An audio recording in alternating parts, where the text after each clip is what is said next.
Scarlet, Chains, Sidorov Bratva, Book 2, Lisa Lovell. I ran from the Bratva boss whose baby I lost. Or so I thought. Now I'm caring for his son. And he has no idea. I discovered something about Osip that changed everything. Something dark enough to make me run and leave everything behind. Even him. So, I disappear into a new life. New city. New identity. New job as a nanny for a sweet little boy. Until fate plays the cruelest joke of all. The child I'm hired to care for, those familiar dark eyes. That stubborn chin. Osip Sidorov's son. The child he's been fighting to get back. The child I'm falling in love with. The child who calls me Mama when his adoptive parents never return. When Osip walks through that door, the game changes completely. Because now he's not just fighting for custody. He's fighting for the family he never knew he had. And me? I'm about to drop the biggest secret of all. Chapter 1. Osip. The jet's leather seat feels cold against my back as I settle in for the flight to Budapest. My clothes are still damp from standing in the rain, but I can't be bothered to change them. Through the oval window, Boston's skyline shrinks into gray distance, taking my son with it. Slava's face is burned into my retinas, the way he looked at me through the car window before his new parents carried him away. Forever. I press my palms against my thighs, feeling the tremor in my hands that I can't seem to stop. The flight attendant approaches with her professional smile. Something to drink. Mr. Sidorov? Vodka. Double. What'd he tell? She nods and retreats. Smart woman, she can probably smell the violence rolling off me in waves. I'm barely keeping it together, and everyone around me seems to sense it. The vodka slides down my throat like liquid fire, but it doesn't touch the ache in my chest. Nothing will. I have unlimited resources. Connections in every major city. Enough money to buy politicians and judges. But I couldn't buy my way into that orphanage. Couldn't buy the right to hold my own fucking son. He's better off without you. Mudak. The thought slides through my mind like poison. Look what happened to Galina. Look what you do to everyone you touch. I down the rest of the vodka and signal for another. The alcohol sits heavy in my empty stomach. I haven't eaten since yesterday. Maybe the day before. Food feels pointless when your world has been carved hollow. My phone sits powered off in my jacket pocket. I don't want interruptions. Don't want to deal with whatever crisis my brothers think needs my immediate attention. This flight is mine, a few hours of numbness before I have to face reality again. A reality that rips my heart to pieces. Slava will call someone else Papa. Will take his first steps toward another man's outstretched arms. Will never know that his real father is a killer who destroys everything he claims to care about. But there's someone else. Someone waiting for me in Budapest who doesn't know about the blood on my hands. Alona. The thought of her softens something inside my chest. I can picture her in my kitchen, humming while she makes coffee. Sunlight catching the gold in her hair. I need to tell her about Slava. About Galina. About the son I'll never get to raise. She'll understand. She knows what it's like to lose family. To have pieces of yourself torn away without warning. I'll tell her everything. Almost everything. Some secrets have to stay buried. Like the fact that I put a blade in her father's heart. Like the fact that I was the masked stranger who touched her in that Boston club. Who made her come apart in my hands before either of us knew each other's real names. Those truths would destroy whatever fragile thing we've built together. And I'm selfish enough to want to keep her. Even if it means living with lies between us. The plane touches down in Budapest with a soft bump that jolts me from my vodka-induced haze. My legs feel unsteady as I disembark too much alcohol. Not enough sleep, and the weight of everything I've lost pressing down on my shoulders. The jet bridge smells like industrial cleaner and recycled air. I power on my phone as I walk through the terminal. The screen lights up with a cascade of notifications. 7 missed calls. All from Malor. A few texts from Radomir about some business matter. My thumb hovers over Malor's contact info. What the fuck could be so urgent? He knew I was flying. Knew I'd be unreachable for hours. Whatever the fuck he thinks he's dealing with can wait until I've had a chance to process what happened in Boston. I slide the phone back into my pocket without returning the calls. The driver's waiting outside customs, a quiet man who takes one look at my face and doesn't attempt conversation. Smart.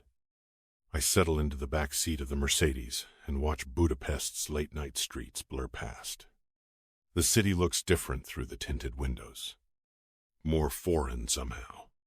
Like I've been gone for months instead of days. During the drive, I plan what I'll say to Alona. How I'll explain about Galina without revealing too much about the life I used to live. How I'll tell her about Slava without breaking down completely. She deserves to know why I've been carrying this grief around like a stone in my chest. The thought of seeing her again creates a warmth in my chest that the vodka couldn't manage. She'll be sleeping when I get home, but maybe I'll wake her. Maybe I'll pull her into my arms and breathe in that vanilla scent of her hair until the world makes sense again. The house greets me with silence.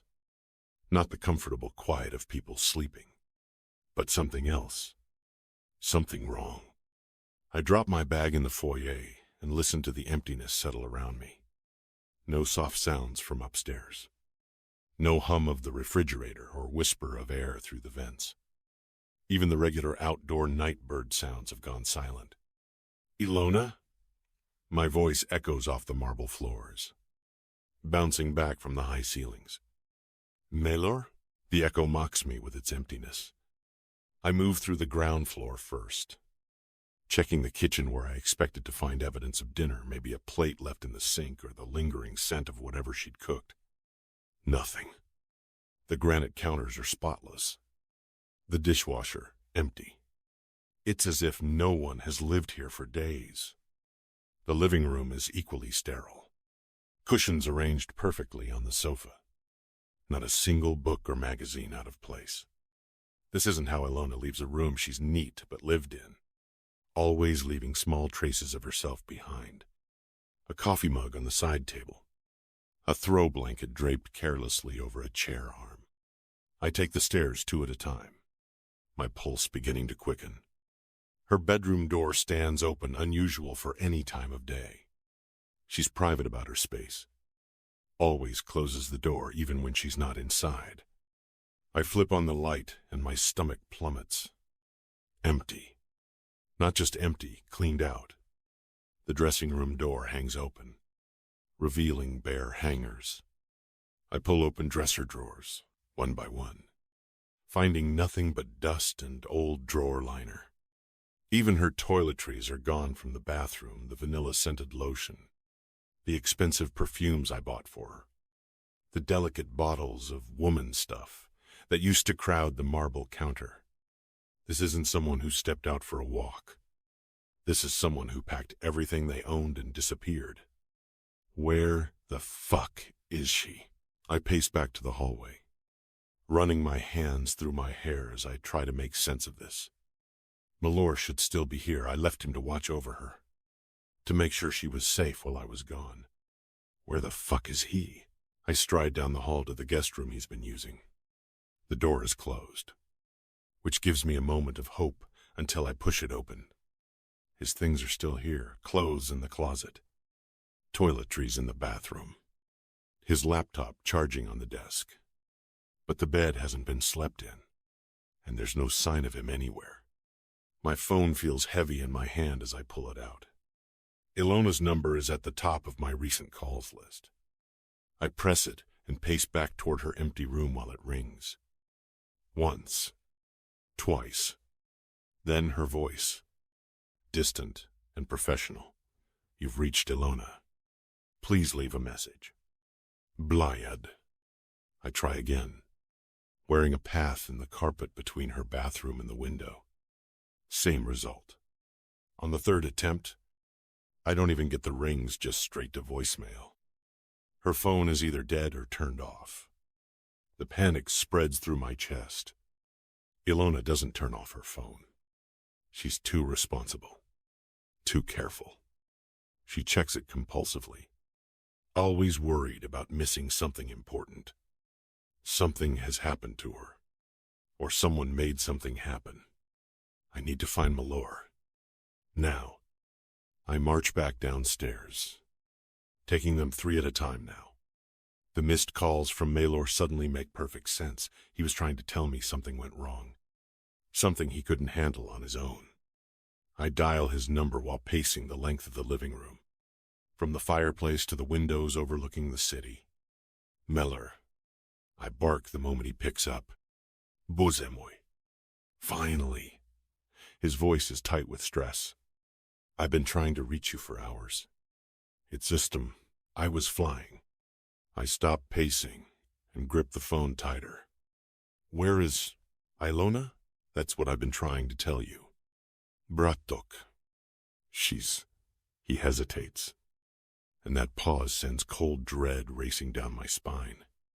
What? The word comes out as a roar. Alona is gone. Osip. I can't find her anywhere. The quote, the world feels like it's spinning around me. Gone? I lean against the window, pressing my forehead to the cool glass while the city lights blur below. What the fuck do you mean gone? I push off from the window and resume pacing, more aggressively now. Weren't you supposed to be watching her? I have no fucking idea. Brett. Malor's voice carries defensive irritation. She must have slipped out while I was downstairs. I checked on her room later and she was just gone. All her things too. Slipped out. Like she's a teenager sneaking past her parents instead of a grown woman who chose to disappear. Bled. I hang up on my useless brother and immediately dial Radomir. He's the only one who might be able to help me figure out where she's gone. What now? Braddock? Radomir's voice carries mild exasperation. Do you know what time it is? Drop whatever you're doing. Alona is missing. I stride into my study and start pulling open desk drawers. Looking for... what? Evidence? Clues?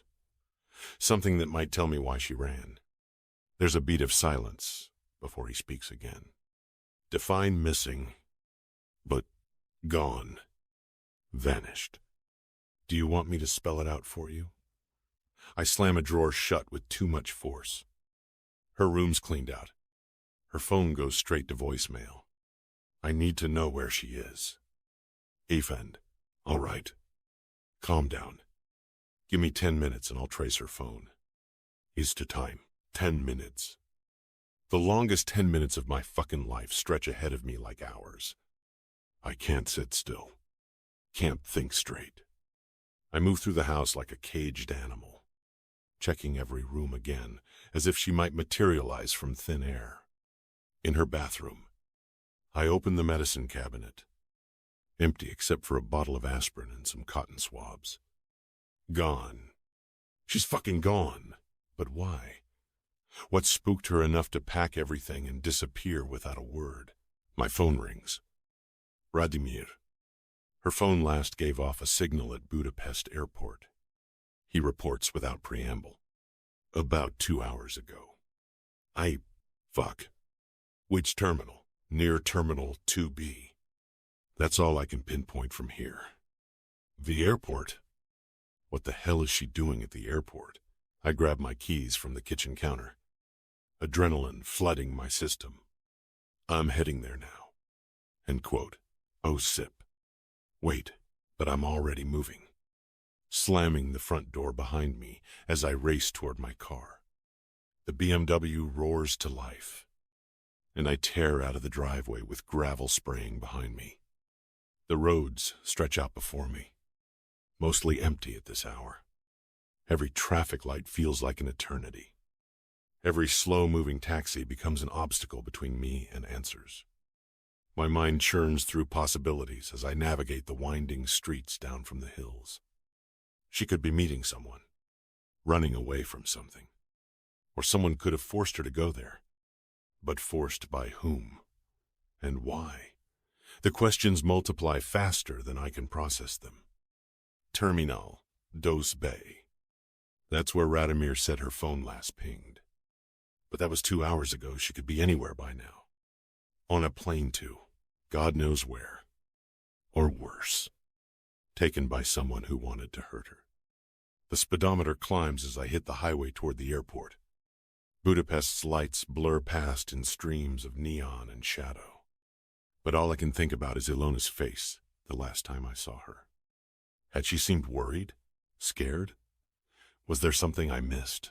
If she's running from me, if she's figured out the truth about her father, then I might already be too late. If someone has taken her because of what I am, what I've done, then I'll burn this fucking city to the ground to get her back. The airport exit looms ahead, and I take it fast enough to feel the BMW's tires protest against the asphalt. Whatever I find there, whatever answers wait for me in that terminal, I'll face them. Because Alona belongs with me, whether she realizes it or not. And I don't let go of what's mine. Chapter 2. Alona. The car's leather seat feels cold against my back. Expensive material that should mean comfort but instead amplifies my terror. Every bump in the road jolts through my spine. Each one a reminder that I'm trapped. Helpless. At the mercy of faceless men who murmur in the front seats beyond the partition. My wrists burn where the zip ties cut into my skin. The cotton stuffed in my mouth tastes like dust and sweat, making every breath feel stolen. But it's the blindfold that terrifies me most. Thick fabric that turns my world into nothing but sound and sensation and the wild hammering of my own heart. Calm down. Alona. Think. There has to be a way out of this. Through the partition. Fragments of conversation drift back to me. Words I can't quite make out. But the tone is clear, impatient, agitated. One voice rises above the others. Should have been easier. Another responds with something harsh that makes the man beside me shift restlessly. They're arguing. That's good. Right? Distracted people make mistakes. The man next to me, my silent guardian of terror, breathes through his mouth in wet, raspy pulls. I can smell cigarettes on his clothes. Something metallic that makes my stomach clench. When he moves, his jacket rustles. When he's still, the air feels thick with violent potential. Boss won't like delays. Drifts through the partition, followed by more heated discussion. My blood turns to ice water. Boss. Are they talking about Osip, the man whose bed I've been sharing? Whose child I'm carrying? No. Not Osip. He wouldn't do this to me. But doubt creeps through my chest. How much do I really know about him? He owns a restaurant that materialized from nothing. Drives cars worth more than most people's houses. And sometimes his eyes go flat and empty in a way that makes my skin prickle with primitive warning. Stop it. You're panicking. Focus on getting out of here somehow. The car lurches suddenly, throwing me against the door. Brakes, screech. Someone up front curses. What the fuck is this? Something's wrong. This wasn't planned. Through the partition, I hear car doors slamming. Raised voices outside, but muffled. The engine idles roughly, vibrating through the seat and into my bones. The shadow beside me stands abruptly, the car rocking slightly under his weight. You fucking stay where you are. Understood? His voice is rough, accented. directed at me like a threat. Then the door opens and slams shut, leaving me alone. This could be it. My only chance. Do something. Alona. My bound hands are behind my back, but the hasty way they tied my feet gives me hope. The tape around my sneakers feels loose, rushed. If I can just work my feet free, come on. Come on. I struggle against the restraints, using the car's slight movements to help slide my feet within the loosened shoes. The tape pulls at my skin, but gradually gives way. Then, it happens. My left foot slips free. Then my right? The tape clings to my sneakers, but my bare feet are free. Yes, now my hands. Think. Girl, the zip ties are plastic if I can find something sharp, but there's nothing in reach except my backpack. Thrown carelessly onto the floor, I twist my body, ignoring the burning pain in my shoulders as I try to bring my bound wrists under and around to my front. The zip ties cut deeper with every movement. Warm wetness telling me I'm bleeding, but I don't stop. Almost there. Just a little more. Finally, my hands come around to my front. Still bound. But I can see them now. Can work with them. The blindfold has shifted during my struggles, and I can see slivers of light beneath the fabric edge. The blindfold. Get it off. You need to see. I hook my zip-tied hands under the fabric and pull upward. The blindfold catches on my hair, pulls painfully, but eventually slides over my head. Suddenly, I can see the car's dark interior, tinted windows, my backpack within reach. My hands, how do I get these off? The zip ties are tight, cutting circulation, but they're also cheap plastic. Not the military-grade restraints professionals would use. I bring my wrists to my mouth and bite at the thin plastic, trying to find a weak point. There, a little gap where the zip tie overlaps. I work at it with my teeth, sawing back and forth until the plastic begins to fray. It takes precious seconds I might not have, but then the tie finally snaps. My hands are free. I don't waste another second. I grab my backpack and ease toward the door. Outside, the voices grow more heated. Something about security, about timing. Whatever obstacle they've encountered, it's bought me precious moments. The door. Please don't be locked from outside. The handle gives under pressure they hadn't secured it. Through the crack, I see asphalt. Other vehicles. The distant gleam of terminal buildings. Airport signs flash past in Hungarian and English. Disappearance International Airport. I slip out and run. Don't look back. Just run. Run like your life depends on it, because it probably does. My bare feet pound against the concrete.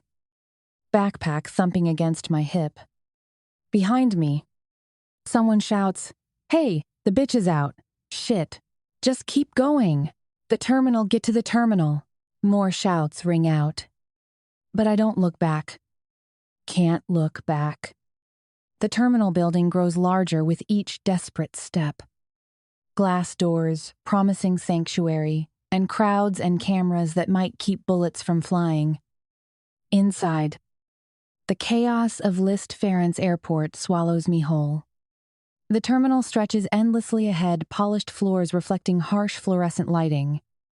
Massive windows letting in light from the runway. Departure boards flickering with destinations in Hungarian and English. Voices blend into a dozen different languages. German tourists arguing over gate numbers. Business travelers barking into phones in rapid Hungarian. Children whining in French while their parents drag wheeled suitcases behind them. So many people. Too many witnesses. They can't do anything to me here. Can they? I push through the crowd like a swimmer fighting a riptide. An elderly couple in matching tracksuits blocks my path, studying a crumpled map with confused expressions. I dodge around them, nearly colliding with a food cart vendor, hawking overpriced sandwiches to weary travelers. Ask someone for help. Flag down security. Find a police officer. A thought screamed through my mind, but my feet keep moving toward the departure gates instead. That businessman there, tall, authoritative. Speaking English into his phone, he looks like someone who could help. Or the airport employee behind the information desk. Her crisp uniform and professional smile suggesting competence. Safety. But what if I approach them and suddenly there's gunfire? What if these men are watching, waiting, ready to eliminate witnesses along with their target? The image flashes through my mind, innocent bystanders caught in crossfire because I was too selfish to handle this alone. And worse, what if these kidnappers really are connected to Osip? What if his influence extends into the very authorities I'd trust to protect me? I've seen the way he commands rooms without saying a word. The way people defer to him with a mixture of respect and fear. If he wanted someone taken, if he wanted me silenced or disappeared, would a uniform really matter? No. I can't risk involving anyone else. Can't trust that help would actually come, or that it wouldn't arrive with strings attached to the very man I'm running from. I must disappear, and I must do it quickly. Security cameras track my movement from every angle, black domes embedded in the ceiling like electronic eyes. Are they recording my escape? Or are they feeding footage to people who want me found? The paranoia feels justified and insane simultaneously. They're watching. Someone's always watching. I weave between travelers, using bodies as shields. A family with 3 young children struggles with an overloaded baggage cart. The mother looking frazzled as one child breaks away to press his face against a window overlooking the tarmac. A group of backpackers, university-aged, probably American based on their loud English and casual clothes debates, which overpriced airport restaurant to choose for dinner. Normal people living normal lives, unaware that a kidnapping victim is passing inches from their elbows. The departure gates loom ahead like salvation. My Boston flight, I dig the boarding pass from my pocket with shaking fingers. The paper damp with sweat and terror. Gate bipais prezece. Final call flashes in stern red letters on the departure board overhead. Please still be there. Please don't let me be too late. Please. I gasp to the gate agent. Voice hoarse. I'm here. I need to get on that plane. Irresented, she takes in my disheveled appearance, wild hair, tear-streaked face, bare feet, but scans my ticket without questions. Professional efficiency overriding curiosity. The jet bridge feels like a tunnel to salvation. Every step puts more distance between me and the men who wanted to steal my life. By the time I stow my battered backpack into the overhead compartment and then collapse into my assigned seat, my entire body shakes with reaction. Holy shit. I wheeze out. Holy fucking shit. The middle-aged businessman in the seat beside me shoots me a disapproving look before turning his attention back to his tablet, studiously ignoring me. Good. I hope it stays that way. I buckle my seatbelt and sink back into my chair, allowing myself to breathe for the first time since I got out of that vehicle. Through the small window, I watch the terminal as the plane begins to taxi. Every moment, I expect figures to emerge brandishing weapons, for the plane to grind to a halt and be dragged off it. And then, something happens.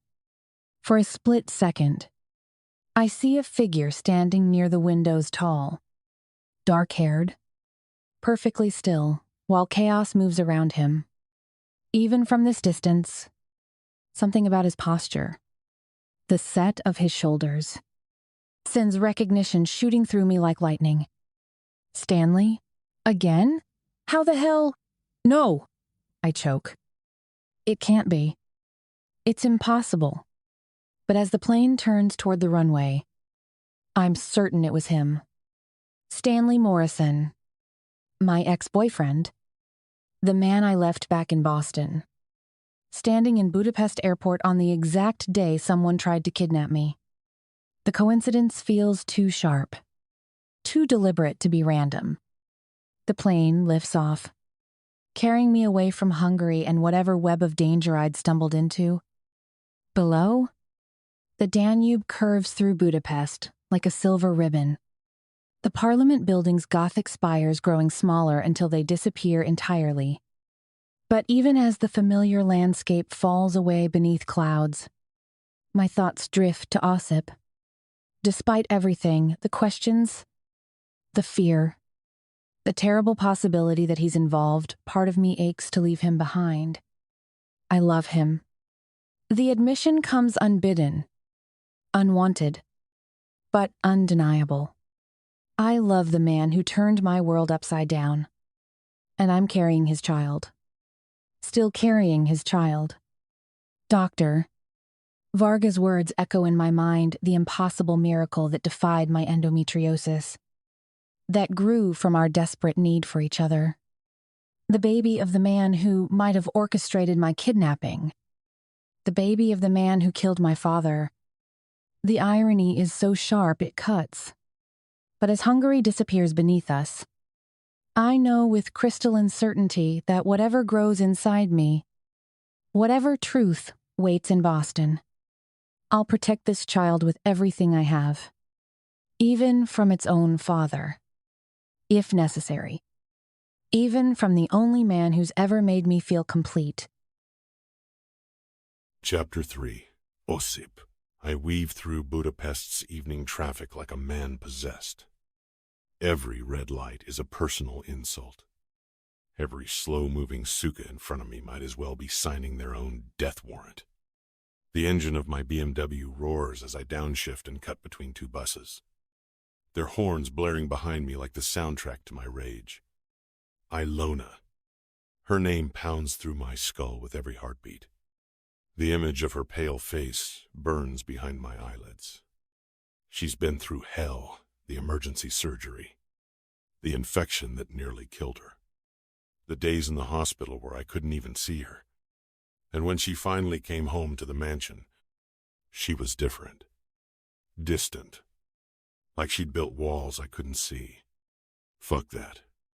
I press harder on the gas, the speedometer climbing past 120. The city blurs into streaks of neon and shadow outside my windows.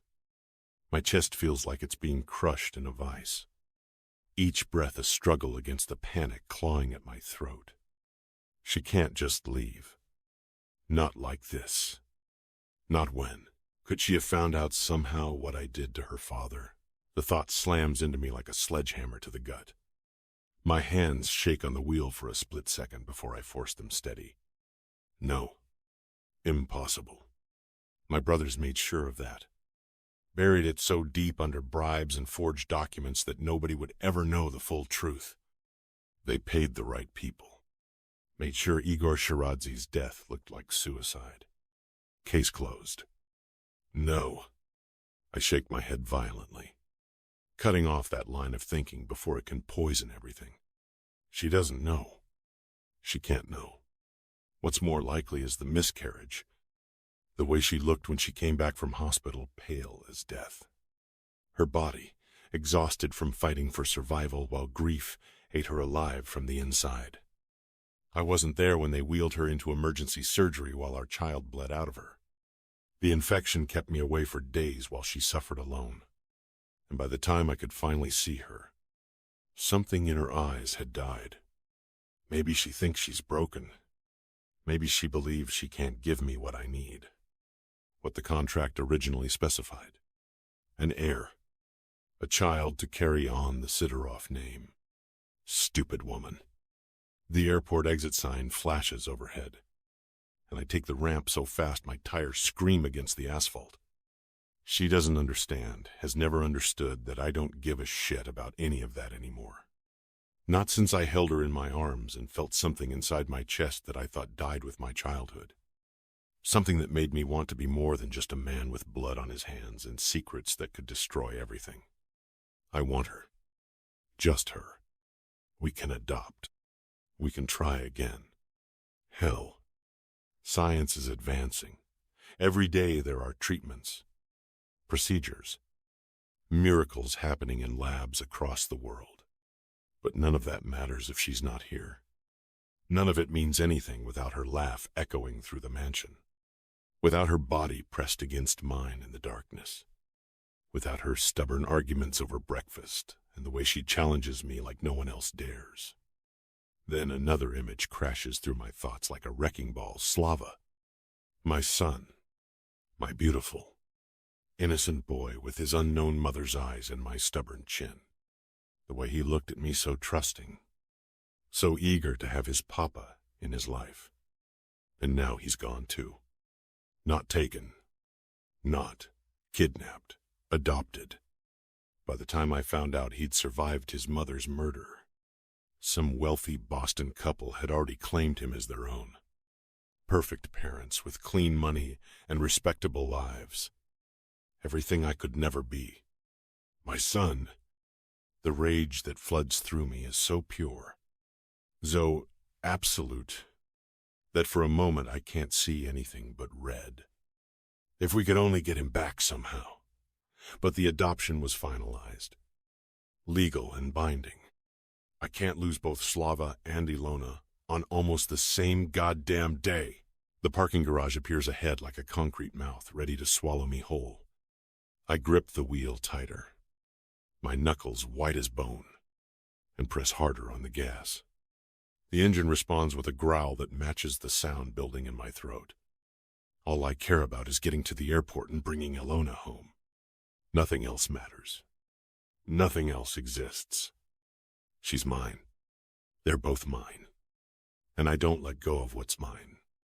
The moment I reach the parking level, I'm already pulling out my phone before the car even stops.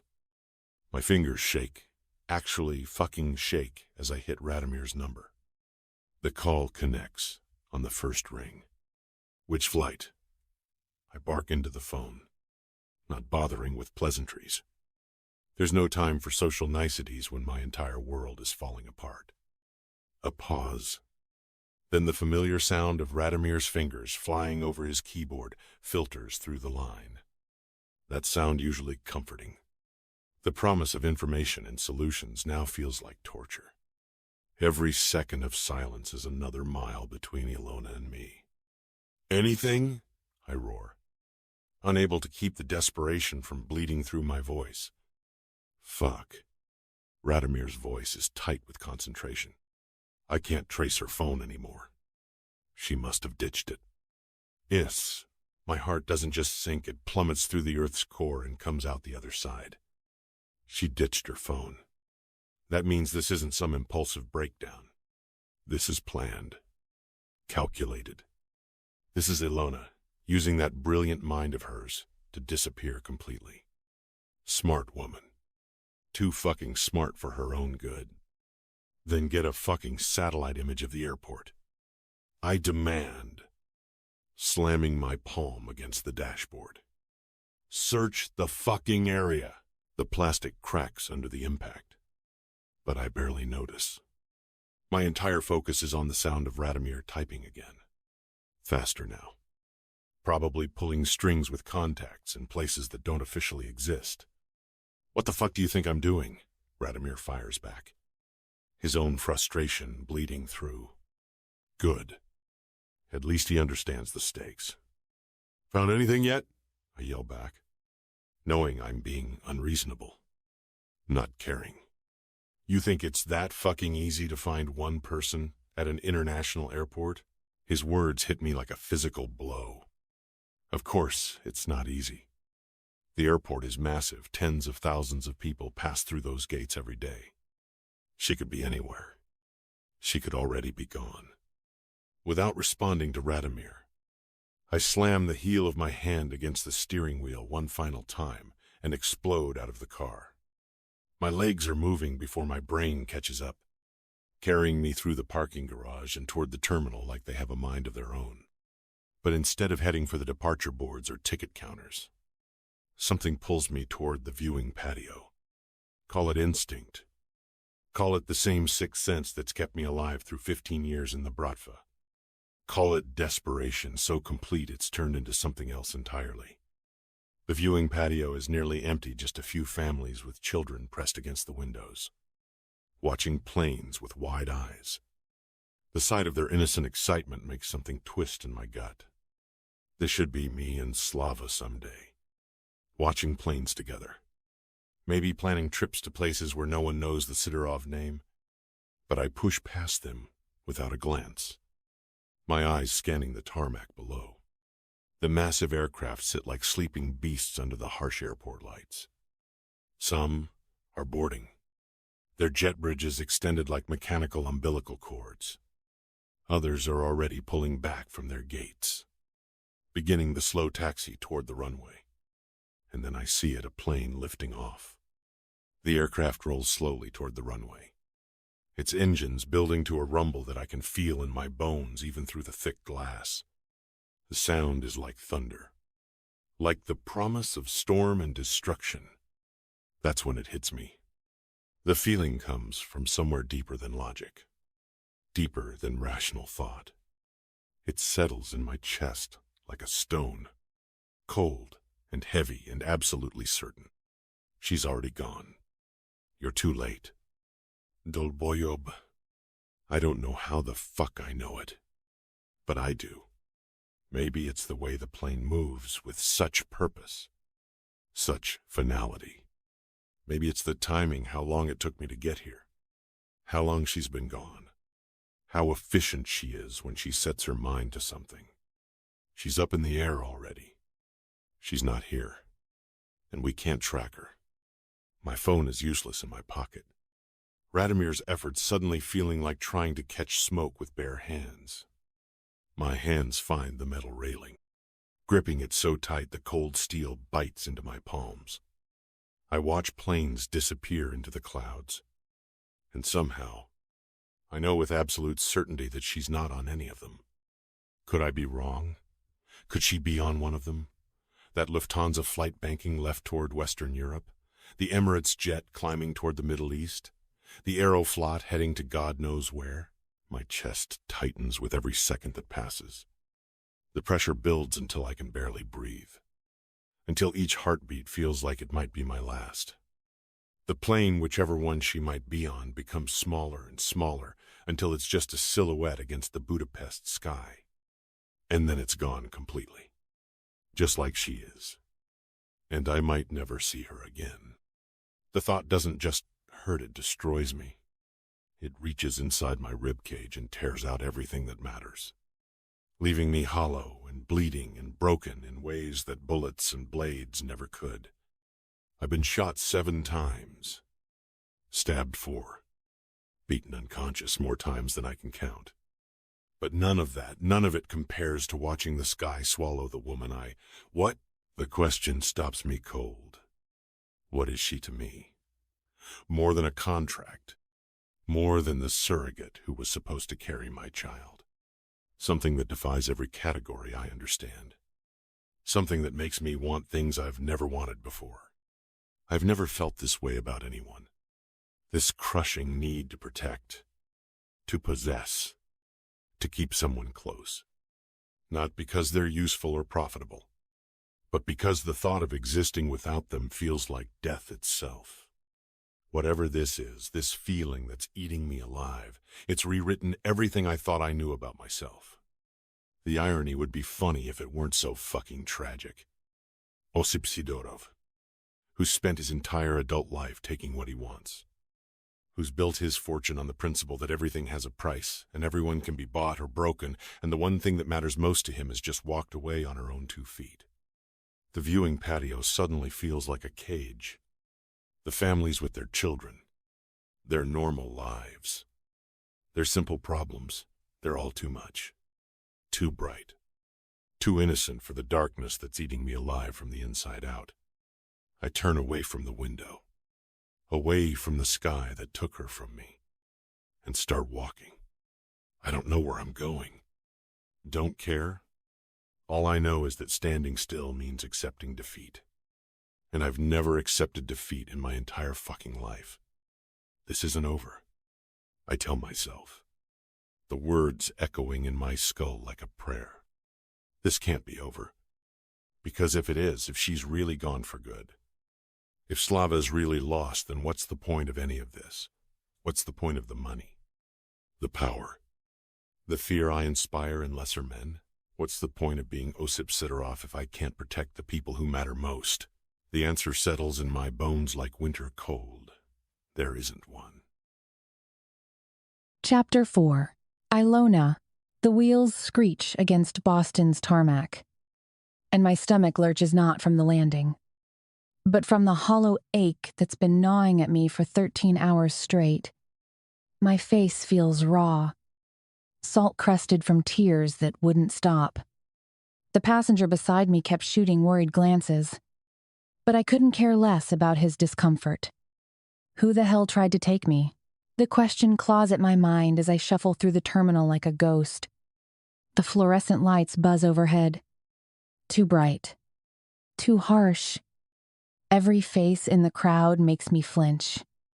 Every man in a dark coat sends ice racing through my veins. Was it Osip? Some enemy from his blood-soaked past finally coming for what's his? My hand instinctively moves to my belly. The baby. God. What if they know about the baby? Or maybe it has to do with Dad. With what Osip did to him. The thought makes bile rise in my throat. I swallow it down, forcing my legs to keep moving toward the exit. What if they found out about Jason? What if he's in danger because of what he told me? A flash of movement in my peripheral vision makes me spin around. Heart hammering. A tall man in a gray suit disappears behind a pillar. For a split second, I swear it looked like Stanley. No. Impossible. I shake my head hard enough to make my vision blur. You're losing it. Alona. You're seeing ghosts. I dig through my purse with shaking hands, counting crumpled bills. Enough for a cab. At least. But first, I catch a glimpse of my reflection in a shop window and wince. My feet are still conspicuously bare, and I look like I've been through hell. The airport gift shop smells like stale coffee and overpriced convenience. I grab the first pair of flats. I see black canvas slip-ons that'll have to do. Rough day? The cashier asks, eyeing me strangely. I'm still a mess. Something like that. I hand over $20 and don't wait for change. Outside, the Boston air hits me like a slap, chilly and sharp, carrying the familiar scent of car exhaust and sea salt. I slide into the first yellow cab in the queue, my new shoes already feeling like freedom. Where to? The driver glances at me in the rearview mirror. He's older, maybe 60s. With kind eyes behind wire-rimmed glasses. I give him Mom's new address in Somerville, and he nods. You okay, miss? You look like you've been through the ringer. End of videos. Long trip. I manage, pressing my cheek against the cool window. I get it. I've got a daughter about your age. Sometimes life just kicks you in the teeth. You know? His words hit closer to home than he could know. I watch Boston blur past familiar streets I grew up on. Neighborhoods that hold 1,000 memories. The further we get from the airport, the more the paranoia fades. But the ache in my chest remains. We wind through streets, lined with triple-deckers. Their paint peeling from harsh New England winters. Mom's building sits wedged between a corner bodega and a laundromat. 3 stories of brick and broken dreams. That'll be $38.50, the driver says gently. I hand him 2 20s. Keep it. Ein, you sure? That's, please. And thank you. I need his kindness right now, even if it's from a stranger. He smiles in the mirror. Take care of yourself, kid. It's Mander. I climb 3 flights of narrow stairs. The carpet threadbare beneath my new shoes. The hallway smells like cooking oil and old paint. Such a far cry from the house I grew up in, the one we lost after Dad died. Along with everything else. My knuckles rap against her door. 1 knock. 2. Shuffling footsteps from inside. But the door doesn't open. 3 knocks. Mom? I call out. Are you in there? It's me. In Invand. Alona? Mom's voice comes through the wood. Shocked and muffled. The deadbolt clicks. The chain rattles. Then the door swings open. And her face transforms, surprise melting into pure joy before concern takes over. Alona, oh my God. She reaches for me. And that's all it takes. The last thread holding me together snaps like a rubber band pulled too tight. I collapse into her arms, sobbing into her shoulder like I'm 5 years old again and scraped my knee. Mom. The word comes out broken, desperate.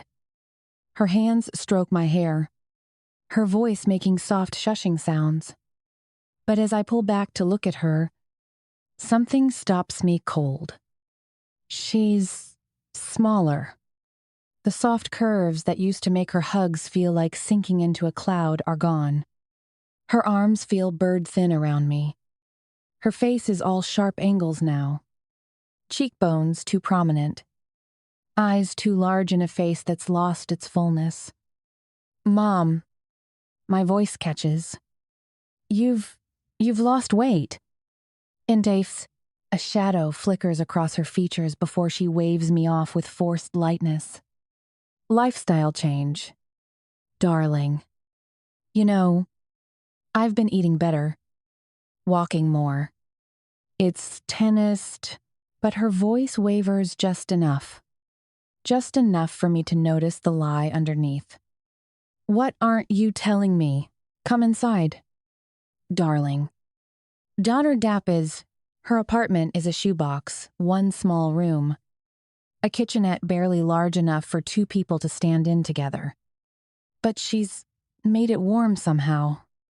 Bright throw pillows scattered across a secondhand pull-out couch. A framed photo of the 3 of us from before everything went to hell sits on the coffee table. Dad's arm around both of us. All of us smiling like we believed happiness was permanent. The sight of his face makes my chest tighten. If only you knew what I know now. Dad. If only you knew what kind of man would destroy our family. Mom bustles around the tiny kitchen, filling her kettle, pulling down mismatched mugs. Her movements are more careful than I remember. Like she's conserving energy. Sit, baby. Tell me what happened. Why didn't you call before you came? I sink into the couch. And she settles across from me at the small table, wrapping her thin fingers around her mug like it's an anchor. Where do I even begin? How do I explain that I fell in love with a monster, that I'm carrying his child, that I ran away from the one person who made me feel alive because I can't stomach the truth of what he is? In Budapest, I start, testing the words. I met someone. End quote. Her eyebrows lift slightly. Someone special? I guess you could say that. I try not to choke on the words. His name is Osip. Just saying his name makes my throat tight. We got close really fast. Too fast. Probably. It's not wasn't too sound. What's he like? Mom leans forward. Maternal curiosity overriding her concern. What does he do? He kills people. He destroyed our family. He's complicated. I star into my tea, watching steam curl upward. Successful. Powerful. A businessman. The words barely scrape the surface of what he is. Should I tell her? Should I tell her what he did to Dad? My stomach churns at the thought. I can't. She's already lost so much: our house, our security, her husband. How could I tell her that the man I fell in love with, the father of her grandchild, is the one who ended her husband's life? It would destroy her. Completely. But something went wrong? Mom prompts gently. Very wrong. My voice cracks. I found out some things about him. Things I can't forgive. We had a huge fight. And I ran. You're a coward. Alona. Maybe you should tell her the truth. But the words stick in my throat. There's something else. Mom. I force myself to meet her eyes. I'm pregnant. One? Her mug freezes halfway to her lips. Pregnant? She repeats softly. Osip is the father, obviously. But he doesn't know. And he can't know. Ever.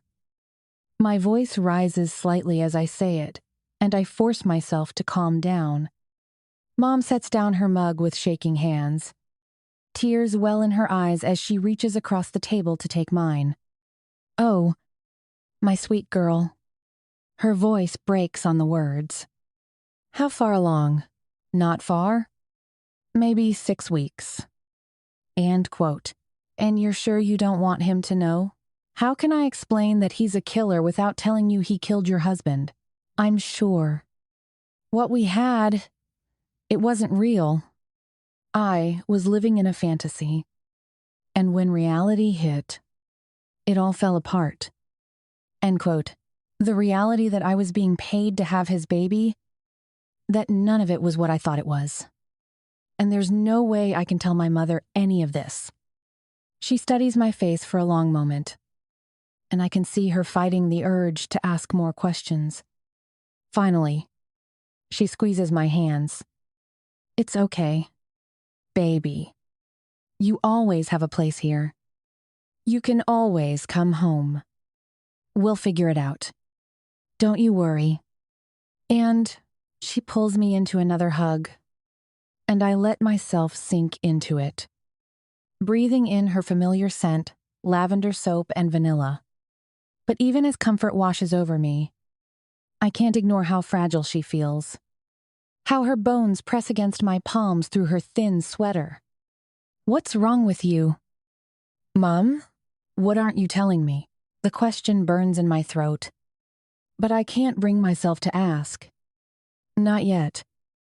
Not when I'm keeping secrets of my own. Later, as evening shadows creep across the small apartment, Mom bustles around gathering blankets and pillows. I'm sorry the couch isn't more comfortable, she says, shaking out a faded quilt. But it's better than it looks. I promise. Mom, this is perfect. Thank you. Indifferent, she tucks the sheet around the cushions, then straightens, one hand pressed briefly to her lower back. There are extra blankets in the closet if you get cold. And help yourself to anything in the kitchen. Is tell bad? I will. End quote. She hovers for a moment, like she wants to say something more, then leans down to kiss my forehead. I'm so glad you're home. Baby. Whatever happened over there, we'll get through it together. It's not it, of course. If only you knew the whole truth. I love you. Mom. Minus Nate, I love you too. Try to get some sleep. Anyone. She disappears into her bedroom, leaving me alone with the water-stained ceiling and the weight of everything I can't say. Hours pass, but sleep won't come. Every sound from the neighboring units feels like it's happening inside my skull footsteps overhead.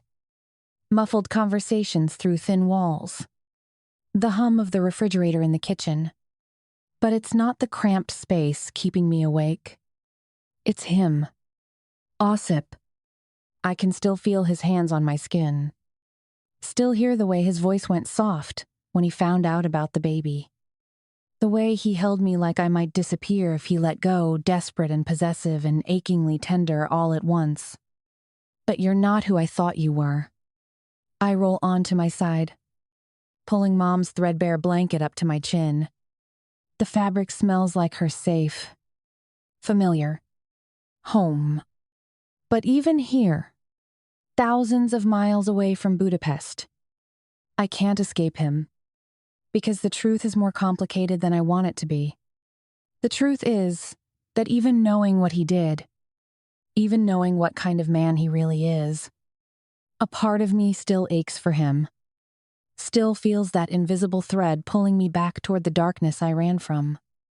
God, what kind of person does that make me? I press my face into the pillow.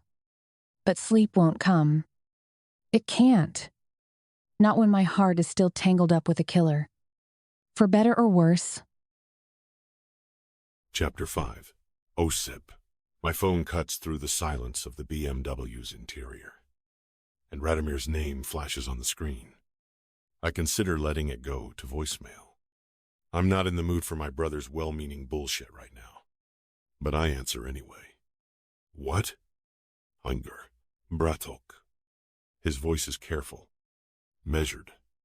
How are you holding up? I'm fine. I lie. I haven't slept more than 2 hours at a stretch since Alona disappeared.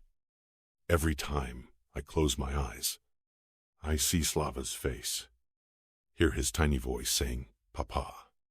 Then I imagine Alona walking off into the distance, taking all hope of a normal life along with her. Osip. I said I'm fine. Radimir. Butter. A pause. When's the last time you ate something? Really ate. Not just coffee and cigarettes. I too. Christ. You sound like a babushka. I take the turn toward the construction site too sharply. Tires squealing against asphalt. I don't need you monitoring my fucking meals. 2. I God problem. You're falling apart. Bratan. Is 1. The words hit too close to home. So I lash out. I'm handling my business. The site's on schedule. The books are clean. And nobody's dead who shouldn't be. What more do you want? I want my brother back. Not this ghost who's been walking around for the past week. Ghost. That's exactly what I feel like. A shadow of the man who used to give a shit about profit margins and power plays. Now I can barely summon the energy to care about anything beyond the next breath. She's gone. Radimir. Ilona's gone. Slava's gone. And I'm done pretending it doesn't matter. Is in Maz invases in the discrease. Give her space. Osip. His voice gentles. The way it used to when we were kids and I'd come home bloody from another fight. Maybe she'll call. It really. Space. The laugh that escapes me is bitter as black coffee. Why the fuck would she need space? Women don't just escape you and disappear because they need space. She made up her mind. Get us, Kays. You don't know that. She needs time to process. She lost a child, too. Maybe she just needs bullshit. I cut him off. My voice raw. Don't feed me that therapeutic garbage. She walked away. End of story. Is a grass back. Another pause. Longer this time. She was scared. Brat. Think about what she went through falling pregnant. Then losing the baby. Nearly dying. She was overwhelmed. But she's done with me. The words come out flat. Final. And maybe that's for the best. Maybe she's smart enough to know what I am. In out of her. What you are is my brother. A good man who's been through hell. I was all. A good man doesn't kill his woman's father. The admission slips out before I can stop it. Radimir's silence stretches for so long I almost think the call dropped. When he finally speaks, his voice is quiet. You did what you had to do. Shiradze was stealing from us, threatening our operation. He was her father. And yet another life I ended. I give a snort. It's probably better this way. Maybe some part of her sensed it, and her self-preservation kicked in. So no. Radimir. She's not coming back. She's not calling. She's not processing. She's surviving. And that means staying as far away from me as possible. It's two other. I end the call before he can respond and toss the phone onto the passenger seat. The construction site comes into view ahead. All scaffolding and exposed concrete. Workers swarming over the bones of what will become Scarlet Fox Budapest. If I can find the energy to give a shit about finishing it. The concrete dust clings to everything at the construction site, my boots, my jacket, the inside of my fucking lungs. I stand in what will eventually be the main dining room of the restaurant, watching a crew of Hungarian workers install the custom walnut paneling I'd shipped from Germany. Expensive as fuck, but it needs to be perfect. Everything needs to be perfect. Not that it matters anymore. Mr. Prife. Sidorov. Peter's voice cuts through the hammer, strikes and drilling. My construction manager approaches with that careful expression he's been wearing around me lately, like I'm a wild animal that might snap. Smart man. The electrical contractor has questions about the lighting fixtures for the private dining area. Enteen's tenue. I grunt and follow him toward the back of the space, where Andor, the electrician, is squatting next to an open junction box with a frown creasing his weathered face. He launches into rapid Hungarian, gesturing at blueprints spread across a sawbuck. He says the specifications for the chandelier don't match the electrical load capacity. Bitte translate. We need to upgrade the wiring, or choose different fixtures. I think, upgrade the fucking wiring. The words come out roughly. But I don't give a shit. I want those chandeliers. They're exact replicas of the ones in Boston. Peter nods quickly and relays the message. Andor shrugs another few €1,000, doesn't bother him, and gets back to work. I should care more about the money. Should be calculating profit margins and cost overruns like I always do. But the numbers feel meaningless now. Just marks on paper that have nothing to do with the hollow ache in my chest. Osip, the small voice has my head snapping up. I turn to see Dennis racing toward me across the construction debris, his little legs pumping as he navigates around paint cans and electrical cables. Peter's 6-year-old son beams up at me with that gap-toothed grin that's become familiar over the past few weeks. Look what I found. He holds up a small wooden block, smooth and worn from handling. It was buried under all the sawdust. I crouch down to his level, forcing my features into something that might pass for a smile. The kid's eyes are bright with excitement, completely oblivious to the darkness, eating me alive from the inside. That's a good find. Kid, you helping your dad build? Yeah. Papa says I'm his best helper. His chest puffs out with pride. When I grow up, I'm gonna build houses just like him. Big ones, with secret rooms and towers. Secret rooms. Huh? I ruffle his dark hair. And for a moment, the vice around my ribs loosens. What would you put in the secret rooms? Treasure. And maybe a dragon. His expression turns serious, as if he's revealing state secrets. But a nice dragon. One that protects the treasure instead of stealing it. Boze moi. Peter walks over, wiping his hands on a rag. The kid's been talking about you all week. Boss. Thinks you're the coolest guy in Budapest. I can't. Dene nods enthusiastically. Osip has the fastest car and the biggest house. And he knows how to fight bad guys. The innocence in his voice sucks the wind from me. This kid looks at me like I'm some kind of hero. Not the man who puts bullets in people's heads for a living. Not the piece of shit who killed his surrogate's father and drove away everyone who mattered. He's the cool one. I manage gruffly. Peter chuckles and places a protective hand on his son's shoulder. The gesture is unconscious. Automatic, the way a father shields his child from the world's sharp edges. The way I'll never get to do. Because men like me don't get to be fathers. We're the monsters parents warn their children about.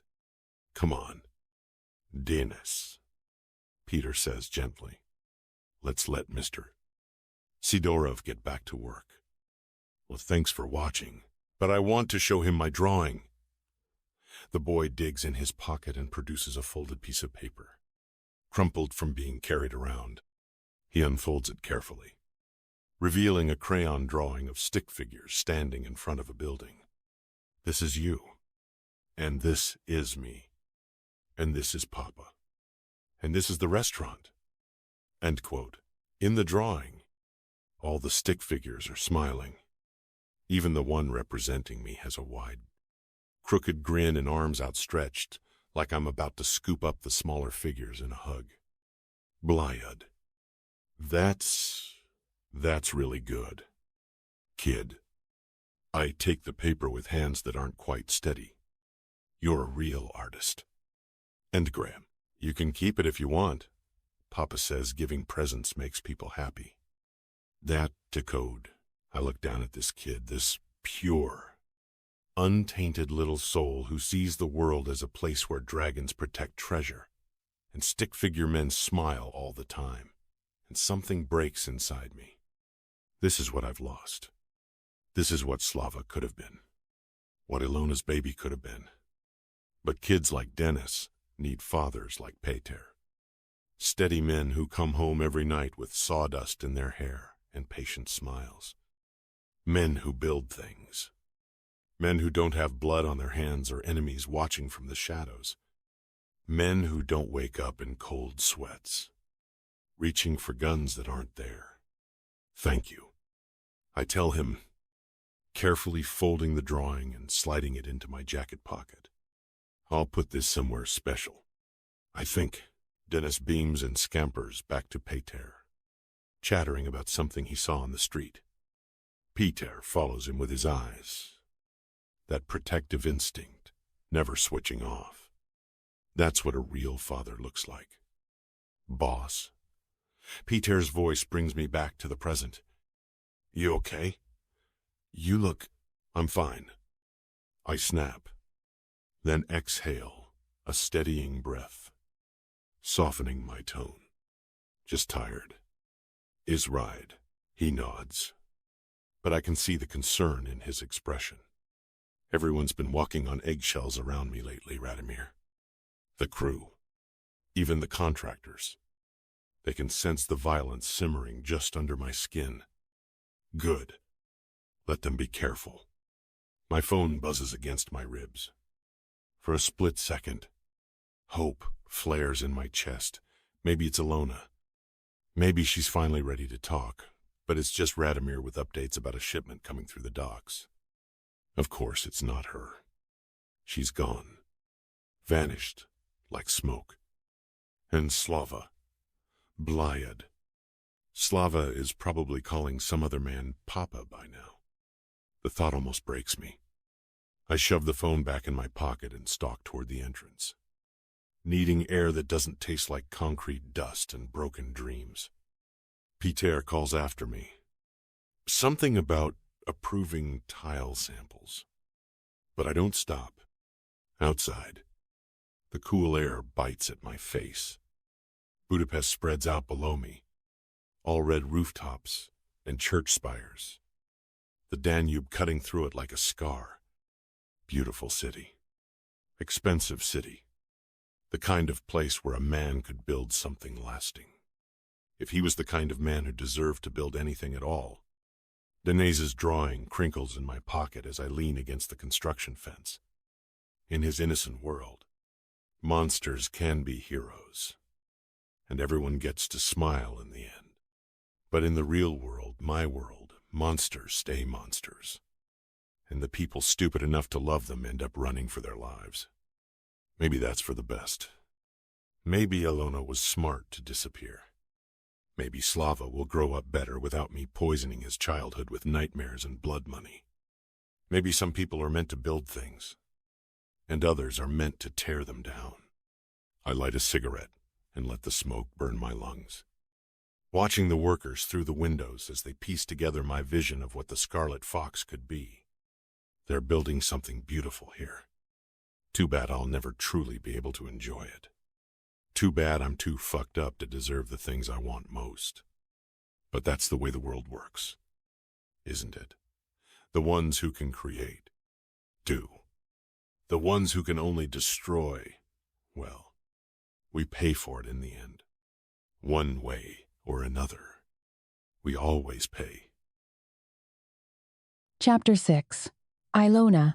The pull-out couch is a nightmare of broken springs and threadbare fabric that Mom bought secondhand when she moved into this place. Every morning I wake up with the metal bar digging into my ribs.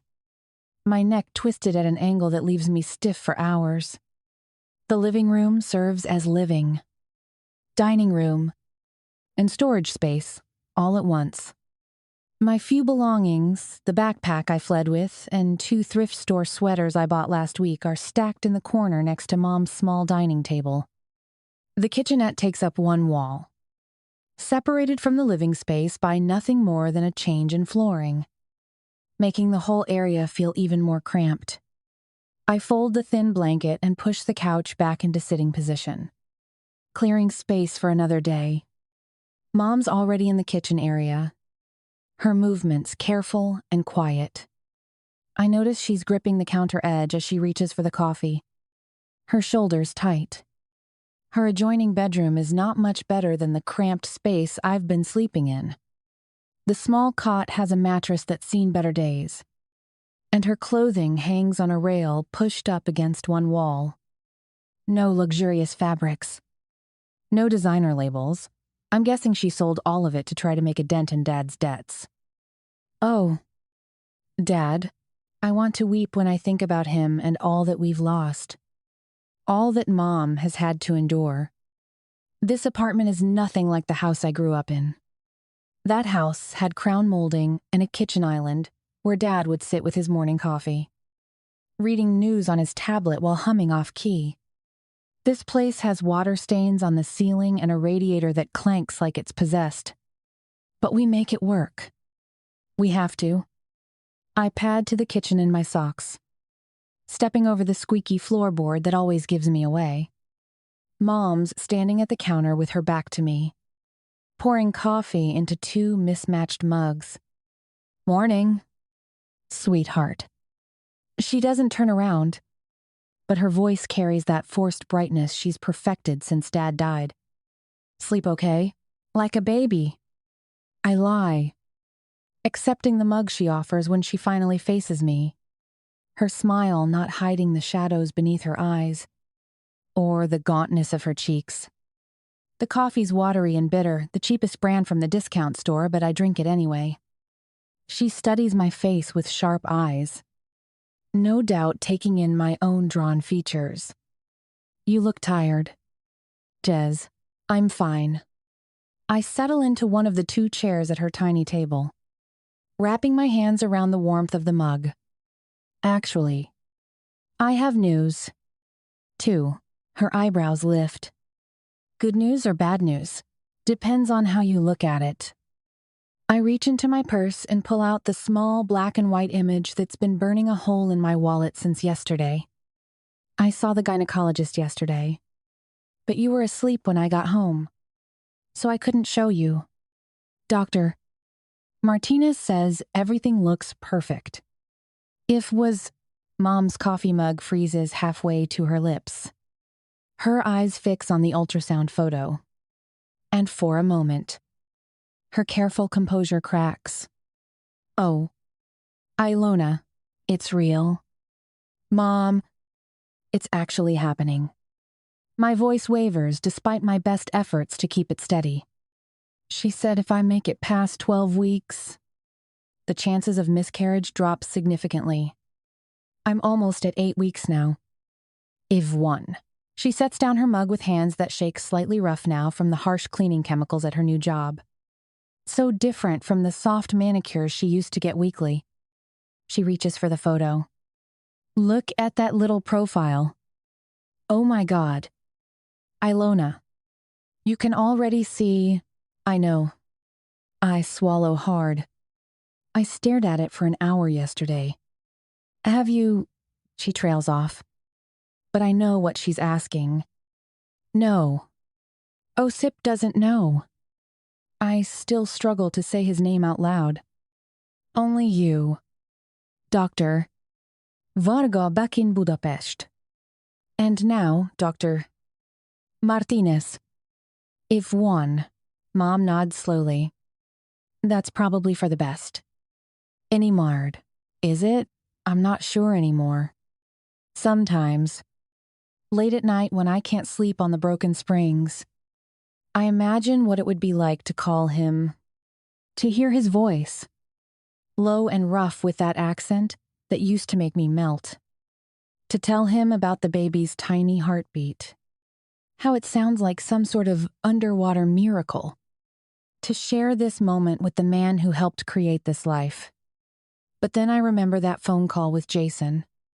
The way the world had turned upside down when he told me the truth. The man I'd fallen for. The father of my child. He's the reason my father is dead. How do you reconcile loving someone who destroyed your family? I have money. I say quietly, the words feeling like a betrayal. There's money I could access. But, I know. Honey, but, my mother tilts her head.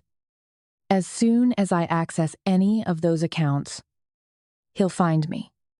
And I'm not ready for that conversation. I don't know if I'll ever be ready. The guilt sits heavy in my chest.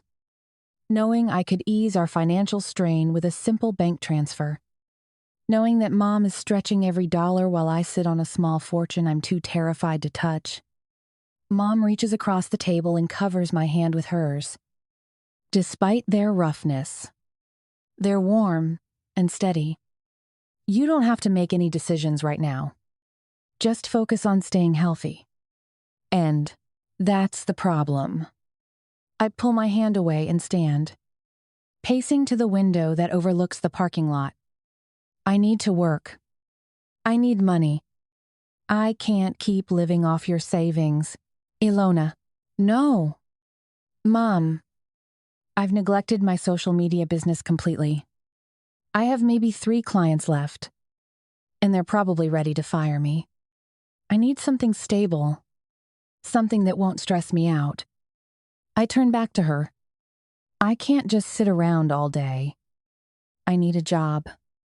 Even note, she looks like she wants to argue, but she knows me too well. Once I've made up my mind about something, there's no talking me out of it. What kind of job? I don't know yet. Something easy. Something that won't require heavy lifting or long hours on my feet. I touch my stomach lightly. Dr. 5. Martina said I need to be careful about physical stress. Does it? I could always, she begins. And I know where this is going. She's going to offer to sell something. To make a plan. I'm not taking charity from anyone. I cut her off. Not even you. If you go-ated, Mom sighs and picks up her coffee again. You're just like your father. Stubborn as a mule. The comparison stings. Cutting deeper than she probably intended. I miss him so much, sometimes it feels like drowning. Miss his terrible jokes and the way he'd ruffle my hair when I was stressed. Miss having someone who understood my need for independence without making me feel guilty about it. I miss having a father who wasn't murdered by the man I fell in love with. I shake off the spiral before it can drag me under. I'm going to look online today. See what's available. And just be careful. Okay? Don't take the first thing you find. Now, don't worry. I kiss the top of her head, breathing in the familiar scent of her shampoo. I love you. Mom. I love you too. Baby. And Hocaster, after she leaves for her morning shift at the office building downtown, I settle cross-legged on the living room floor with my laptop balanced on the coffee table. The apartment feels too quiet without her bustling around, making it impossible to ignore the weight of everything I need to figure out. Almost 3 hours into scrolling through job listings, and I want to cry. Retail positions that require standing for 8 hours. Waitressing jobs that involve carrying heavy trays. Office work that pays barely above minimum wage. I'm about to close the laptop in frustration when something catches my eye. Immediate start. Temporary live-in babysitter needed for 1-year-old child. Excellent compensation. Flexible schedule. Must be comfortable with travel. The salary listed makes me blink twice. It's more than I made in 3 months at my last real job. My finger hovers over the phone number. It's probably too good to be true. Rich families usually want someone with extensive experience. References. A background check. I have none of those things. But desperation makes people brave. And I'm definitely desperate. What is there to lose? Just do it. Alona. I dial before I can start second-guessing myself. Hello? The voice is crisp. Professional. With just a hint of an accent I can't place. Hi. My name is Alona, and I'm calling about the babysitting position. And, oh, wonderful. I just put that ad up. I never expected to hear from anyone so quickly. Intel Fraz. Well, I guess I got lucky. I fumble for words. She chuckles. Maybe you did. There's warmth in her voice now, which surprises me. Tell me a little about yourself. In it, my mouth goes dry. Aside from that disastrous mess with Tibor, I haven't done a job interview in over a year, and I'm out of practice. Well, I'm 26. I don't have formal childcare experience, but I've always been good with kids. I'm responsible, reliable, and I really need a job. If we noted, smooth, Alona, real professional, but the woman laughs, and it's not unkind. Honesty. I appreciate that. What's your situation? Are you available to start immediately? Yes. Absolutely yes. I close my eyes, trying to channel some confidence. I'm currently living with my mother, but I'm looking for something more stable. The live-in aspect is actually perfect for me. I'll live in. And you're comfortable with travel? Travel sounds amazing. I say, and for the first time in weeks, I actually mean something I'm saying. The idea of leaving this cramped apartment, of putting distance between myself and all the memories in this city, feels like oxygen to drowning lungs. What about references? She asks. Oh, that would be no problem, I say quickly, knowing I can count on Jason for this. My previous position was with the Boston Police Department. And you worked for the police department, she says. Her interest obviously piqued. Yes, I was the assistant to the police chief. I tell her, I'm sure he'd be happy to give you a reference for me. I keep my fingers crossed, hoping that Jason will be able to say the kind of things a prospective childcare client would want to hear. Excellent. Our little boy just turned 1, and my husband and I have businesses that require frequent travel, sometimes for weeks at a time. We have homes in several countries. So you'd be moving around quite a bit. Several countries. Jesus. These people must be loaded. That sounds exciting. I manage. Would you be available to meet in person? Today? If possible? I know it's short notice, but we're quite eager to get someone in place. We have a trip planned soon, and the sooner we can have someone to start, the better. My heart hammers against my ribs. Today works perfectly. No, she gives me an address in Back Bay. The wealthy neighborhood confirming my suspicions about their status. And I write it down with shaking hands. After we hang up, I stare at the phone for a long moment. This could be it. This could be my way out. My chance to start over somewhere new. Somewhere Osip could never find me. I touch my stomach again, imagining the tiny life growing inside me. What do you think? Little one? Ready for an adventure? The baby doesn't answer. Of course. But for the first time since I left Boston, I feel something that might actually be hope. Now I just have to not screw this up. Chapter 7. Alona. The next morning. I stand at the wrought iron gates of what can only be described as a fortress disguised as a home. My jaw literally drops. Holy shit. I fumble for the address the woman gave me yesterday, double-checking the numbers against the gleaming plaque mounted on stone pillars that stretch up like cathedral spires. This isn't a house, it's a goddamn estate.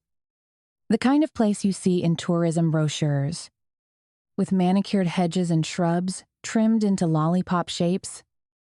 Through the elaborate metalwork, I can see a circular driveway paved in what looks like imported stone, curving around a fountain that belongs in a museum. The mansion itself rises from the landscape like something out of a fairy tale, with cream-colored stone and soaring windows that catch the morning light and throw it back in brilliant. Almost blinding flashes. My stomach churns. But not from morning sickness this time.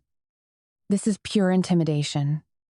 These people live in a different universe than Mom and me, sleeping on pull-out couches and counting every dime. The intercom crackles to life before I can even reach for the button. Miss Katona. Yes, that's me. Did Olv Oz. Please come up to the main entrance. I whiz. The gates swing open with a smooth, nearly silent motion that probably cost more than our entire apartment. I walk up the driveway, my worn flats tapping against stone that looks like it's scrubbed daily. Up close, the mansion is even more overwhelming. Windows soar 3 stories high, framed by intricate stonework that must have taken artisans months to complete. Ivy climbs the walls in perfectly controlled patterns. Even the plants here are wealthy. The front door opens before I can knock, revealing a woman in a crisp black uniform with silver hair pulled back in an immaculate bun. The housekeeper. I assume. Miss Katana. Welcome. I'm Mrs. Dubois. Please. Follow me to the salon. Yes. She leads me through an entrance hall that makes me dizzy. The ceiling disappears somewhere above my head, supported by columns that belong in a Roman temple. But it's the staircase that stops me, cold twin curves of white marble that sweep upward like something from a Hollywood movie, with a banister that gleams gold under the crystal chandelier hanging overhead. I try not to gawk, but it's impossible. Every surface screams money. The artwork on the walls isn't prints or reproductions, these are originals. Oils that probably have their own insurance policies. The marble floor beneath my feet is so polished I can see my reflection. Distorted and small. So damned small. I feel totally out of my depth here. This way. Please. Mrs.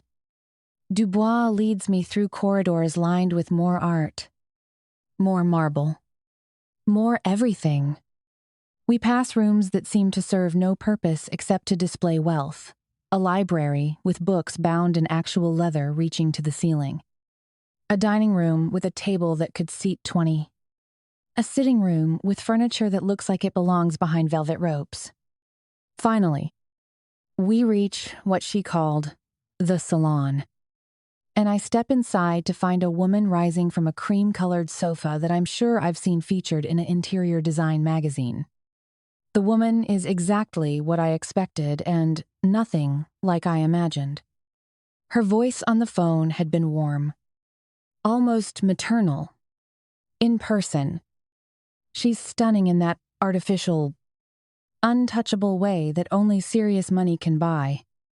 Not a hair out of place in her perfectly styled blonde bob. Not a wrinkle in her silk blouse that drapes over a figure maintained through rigid discipline and likely a small army of personal trainers. She may have had a baby a year ago, but there's no sign of it. But it's her face that catches me off guard. Beautiful. Yes, but wrong. Somehow, too smooth, too symmetrical. The work is expensive, probably the best plastic surgeon's money can buy, but I can see the subtle signs. The slight tightness around her eyes, the way her forehead doesn't move when she smiles. Alona, so wonderful to meet you in person. I'm Elena Vorobeva. 8. She glides toward me with outstretched hands. Her smile perfect and empty. Please, sit. Can Mrs. Dubois bring you anything? Coffee? Sparkling water? Coffee would be great. Thank you. I settle onto the sofa across from her, trying not to sink too deep into cushions that feel like sitting on a cloud. Elena positions herself with the practiced grace of someone who's been photographed her entire adult life. Every angle calculated for maximum effect. So, she begins, I had a conversation with your previous employer, and he had good things to say about you. I more the day that, in flash, that's great. I say, relief making me feel a little lightheaded for a second. I know Jason would never let me down, but the anxiety has been gnawing at me. I'll admit, I was quite pleased. She adds, we've had other respondents, and most were just awful. She huffs a breath and rolls her eyes dramatically. And still, her forehead doesn't move. Anyway, tell me a little about yourself. End quote. We're in the middle of discussing my background when I hear footsteps in the hallway. A moment later, a man enters the room with the kind of presence that immediately shifts the energy. Darling, you're just in time to meet the new help. Elena smiles up at him. This is my husband, Leonid, she says, her voice taking on a slightly different tone, more deferential. Everything about him screams money. From his Italian leather shoes to the way he holds himself like someone who's never heard the word no in any language. We need someone as soon as possible, he says, cutting straight through any pleasantries. His voice carries the particular arrogance of men who measure time in dollars and expect the world to move at their pace. We have to fly to our home in the Bahamas. Then I have business to attend in the Cayman Islands. We'll be away for 2 weeks, give or take. Is Bode, Bahamas, Cayman Islands, multiple homes. I try to keep my expression neutral, but inside I'm reeling. These people don't just have money, they have fuck you money. We can't take our boy with us, Leonid continues, and there's something in his tone that makes my skin crawl. He would only cause problems. You know what 1-year-olds are like. He lets out a laugh that contains zero humor. Constant crying. Nappy changes. That sort of stuff. The casual dismissal in his voice almost makes me flinch. Is this really how he talks about his own child? Like the baby is some inconvenient pet they can't be bothered to travel with? My mind races, trying to process what I'm hearing. A 1-year-old should be with his parents, especially for 2 weeks. He should still be nursing, should be attached to his mother, should be the center of their universe. But Leonid talks about him like he's discussing a piece of luggage they can't fit in their carry-on. I glance at Alona, looking for some sign of maternal warmth, some indication that she disagrees with her husband's cold assessment. But she just sits there, perfectly composed. Her red manicured nails easily an inch long, drumming against her coffee cup. Those nails tell me everything I need to know. There's no way she's ever changed a diaper. No way she's ever held a crying baby against her chest at 3 a.m. The thought of her kissing her son goodnight seems impossible. It would smudge her perfectly applied lipstick. Can you start immediately? Leonid asks, leaning forward slightly. We'll give you a bonus to be on call 2 4 hours a day. If you aren't needing the too much day, when he names the figure, my eyes nearly pop out of their sockets. It's probably more than some people see in a year. For 2 weeks of work, I force myself to stay professional, to not let the desperation show in my voice. That's very generous. Yes, I can start immediately. Duque, excellent. Elena stands with fluid grace, smoothing down her skirt. Can I meet him? I ask. Surprised by how much I want to see this child, they talk about like an inconvenience. Of course. Let's go. Elena's smile is bright and empty. I'll show you to his room. And 1021, we climb the marble staircase. My hand sliding along the golden banister as I try not to think about how much this single architectural feature probably cost. The second floor is just as opulent as the first, more art. More perfectly arranged furniture. More evidence of wealth that borders on the obscene. Elena stops at a door painted in soft blue and pushes it open. Here we are. And the nursery takes my breath away. But not in the way the rest of the house has.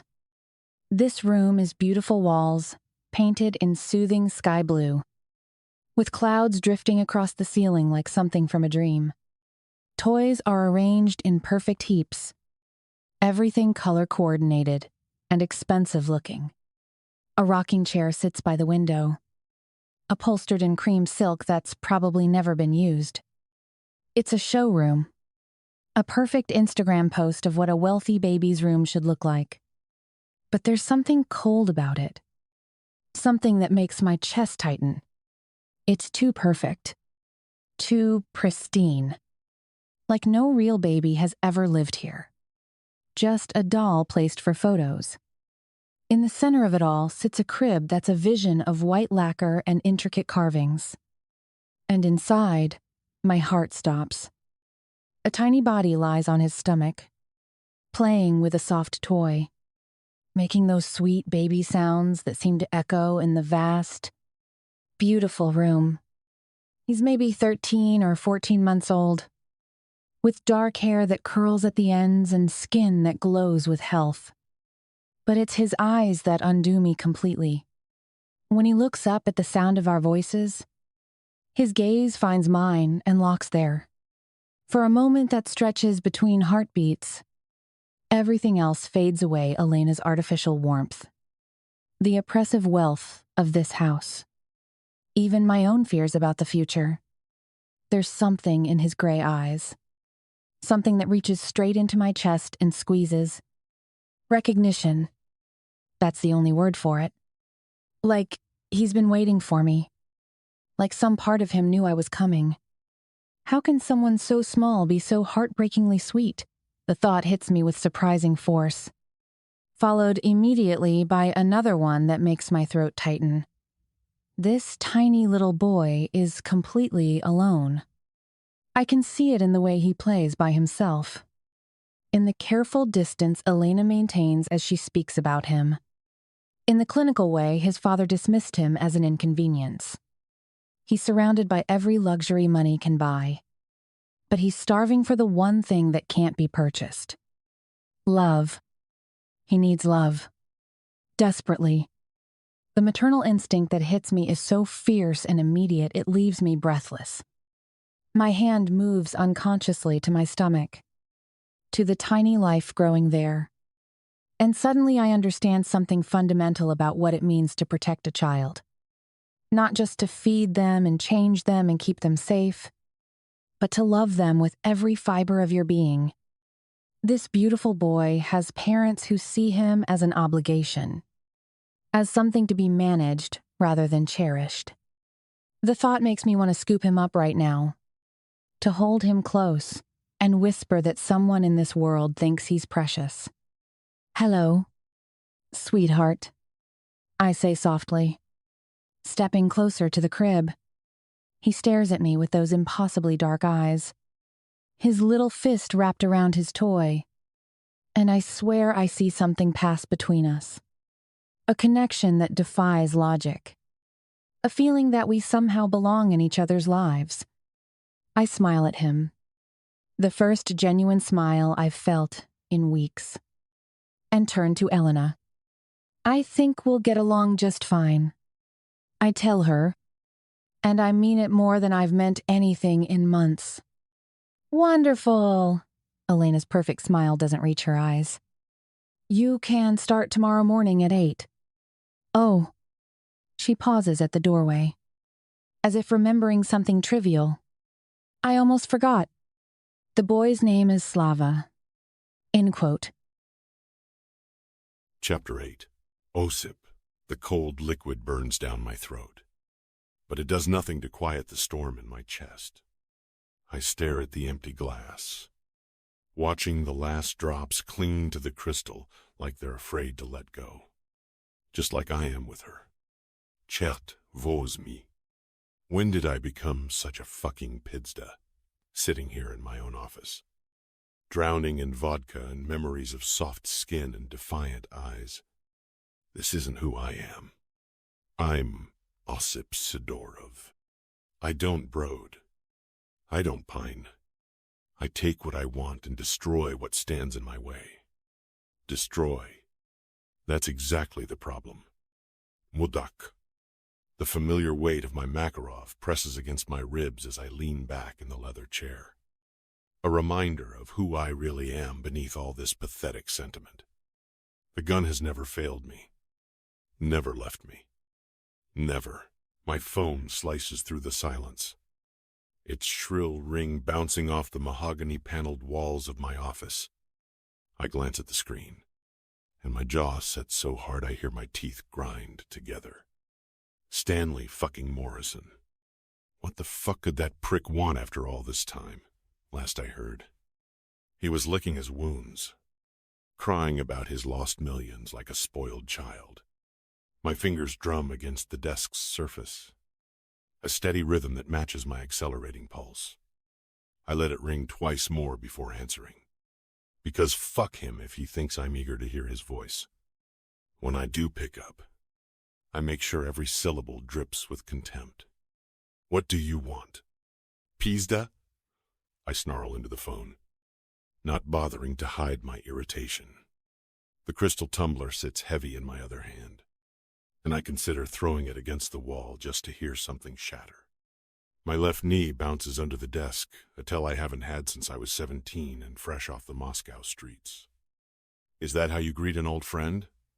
His voice slithers through the speaker like oil on water, thick with venom and false familiarity. That same smugness that used to make me want to put my fist through his perfectly symmetrical face. "A friend who you owe money?" My grip tightens on both the phone and the glass. The cut crystal edges bite into my palm, grounding me in physical sensation when my mind threatens to spin. "I told you already. Pridurok." I growl, letting my accent thicken with contempt. I don't owe you anything. Shiradze stole from us both. Is dater. The muscles in my neck cord tight as steel cables. I roll my shoulders, trying to release some of the tension, but it's like trying to stop a freight train with bare hands. Finally, something we can agree on. Stanley snarls, and I can picture his thin lips curling into that predatory smile I remember too well. The same smile he wore when he watched other men's businesses burn. But that still doesn't get me my money, which is why I have a new plan. I set the tumbler down with a sharp thunk, the sound echoing through my office. My hand wants to shake from rage, not fear, so I clench it into a fist and press it against my thigh. Outside my window, Budapest sprawls in the darkness, millions of lights twinkling like distant stars. My empire, my territory, my rules. But Stanley's voice has already poisoned the air in my sanctuary. Let it go. Morrison, I say, forcing my voice into something resembling reasonable, while my other hand reaches instinctively for the Makarov. Just touching the grip centers me. It's been a year. Shiradze's dead. He took your 2 million to the grave with him. He took even more from me. It's more than money. He took my trust, my reputation, nearly took my life when his betrayal came to light. But Stanley doesn't need to know the details of how Shiradze's blood looked against the asphalt in that parking lot, how it steamed in the cold Boston air, how his eyes went glassy as the life left him. Listen carefully. Osip. Stanley's voice drops to that register. I remember the one that means he's about to sink his claws in deep. I don't give a fuck about reasonable, Rafe. Do you think I don't know you've been screwing my ex? And do you think I don't know she's Shiradze's daughter? The bastard who stole from me? The world stops. Every muscle in my body turns to stone. The air in my lungs feels like concrete, heavy and suffocating. Alona's name hangs between us, and I can feel Stanley's satisfaction radiating through the phone. My vision tunnels, the edges going dark as rage builds like a tsunami behind my ribs. How the fuck does he know? My free hand shoots out and grabs the edge of my desk so hard the wood groans. I need an anchor, or I'm going to tear this room apart with my bare hands. Keep her name out of your fucking mouth. I growl. Every word comes out roughly. For the first time in years, I feel something close to panic clawing at my throat. Not for myself, never for myself, but the thought of Stanley anywhere near her, breathing the same air, saying her name with that poisonous tongue. Oh, so you do have a soft spot for her. Stanley purrs, and I can practically see him grinning that shark smile. The same expression he wore when he took money from desperate parents who'd do anything for a baby. How touching. The big bad wolf has found himself a little lamb, which is why she'll be perfect to get me what I want. His quote, cold dread settles in my stomach. This isn't about money anymore. This is about power, about making me bleed, about watching me break. My fingers start tapping against the desk in rapid succession. 1, 2, 3, 4. An old nervous habit I thought I'd killed years ago. What the fuck are you talking about, I ask. Though part of me already knows. Part of me has been waiting for this call, this threat, since the moment I realized I'd gut anyone who looked at her wrong. Come on. Osip, don't be dense. Stanley's breathing changes, becomes heavier, excited.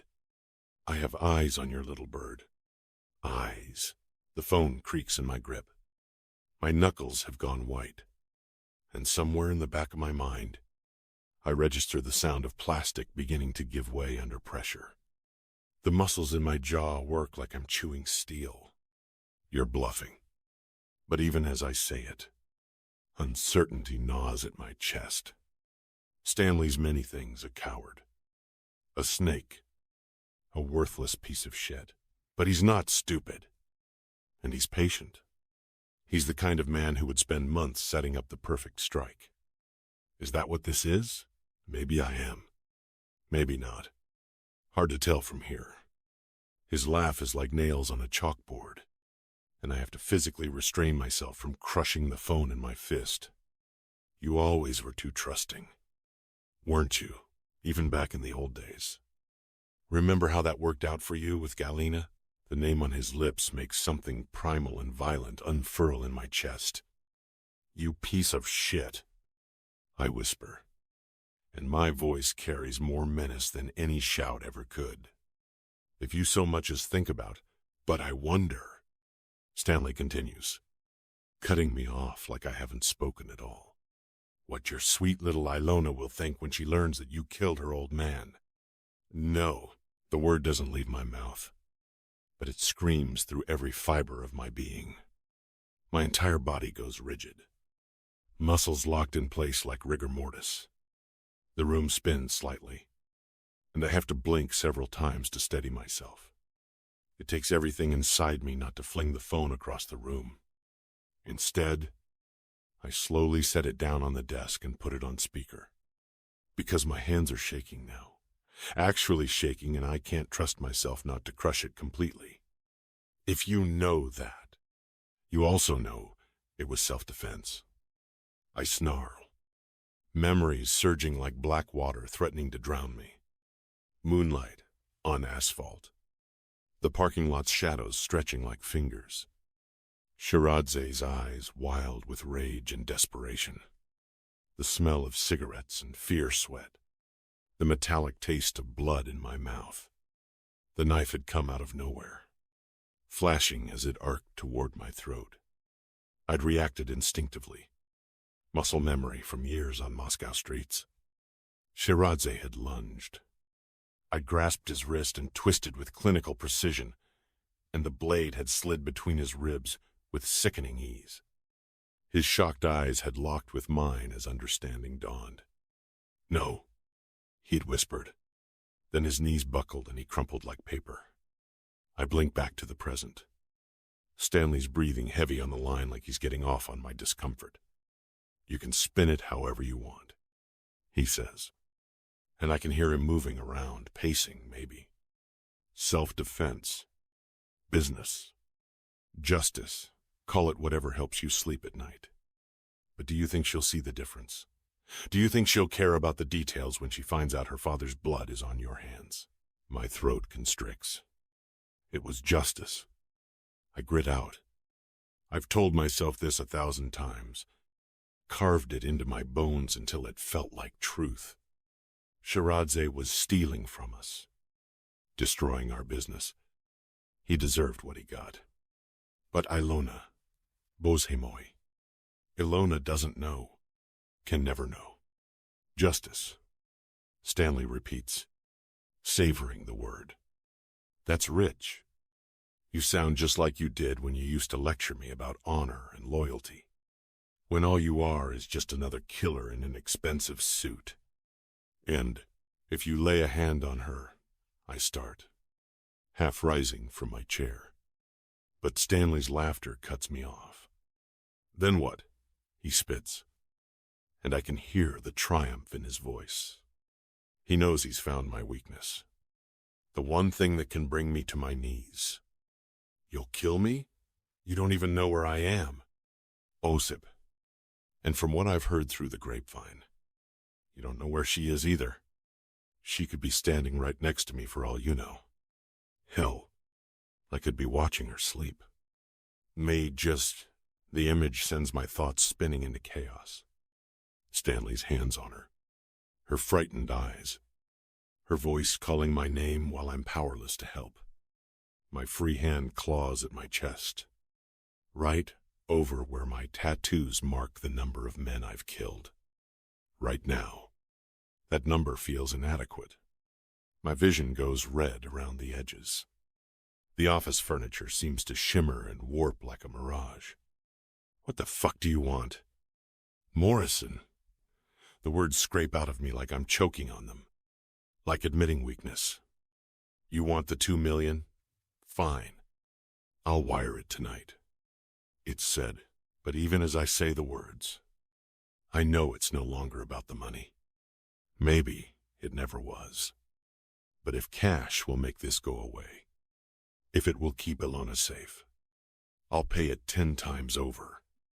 I'll sell everything I've built if that's what it takes. No, he says, smug as shit. Fuck you. Sidorov, you had your chance to be reasonable. I came to you hat in hand, and you spat in my face. You told me to go cry to someone who gave a shit. It's right, I remember that conversation. Stanley storming into my office and demanding money like I was his personal ATM. I told him to fuck off. More than once. I wanted the 2 million. Stanley continues. But you refused to give it to me. You said I could go fuck myself. Remember that?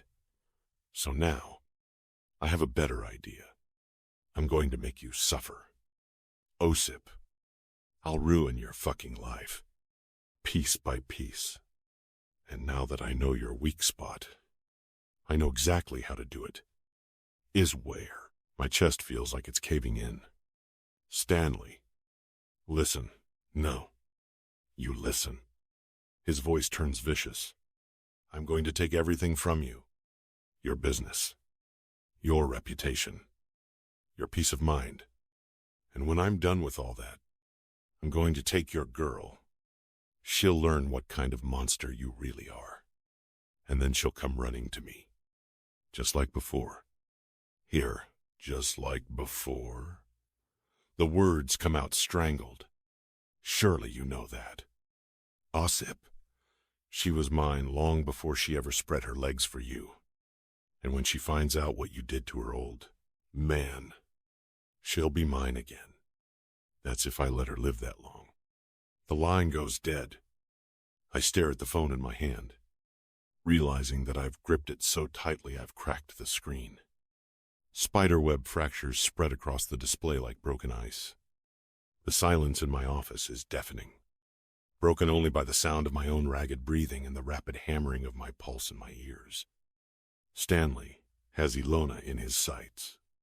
Stanley knows I killed her father. Stanley wants to watch me burn.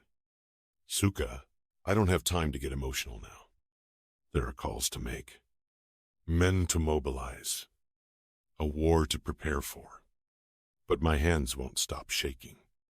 And for the first time in 20 years, I feel like that scared kid on the Moscow streets again, desperate and powerless and so fucking afraid of losing the only thing that matters. But if Stanley thinks he can use her against me, he's about to learn exactly why they used to call me the Butcher of Sokolniki. Some lessons are written in blood, and I've always been an excellent teacher. Chapter 9. Alona.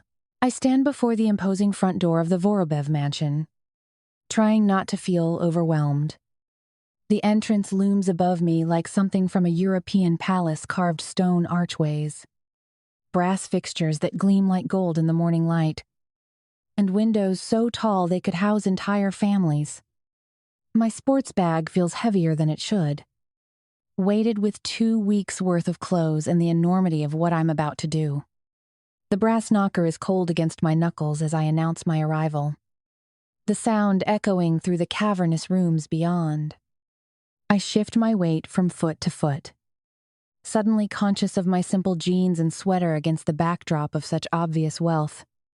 Elena opens the door like she's been waiting behind it, and I'm struck by how overdressed she is for what should be a simple handover. Her designer dressed something that looks like it comes straight out of the pages of Vogue, clings to her perfectly sculpted frame like liquid silk. The champagne color makes her blonde hair shine like spun gold, and her makeup is so flawless it looks airbrushed. Every line, every contour is deliberate perfection. Once again, I'm struck by how little she looks like a mom. Behind her, Leonid adjusts his Armani suit jacket with the ease of a man who's never worn anything off the rack. His movements are calculated. Precise, the gestures of someone who knows exactly how much his appearance costs and what statement it makes. They both look like they're heading to a red carpet event, not leaving their 1-year-old son with a nanny. The disparity makes my stomach clench with something I can't quite name. Poor little kid. Alona. Good, you're here. Elena's smile is brittle, stretched thin across her face like expensive wrapping paper. Her eyes, ice blue and sharp, are already distant, focused on something beyond me. She glances at her diamond-encrusted watch, a Cartier that is obviously the real deal, and the gesture is so practiced it's clearly habitual. We have exactly 15 minutes before the car arrives. Aided Hindo. The urgency in her voice sets my teeth on edge. This is their child we're talking about, not a business meeting. I want to ask her what happens if Slava needs something after those 15 minutes are up. But the words stick in my throat. Of course. I manage instead, following her inside. The interior of their home is a monument to excess crystal chandeliers that catch and scatter light like trapped rainbows. Persian rugs that probably have more history than most museums. And art that I recognize from my father's old auction catalogs. Everything screams money, but whispers nothing about warmth or love. The air itself feels expensive, heavy with the scent of fresh flowers that someone clearly arranged this morning. Yet again, I'm struck by the wealth of their world. The ceilings soar above us, painted with intricate moldings that must have taken months to complete. It's beautiful in an intimidating way, like a museum where you're afraid to touch anything. Kitchen, Elena says, flicking a manicured hand toward a door as she leads me through a tour that feels more like a military briefing. Her Louboutins tap smartly as she moves briskly ahead of me. Lights press this button. Don't touch the others. The others control the wine cellar temperature and the security system. Slava's bottles are in the fridge. Pre-made for today. Formula instructions are on the counter. It's Sky's Bays. Formula. It doesn't surprise me. This woman would never breastfeed. I follow her through rooms that feel more like showpieces than living spaces. Each one is perfectly coordinated. From the throw pillows that have never been disturbed to the books arranged more for color than content. The kitchen is pristine. Granite countertops that span for yards and stainless steel appliances that look like they've never been used. There's a children's high chair pushed into the corner, but it feels almost out of place among all the adult sophistication, like someone remembered at the last minute that a child lives here. Bathroom here. She gestures dismissively at a cavernous powder room that's larger than the entire apartment I share with my mother. Italian marble. Gold fixtures. A mirror that takes up an entire wall. As we showed you previously, his room is upstairs. Tentador. Night routine is written out bath at 7. Bottle at 7:30. Bed by 8. He's very good. Sleeps through the night. 80s was the read. The way she says it makes it sound like an achievement in obedience, rather than the normal sleep pattern of a healthy baby. My chest tightens with each clinical instruction. Leonid appears beside us, checking his phone with the irritated expression of a man running late for something more important than his son. His fingers move across the screen, and I catch glimpses of what looks like stock prices and meeting schedules. Elena, the car will be here in 10 minutes. End quote. I know. She waves him off, but picks up the pace. Her heels clicking faster now. Emergency numbers are on the refrigerator. Pediatrician. Hospital. Our hotel. Though we'll be unreachable most of the time business meetings. You understand. I don't understand. I don't understand how you leave a baby for 2 weeks without looking back. I don't understand how you can speak about your child like he's a business obligation. My hands clench at my sides, nails digging into my palms. Questions? Elena asks. But she's already moving toward the door, her attention fractured between me and whatever glamorous life awaits her in the next 2 weeks.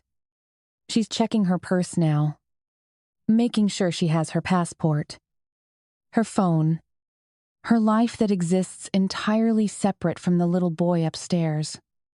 What about his toys? His favorite foods? What makes him laugh? The questions tumble out before I can stop them.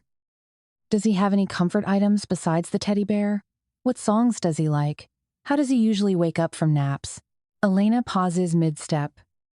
And for a moment, she looks genuinely confused. Like she's never considered that her son might have preferences beyond basic survival needs. Her perfectly sculpted brow furrows just slightly, creating the faintest line in her flawless makeup. I bet she'd fire her Botox doctor if she knew there was a furrow. He's easy, not fussy. The bottles, the schedule, that's all he needs. Her voice carries the dismissive certainty of someone who's never spent more than an hour alone with their child. The housekeeper usually handles the details. Day, the dismissal in her voice makes my chest tight. That's not all any child needs. But before I can say anything, a car horn sounds from outside, 2 sharp blasts that echo through the mansion's rooms. That's us. Leonid appears with 2 designer suitcases. His relief tangible. He moves with the energy of someone finally escaping an obligation. Ready. Darling. Elena nods, grabbing her purse and Hermès Birkin that I once saw in an episode of Real Housewives of Beverly Hills. The leather is buttersoft, the hardware gleaming like jewelry. Slava is still sleeping, but I can see you'll be perfectly fine with our son. The words are thrown over her shoulder as she heads for the door, like an afterthought, like reassuring herself more than me. They don't kiss him goodbye. They don't even look toward the stairs where he's sleeping. They just leave. And just like that, they're gone. The limo pulls away with them inside a sleek black beast with an engine that purrs, leaving me standing in their opulent foyer, surrounded by cold marble and the echoing silence of their absence. Wow. I think, watching their car disappear down the tree-lined drive, they didn't even wait for their son to wake up before leaving him for 2 weeks with a stranger. The thought sits in my chest like a stone. I've barely met this baby, but my heart already breaks for him. What kind of parents are so eager to escape their own child? The house feels different without them, larger somehow, and eerily quiet. Without Elena's expensive heels and Leonid's phone calls, the silence is almost oppressive.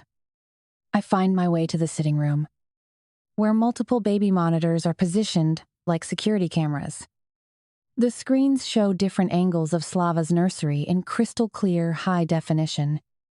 And there he is, a tiny figure in a crib that looks enormous around him. He's sleeping peacefully, one small fist curled around a teddy bear that's almost as big as he is. The bear is well loved. I notice not pristine like everything else in this house. Its fur is slightly matted in places, one ear more chewed than the other. But even in sleep, there's something about his posture that breaks my heart. He's clutching that bear like it's his anchor, like it's the only constant thing in his small world. Is this what an unimaginable amount of money does to people? The question echoes in my mind as I watch him on the monitor. I think about my own father, how he used to sing me to sleep every night, how he knew exactly which book would make me laugh, how he never missed a bedtime even when he was exhausted from surgery. Does it make you forget that your child needs more than a schedule and a bottle? On the screen, I see him stir, little legs kicking against his sleep sack, His eyes flutter open, eyes that seem too knowing for a baby, and he rubs them with tiny fists before looking around his room with the confused expression of someone trying to remember where they are. There's something almost heartbreaking about the way he pauses, like he's listening for voices that aren't coming. I don't want him to feel alone when he fully wakes up. The thought propels me up the stairs. My footsteps muffled by carpet so thick it feels like walking on clouds. The hallway is lined with more art. More expensive furniture that no one ever uses. The second door on the right opens to reveal a nursery that looks like something from a magazine, perfectly coordinated colors. Expensive furniture arranged with mathematical precision. Toys that still have their tags. It's beautiful. It's also sterile as a hospital room. Slava is sitting up in his crib now, still clutching his teddy bear. When he sees me, his face lights up with a smile so immediate and genuine that it takes my breath away. It's like sunrise breaking through clouds pure. Unfiltered joy at seeing another human being. "Good morning, little one," I whisper, approaching his crib slowly. The feeling hits me again, that strange sense of recognition. Like we've known each other longer than the brief meeting yesterday. My hand moves instinctively to my belly, where my own little secret is growing. The pregnancy hormones must be making me more emotional, more maternal, making me see connections that aren't really there. That has to be it. Slava pulls himself up to standing, wobbling slightly on unsteady legs. His dark hair is mussed from sleep, sticking up in adorable tufts that make him look like a tiny cartoon character. He falls back onto his diaper-padded bottom with a soft thump, then immediately tries again. This time, reaching his small arms toward me and babbling something in his own private language. "You want out of there, don't you?" I ask, lifting him from the crib. He feels so solid and warm in my arms, smelling like baby powder and innocence and something else I can't identify, something that makes my chest ache with familiarity. His weight settles against me perfectly, like he belongs there. Ma, he babbles, patting my cheek with one small hand. "Oh, sweetie, I'm not Mama. I'm Alona. Can you say Ilona?" I sink onto the floor and sit cross-legged on the soft nursery rug, placing him in front of me. "Ilo," he responds, which is close enough to make me smile. "That's right. Ilo. I'll be your Ilo for a while." Here, he immediately begins his baby exploration routine, crawling a few steps away from me, then looking back to make sure I'm still there. It's like he's testing the boundaries, seeing if I'll disappear like everyone else in his life apparently does. When he spots a colorful ring stacker, he makes a beeline for it. His determination both hilarious and endearing. He grabs it, shakes it with surprising strength, then promptly tries to eat it. No, baby. Like this. I show him how to stack the rings, but he's more interested in banging them against the floor, delighting in the noise they make. Each thump echoes through the quiet room, and his laugh bubbles up from somewhere deep in his chest. As we play, my mind drifts to dangerous territory, thoughts of the family I could have had, the baby growing inside me, the father who will never know about either of us. If things had been different. If he hadn't, what the fuck? "Girl, what the hell are you thinking? He killed your father!" I push the thoughts away violently, but they leave a residue of sadness that's hard to shake. My throat tightens, and I have to blink several times to clear my vision. I think about the baby growing inside me, about whether I'll even make it past the critical 12-week mark. The statistics flash through my mind, all the things that can go wrong. All the ways this tiny hope inside me might disappear. The uncertainty tightens around my heart, making it hard to draw breath. Slava must sense my shift in mood because he stops playing and crawls back to me, settling quietly on the rug with his teddy bear pressed against his chest. His gray eyes, so different from Elena's ice blue and Leonid's brown, study my face with an intensity that seems too mature for his age. It's like he understands the thoughts that haunt me. Like he recognizes the sadness that threatens to pull me under. There's something in his gaze that reminds me of, no, I'm being ridiculous. Pregnancy hormones and maternal instincts. Nothing more. You're a special little boy, aren't you? I whisper, reaching out to smooth his hair. He leans into my touch, and something in my chest shifts and settles. Whatever happens with my own pregnancy, whatever complicated feelings I have about the father, whatever darkness lurks in my future, this little boy needs someone to see him, to love him, to be present with him in a way his parents clearly aren't. I already love him. The realization should scare me. But instead, it feels like the most natural thing in the world. We'll definitely be more than fine for 2 weeks, I tell him softly.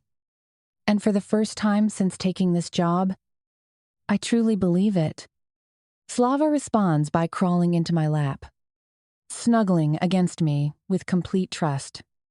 His small body fits perfectly in my arms, and my heart melts all over again.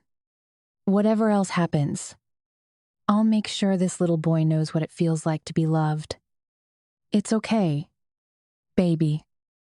I whisper against the top of his head, breathing in that sweet baby scent. It's all going to be okay.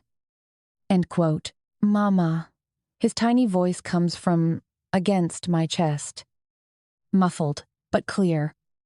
No, baby. Ilo, for some reason, I find myself brushing away a stray tear that leaked from the corner of my eye. Ugh, stupid pregnancy hormones. But as I hold this beautiful, abandoned little boy, I can't shake the feeling that maybe we need each other more than either of us knows. Chapter 10. Osip. The nightmare claws its way up from the depths of my subconscious like a fucking parasite. Slava's face. That little mouth forming the word Papa through the rain-streaked window of the Land Rover. But this time, the car doesn't drive away. It explodes in a ball of fire that turns my son's innocent eyes into charcoal. I'm running toward the wreckage, my legs moving through cement, my lungs burning as I scream his name into the void. Then the scene shifts. Alona is on a plane, her blue eyes wide with terror as Stanley slides into the seat beside her. His smile is all teeth and malice as he strokes her honey blonde hair with one hand while the other grips a knife that gleams like pure evil. She's so trusting, so fucking naive, leaning into his touch like he's her savior instead of her executioner. I try to scream her name, to warn her, but no sound comes from my throat. The blade moves closer to her neck, and I watch helplessly as crimson spreads across her pale skin. Ilona, the word tears from me as I jolt awake, my body convulsing like I've been electrocuted. Sweat coats my skin in a slick layer of fear and rage. Soaking through the Egyptian cotton sheets I paid a fortune for. My heart thunders so hard I wonder if this is what a cardiac arrest feels like. The darkness of my bedroom feels suffocating, pressing down on me like a weight. The digital clock on my nightstand glows 3:47 a.m. in accusatory red numbers. Another sleepless night in what's becoming an endless parade of them. Stanley's words echo in my skull. I have eyes on your little bird. Osip. I push myself upright, muscles screaming in protest. My body feels like I've been beaten with a fucking baseball bat. Every joint stiff with tension I can't release. The nightmares are getting worse, more vivid, more detailed, more fucking real. Every night it's the same horror show. Slava disappearing. Alona bleeding, and me powerless to save either of them. I stumble to the bathroom, leaning over the basin and splashing cold water on my face. Stubble grazes my fingertips from a beard that's grown scraggly with neglect. I look like a fucking vagrant. I reach for the medicine cabinet with shaking hands, fingers closing around the bottle of sedatives. 2 pills tumble into my palm, small white circles that promise oblivion but deliver nothing but more nightmares. I swallow them, chasing the bitter taste with tap water that does nothing to wash away the taste of failure. But the pills don't touch the rage. Nothing touches the rage anymore. My fist connects with the mirror before I consciously decide to move. The impact sends spiderwebs of cracks racing across the surface, and the sound of shattering glass fills the bathroom. Shards embed themselves in my knuckles, drawing blood that drips onto the pristine white marble in perfect crimson drops.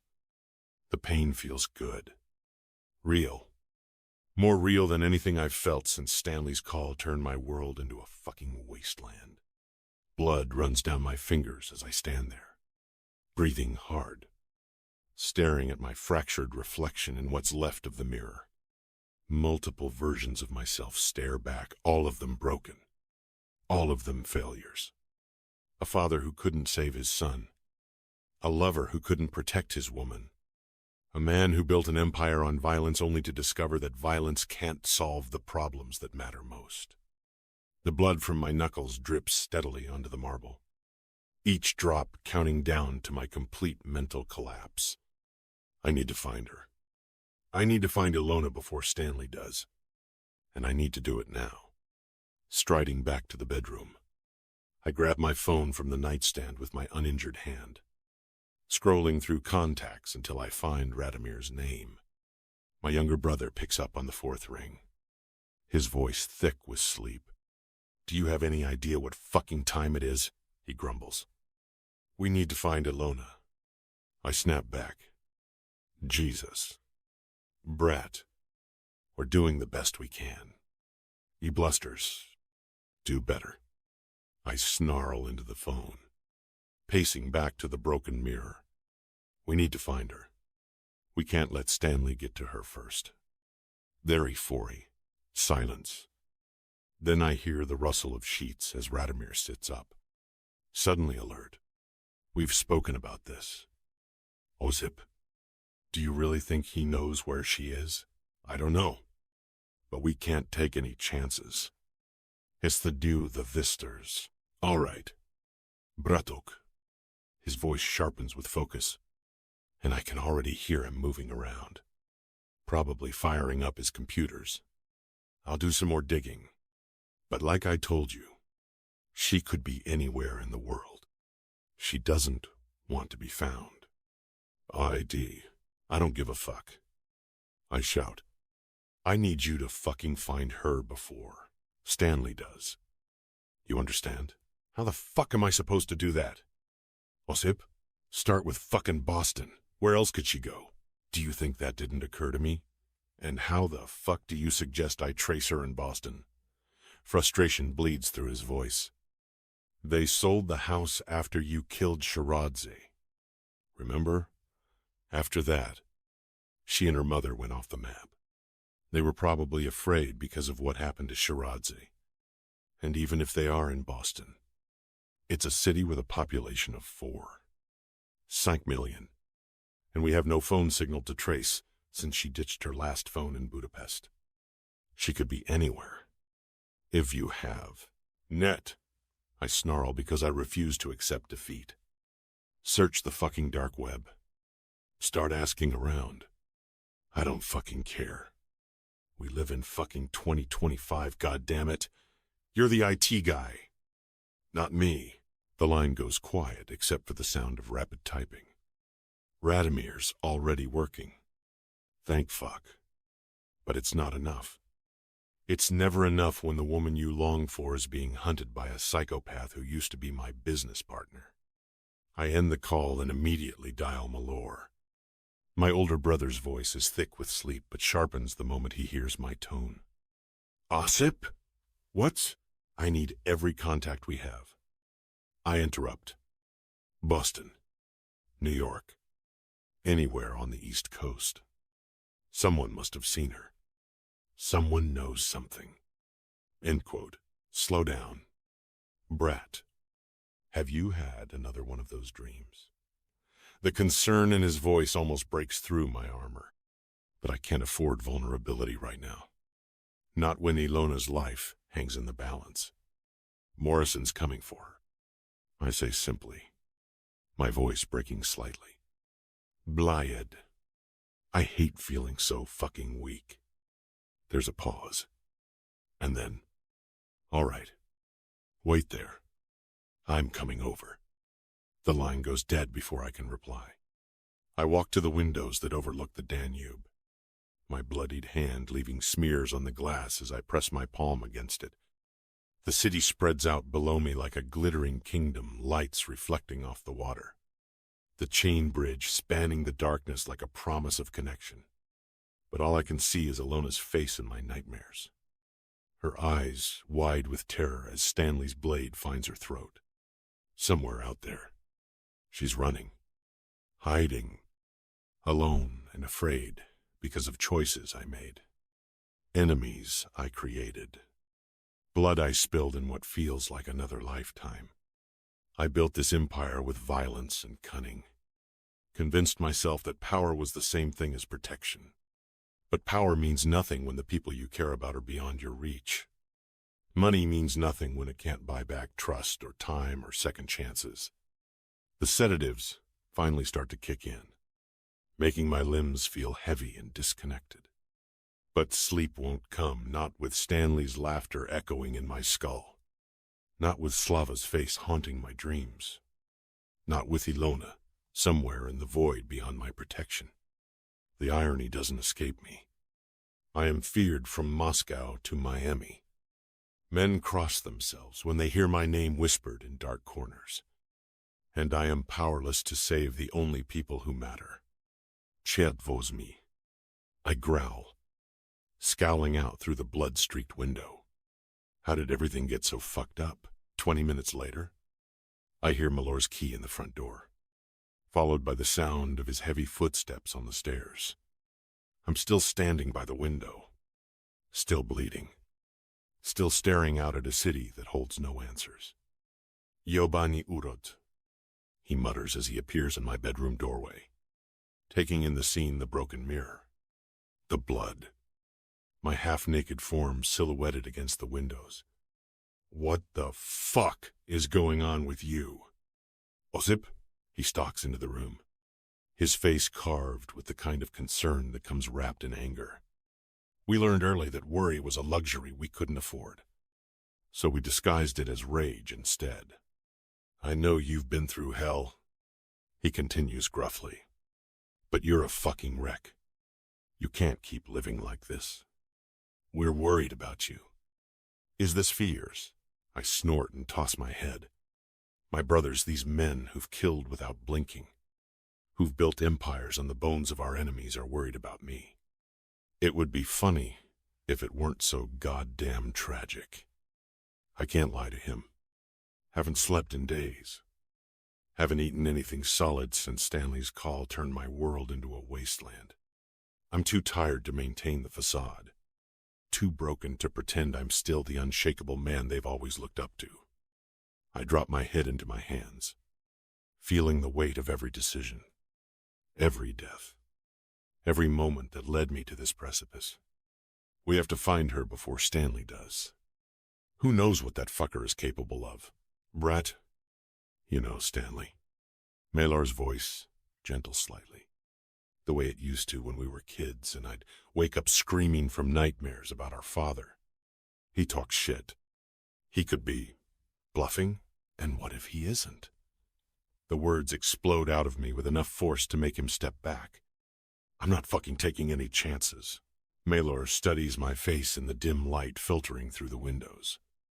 And whatever he sees there makes his expression shift from irritation to something closer to fear. Not fear of me, fear for me. Osip, he says quietly, and there's something in his tone that makes me look up. When's the last time you looked in a mirror? I gesture toward the bathroom with my bloodied hand. Just did. Had to break it to get an honest reflection. End quote. This isn't sustainable. He moves closer, and I can see the genuine worry etched into the lines around his eyes. You're falling apart. And if you fall apart, everything we've built falls apart with you. As one too, the truth of his words hits hard. I am falling apart, have been since the moment I realized I was in love with the daughter of a man I killed in cold blood. Since the moment Stanley's voice crawled through my phone like poison, promising to destroy everything I care about. Nobody is untouchable in this fucking life. I say, the words coming from some deep, honest place I usually keep locked away. Not even a man like me. The older I get, the more I realize that, and maybe this is karma. Maybe this is how I'm paying for all my sins. Doesn't Meller doesn't respond immediately. He just stands there. My brother, who's seen me at my best and worst, who's watched me build an empire, and now watches me tear myself apart over a woman who'd destroy me if she ever learned what I'd done to her father. The silence between us is heavy with the weight of everything unsaid, all the bodies we've buried, all the choices that led us here, all the reasons why love has always been a luxury we couldn't afford. Until now. Until her. We'll find her, he says finally. And there's something in his voice I haven't heard in years. Not just loyalty or duty, but understanding. He knows what she means to me, even if he doesn't understand why. I nod, not trusting my voice, and watch as he moves toward the door. But he pauses at the threshold, his hand on the frame. Osip, he says without turning around.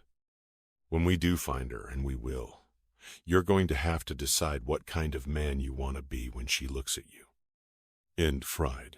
The door closes behind him with a soft click, leaving me alone with the broken mirror and the truth that cuts deeper than any shard of glass.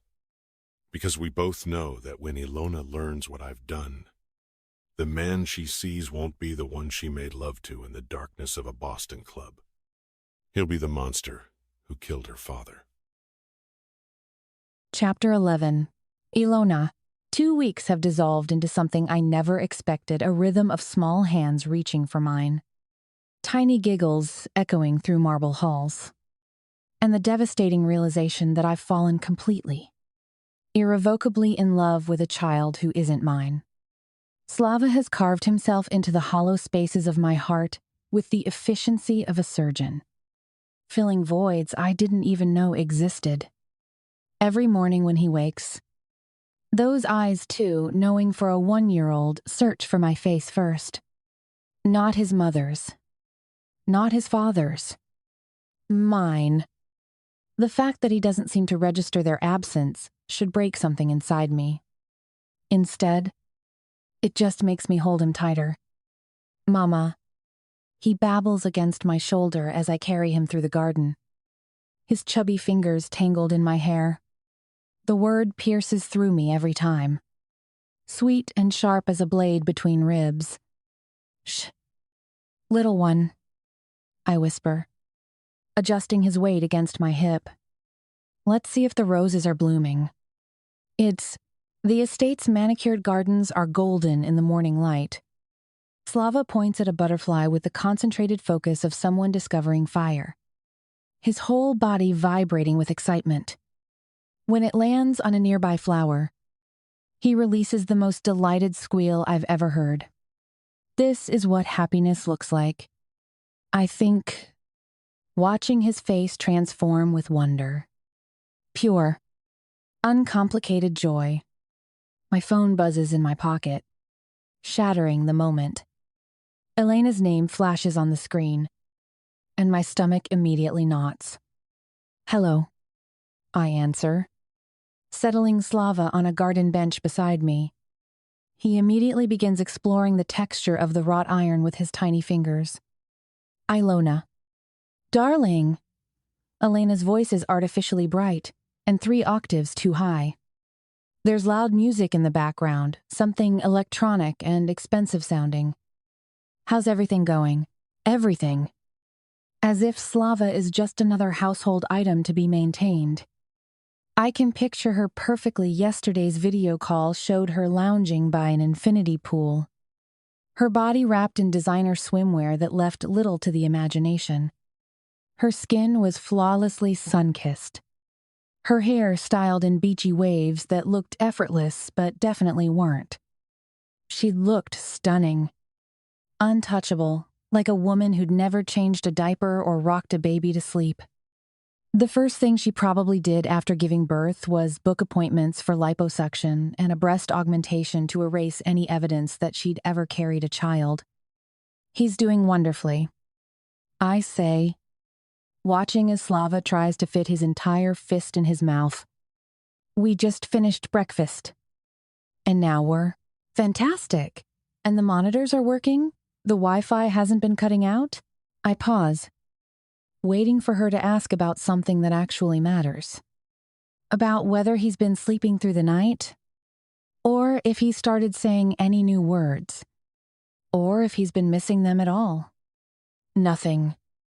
Everything's working perfectly. I manage. Perfect. Oh, Leonid wants to say hello. Leo! Her voice becomes distant as she calls to him. I can hear the clink of glasses, the splash of water, probably a pool, and the kind of careless laughter that only comes from people who've never had to worry about anything real. Slava looks up at me, his eyes full of trust, and my chest tightens with something that feels dangerously close to rage. Alona? Leonid's voice comes through, smoother than Elena's, but equally detached.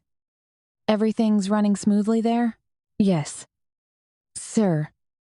Slava's been an angel. End chord. Good. Good. Listen. We've had a slight change of plans. He pauses, and I can hear him taking a sip of something.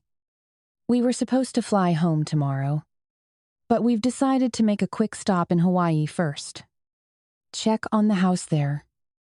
You know how it is. I don't. No. I want to say, I don't know how it is to own multiple houses scattered across the globe while your baby learns to walk without you there to see it. Can you stay 2 extra nights? I'll make it worth your while. Of course. It's 1. In the background, I hear Elena's voice, shrill with laughter. Leo! Put the phone down. She'll be fine with Slava. Come here for the group photo. My eyebrows climb toward my hairline before I can stop them. A group photo. Their child's caregiver is discussing logistics while they pose for Instagram. Of course. I hear myself saying, that's no problem. And, excellent. And Alona? His voice drops, taking on that particular tone rich people use when they're about to make an offer they think you can't refuse. When we get back, let's discuss you staying on permanently. Long-term arrangement. Very generous compensation. 2 stints. Permanent. I pull in a breath. The idea of watching Slava grow up while his parents treat him like an expensive accessory. Of being the only one who sees his first steps. Hears his first real words. Comforts him when he's scared. We'll talk when you return. I say carefully. Perfect. Enjoy the sunshine. Alona! The line goes dead, leaving me staring at the phone like it might explode. Slava makes a questioning sound, reaching for the device with grabby hands. No. Baby. I murmur, sliding the phone back into my pocket. That's not a toy. We know. He immediately loses interest, distracted by a leaf that's fallen near his feet. He picks it up clumsily, turning it over in his small hands before offering it to me like a gift. Thank you, I whisper, accepting the leaf with all the solemnity the moment deserves. It's beautiful. It's biz. His smile could power the entire estate. How do they not see this? I wonder. Watching him clap his hands together in delight. How do they not see how magnificent he is? That evening, after Slava's bath, where he splashed with such enthusiasm that I'm soaked through my shirt, I tuck him into his crib in his impossibly perfect nursery. It's a little less clinical now. I've tried to warm it up over the past 2 weeks. Added a soft blanket that actually looks like it belongs to a child rather than a museum display. On the wall, I've taped up a series of splashy hand paintings we made together. Sleep tight. Little love, I whisper, smoothing his dark hair back from his forehead. He looks up at me with those serious eyes, like he's trying to memorize my face. My throat closes. Don't get too attached. I warn myself. This isn't your life. But watching him drift toward sleep, his tiny fist curled around the corner of his blanket, I can't imagine walking away from him. Can't imagine letting him wake up one morning to find another stranger tasked with keeping him alive while his parents jet-set around the world. Once I'm certain he's asleep, I pad downstairs to the kitchen and dial my mother's number. The phone rings 4 times before she answers longer than usual. Darling? Her voice is soft, warm with affection, and immediately I feel something in my chest unclench. Mom. I settle back in the chair, already feeling some of the tension leave my shoulders. How are you? I'm fine. My love. Tell me about your work. Are they treating you well? The difference is immediate and stark. Where Elena asked about monitors and Wi-Fi, my mother asks about my well-being. Where Leonid discussed logistics while Elena posed poolside for social media pics. Mom wants to know if I'm happy. It's complicated, I admit, sinking into one of the kitchen chairs. Slava is the most wonderful little boy. So darn cute. And when he laughs, I trail off, surprised by the emotion in my own voice. You love him, she says simply. I do, Ep. The admission slips out, almost surprising me. I love him so much, it scares me. And his parents. I struggle for words that won't sound too harsh. They're extending their vacation. 2 more days in Hawaii. And my mother makes a small sound of disapproval. She's never been one to judge other people's parenting openly. But I can hear her thoughts in that tiny noise. He's lucky to have you, she says finally. For now. I press my free hand against my stomach, still not quite believing there's life growing there. Anyhow, there was something.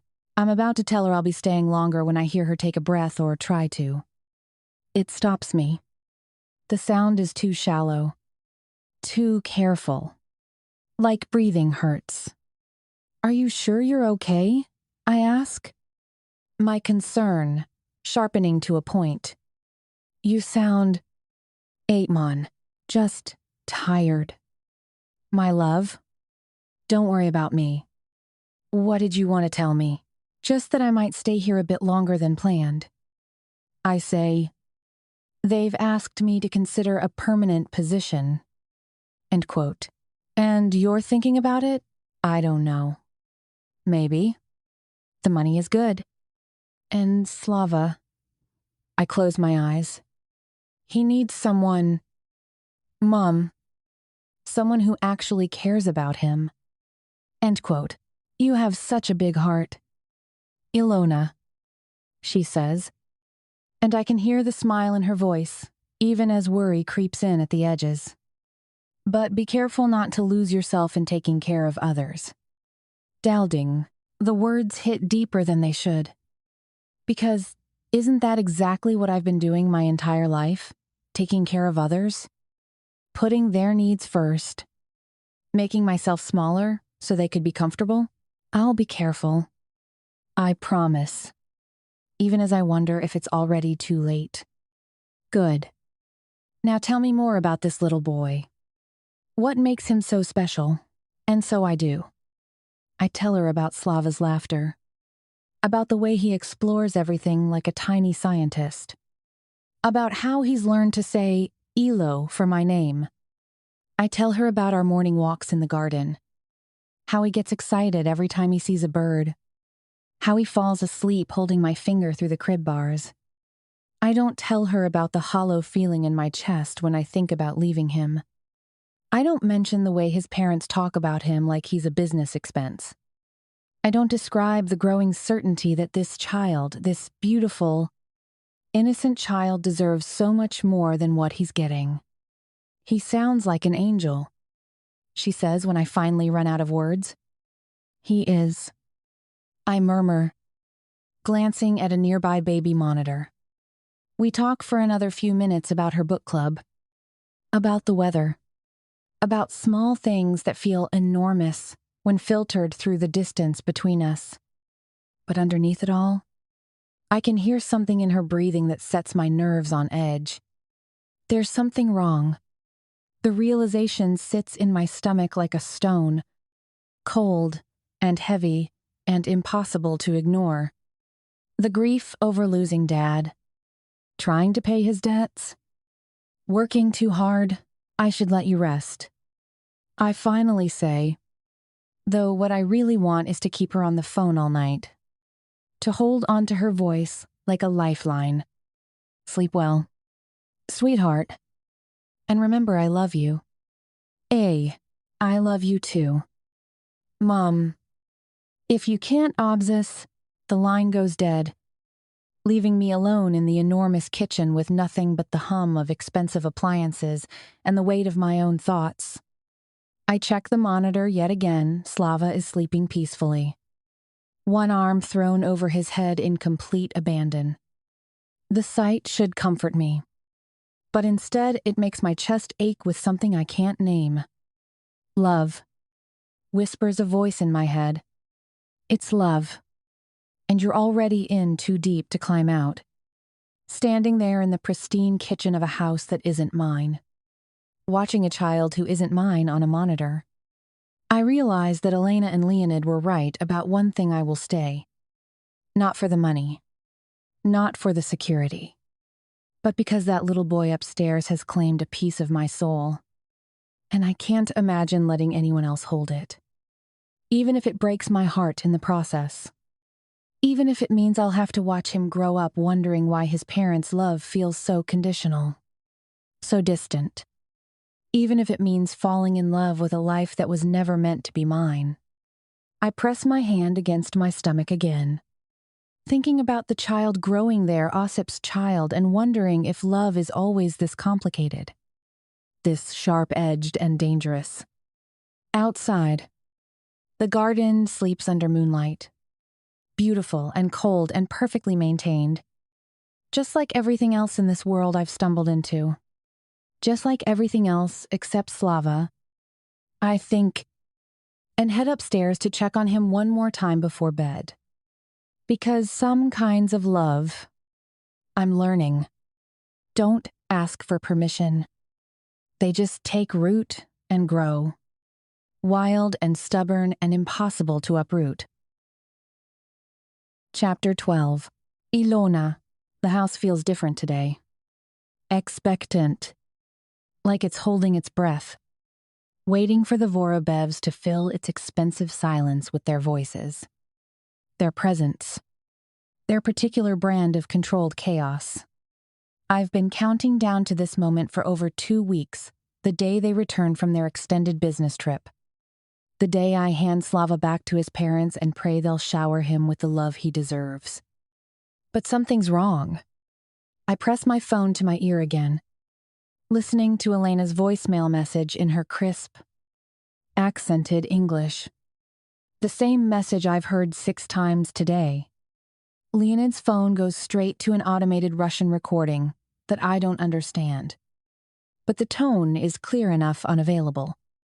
They're probably flying, I murmur to myself, setting the phone down on the marble kitchen counter. The sound echoes through the cavernous space, swallowed by vaulted ceilings and designer emptiness. But even as I say it, unease crawls up my spine. In the time I've been caring for Slava, his parents have never gone more than 24 hours without checking in. They may not be loving, but they're certainly thorough. Alona calls daily generally before bed to check if the household is running smoothly and that Slava is maintaining his routine. Leonid sends business-like texts with questions about feeding schedules and developmental milestones, as if his son were a quarterly report to be managed. Their silence feels unnatural, wrong. From upstairs comes a sharp, frustrated cry that cuts through my spiraling thoughts. Slava. I skip up the stairs, my bare feet silent against the imported Italian marble, and find him standing in his crib, tiny fists gripping the rails like a prisoner demanding release. Hey, little man. I coo, lifting him into my arms. His body is warm and solid against me, but he's trembling, that subtle shake babies get when they're overwhelmed. What's wrong? He doesn't stop crying. If anything, the sound grows more desperate. His face scrunching into that particular expression of infant outrage that breaks my heart every time. I've learned to read his moods over these weeks. Hungry cries versus tired cries versus lonely cries. This is something else entirely. Something that feels like fear. Babies pick up on energy. I know this. They're like emotional barometers, sensing tension and stress in ways that adults have trained themselves to ignore. My own anxiety must be bleeding into him, making him feel unsafe in a world that should be simple and secure. Okay, I whisper, swaying gently as I carry him to the window. Outside, the Boston skyline glitters against the inky night sky. Somewhere out there, his parents should be making their way home. Should be, but aren't. Let's try to reach Mama. Shall we? I grab my phone with one hand while supporting Slava with the other, scrolling to Elena's contact. As the phone rings uselessly in my ear, Slava's cries begin to quiet. He's watching me with those enormous eyes. And for some reason, I'm convinced they're filled with hope. Nonsense. Alona, you're projecting. The call goes to voicemail again. Slava points at me with one chubby finger, his tears still fresh on his cheeks. Mama. Initus. I freeze, staring down at this beautiful, innocent child who doesn't understand that I'm temporary, that I'm just the help, that at some point, I'll disappear from his life forever. No, I say softly, stroking his dark hair. It's getting longer. No longer the wispy baby fuzz it was when I first arrived. I'm not Mama. Mama is coming soon. I'm Alona. End quote. He tilts his head, processing this information with the serious concentration only toddlers can manage. Ilolo, he says, the syllables clumsy on his tiny tongue. Ilo, daughter and quote. Well said. The praise comes automatically, along with a kiss pressed to his soft hair. He smells like baby shampoo and innocence. And the guilt that's been my constant companion these past weeks crashes over me like a wave. How am I going to leave him? When I took this job, it was supposed to be simple. Good money, temporary arrangement, help a wealthy family while I figured out my next move. I didn't expect to fall in love with this little boy. I didn't expect him to fit so perfectly in my arms, or for his laughter to become the highlight of my day. I certainly didn't expect him to call me Mama with such complete trust. The Vorobevs pay me well, extraordinarily well, by nanny standards. But money was never the real draw. Not after the first couple of days. It was Slava's smile when I walked into his room each morning. It was the way he'd reach for me when he was scared or hurt. It was teaching him new words and watching his face light up with pride. I've been lying to myself, pretending this was just a job. But jobs don't break your heart. Where the hell are they? I mutter, frowning through the window into the darkness. We're well past dinner now. The evening light long since faded into pure darkness. The antique clock in the hallway chimes 9 times, each note resonating through the house. Slava's energy is flagging, his earlier distress giving way to the drowsy crankiness that means he'll sleep again soon. Let's get you settled, I murmur, carrying him to his bed. I place him in his crib, and he immediately protests, reaching for me with both arms. Ilo, Ivrio, I'm right here. I promise. Settling into the rocking chair beside his bed. It's the one piece of furniture in this house that feels lived in. Softened by nights of songs and stories and whispered comfort. Try to get some sleep. Okay? You need your rest. Viz, I begin to sing an old Russian lullaby my dad used to hum to me. One of the few things from my childhood that doesn't hurt to remember. My voice is soft, but Slava's eyes immediately begin to flutter. He fights it for a few minutes. That stubborn determination to stay awake that all toddlers share, but eventually succumbs. His breathing evens out. Deep and peaceful. One little hand clutches the corner of his blanket, a gesture so achingly vulnerable that I have to blink back tears. I tuck the blanket more securely around him, my fingers gentle against his warm skin. Sweet dreams, little prince. I whisper, downstairs. The house feels even more oppressive in its silence. I make my way to the kitchen, needing something to do with my hands. Some way to quiet the anxious energy buzzing under my skin. Cooking has always been my therapy, the precise movements. The transformation of raw ingredients into something nourishing and beautiful. The Sub-Zero refrigerator is still immaculately stocked. The regular deliveries have been an endless parade of organic produce and artisanal delicacies that most people only dream of tasting. Tonight, I find Scottish smoked salmon, perfectly ripe avocados, aged cheeses from small French farms. Fruit so perfect, they look artificial.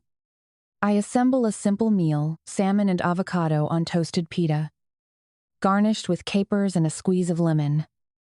It should taste amazing.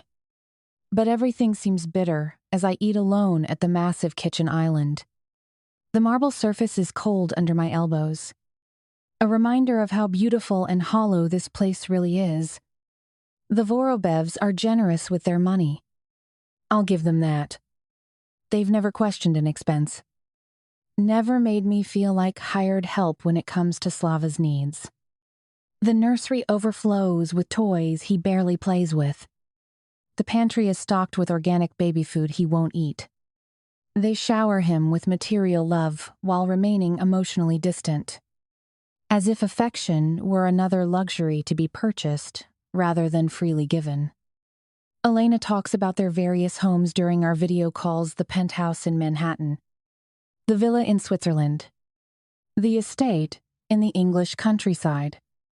Leonid discusses bonuses and business deals with the same passion other fathers reserve for their children's first steps. They love Slava. I think, in their own complicated way. But they love him like they love their art collection, something precious to be protected and displayed, but not necessarily understood. Slava will want for nothing material in his life. The best schools, the finest clothes, access to experiences most people can only imagine. But will he have what he really needs? Will he have parents who see him, Who know his favorite bedtime story or remember what makes him laugh? Will he have love that doesn't come with conditions? Exhaustion eventually drives me from the kitchen to the living room, where I collapse onto the vast leather sofa. It's not the most dignified place for a nap, but I'm too emotionally drained to care about appearances. The baby monitor sits on the coffee table beside me. It's soft static, the only sound in the cavernous space. I close my eyes and let myself drift, carried away by the white noise of expensive silence. When I wake, the world has transformed. The floor-to-ceiling windows show nothing but darkness punctured by city lights, and the digital clock on the entertainment center glows an accusatory 12:47 a.m. I've been asleep for hours, and the baby monitor hasn't made a sound. Panic flickers through me as I imagine all the things that could have gone wrong while I slept. I grab the monitor and tiptoe upstairs, my heart hammering against my ribs. But when I peer into Slava's room, he's exactly as I left him, curled under his blankets, breathing deep and steady, one small hand still clutching that corner of fabric like an anchor. He's safe. He's sleeping peacefully. But his parents, where are they? The question pounds through my skull as I stand in the darkened hallway, staring at nothing. They were supposed to be home hours ago. Their flight should have landed before dinner. They should be here, taking their son back, releasing me from this beautiful torment. But they're not. And for the first time since I took this job, I'm not sure if I want them to be. Chapter 13. Osip. I sink into my chair. The morning sun cutting sharp angles across the hardwood floor. My coffee's gone cold in the mug balanced on the armrest. But I don't give a shit. The silence in this house presses against my skull like a migraine. Too much space. Too much quiet. Too much time to think about what I've lost. I flip through channels with the remote. The perspex cool against my thumb. Some reality show bullshit, plastic women screaming at each other over champagne flutes. A cooking program where some chef pretends pasta is an art form. Financial news predicting market crashes that never come. The familiar CNN jingle cuts through my restlessness. And I pause. The remote feels heavier in my hand than it should. Breaking news. Private plane crashes into ocean. 2. Confirmed. Dead.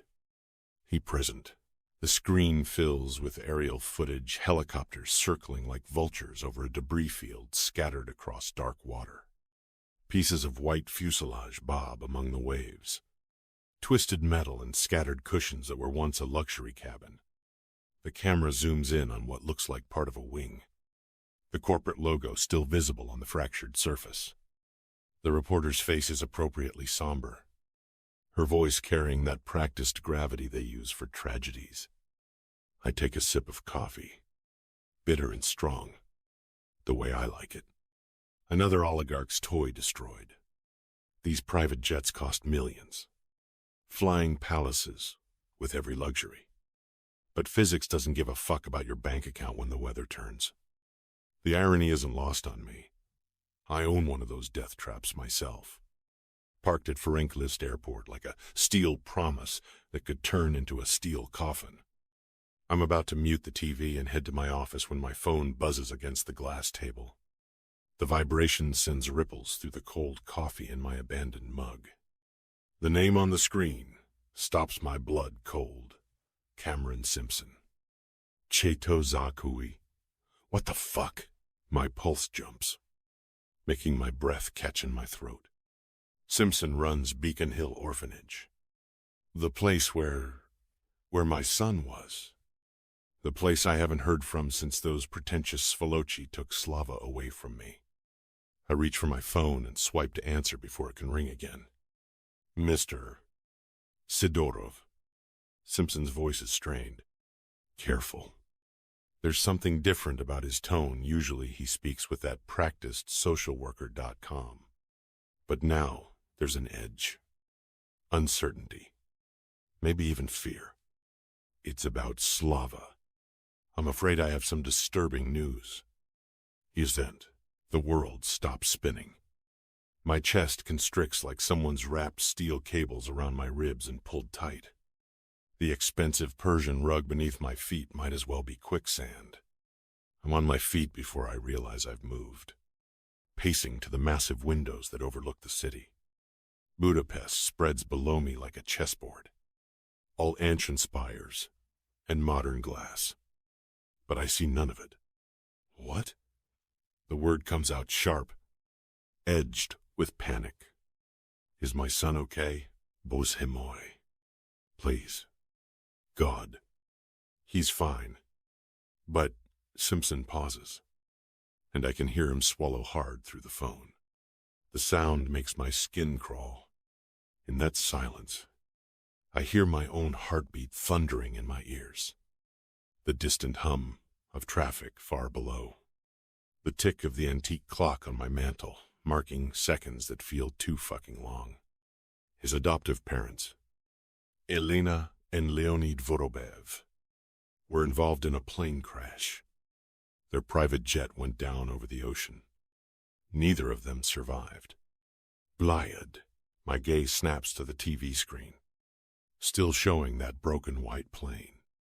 The pieces slam together in my mind in an instant. The remote falls from my numb fingers, clattering onto the floor with a dull thunk. The Vorobev's plane, my son's adoptive parents, dead. I lean against the window, the glass cool beneath my palm. The city below continues, has normal cars crawling through streets like ants, people living their meaningless lives, while my world restructures itself. He's fine. But, I press. My voice cracks, betraying me. I clear my throat, force steel back into my tone. But what? God damn it. Was he on the fucking plane? The question hangs in the air as images flash through my mind, my son's small body among that wreckage, his dark hair floating in the waves, those serious gray eyes closed forever. My chest constricts until I can barely breathe. No, not my boy. Not Slava. The seconds stretch like hours. I can hear Simpson breathing, can hear my own pulse roaring in my ears. No, Mr. Sidorov, he says at last, and the relief that crashes through me nearly buckles my knees. I lean heavily against the window frame, my forehead touching the glass. The coolness seeps through my skin, grounding me to this moment, this reality where my son still breathes. The child was at the family home with his nanny while the parents were traveling for business. I ember, thank fuck. I release a breath slowly, watching it fog the window in front of me. My reflection stares back wild-eyed, desperate. A man hanging on to sanity by his fingernails. The relief is overwhelming, but underneath it, rage builds in my chest. Business travel without their son, without my son, without the child they fought me for, claimed they'd love and protect. They left him behind with hired help while they jetted off to whatever the fuck rich people do when they want to play at being important. I should have known. I did know. The moment I saw them driving off that day. Elena, with her cold smile and designer clothes.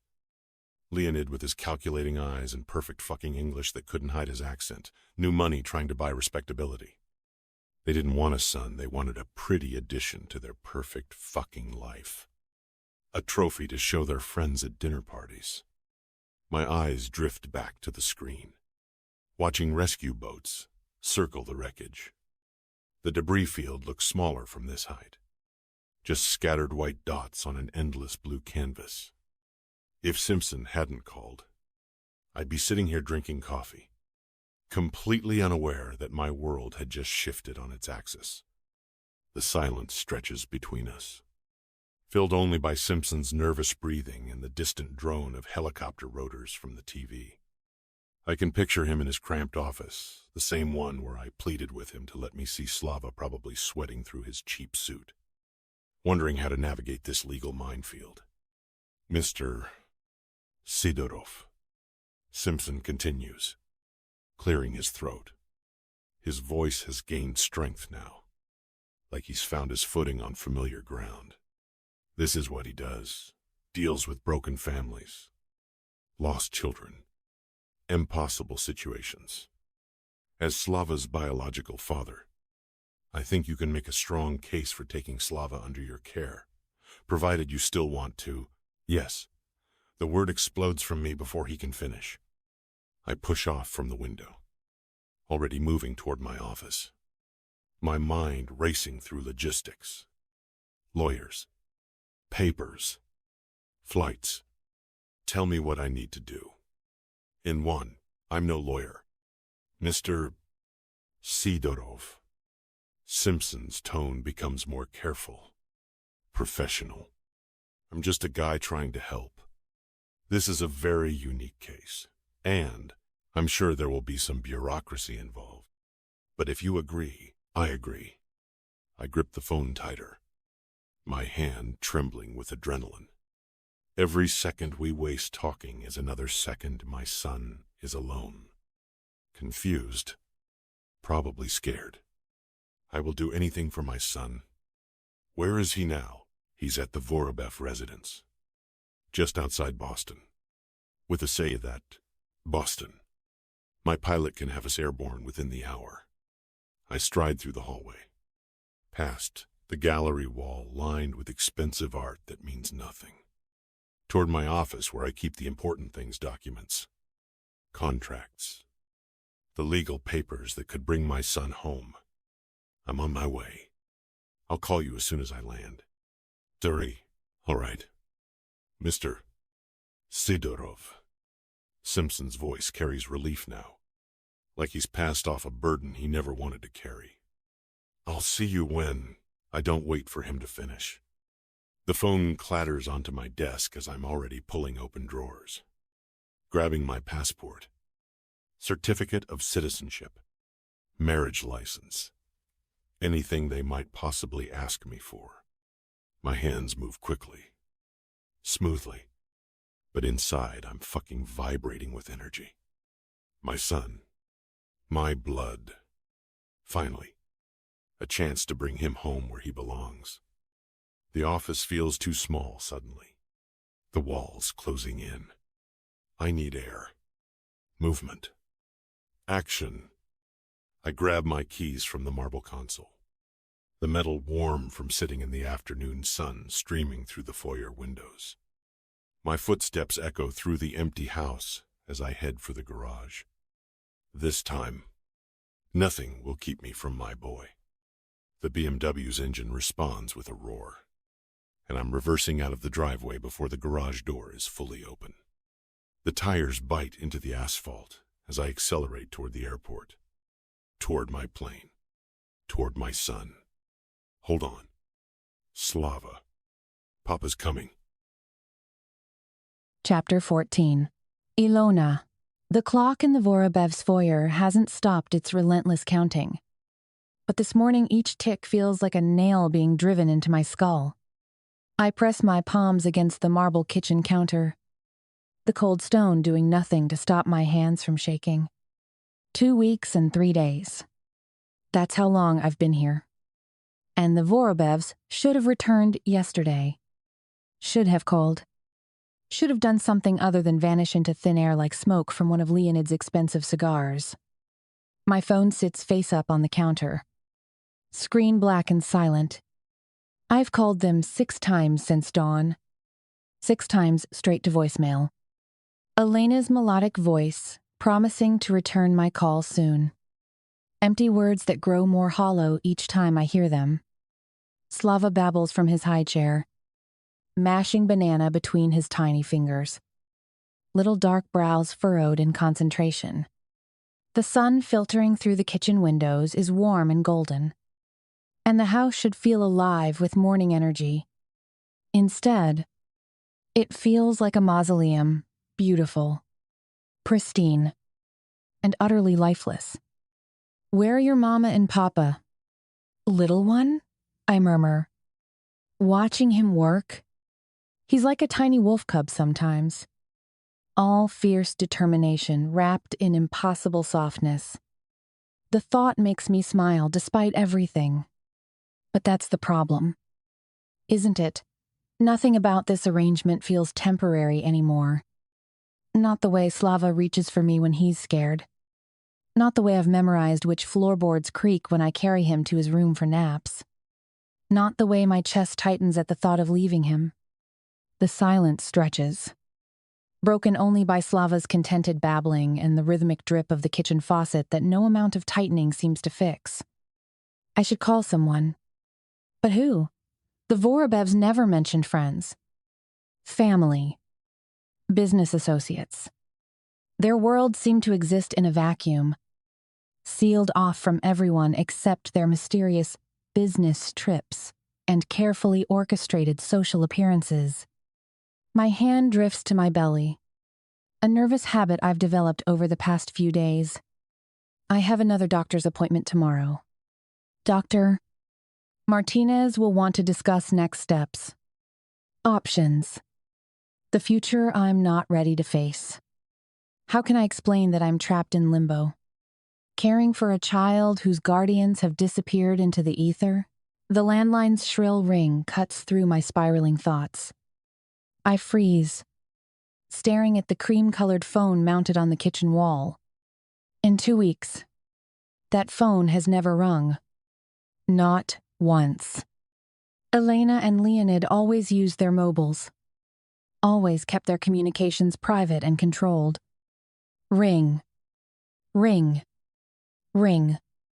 Slava looks up from his banana massacre, eyes wide with curiosity. He tilts his head the same way he does when he hears a new sound, completely trusting that I'll handle whatever comes next. I move quickly across the kitchen, snatching the phone up.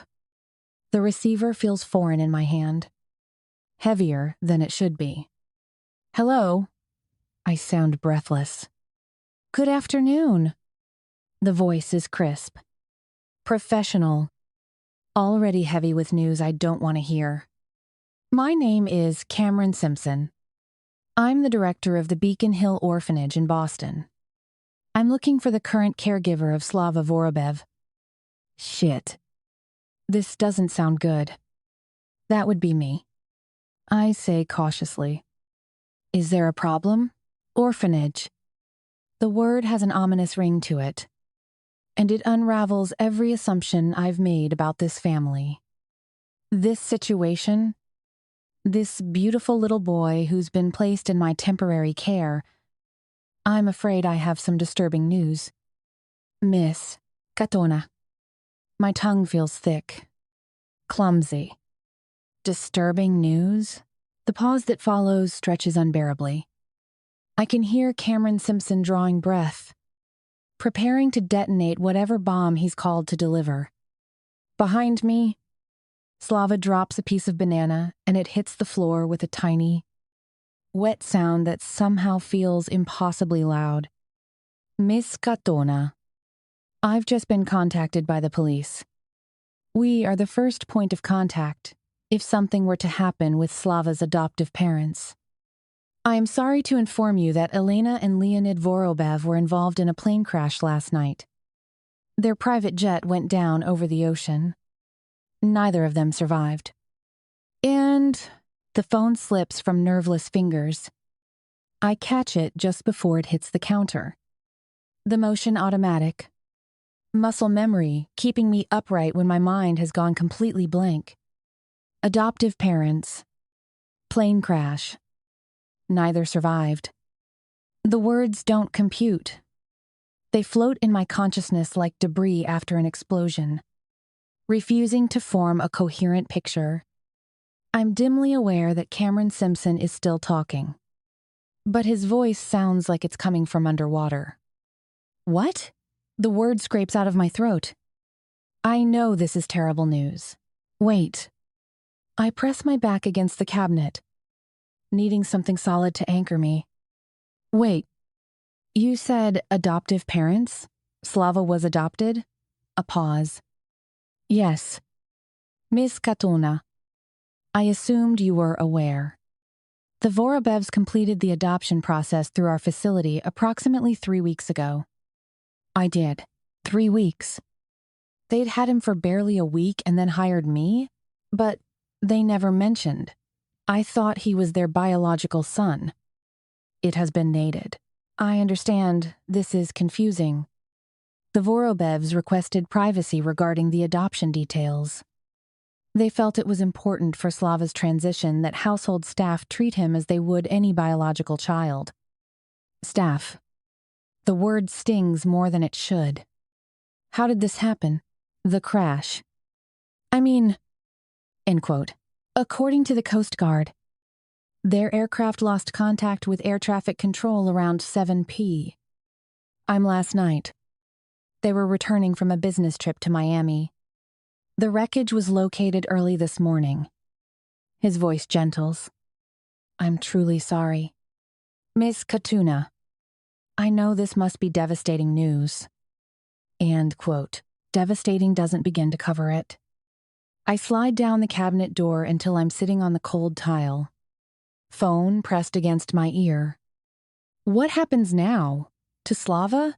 Under Massachusetts law, custody reverts to the adoption agency when adoptive parents pass away without naming guardians.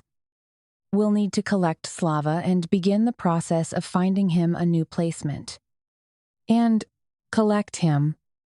The words feel foreign in my mouth. Like he's a package? I understand how that sounds. Miss Katona. But we have protocols. Due. He doesn't know. The words burst out of me. He's just a baby. He doesn't understand that they're gone. That his whole world just disappeared again. End quote. Again? He spent his first year in your orphanage. Didn't he? Then 3 weeks with the Vorobevs. And now, I watch Slava mashing his banana, completely oblivious to the conversation that's determining his future. How many times is this child going to lose everything? The silence stretches long enough that I wonder if the line has gone dead. Miss Katona, Cameron Simpson finally says, his voice softer now. I can hear how much you care about Slava. That's not always the case with temporary caregivers. Would you be able to stay with him just for another day? I know it's a lot to ask, but the transition will be easier if he's not moved immediately. Another day. One more day to pretend this nightmare isn't real. One more day before this little boy becomes a statistic again. I look at Slava. He's abandoned his banana in favor of trying to climb out of his high chair, chubby legs kicking with determination. When he sees me watching, his face lights up with that radiant smile that's become as essential to my mornings as coffee. He doesn't know. He has no idea that he's just become an orphan again. Of course. I hear myself saying, I won't leave him alone. And a still, thank you. Thank you for understanding. I will be in touch shortly. And the line goes dead.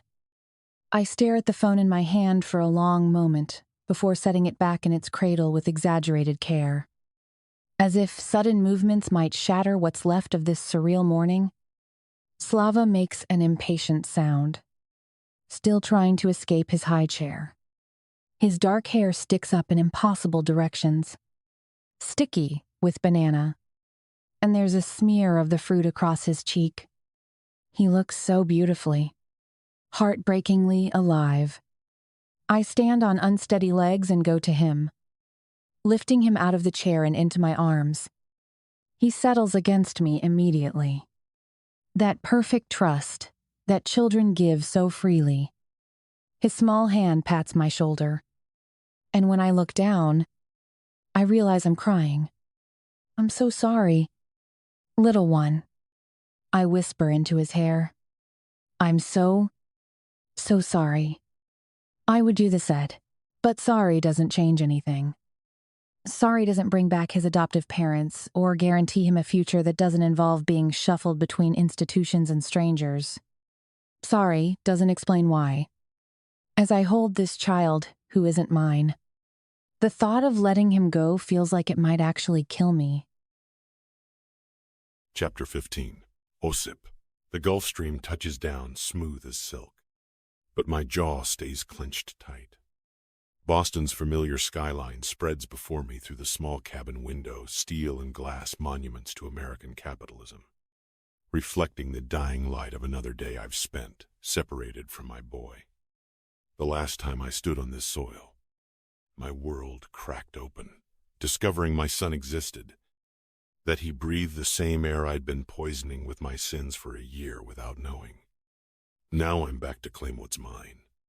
Fuck the lawyers. Fuck the system. Fuck anyone who thinks they can keep my blood from me.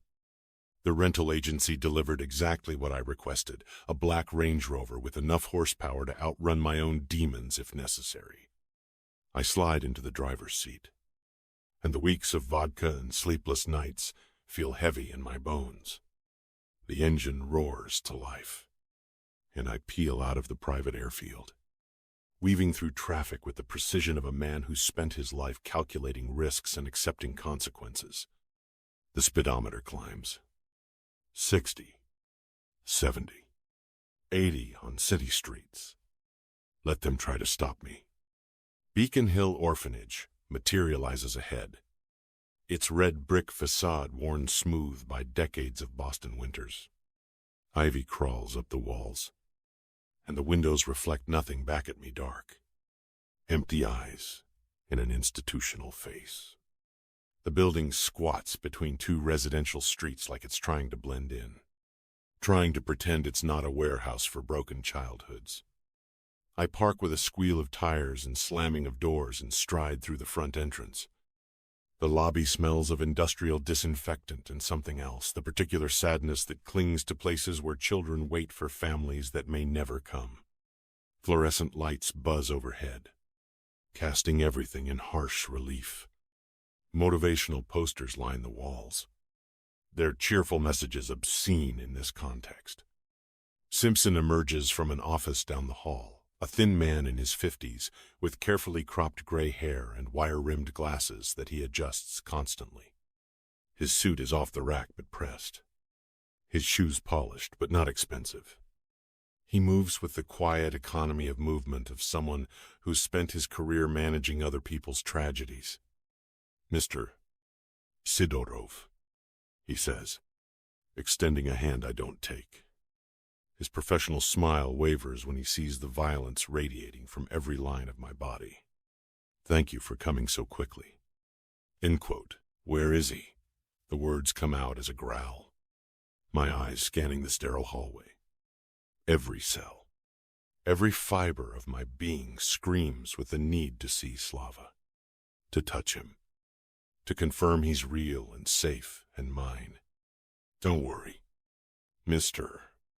Sidorov. Slava is safe," Simpson says, his voice carefully modulated. He adjusts his glasses again. A nervous tick. His nanny is taking care of him at the Vorobev residence. She agreed to stay until we could arrange a place for him here at the orphanage. Shall we go collect him? The word nanny lights something savage in my chest. Some stranger has been feeding my son, bathing him, comforting him when he cries. Tasks that should have been mine. Rights that were stolen from me before I even knew they existed. A fucking nanny. What's the address? It's not a question. I'm already pulling out my phone, calling up the map app. Simpson rattles off an address that I punch into the GPS as I turn and walk off. He follows me to the Range Rover, and I can see him hesitate before climbing into the passenger seat. The man has good instincts, he should be afraid. The engine launches us forward with enough force to press us back into leather seats. Boston traffic becomes an obstacle course I navigate with the cold calculation of a man who's driven through war zones. Simpson grips the door handle, his breathing shallow and quick as I take corners sharp enough to leave rubber on asphalt. "Mr. Sidorov, I'd like to make it there alive," he ventures, when I blow through a yellow light that's already turning red. I don't respond. Words are worthless right now. Only action matters. Only getting to Slava matters. The city blurs past us, storefronts, pedestrians, other cars all reduced to mere obstacles between me and my son. The GPS announces our arrival just as a sprawling mansion materializes ahead. All colonial elegance and old money arrogance. The kind of place that speaks in whispers about trust funds and boardrooms while my world operates in the language of bullets and broken bones. My boots hit the front steps with purpose. Simpson trailing behind like an anxious shadow.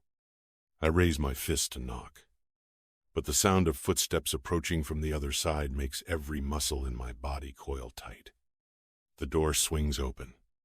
Time fractures. The woman standing before me stops my heart mid-beat. Blonde hair catches the porch light, falling in waves around her shoulders. Blue eyes, the color of ocean water on a clear day, widen in recognition. Full lips part in shock. She's holding a child against her chest, and every detail of her face burns itself into my consciousness with devastating clarity. What the... Alona? The word explodes in my skull, leaving me blind and deaf to everything except the impossible sight before me. She stands in the doorway of this mansion, cradling my son, and for one insane moment, I wonder if all that stoli and insomnia have finally driven me over the edge into full psychotic break. But no, she's real. The same woman who haunted every bottle, every sleepless hour since I returned from Boston to find my home empty. Her clothes gone. No trace of her except the lingering scent of her perfume. How? The question lodges somewhere between my chest and throat, choking off oxygen. Of all the cities, all the houses, all the fucking impossible coincidences in this godforsaken world, she's here. With my son. The elegant foyer behind her stretches into shadows. Crown molding and hardwood floors, speaking of untold wealth. Crystal chandeliers throw scattered prisms of light across marble surfaces. But all I can see is her. She's been taking care of Slava. My Slava. The thought hits me with the force of a sledgehammer. This woman, the one I've ached for, the one whose absence carved hollows in my chest, has been mothering my child, feeding him, singing to him, probably reading him bedtime stories while I drown myself in vodka and rage 3,000 miles away. Recognition crashes across her features. I watch her face cycle through the same disbelief that's currently turning my guts to mush. For just one fraction of a heartbeat, something that might be joy flickers in her eyes so brief I could have imagined it. I probably did. But then her expression shuts down, color draining from her cheeks until she looks like she's witnessed a horrible crime.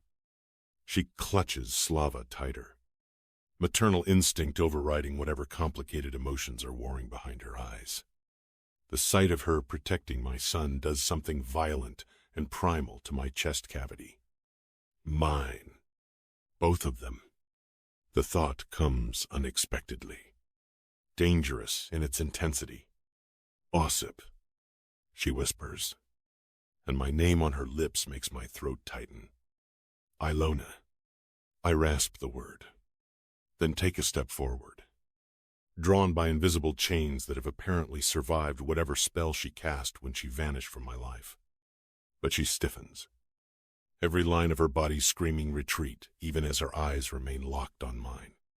The air between us sparks with enough voltage to power half of Boston. Shock, longing, the phantom heat of remembered skin against skin. It all swirls together into something so potent, I'm surprised the doorframe doesn't burst into flames. Bozhemoy.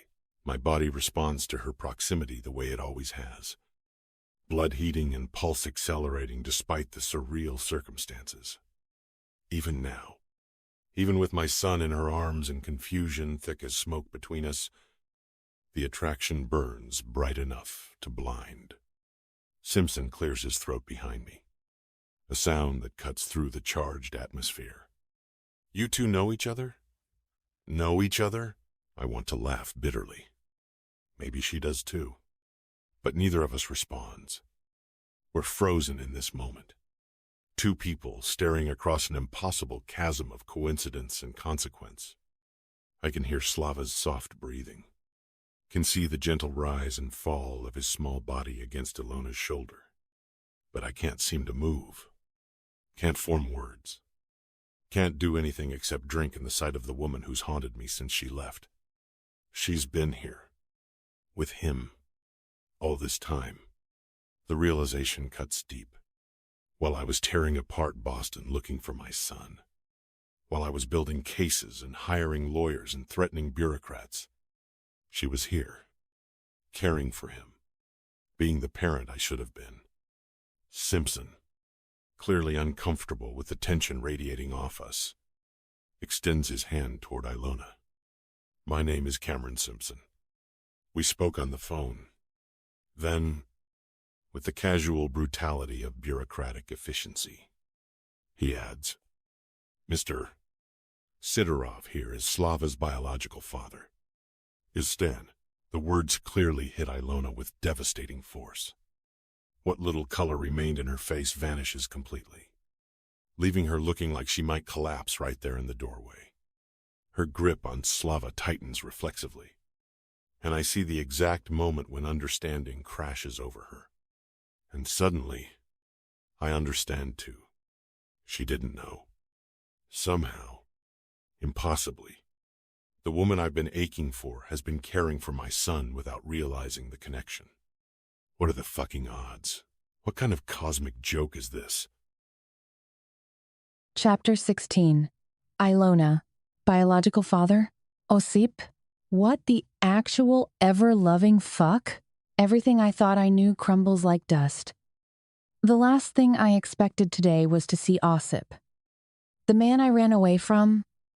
The man who murdered my father. The man whose child I'm carrying and he doesn't even know I'm still pregnant with his baby. The man whose son I'm holding in my arms. This feels like some twisted romance novel where coincidences pile up until reality becomes absurd. But this is my life.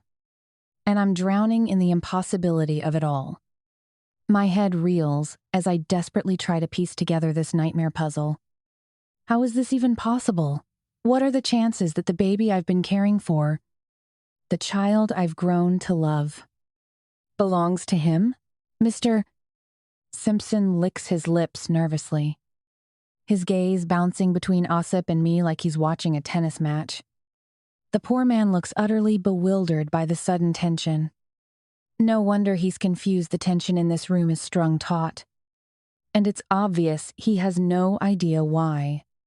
By law, I have to take Slava back to Beacon Hill for now, Simpson says, clearing his throat as he looks at Osip, whose expression grows thunderous. He's my son. Osip snarls. He belongs with me, Mr. Sidorov.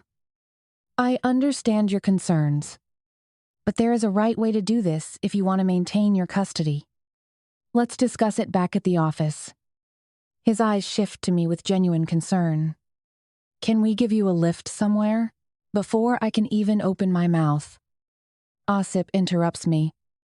She's coming with us. End quote. Not a question. Not a request. A statement delivered with the absolute authority of a man who expects compliance. He turns those pale eyes on me, and I feel caught in a trap. The way he looks at me like he can see straight through every wall I've built, every lie I've told myself, and fuck me sideways if I don't have to clench my thighs together. Heat floods my core, and I'm certain I just destroyed my panties with a flood of wetness. For fuck's sake, get it together. Girl, but God, He's still devastatingly attractive. His thick, dark hair is longer than I remember, falling slightly across his forehead in a way that suggests he hasn't been keeping up with regular cuts. The stubble along his jaw is uneven where he used to maintain a perfectly groomed beard. Now it looks like he's been shaving carelessly. Or not at all.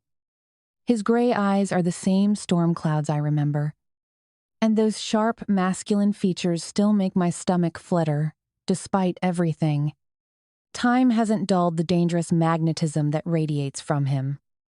And my traitorous body responds like it's been programmed to want him. The familiar ache builds low in my belly. The same desperate hunger that got me into this mess in the first place. Stop it.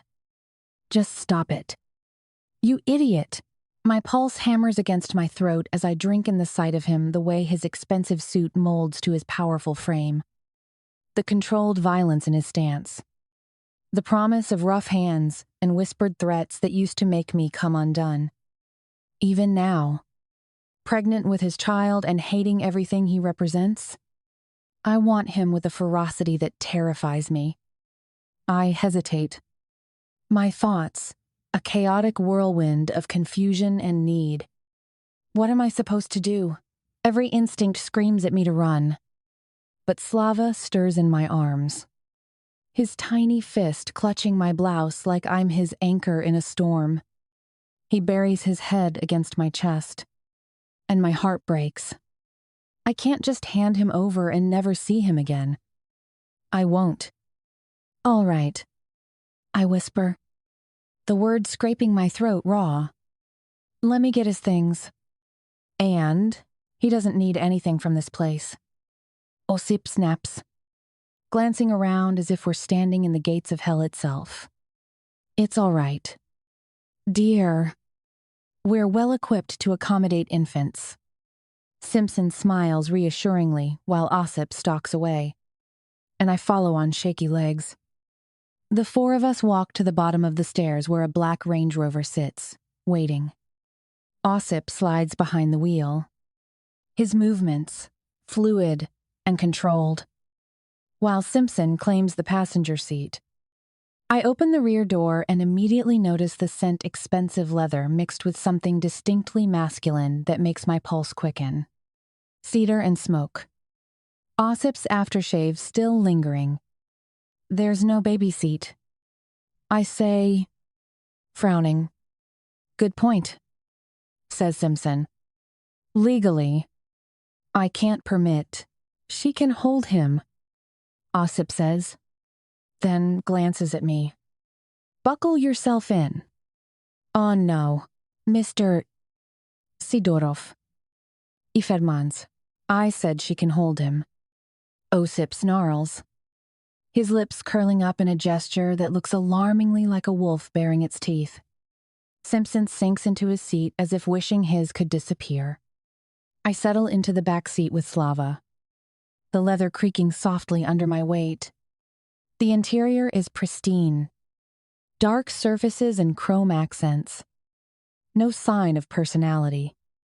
Cold. The baby's tiny hand reaches for me instinctively, his fingers wrapping around mine. I hold him close, memorizing the weight of his small body, the sweet scent of his hair. The car feels heavy with unspoken words and violent undercurrents. Every breath tastes like tension. As we drive through the city streets, I'm barely holding back tears. My emotions threaten to overwhelm me completely. My mind is a clusterfuck of confusion. I can't imagine never seeing Slava again, never hearing his babbling attempts to say my name or feeling him fall asleep in my arms. In such a short time, he's become so important to me. Hope and joy and innocence in a world that's tried to destroy all three. The most twisted irony? I had no idea he was Osip's son. But something about this whole situation feels wrong. Like puzzle pieces forced together when they don't quite fit. If Osip is Slava's biological father, why was the boy given up for adoption? Where has Osip been all this time? Why wasn't he in Slava's life before this tragedy struck? And why did he want a surrogate when he already had a child? The questions multiply, each one more disturbing than the last. Then my mind trips over the photograph I found in his room in Budapest, the radiant young woman with her hand resting on her swollen belly. Galina, the woman he said had died. The realization crashes into me. Slava is the baby she was carrying in that photo. Holy shit. My breath catches as the pieces slam together. Galina must have been Slava's mother. She died. And somehow Slava ended up in the system. But how? Why? Why didn't Osip take his own son? Everything all right back there? Simpson's voice cuts through my spiraling thoughts. He's twisted in his seat, studying me with professional concern. I force a smile that feels brittle. Fine. Just processing. End quote. Osip's eyes find mine in the rearview mirror, and the contact burns. For a heartbeat. Something raw and unguarded flickers across his features, vulnerability so brief I might have imagined it.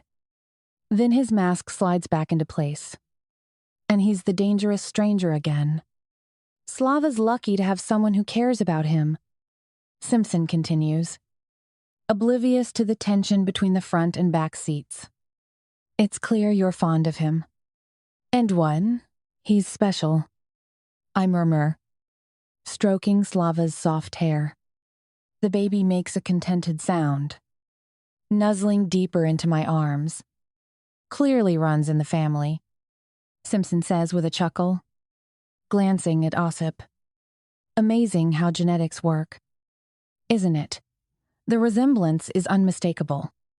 Now that I see the two of you so close together. Date and node. Osip's grip tightens on the steering wheel. Yeah. Amazing. To get her out. The word drips with something dark and bitter. I study his profile, the sharp line of his jaw, the tension radiating from his shoulders. There's a story here. One written in blood and loss. And I'm only seeing fragments. Must be overwhelming. Simpson continues, apparently determined to fill every silence. Finding your son after all this time. I imagine there's quite a bit to figure out. And you could say that. Osip's voice is granite, offering nothing. I want to scream at Simpson to shut up, to stop poking at wounds that are clearly still bleeding. But maybe his obliviousness is mercy. It gives me time to collect myself, to prepare for whatever comes next. Slava shifts in my arms, his fingers curling into the fabric of my shirt. The gesture nearly breaks me. This innocent child has no idea his world is about to change again. No idea that the man driving this car is both his salvation and his curse. Here we are, Simpson announces as we pull into a circular driveway. The sign above the entrance reads Beacon Hill Orphanage in uniform letters. My stomach drops. This is really happening. Simpson climbs out first, holding the door open for me with smooth courtesy. Osip is already standing beside the car. Every line of his body speaks of violence held in check. But when his eyes land on Slava, something shifts, softens. I unbuckle the seatbelt and shift Slava in my arms.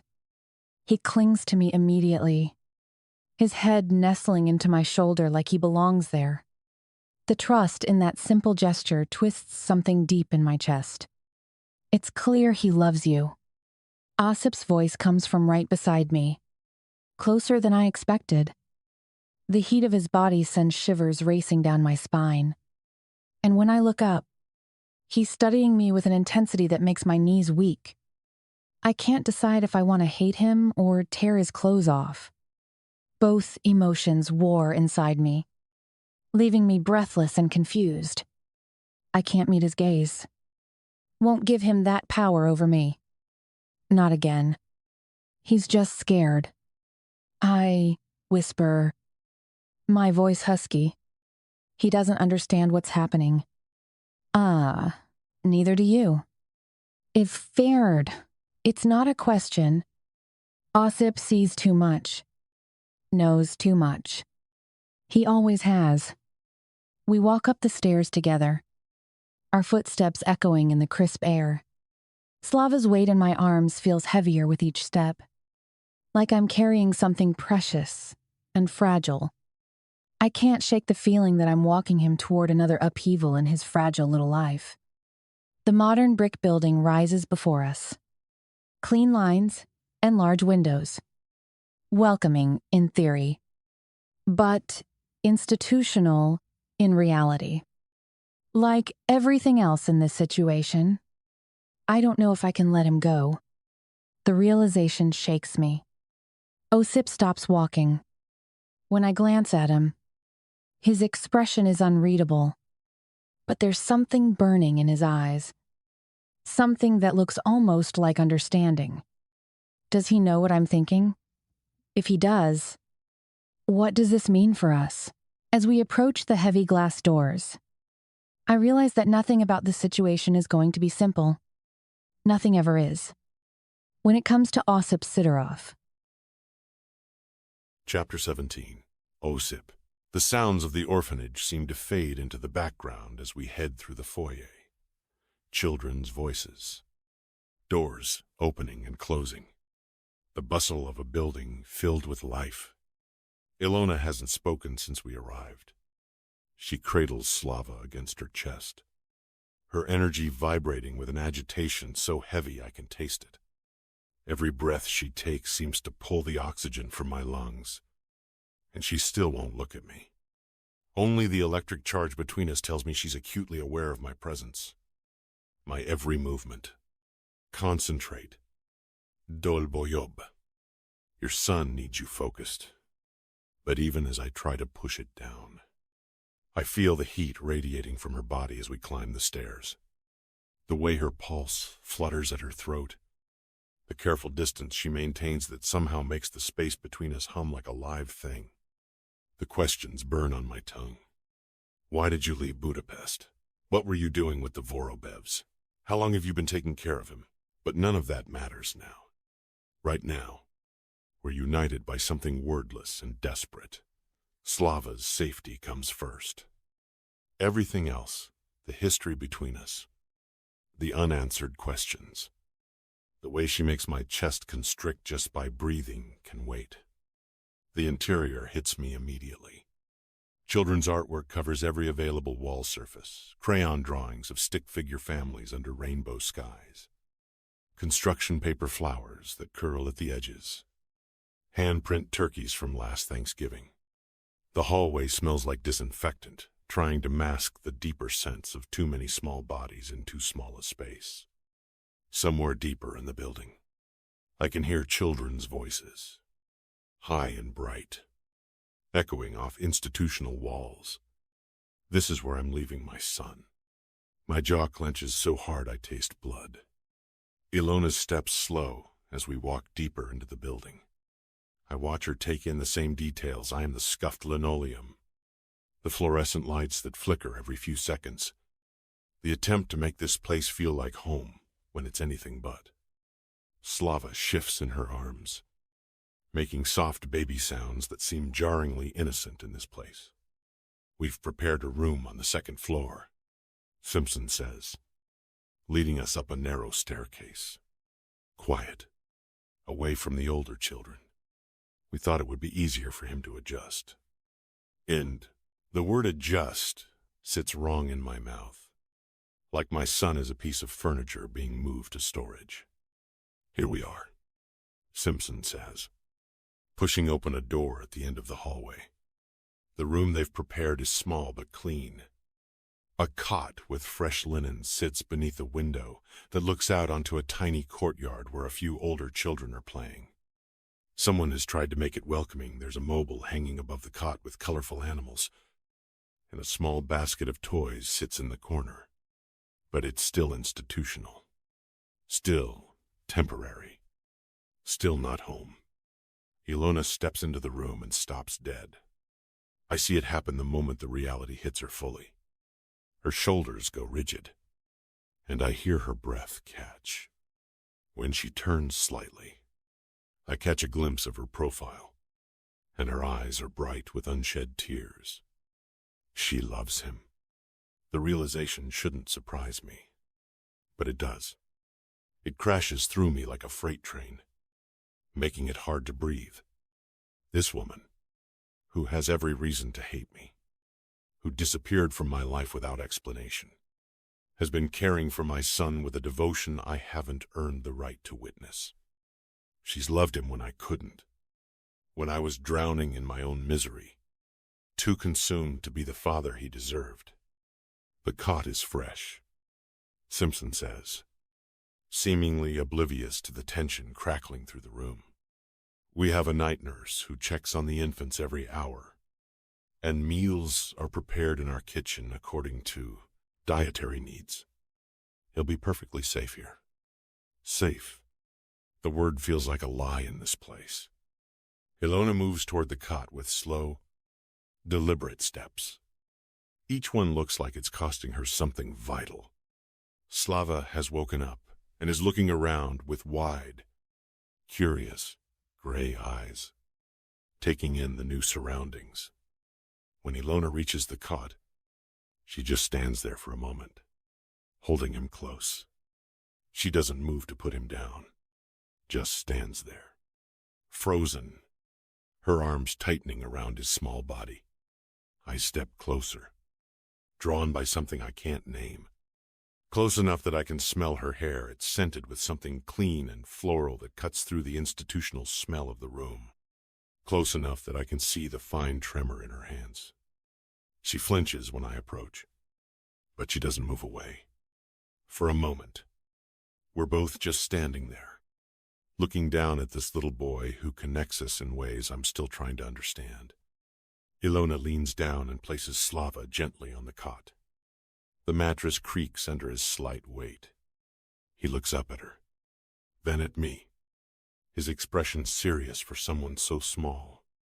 His eyes take in everything with an intelligence that seems impossible for his age. "Here's your bear, baby," she murmurs, tucking a plush toy in beside him. She glances back over her shoulder at Simpson. "It's his favorite," she adds. "He doesn't sleep well if he doesn't have it.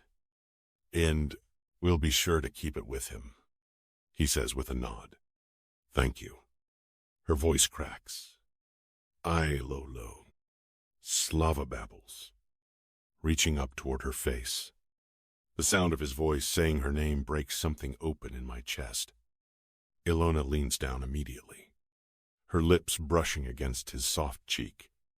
"Yes, baby," she whispers, her voice trembling as she strokes his fine hair. I'm here, blind. Watching them feels like taking a bullet to the gut. This woman has given my son more love in 2 weeks than I've managed in his entire life.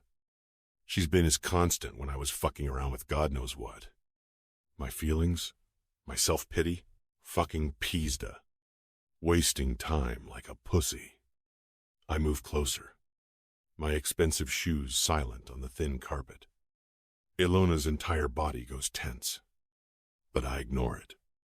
I crouch down beside the cot, bringing myself to Slava's level, close enough that my shoulder almost touches Alona's leg. The air between us is electric, charged with everything we're not saying. I can feel the heat radiating from her body, can sense her hyper-awareness of my proximity.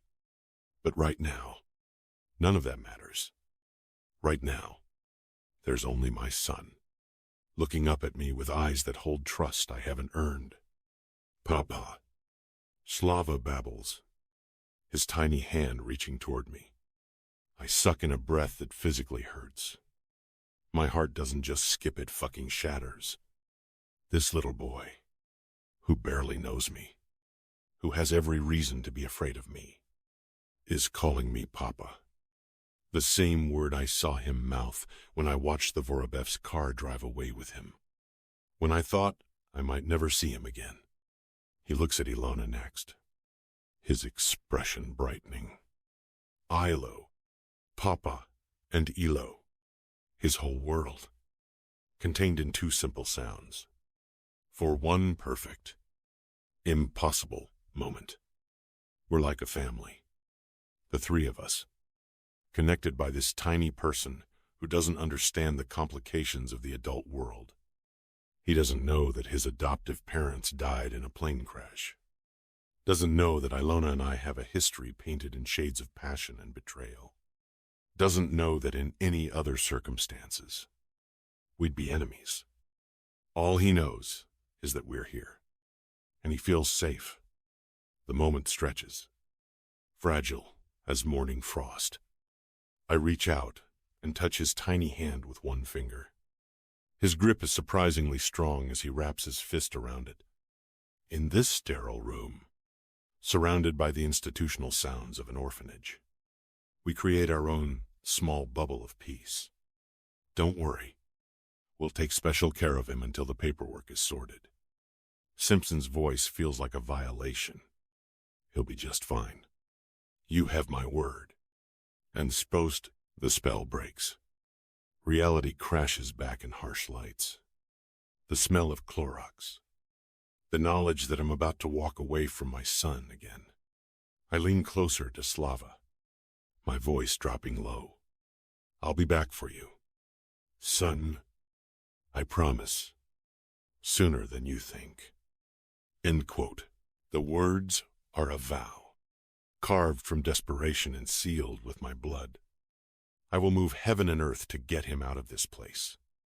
I will burn down anyone who tries to keep us apart. I sense Ilona's eyes on me, and when I glance up, she's looking at me with something that isn't hatred, for the first time since I found her at the Vorobev house.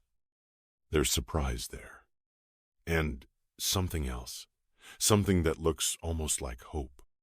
It lasts only a second before she looks away, but it's enough. For the first time, she's not looking at me like some kind of monster. Standing, I place my hand on Simpson's shoulder. The gesture is friendly, but there's steel underneath it. Thank you for calling me so quickly. I tell him, I will not let him be taken from me again. Okay, he nods, understanding the weight behind those simple words. As we prepare to leave, Slava lets out a small cry. Not distressed, just awareness that his people are moving away.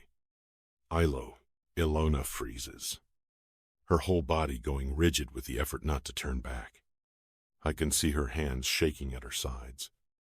I want to touch her, to offer some kind of comfort, but I know she wouldn't accept it. Not from me. Not yet. Instead, I step closer to her, close enough that she can feel my presence without me actually touching her. It's best to keep walking, Simpson says gently. If you delay your departure, it will just confuse him more. My sighs. Ilo, Slava's voice grows more strident. Out of the corner of my eye, I see him reach out, and it tears at my heart. I'll have one of the nurses come in. Simpson goes on. Someone to keep him company until he settles. Okay. Ilona makes a small sobbing sound. And Christ, I don't know what hurts more, leaving him here, or seeing how it's affecting her. He will be out of here soon. I murmur, low enough that only she can hear. I'll make sure of it. We have to. The promise is for both of us. She doesn't respond, but I see her shoulders relax slightly. I don't know what kind of connection she's forged with my child, but it's a strong one, and that feels right to me somehow. As we walk back down the hallway, past the cheerful children's artwork and institutional attempts at warmth, I'm already making plans. Phone calls to be made, favors to be called in, wheels to be set in motion. Slava won't stay in this place longer than absolutely necessary. Behind us, I can hear him making soft baby sounds, and it takes everything I have not to turn around and go back. Soon. Son. Papa's coming back soon. Chapter 18. Alona. The lights of the orphanage corridor burn my retinas as we step toward the exit. My legs feel unsteady, like I'm walking on the deck of a ship in rough waters. Everything that just happened with Slava, seeing his little face confused and reaching for me as we left him behind, sits heavy in my chest. A weight that makes each breath feel deliberate. Osip walks beside me, close enough that I can smell his cologne mixed with something sharper. Stress. Maybe. Fear. The scent that clings to him when he's barely holding himself together. The same smell that filled the BMW when he drove like a madman through Budapest's streets, racing against time while I bled our baby's life away in the passenger seat. I force that memory down, but it claws at my throat anyway. The heavy wooden doors require Osip's shoulder to push them open, the hinges creaking in protest. The sound reverberates through the hallway behind us, to mated final and irreversible. Outside, the world has transformed. What had been a gray, overcast afternoon has become something biblical, rain falling in torrents that turn the street into a river. The downpour pounds against the pavement with such violence that I can barely see the cars parked along the curb. It feels appropriate. I pause at the threshold, watching the water cascade from the building's overhang. Each drop catches what little light filters through the storm clouds before disappearing into the darkness below. The metaphor isn't lost on me. This is what goodbye looks like. I think this is what it sounds like when everything you care about gets washed away. Blyed. Osip mutters behind me, and I hear the rustle of fabric as he shrugs out of his suit jacket. Before I can protest, he's draping it over my shoulders. The material is warm from his body heat, and it smells so distinctly of him that my throat tightens. The gesture is automatic, protective the same way he used to wrap me in his shirt when we'd spend lazy Sunday mornings in bed at the Budapest house. When I was still naive enough to believe he was just a restaurant owner with kind eyes and gentle hands. Before I knew those hands had taken my father's life. I can't look at him. Won't look at him. Because if I do, I'll see those storm gray eyes that used to make me feel like the center of the universe. And I'll remember what it felt like to believe in forever with a man who turns out to be a cold-blooded murderer. Instead, I pull his jacket tighter around myself and step into the rain. The water soaks through my hair immediately, turning the blonde strands dark and heavy against my skull. It runs down my face, mixing with the tears I didn't realize had started falling again. My shoes squelch against the wet pavement with each step, the leather offering no grip on the slick surface. One foot in front of the other. I tell myself, just keep walking. Don't think about Slava's confused little face. Don't think about the way Osip's jaw tightened when the orphanage director told us to leave before we upset him. Don't think about how this feels like losing another child. Hey, any Fortnest. His voice cuts through the rain. Rough and urgent. I feel rather than see him reach for me. The air shifting as his hand moves toward my arm. I jerk away so violently that I nearly lose my balance on the wet street. Don't. The word tears from my throat. Raw and desperate. I can't have him touching me. Not now. Not when my defenses are already crumbling. When seeing Slava's innocent trust has stripped away every wall I've built around my heart. Because the truth is, Osip's touch still sets me on fire. Even after everything, after learning what he did to my father. After the miscarriage that felt like punishment for loving a monster. After the way I had to sneak out of his house like a thief in the night, his skin against mine still feels like coming home. And I can't afford to come home. Not to him. Not to this. He murdered Dad. The words cycle through my mind like a curse. A mantra to keep me strong. He ripped the life from the man who raised me, who sang me lullabies in Russian and taught me to make borscht and told me bedtime stories about brave princesses who saved themselves. I keep walking, my shoes making small splashing sounds with each step. The rain is relentless, turning my vision blurry, whether from the water or the tears. I can't tell anymore. Alona. Why? I stop walking. Turn around slowly, letting the rain wash over my face as I look at him for the first time since we left that little boy behind. Why did you? He tries again. Stop. I raise a hand, knowing he wants to take me to places I'm not prepared to go right now. Promise you'll be there for him. I say instead. Osip stands about 10 feet away, his white dress shirt already transparent from the rain. The fabric clings to his chest, outlining the muscles and scars I used to trace with my fingertips in the dark. His dark hair is plastered to his forehead, making the sharp angles of his face even more pronounced. But it's his expression that stops my breath. He looks defeated, broken in a way I've never seen before. This is a man of power, who built a life of careful control and measured responses. I've seen him frustrated. I've seen him worried sick when I lost the baby. Seen him coldly furious when someone threatened his business. But I've never seen him look lost. Good. I think viciously. Let him hurt. Let him know what it feels like to lose something precious. Of course I'll be. I said, promise it. My voice cuts through the rain like a blade. I take a step closer, close enough to see the way his jaw tightens, the way his hands clench and unclench at his sides. Even soaked and vulnerable, he's still imposing, still dangerous in ways I'm only beginning to understand. But right now, he's also just a man who's about to lose a child he clearly loves. And despite everything, despite the hatred burning in my chest, despite the betrayal, I need to hear him say it.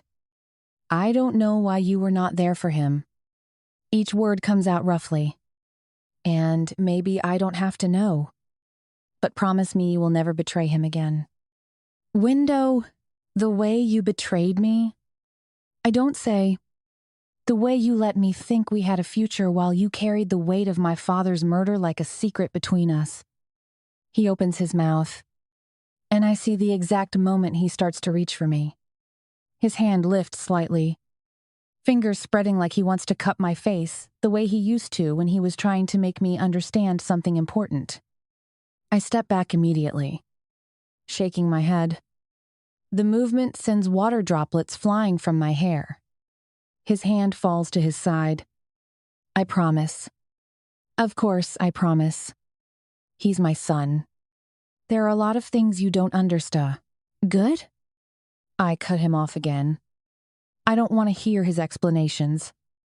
Don't want to know what justified keeping me in the dark about who he really was while I fell deeper in love with an illusion.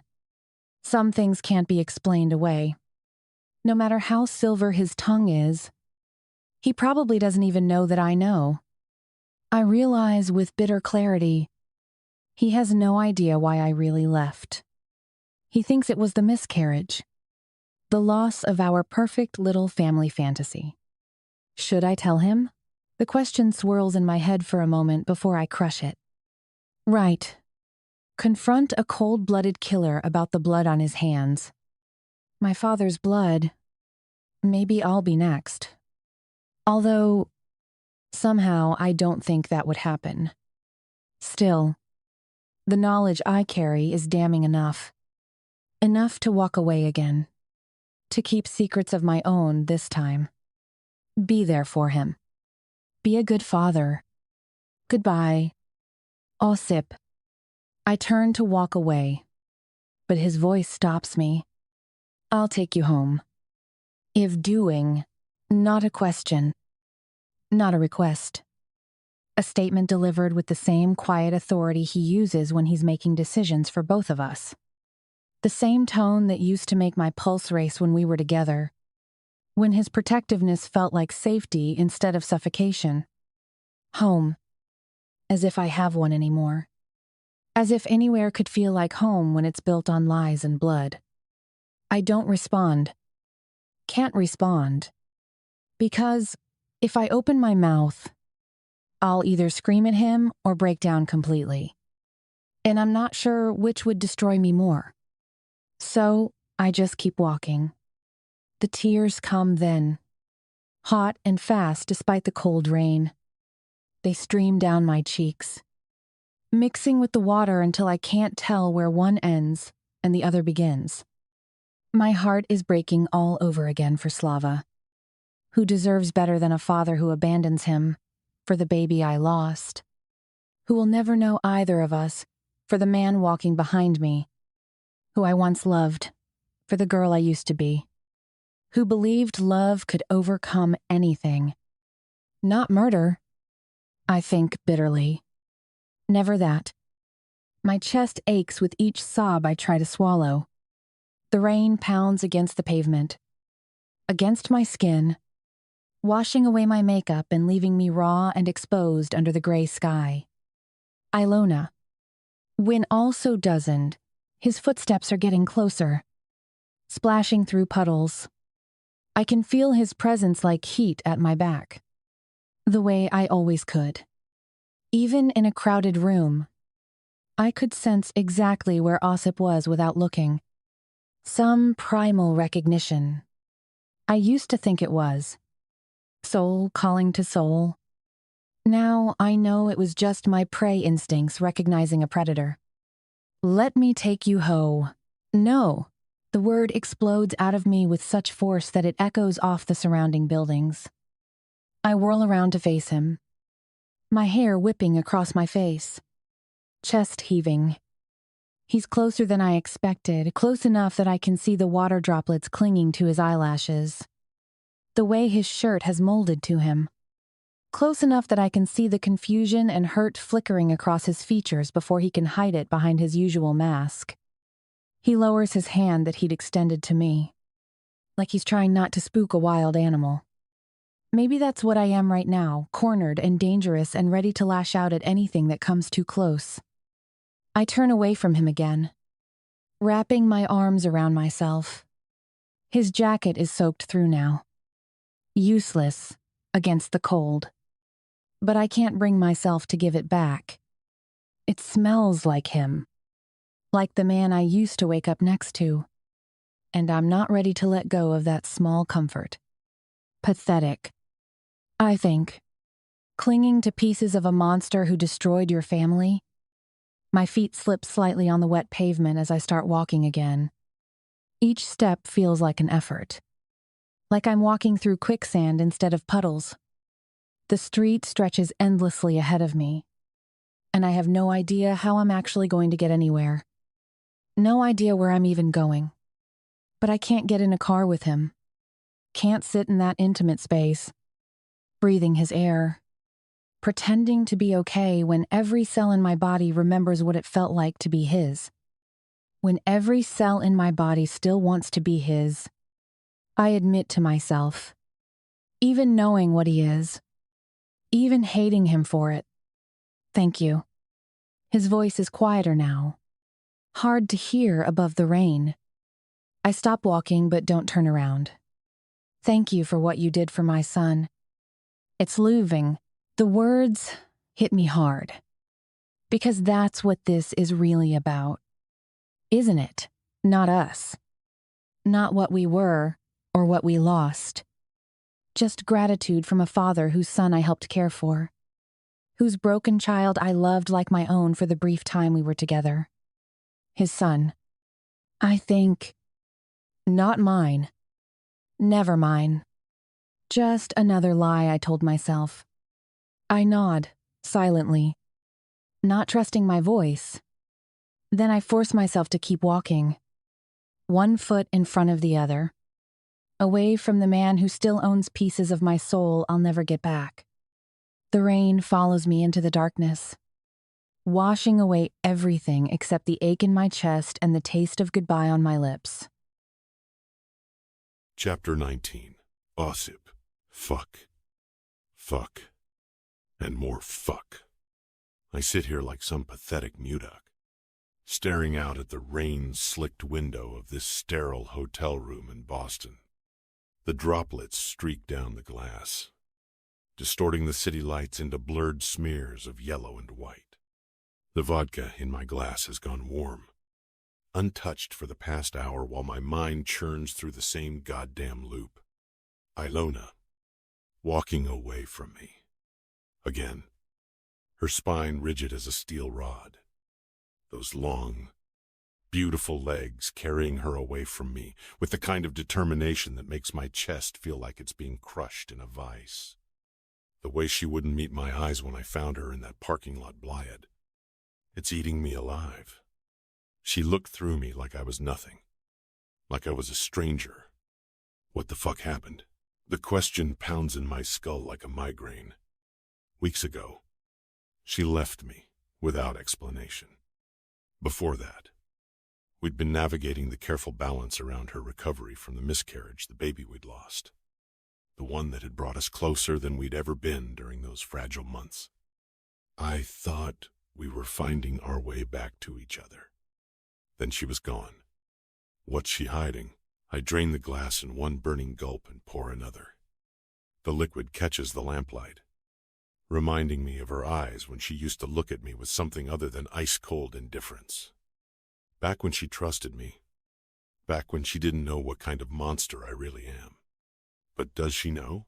Could she have found out what I did? The thought churns in my gut. My hand stills on the glass.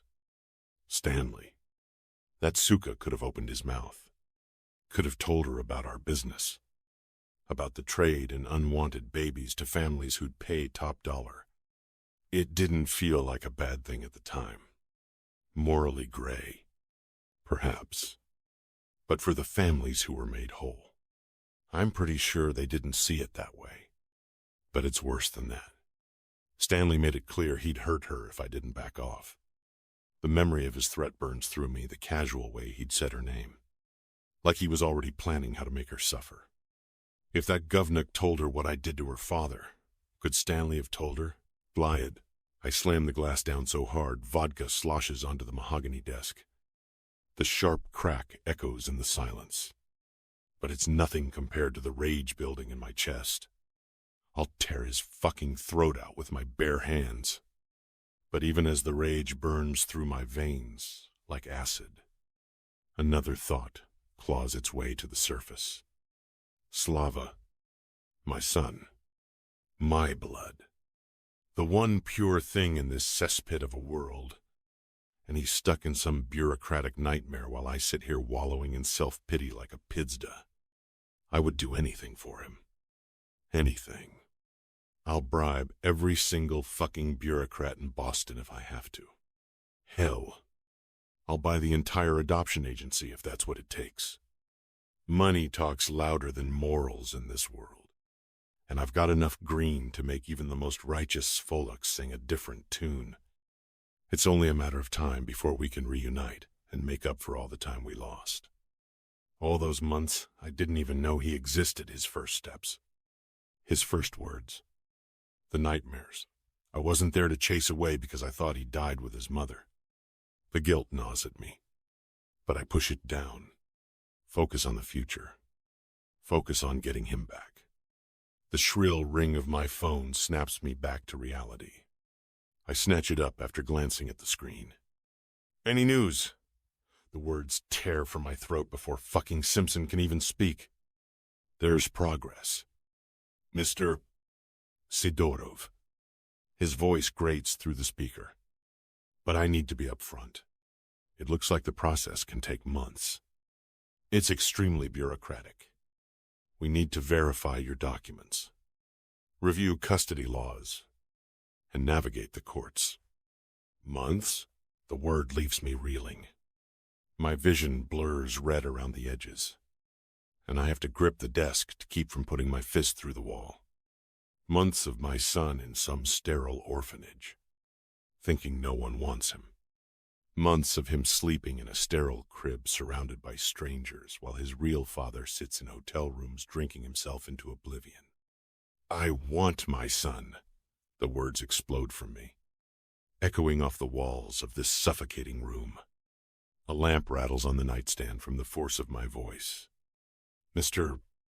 Simpson's tone remains maddeningly calm, though I can hear the faintest hint of irritation bleeding through his professional mask. Look, I understand your frustration. I assure you, I'm on your side. But the laws are in place to ensure the child's best interests. This process isn't designed for speed. Mr. Sidorov, child's best interests. The phrase makes me want to reach through the phone and strangle this debil. As if anyone knows what's best for Slava better than his own father. As if some pencil-pushing bureaucrat gives a shit about my boy beyond the paperwork on his desk. How can we speed it up then? I grunt, fighting to keep my voice below a roar. The pause stretches long enough that I wonder if the line went dead. Then Simpson clears his throat, and I can practically hear him choosing his words carefully. Well, he starts, then stops. Another pause. It would be a lot easier if... If what? I bark, my patience hanging by a thread so thin it's practically transparent. If you were married. He finishes his sentence with the tone of a man delivering a cancer diagnosis. Single fathers don't have strong standing in custody cases, especially when the child has been previously adopted and the situation involves international jurisdictions. Fuck bureaucracy. Fuck this entire goddamn system. This is fucking bullshit. I snarl, ending the call before he can respond. I pace the room like a caged wolf. My fists clench so tight my knuckles crack. The walls feel like they're closing in. The city lights outside mocking me with their indifference. I need answers. I need solutions. I need someone who understands how this fucked up world really works. Someone knows how to navigate bullshit bureaucracy. Meller. He'll know what to do. He always does. My brother picks up on the second ring, because he usually does. It's one of the things I've always respected about my vor. He's reliable when it counts.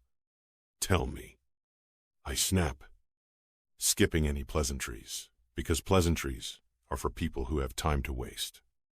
I'm told it would be quicker for the adoption to go through if I was married. Is it true? It's common sense. Mudak, he says, and I can picture him rolling his eyes on the other end of the line. It doesn't take a legal genius to figure that out. I hope you didn't lose your temper with some bureaucrat. Osip, losing your cool doesn't exactly help your case. Hodor, the casual way he says it makes my teeth grind. Like this is just another business problem to be solved. Not my entire fucking world hanging in the balance. It's not a fucking case. I snarl, my free hand tangling in my hair. Slava is my son. We all know that. Maylor says. His tone level in that way, that means he's trying to talk me down from a ledge. But as far as the system is concerned, you weren't there when Slava needed you. The Vorobevs were. Not to mention that there's no official DNA test on record. But more damningly, the system thinks you abandoned your child. Weiss, then what the fuck am I supposed to do? The words come out as a growl. Barely human. Well, marriage is a good start. When quote, who the fuck am I supposed to? I start. But the words die in my throat as something clicks in my brain. A light bulb going off in the darkness that's been suffocating me for weeks. Alona. Why the fuck am I just now thinking about this? Maybe I am losing my mind. Spending so much time wallowing in rage, booze, and self-pity that I can't see the obvious solution staring me in the face. She's perfect. She's always been perfect. The only problem, and it's a big fucking problem, is that she doesn't want to be anywhere near me. She won't even talk to me, let alone marry me. Getting her to agree would be like trying to tame a wildcat with gentle words and good intentions. And I'm not a man who's good with either of those things. Bretok, you still there? Milor's voice cuts through my racing thoughts. Leave it with me. I tell him, ending the call and flinging the phone onto the bed where it bounces, once before settling into the rumpled sheets. But my mind is already spinning. Pieces clicking into place, like a well-oiled machine. Alona isn't just the solution to my bureaucratic nightmare. She's the only solution that makes sense. She's the only person I trust with Slava. The only one who's already proven she loves him like her own. And Slava loves her too. I've seen it in the way his whole face lights up when he looks at her.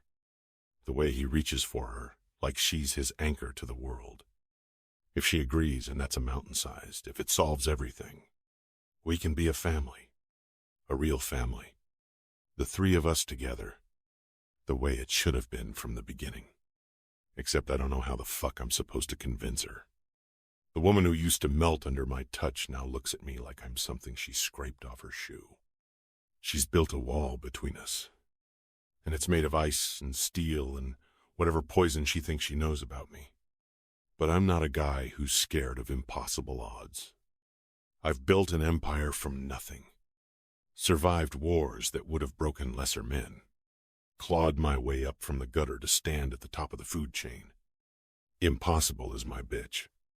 I walk to the window, my hand pressed against the glass. The city sprawls out below me, full of people living their small, safe lives, while I plot how to tear down the barriers between me and everything I want. The rain has stopped, leaving the streets gleaming under the streetlights. Somewhere out there, Alona is probably getting ready for bed, brushing that silky gold hair I used to tangle my fingers in. Maybe she's thinking about me too, remembering what we had before. Whatever happened, happened. Maybe she's lying awake, wondering what the fuck went wrong between us. Or maybe she's sleeping peacefully, content in the knowledge that she's finally free of the dangerous Suka who brought nothing but chaos into her ordered world. It doesn't matter. Whatever walls she's built, whatever reasons she has for shutting me out, I'll find a way through them. I have to. For Slava. For the future I can see so clearly it makes my chest ache with want. The three of us in a house somewhere safe. Somewhere the shadows of my past can't reach. Slava laughing as I teach him to throw a proper punch. His small hands in mine as we work on his homework together. Alona in my arms at night. Her breath warm against my neck as she tells me about her day. It's a fantasy. Maybe. The kind of domestic dream that men like me aren't supposed to have. But I want it with a hunger that threatens to consume me from the inside out. That's it. The decision crystallizes in my mind. Clear. Unbreakable. Final. Alona is going to be mine. Not just for the bureaucrats and their paperwork. Not just to make Slava's adoption easier. She's going to be mine because she belongs with me. Because we belong together. Because I'm done pretending I can live without her. For Slava, for my son, I'll find a way. I'll tear down every wall. Break through every defense. Use every weapon in my considerable arsenal until she remembers what we almost had. What we will have, and we can all be together. The way it should be. The way it's going to be. No matter what it takes. I drain the last of the vodka and set the glass down with steady hands. The rage has turned into something sharper. More focused. Purpose flows through my veins. Tomorrow, the real work begins. Chapter 20. Alona, I've done the wrong thing. I'm sure of it. I handled that all wrong. Shit. Maybe I should have told him. The thought gnaws at me like a parasite, burrowing beneath my skin. Why didn't I say it? Why didn't I look him in the eye and tell him I know exactly what he did to my father? But another voice in my head, the one that sounds suspiciously like my mother when she used to warn me about walking alone after dark, whispers, maybe it's better this way. Maybe it's safer not to confront him. God knows what he's capable of. I've no doubt that those lips that whispered sweet nothings are capable of ordering death with the same casual tone he would use to order coffee. You need to forget about him. Alona. Except it's not that easy to forget about Osip Sidorov. Not when his scent still clings to my clothes. When my body still remembers the weight of his touch. Not when his child is growing inside me like a constant reminder of everything I should be running from. The city blurs past the taxi window, a smear of concrete and glass that could be anywhere. Any place. Any life but mine. My reflection stares back from the glass. Pale and hollow-eyed. And I barely recognize the woman looking back at me. When did I become this person? This walking contradiction of desire and fear? Love and hatred? Longing and revulsion? Oh God. I'm so fucked up. And then there's Slava. Sweet, innocent Slava who doesn't know his father is a monster. I still don't exactly know what happened. Why he spent his first year in an orphanage before moving to the Vorobevs. Why did Osip let that happen? If he truly cared about his son and the raw desperation in his eyes when he looked at that baby suggested he did, why hadn't he moved heaven and earth to get him back sooner? I guess I could prevent the system from letting Osip take custody of him by exposing that he murdered my father. The information sits in my chest like a loaded gun. Powerful enough to destroy everything Osip clearly wants. But would the system even believe me? Osip Sidorov is a powerful man, powerful enough to get away with the murder of a famous gynecologist. My father. Maybe it's safer if I keep quiet. Not just for my own sake, but for my mother's. And then, what's even worse, is that I'm pregnant with Osip's baby. The thought crashes over me like ice water, stealing my breath. Will I even make it past week 12? Especially with this amount of stress crushing down on me like a physical weight? And if I do survive the first trimester? If this pregnancy somehow endures the chaos I've thrown myself into, what then? Will the baby look like his or her father? How am I supposed to forget about Osip if I'm raising his child? If every day I'm staring into eyes that mirror his? If every smile or cry reminds me of the man who destroyed my family? My mind is a clusterfuck of confusion. Thoughts spinning and colliding like debris in a tornado. My tears start flowing again. Hot and angry and useless. Because crying won't solve anything. It won't bring Dad back. Won't make Osip less dangerous. Won't make this pregnancy any less complicated. The elevator dings softly as it stops on my mom's floor. The sound abnormally loud in the cramped space. I haven't spoken to her since the day before last. I was so busy taking care of Slava after the Vorobevs died. So consumed with playing house with a baby whose father is practically the devil incarnate. God. What would Mom think if she knew? I step out into the hallway, and immediately something feels wrong. The air is too still, too quiet. Usually, I can hear the faint sound of her television or the kettle whistling as she makes her afternoon tea. But today there's nothing, just the oppressive silence of an empty building and the distant hum of traffic from the street below. I approach her apartment, my footsteps muffled by the worn carpet that's seen better decades. The door creaks as I open it. Mom never locks it during the day. A habit that drives me crazy, but that she insists on maintaining because this is a safe neighborhood. Darling, and an eerie silence greets me like a physical presence. Mom? I call out, stepping inside. The word echoes off the walls and comes back to me unchanged. Unanswered. Crickets. The flat feels cold. Lifeless in a way that makes my skin crawl. It's more than just the absence of another person, it's the absence of life itself. No coffee brewing. No pages turning. No quiet humming as she tends to her plants by the window. Even the air feels stagnant, like it's been holding its breath. I move through the small space methodically, fighting down growing anxiety. She wouldn't be working at this time of day, and she doesn't really have a social life. My mother hasn't gone out with friends since I've been back. I pull out my phone and dial her number, trying to keep my breathing steady as it rings. Maybe she went to the shops. Maybe she's visiting Mrs. Novak next door. Maybe she's gone for a walk. I try to convince myself that she could be doing any number of harmless things.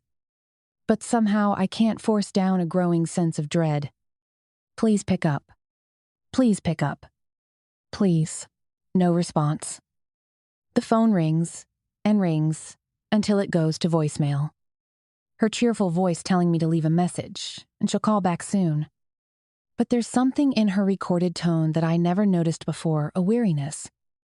A weight that makes my chest tighten with nameless fear. I call again, because sometimes she misses the first call. Sometimes she's in the bathroom, or has the volume turned down too low. This time it goes straight to voicemail. And the fear that's been building in my chest explodes into full-blown panic. She's not here. That much is clear. But if she's not here, where could she be? Terror wells up in my chest, like rising water, threatening to drown me. My mind races back to the last few weeks, her pale complexion when I video called her. Her weak voice over the phone that I attributed to a bad connection. The way her clothes seemed to hang loosely on her frame during our last Skype session. She'd brushed off my concerns with her usual deflection. You know how it is when you get older, the metabolism slows down. You lose your appetite. But now, standing in her empty apartment with my heart in my throat, the alarm bells in my mind are screaming at me. Something's wrong. I can feel it in my gut. I move instinctively to the cupboard where she keeps her important papers, birth certificates, insurance documents, the lease to this apartment. I don't usually do things like this. Don't violate her privacy by going through her personal belongings. But something tells me I need to look. My hands shake as I open drawers and flip through manila folders. Searching for... what? I'm not even sure what I'm looking for until I find it. A file tucked away in the back of a cabinet, hidden behind old tax returns and utility bills like a guilty secret. It's filled with medical documents, CT scans with timestamps from the past 3 months, lab results with numbers that mean nothing to me but feel ominous in their clinical precision, hospital forms with letterheads I don't recognize. What the fuck? My breath catches as I go over them, trying to make sense of the medical jargon and abbreviations. Test results that span months, not weeks. Hospital forms dating back to when I was still in Budapest. Before I moved in with Osip, before my life became this tangled mess of secrets and lies. Prescriptions for medications I've never heard of, with dosages and instructions that suggest long-term treatment. She's been sick. For months. And she never told me. Oh, God. Mom. I whisper, fighting down tears. While I was wrapped up in my own drama, falling for a dangerous man, getting pregnant, playing with fire, my mother was fighting something alone.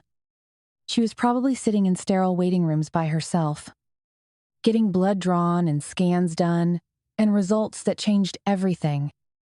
And she never said a word. Why didn't she tell me?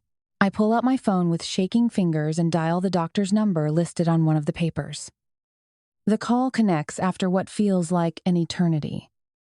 and I'm greeted by a professional, somber voice that makes my stomach clench with dread. Dr. Patel's office.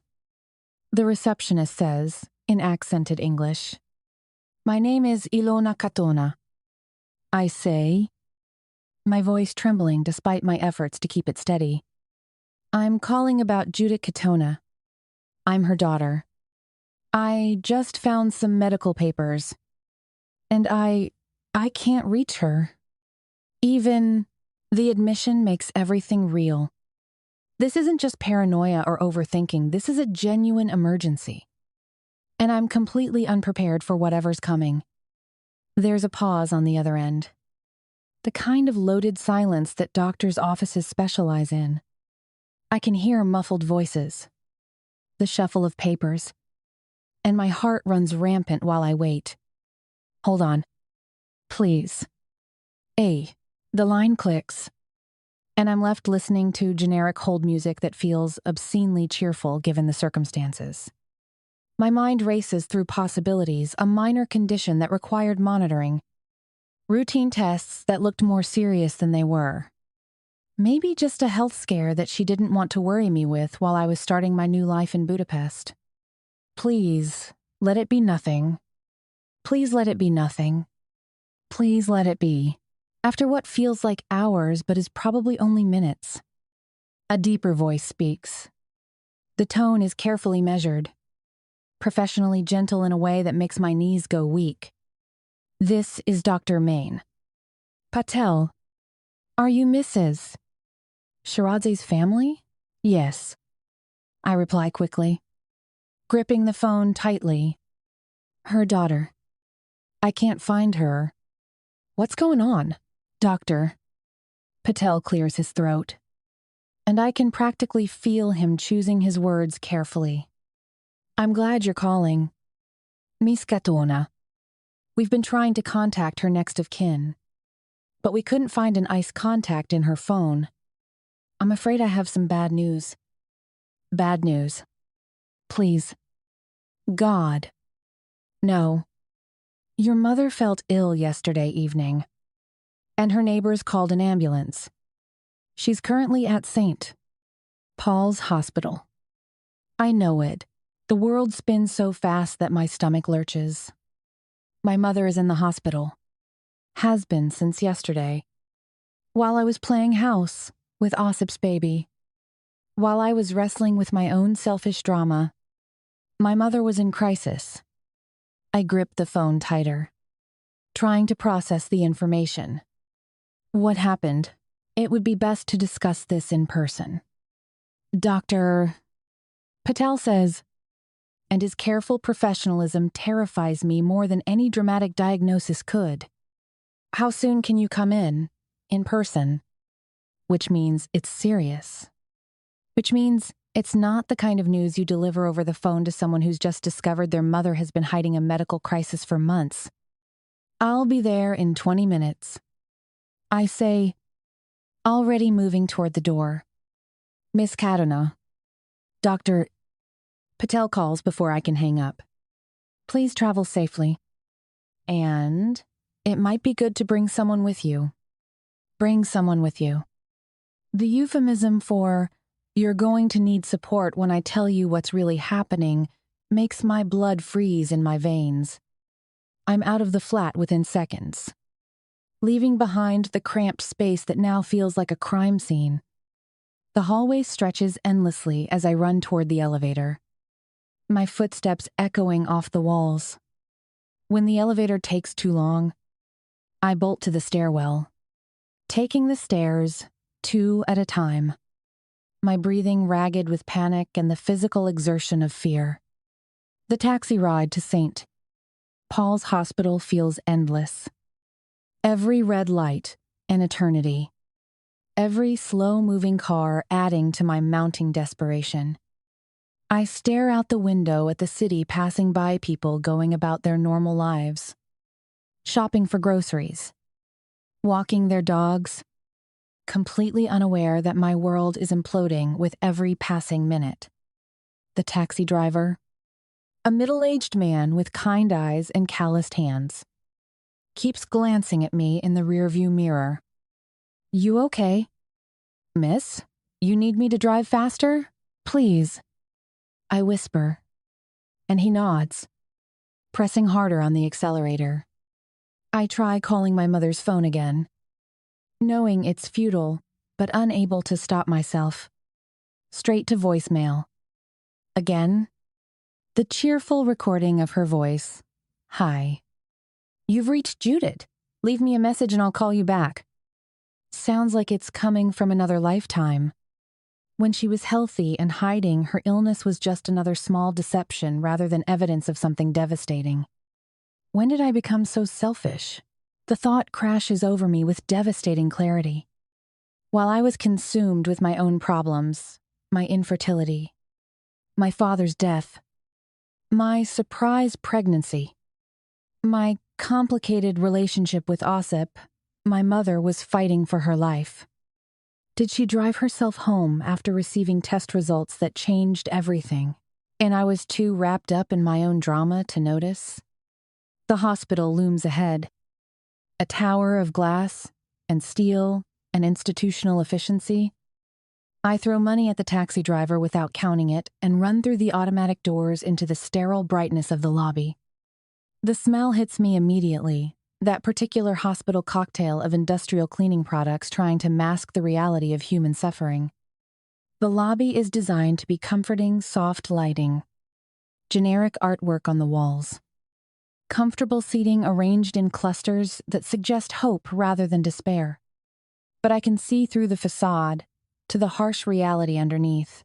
This is where people come when their bodies betray them, where families gather to say goodbye, where normal life stops and medical crisis begins. Judith Shiradze, I tell the nurse at the information desk, my voice hoarse with urgency. "I'm her daughter." The nurse, a young woman with tired eyes and the patient demeanor of someone who delivers bad news for a living, types something into her computer and then looks at me with poorly concealed sympathy. "Room 314, she says gently, pointing down a corridor that stretches like a tunnel into the unknown. "Third floor. Take the elevator to your right." And the elevator ride feels like ascending into hell rather than just moving between floors. I smooth my hands over my hair, that's turned frizzy after being caught in the rain. It feels like a lifetime ago that I left Osip in that parking lot. I feel like someone who's about to receive news that will change everything. And maybe that's exactly what I am. Room 314.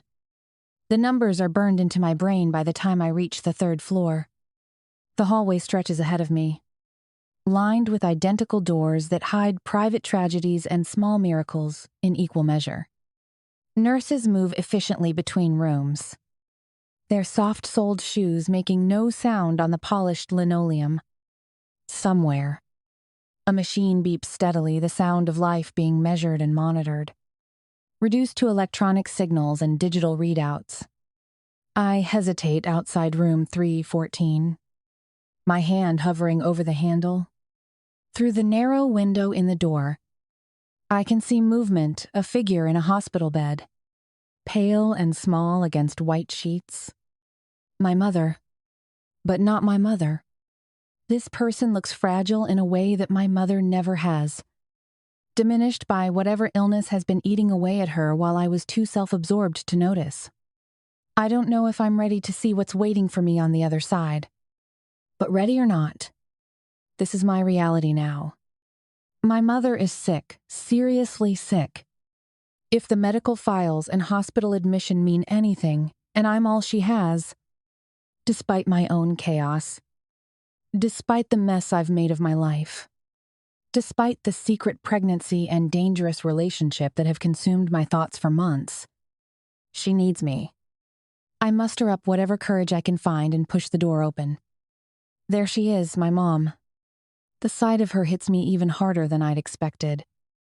This isn't the woman who raised me, who weathered my father's death, who encouraged me to chase my dreams even when they took me across an ocean. This is a stranger wearing my mother's face. pale and drawn and frighteningly thin against the pristine hospital sheets. Her once vibrant brown hair, now streaked with silver, is limp against the pillow. Her skin has a translucent quality that makes the blue veins beneath visible, mapping a geography of illness I never knew existed. An ivy line snakes from her arm to a bag of clear fluid hanging beside the bed, and the steady beep of the heart monitor fills the silence with artificial proof of life. But it's her eyes that destroy me. When they flutter open and focus on me, they're still her eyes, warm and deep and full of love, but there's something else there now. Knowledge. The terrible wisdom that comes from facing your own mortality and finding yourself wanting more time. Alona, she whispers, and her voice is paper-thin, almost inaudible above the electronic sounds of medical equipment. Tears blur my vision as I rush to her side, taking her hand in mine. Her skin feels fragile, like tissue paper that might tear if I grip too tightly. But her fingers curl around mine with surprising strength. Mom. The word comes out broken. Everything I should have said over the past months but didn't compressed into a single syllable. What's going on? Are you okay? It's a stupid question. She's clearly not okay. Hasn't been okay for months while I was playing at being an adult in Budapest. But it's all I can manage. All my brain can process in the face of this new reality. She sighs weakly.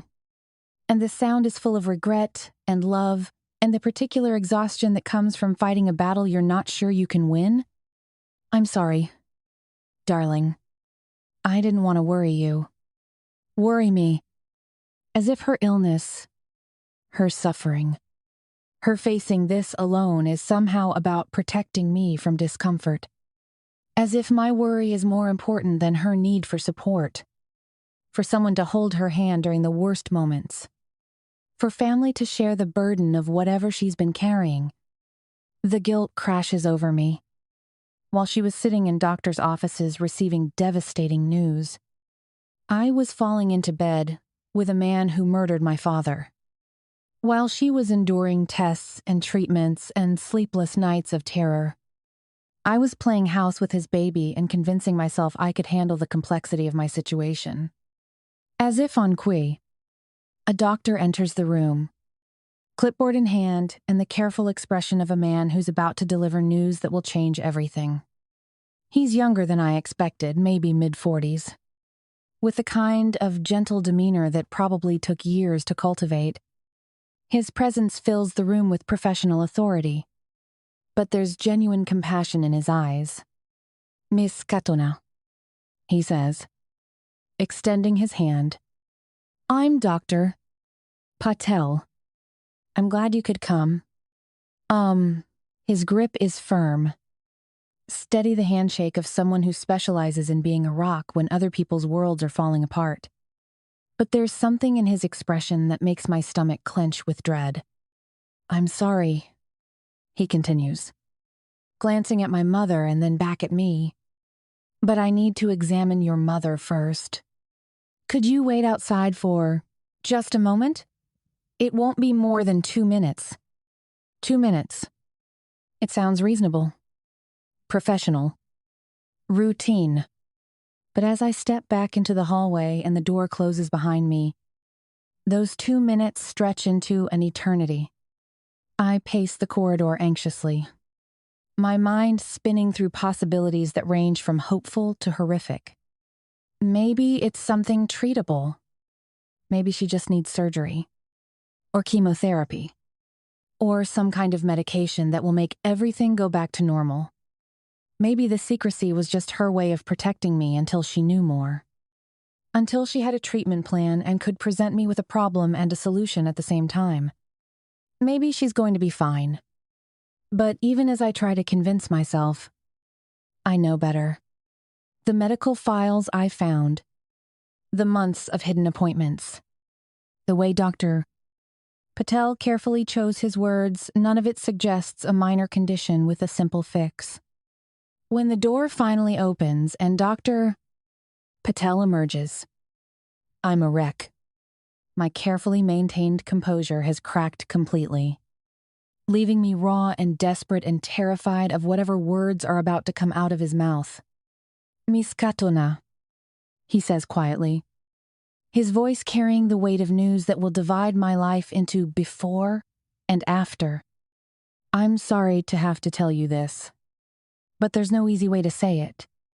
No easy way.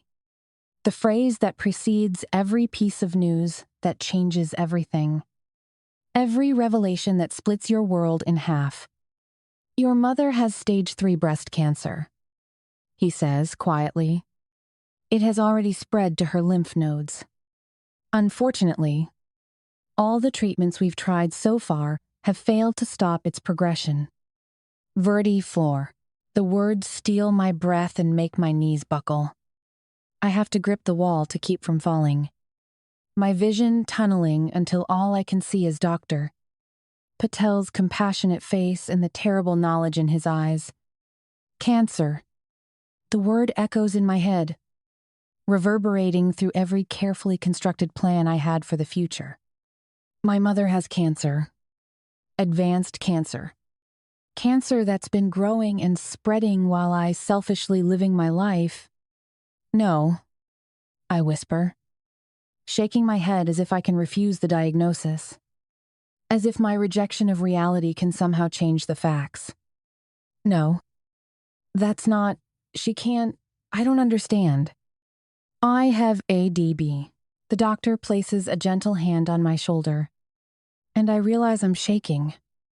My entire body is trembling like I'm in shock, which maybe I am. Maybe this is what shock feels like, the complete inability to process information that changes everything. I know this is difficult to hear. Dr. Patel says, his voice professionally gentle, but honest in a way that cuts through my denial. Your mother has been incredibly brave. She's been fighting this for a year. A year? Which means she knew around the time I left Boston. She knew when I was making plans to move to Budapest. When I was talking about starting fresh and finding myself. She knew. And she let me go anyway. Let me believe I was free to chase my own happiness while she faced the fight of her life alone. What? I have to clear my throat. Force the words past the lump of grief and terror lodged there. What does that mean? What are her options? Dr. Patel's expression grows even more somber. If that's possible. Miskatona. I wish I had better news to give you. At this stage, with the cancer having spread as extensively as it has, our focus has shifted from curative treatment to palliative care. Palliative care. I know what that means. Even though every cell in my body is screaming against the implication. Palliative care means comfort, not cure. It means managing symptoms, not fighting the disease. It means accepting that the war is already lost and focusing on making the surrender as peaceful as possible. Are you saying? I can't finish the sentence. Can't make my mouth form the words that will make this real. I'm saying we're focusing on keeping her as comfortable as possible for the time she has remaining. Dr.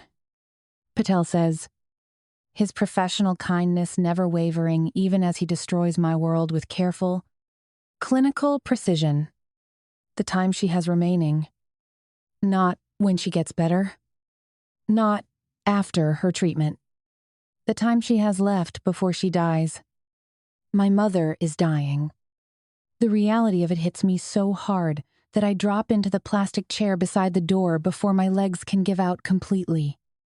The sterile hospital hallway spins around me. Fluorescent lights too bright. The smell of disinfectant too strong. The steady beeping of medical equipment too loud. But what about chemotherapy? I ask desperately, grasping for any thread of hope I can find. Surgery? Radiation? There has to be something. After, Dr. Patel shakes his head with the gentle finality of someone who's had this conversation too many times before. I'm afraid at this stage. Aggressive treatment would cause more suffering than benefit. The cancer has progressed too far, and your mother's body has already been through so much. 8. I can't believe what I'm hearing. Can't accept that modern medicine, with all its technology and drugs and machines, can't save the woman who gave me life. There has to be something. Some experimental treatment or clinical trial or miracle cure that he's not telling me about. How long? I whisper. Doctor. Patel's expression grows even more gentle, more compassionate, which somehow makes everything worse. It's hard to say with certainty, he replies. Every patient is different. But based on her current condition and the progression we've seen, I would estimate somewhere between 2 to 3 months. 2 to 3 months. The words hang in the air between us like a death sentence. Because they are one. I have months with my mother. Not years. Not even 1 year. Months. Weeks. Really? When you break it down, a handful of days and nights and conversations and moments before she's gone forever. My vision blurs as tears I can't control start flowing.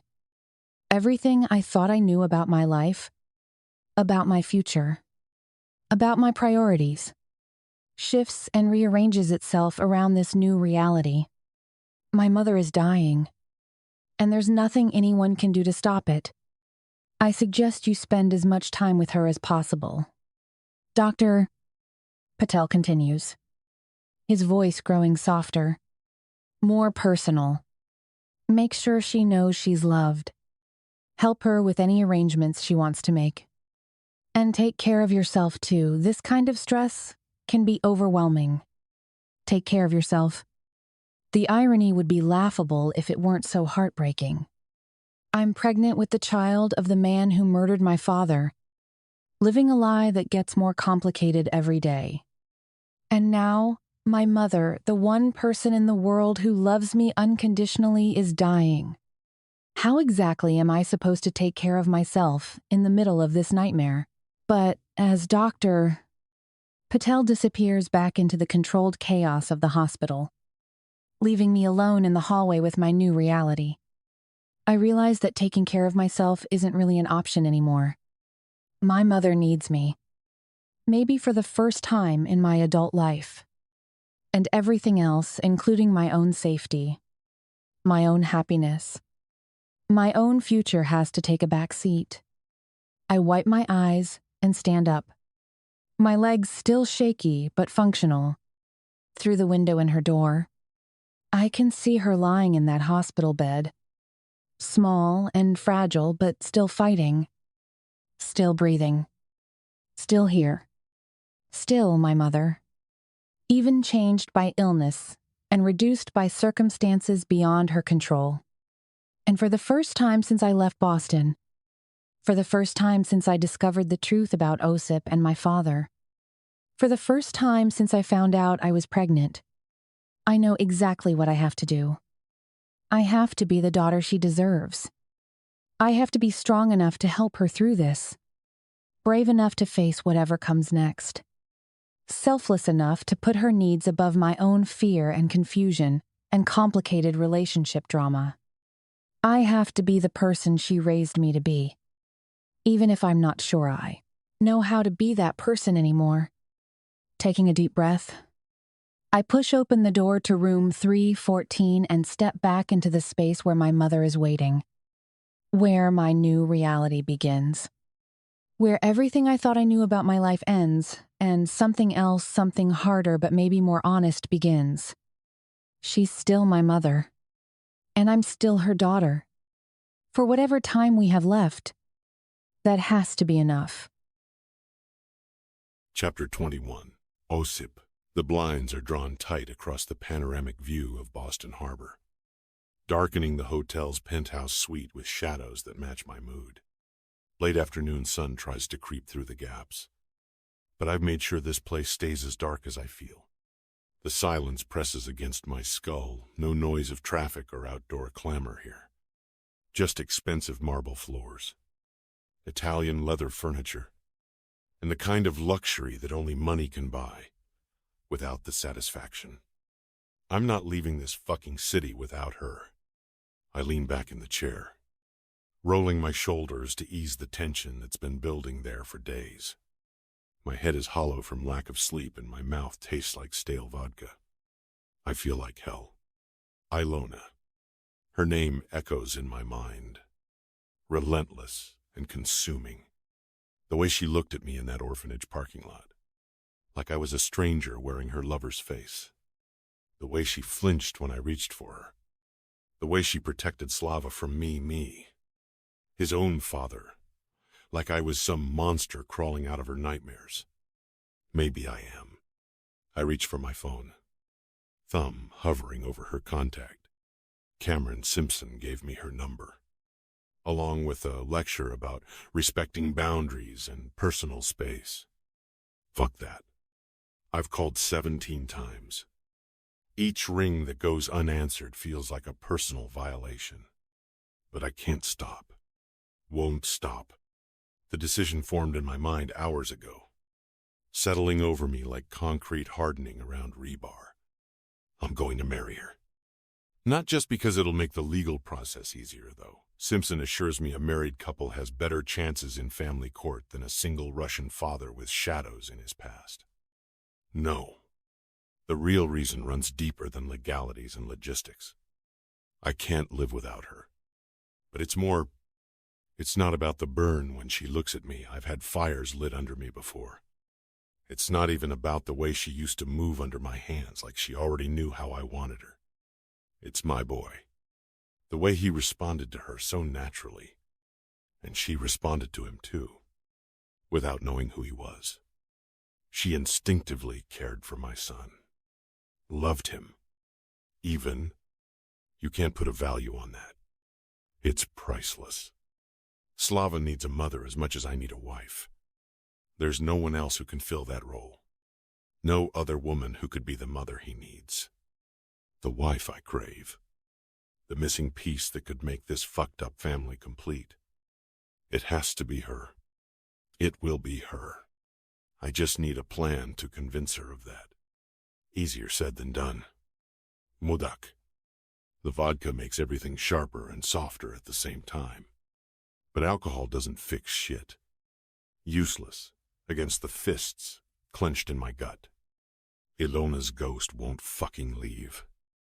And now, I'd trade every bullet in my clip to hear her say my name again. Not afraid. Not disappointed. But she's across the city, freezing me out like I'm just another problem to shut a door on. Fine. I'll kick the fucking door down. My phone buzzes against the table, and I whip my head around to check the name on the screen. Fuck. It's not her. As if she'd answer my last call when she's ignored the million before. It's Malor. I consider letting it go to voicemail. My black mood not fit for human consumption. But my brother doesn't call unless it's important. Maybe he has answers for me. Duh, I growl into the phone. You sound like hell. Osip. His voice carries that familiar mix of concern and exasperation that's been there since Galina died. How's Boston treating you? Like shit. Is they? Still no word from Alona? Not since the orphanage. No. The words come out gruffly.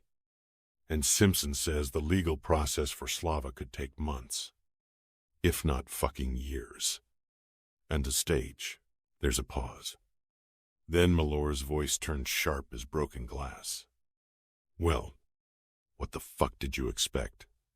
This is America, not Siberia. They don't hand over children to single Russian fathers with pages of criminal records. Don by God, Jesus Christ. Does he have to keep on about that? The glass in my hand shatters against the table before I realize I've thrown it.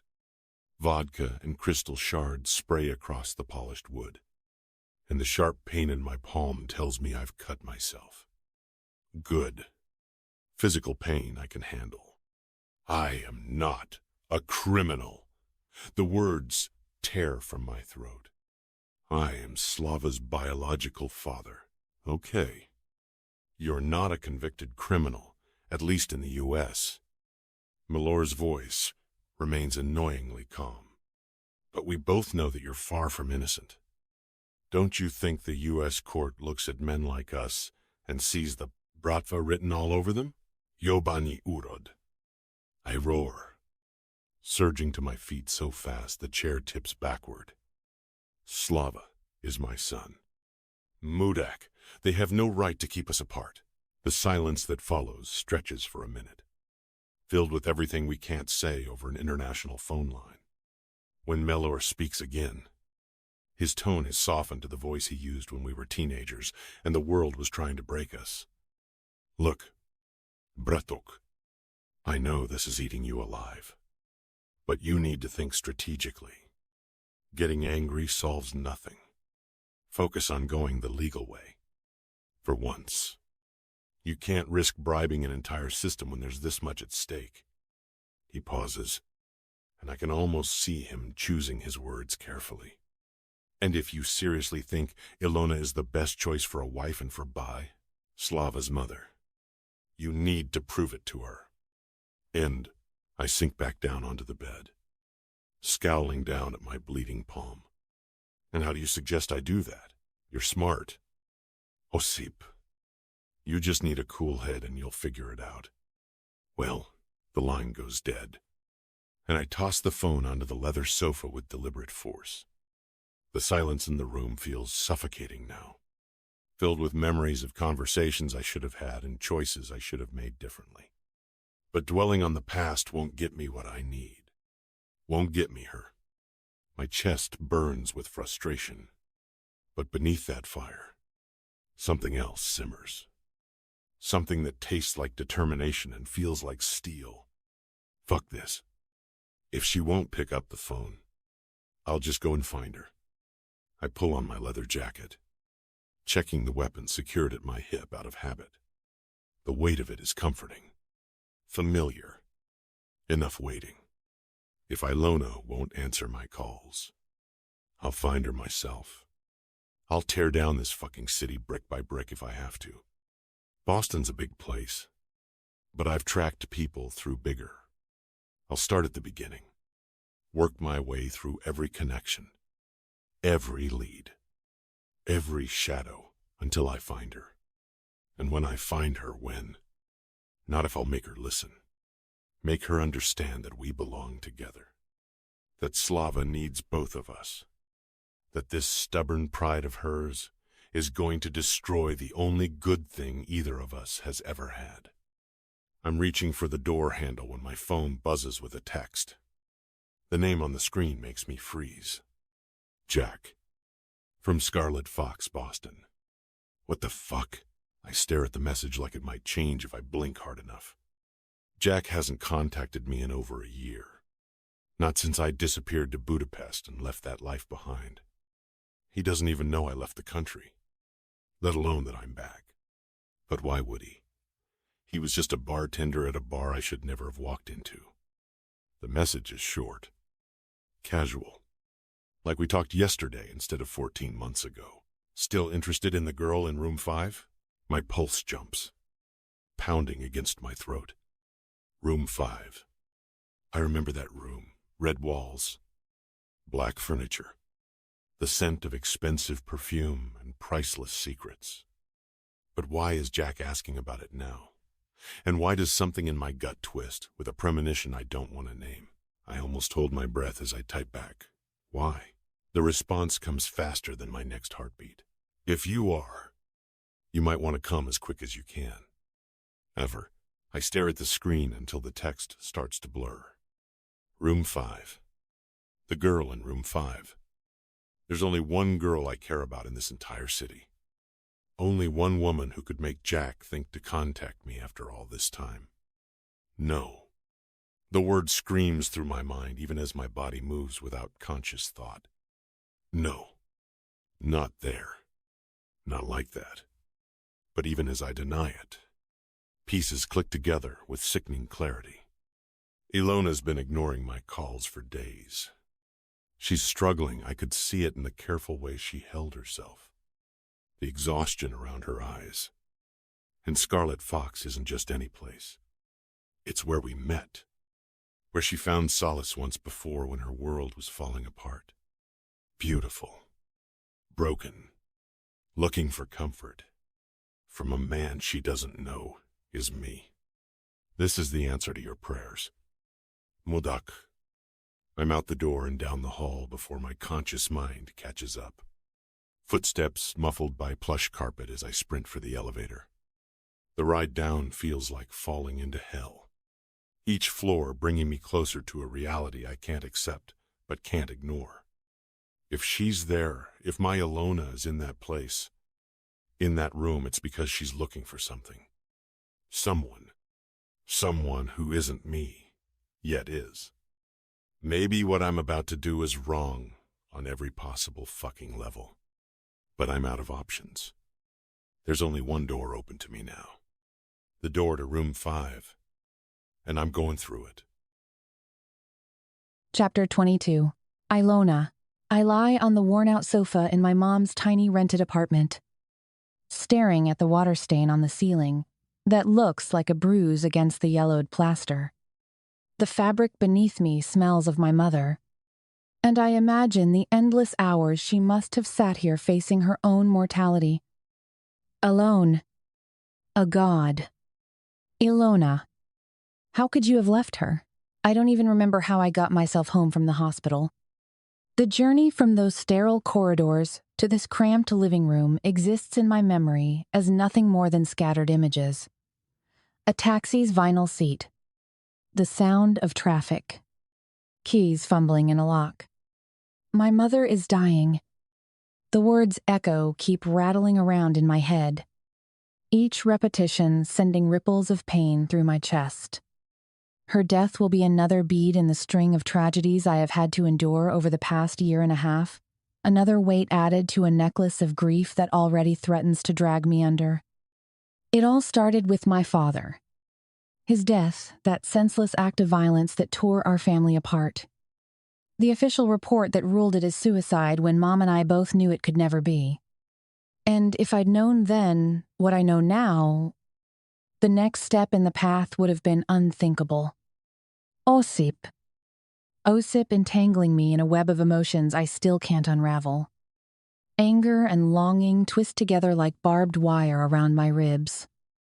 Pain that cuts both ways, slicing me open every time I think about those eyes.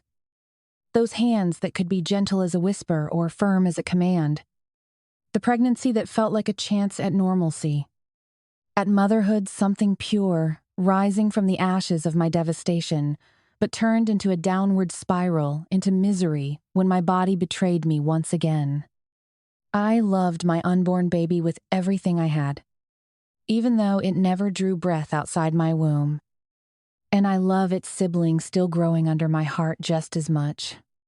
Despite knowing what its father has done to my family, I still don't know what to think about it. How could I? The fact that the father of my unborn child is the man who murdered my own dad is like a riddle that's impossible to solve.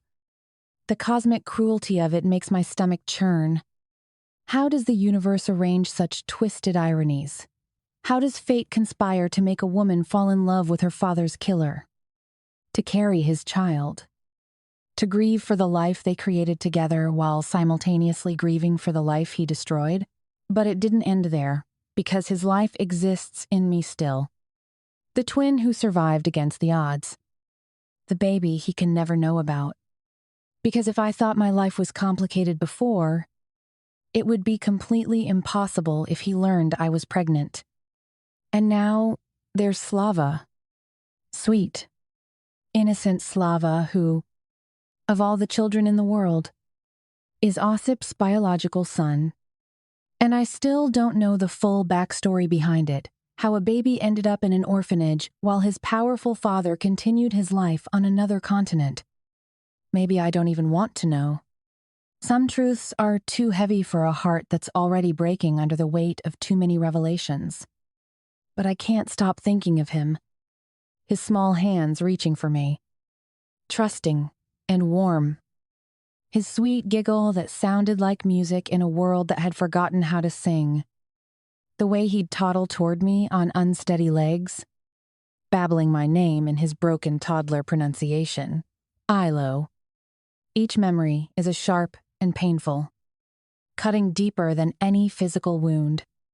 Tears spill from the corners of my eyes, hot against my skin. I don't wipe them away, what's the point? They'll just be replaced by more.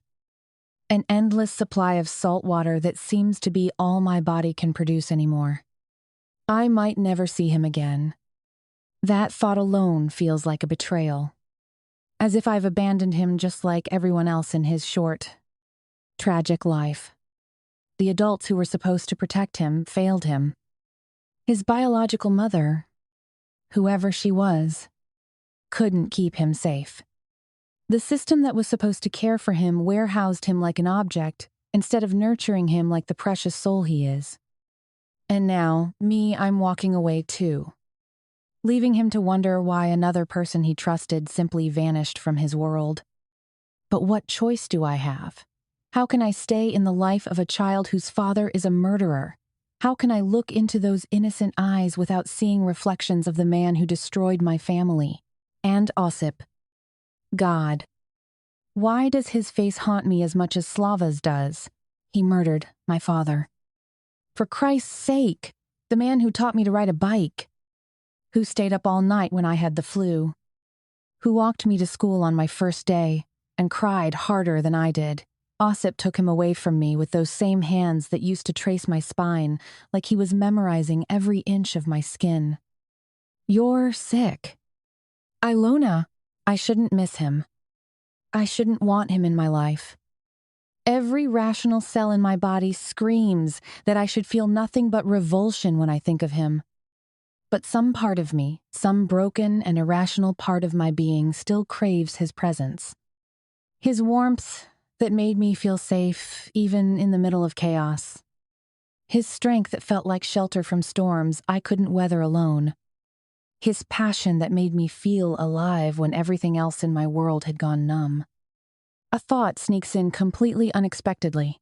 I need a drink. I never drank, barely touched alcohol even in college when everyone around me was drowning their insecurities in cheap beer and cheaper wine. But right now, the idea of liquid numbness appeals to me in ways that should probably worry me. Something to blur the sharp edges of reality. To soften the brutal clarity that keeps showing me truths I don't want to see. I actually stand up and walk to the tiny kitchenette. Mom keeps a bottle of brandy in the cabinet above the sink, medicinal purposes. She said, though I suspect it served more emotional than physical ailments. My fingers close around the amber glass, the weight of it solid and promising in my palm. But then, like a slap across the face, reality strikes me. I shake my head and push the idea aside. My grip loosening until the bottle settles back into its place, with a soft clink against the wood. Alona, are you fucking nuts? You're pregnant! The knowledge hits me fresh every time. Like walking into the same glass door repeatedly. Despite the miscarriage, despite the blood and the pain and the devastating emptiness, I'm still carrying life inside me. The miracle that shouldn't exist.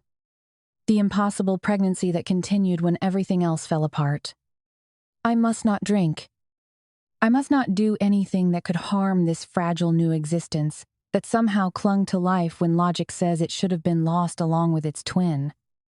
The baby deserves better than a mother who drowns her sorrows in alcohol.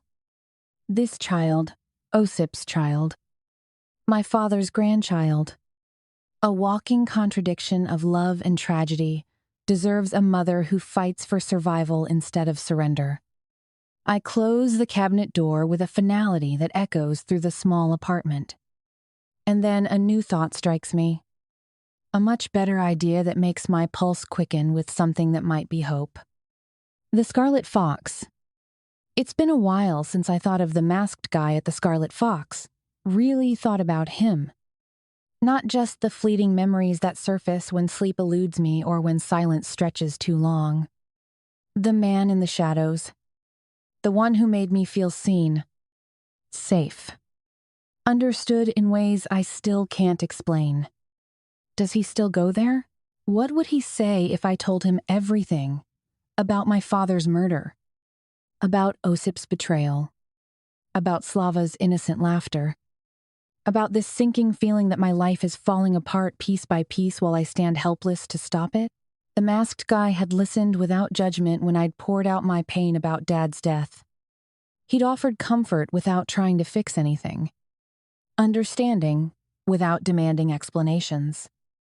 For those precious moments in room 5, I hadn't been a victim or a tragedy or a cautionary tale. I'd just been a woman worthy of attention, of desire, of care. Maybe he could help me make sense of this chaos. Maybe he could offer perspective from someone who exists outside the fucked up mess of my current reality. Or maybe, and this thought makes me feel pathetic and desperate in equal measure, maybe he could just hold me while I fall apart. The way he did before when my world first started crumbling. Either way, I'm an emotional wreck. And perhaps it would help if I could speak to someone. Someone like TMG, who knows how to listen to pain without trying to solve it. A small, irrational urge stirs within me, growing stronger with each passing second. It's evening now. The sky outside the grimy window has deepened to the color of old bruises. It's past visiting hours at the hospital, so I can't go back and be with my mother. She's on morphine. Anyway, floating in pharmaceutical twilight that keeps the pain at bay but also keeps her unreachable. The nurses assured me she's comfortable, that the medication will help her rest, that there's nothing more I can do tonight. And to top it off, it just happens to be Friday night. Maybe it's a sign. I whisper. It's like the universe is offering me exactly what I need when I need it most. Do they still do the masked nights on Fridays? Has anything changed in the 1.5 years since I last walked through those doors?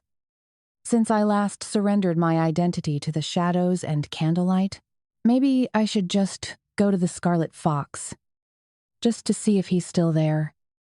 If the magic of that place can still work its spell on my shattered heart. Just to speak to him. Even if only for a moment, that's if he's there at all. And that's a big if. The rational part of my mind insists. This is crazy. It's ridiculous that I'm even thinking about this. It just shows how desperate I am. How far I've fallen from the composed woman I used to be. But desperation doesn't always lead to bad decisions. Does it? Sometimes it leads to exactly where you need to be. Then again, it's not like I can lose anything. I'm going crazy sitting alone in my mom's apartment anyway. Surrounded by the ghosts of her fading life and the echoes of my own failures. The silence here is suffocating. Pressing against my eardrums until I want to scream just to hear something other than the whisper of my own breathing. What's the worst that could happen? I breathe the words into the silence of the apartment. Nothing. That's what. The worst that can happen is that I get out. Have a change of atmosphere. And clear my head. Maybe the masked guy won't be there. Maybe the magic will be gone. But at least I'll have tried. At least I'll have reached for something instead of just lying here, drowning in my own misery. I sit up abruptly, surprising myself with how determined I feel. The decision takes shape in my chest, like ice forming on a winter window clear. Solid. Irreversibly. It's reckless. Impulsive. Probably stupid. But I need the distraction. If I stay here, I'll drown in my thoughts. I'll spiral down into the darkness that's been calling my name ever since Jason told me the truth about Osip.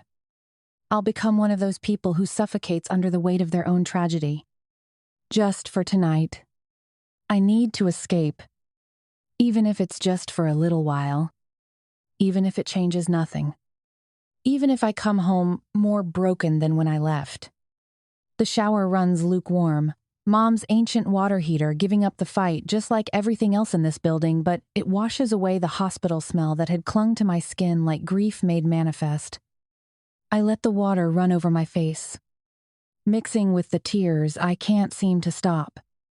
Until I can't tell where sorrow ends and simple cleansing begins. I change into something simple but presentable, a dark dress that doesn't require much thought. Black tights that hide how pale my legs have become. A coat that's seen better days, but still maintains some dignity. These are the clothes of a woman going through the motions of living. And maybe that's enough for tonight. My reflection in the hallway mirror startles me. I look older, worn thin like fabric that's been washed too many times. My eyes are shadowed with exhaustion and grief. My cheekbones more prominent than they should be. When did I stop eating properly? When did I stop taking care of myself? I need to get back on track. For the baby. If nothing else. But there's something else in my reflection too, a flicker of determination that reminds me of the woman I used to be. The woman who could make decisions and follow through with them. The woman who didn't let tragedy define every moment of her existence. I pick up my phone and book an Uber. My fingers surprisingly steady as I type in the address. The app confirms the driver is 15 minutes away. And I use the time to sit quietly with my decision. No second guessing. No rational arguments about why this is a terrible idea. Sometimes the heart knows what it needs, even when the mind can't understand the reasoning. About half an hour later, I step into the Scarlet Fox, and the familiar atmosphere washes over me like stepping into a warm bath after standing in the cold. The scent hits me first aged leather and expensive whiskey. Sandalwood and something undefinable that speaks of secrets and possibilities. The lighting is exactly as I remember it. Dim enough to hide imperfections, but warm enough to feel welcoming. Jack, the barman, looks up from polishing a glass, his face lighting up with genuine recognition. He hasn't changed a bit in the months since I've been here, the same engaging smile. The same friendly eyes. Almost as if he's been expecting me. "Look who it is. Long time no see," he says, setting down the glass and leaning forward slightly. There's warmth in his voice. The kind reserved for regulars who are remembered fondly. Get a grip. He's a pro. Probably does the same for everyone. "Hey," I reply, managing a faint smile that feels strange on my face. It's been so long since I've had reason to smile that the muscles feel rusty. Unpracticed. Being back here feels surreal. Like walking into a time capsule from my old life. The life where my biggest worry was a failing relationship with Stanley. Not murder and betrayal, and impossible pregnancies. I take a breath, steeling myself for potential disappointment, and muster the courage to ask the question that brought me here. Do you still do the masked nights? Jack's grin widens, and for the first time in weeks, something like hope unfurls in my chest. You're in luck. Lady, tonight's the night. Is thister. The familiar ritual feels like muscle memory taking the silk robe from Jack's practiced hands. Accepting the plush towel and the elegant mask that will transform me from Alona, Katona, Shiradzi, tragic daughter, and broken woman, into simply someone seeking connection in the shadows. I head up to room 5, my feet finding the path without conscious direction. The stairs creak under my weight, with sounds I remember. Each step taking me further from the harsh reality of hospital rooms and dying mothers and murdered fathers. I glance around the room, breathing in its familiar scent. The dim, brooding atmosphere embraces me like an old friend. And the memories from a year ago with TMG come flooding back. Not just the physical connection, though, that had been intoxicating, but the emotional sanctuary he'd provided. The way he'd listened without trying to fix anything, understood without demanding explanations. I sink into the plush armchair near the corner, letting my thoughts swirl with everything wrong in my life. But somehow, being here makes it feel manageable, not solved, not fixed, but contained within walls that have seen countless secrets and survived them all. Still, it feels nice to be here. Nicer than sitting alone in my mom's flat, counting water stains and contemplating the brandy bottle. There's something about this room that makes me see things in a different light, not rose-colored glasses exactly, but a softer focus that doesn't cut quite so deep. Still clean from the shower back at Mom's place. I quickly undress and slip into the robe, letting the soft silk slide against my skin. For a moment, I relax into the sensation, settling back against the deep armchair and closing my eyes as the atmosphere surrounds me. It's quiet in here, peaceful. I'm sure the walls are soundproofed, and I'm grateful for it now, because I'm tired. The exhaustion I've been fighting for days finally catches up with me. I don't mean to fall asleep, but the emotional weight I've been carrying feels lighter here, and my body finally allows itself to rest. Just for a few minutes. The thought takes root as the idea of sleep becomes irresistible. Just long enough to gather strength for whatever comes next. And so, I sleep. When I wake, my senses immediately alert me that something has changed. The quality of the silence is different, charged with a presence that wasn't there before. My eyes snap open, adrenaline flooding my system as I realize I'm not alone in the room. A man is sitting in the armchair opposite me, watching me with unnerving stillness. My heart skips, then thunders against my ribs as if it's hoping to explode from its cage. Alona. No, the voice chills my blood to ice water, every syllable dripping with a familiarity that makes my skin crawl. This isn't the masked guy. This isn't salvation or comfort or escape. This is something much worse. Something very dangerous. Chapter 23. Alona. I blink in confusion as I try to make sense of what I'm seeing. The silhouette carved against the dim, golden glow of the room's mood lighting. Broad shoulders. Familiar posture. But wrong. So wrong. Stanley sits in the chair. His chair. The masked guy's chair. Stanley? I say, my throat clogged with sleep and disbelief. This can't be real. How could he have found me here? Hello. Beautiful. The reality of his voice removes all doubt in my mind. The fog of sleep evaporates in an instant, and I sit bolt upright, hastily clasping the front of the robe closed. This can't be happening. Not here. Not in this sacred space where I found peace with. Surprised to see me? Stanley's perfect features twist into that smile I once thought charming. Now it makes my stomach lurch. You really thought you could run from me? From us? What are you doing here? I stutter, shooting a panicked glance at the door. He leans forward, elbows on his knees like he owns this place. Like he owns me.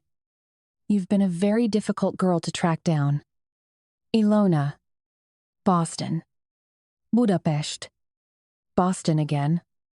Such a busy little bee. What are you talking about? I frown at him. What do you think I'm talking about?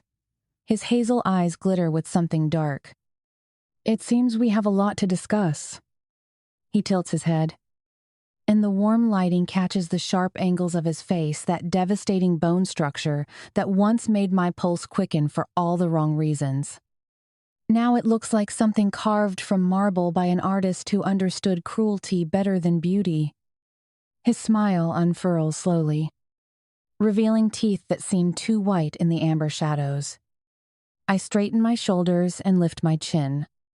There's nothing to discuss. Stanley. Now, are you going to tell me what the hell you're doing here? Aren't you happy to see me? The question drips with false sweetness, like poison disguised as honey. I'm happy to see you. As always. Is one stay. What are you talking about? Stanley? My voice sounds thin and foreign to my own ears. Every instinct I possess is screaming danger, flooding my system with adrenaline that makes my skin feel electric. There's something fundamentally wrong about his presence here, in this sanctuary I thought was safe. The way he's positioned himself between me and the door isn't accidental. Nothing about Stanley Morrison is ever accidental. What did he just say? I'm happy to see you. As always, my mind races back to those fleeting glimpses in Budapest, the figure disappearing around corners. The familiar silhouette that vanished the moment I tried to focus on it. The prickle of being watched that I'd dismissed as paranoia. Jesus Christ. It really was him. Wasn't it, following me? Hunting me across continents like some twisted psycho. How long has he been watching me? How many times did he see me before I caught those brief glimpses? The thought makes my stomach churn with violation. Imagining his eyes tracking my movements, learning my patterns, planning this. I press my palms against the smooth velvet beneath me, using the texture to ground myself in reality. The familiar weight of the club's absolute discretion, its promise of anonymity and safety, feels like a lie now. Stanley's presence here shatters every assumption I had about this place being untouchable. Stanley notices my discomfort and his smile widens, transforming his handsome features into something that belongs in nightmares. Is there a problem? Beautiful? You're damn right. There's a problem. I snap, mustering up as much indignation as is possible right now. You haven't answered me. What are you doing here? And what do you want? I want your boyfriend to understand something, he says, and his voice has changed completely.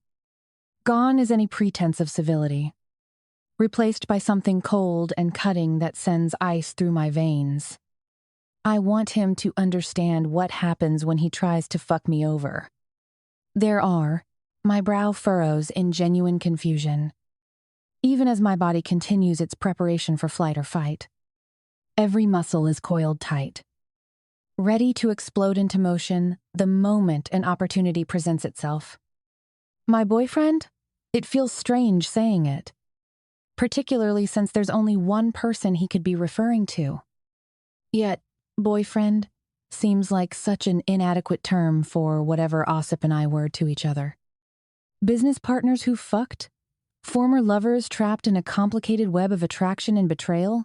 The father of my lost child who I can't seem to stop wanting despite everything that's happened between us? You know who I'm talking about. I don't. Stanley stands fluidly, and my breath catches. He's taller than I remembered. Broader too, all that athletic perfection turned into something menacing. The way he moves suggests violence barely leashed. Power held in check only by his own whims. He's definitely talking about Osip. But that doesn't make sense. Stanley and I broke up almost a year and a half ago. He doesn't know about Osip. Doesn't know about the surrogacy arrangement or the pregnancy that ended in heartbreak. How could he possibly? I don't have a boyfriend. I manage. Though the lie feels clumsy. That's not what I heard. He begins moving toward me with deliberate, measured steps. Each footfall seems to echo in the confined space, and I find myself frantically looking around for potential weapons within reach. The crystal tumbler on the side table could shatter, create a distraction. My purse somewhere on the floor, possibly containing nothing useful. The heavy glass ashtray, if I could reach it. If I could swing it before he stopped me. My eyes dart around the windowless room with increasing desperation, mapping escape routes that all seem to lead through him. The door is the only way out.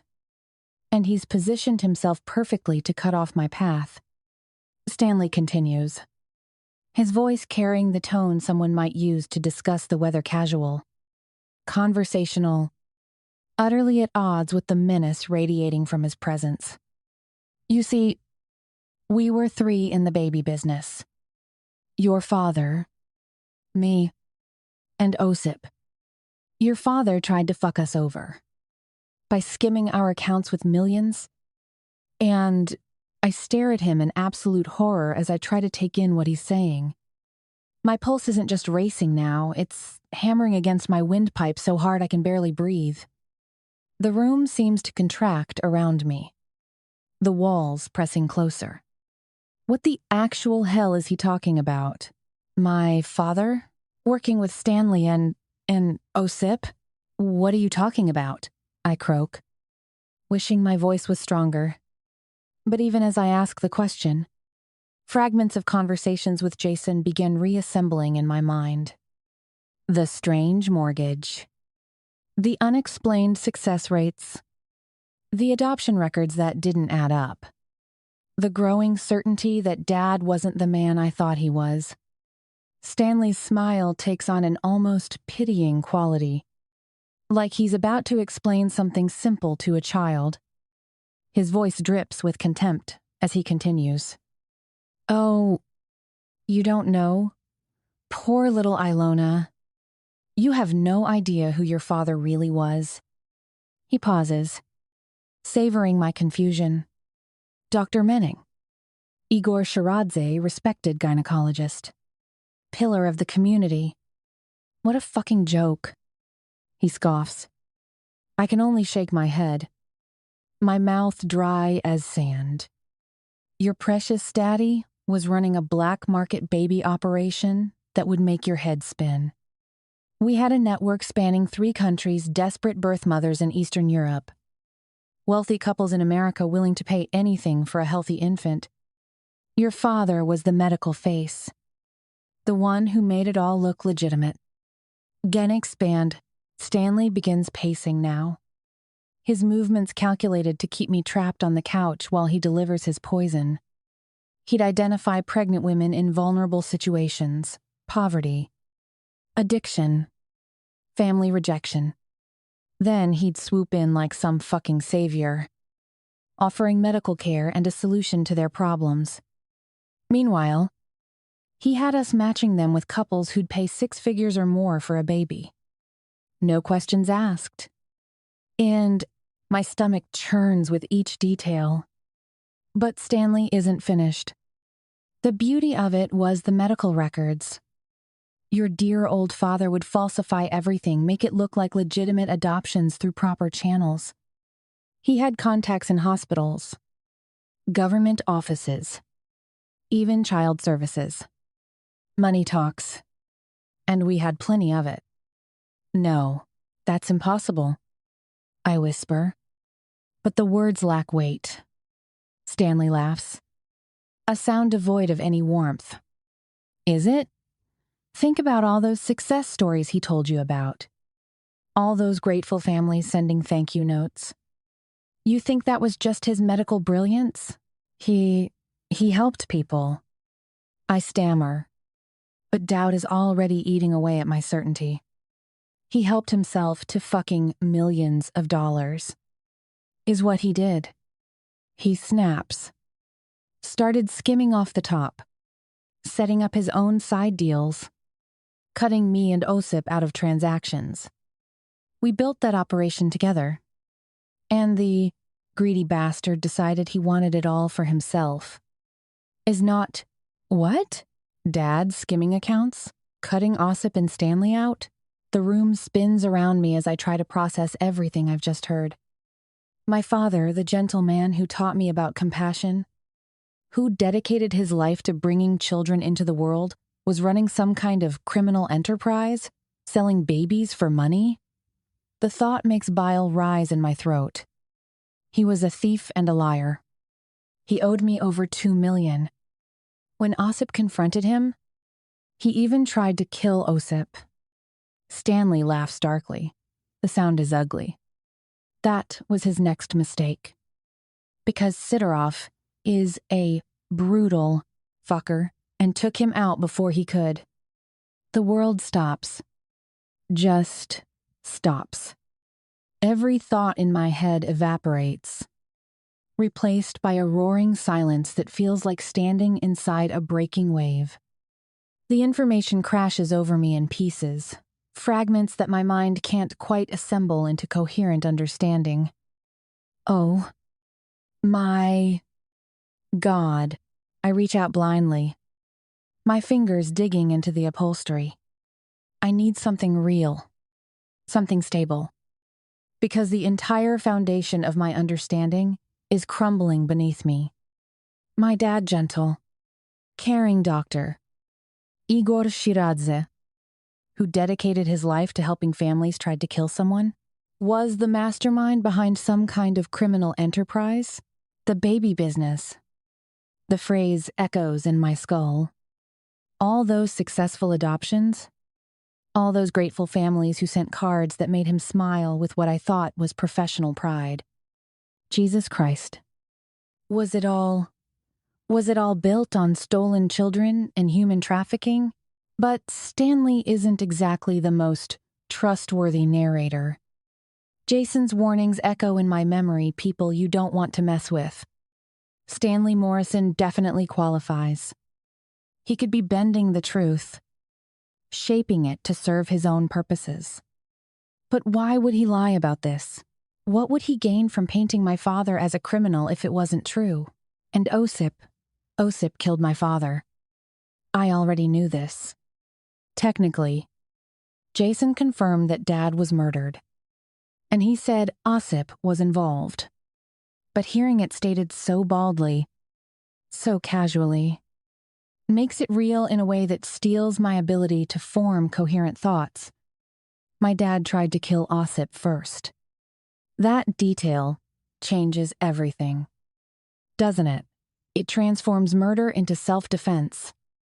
Makes Osip's actions seem almost justified? The twisted logic makes my head spin. Stop thinking that way. Stanley watches my internal collapse with obvious satisfaction, like an artist admiring his latest masterpiece of destruction. I'm still 2 million short, because of your father. But luckily, I can get that 2 million off Osip. And at 1, what does this have to do with me? The question scrapes past my dry throat. I can barely force the words out through the crushing weight of revelation and growing terror. You, my dear, your leverage. Or collateral damage. Whatever you want to call it. It's the casual way he discusses my potential destruction makes me go cold. There's no emotion in his voice. No anger or passion, just cold. Clinical assessment of my value as a tool. What do you mean?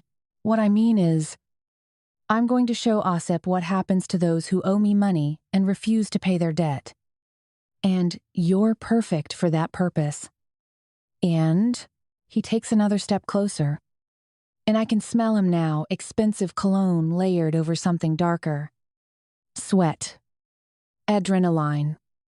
The metallic scent of barely contained aggression.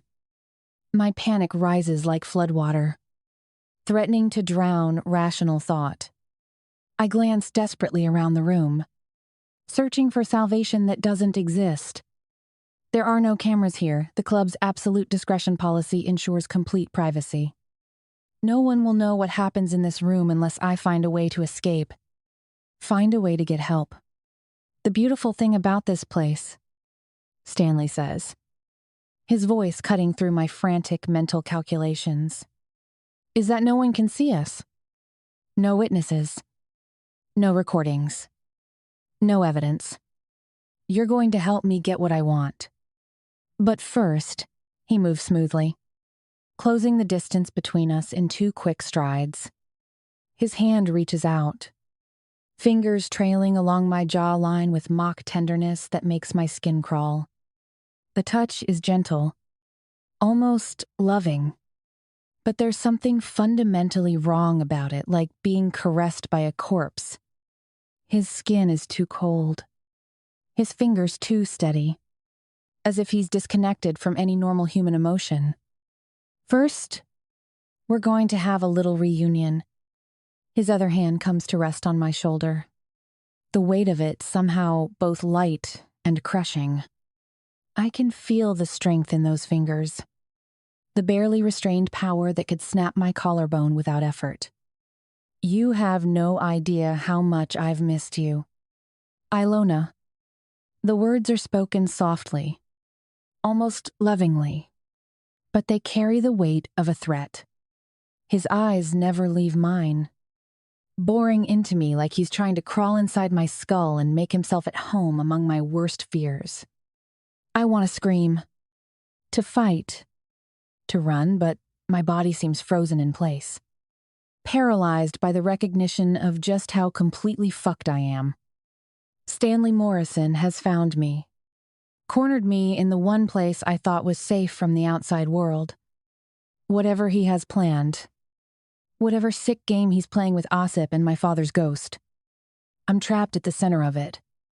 His thumb traces my lower lip with the gentleness of a lover and the possessiveness of an owner.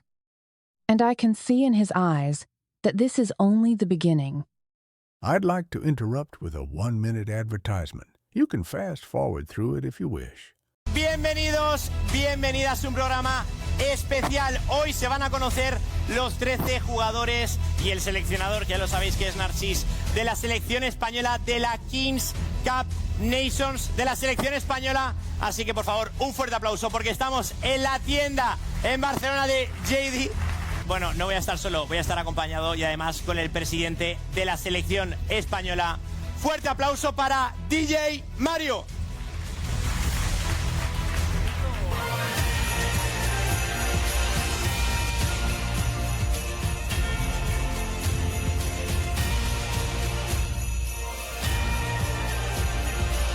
A ver. ¿Cuánta gente? ¿Qué tal, Mario? ¿Me has tenido regalos para mí? Ah, no es para ti, no me jodas. ¿Dónde los dejamos? Pues debajo del árbol. Es para luego, sí. Venga, debajo del árbol, luego. debajo del árbol. Vamos a verlo ahí. Pensaba que eran para mí, macho. No, luego los vemos, luego los vemos. ¿Estás tú como presidente de... Chapter 24. Osip. The Range Rover's engine roars as I weave through Boston's nighttime traffic. The speedometer climbing past 80 as I take risks that would normally seem insane. Blyad.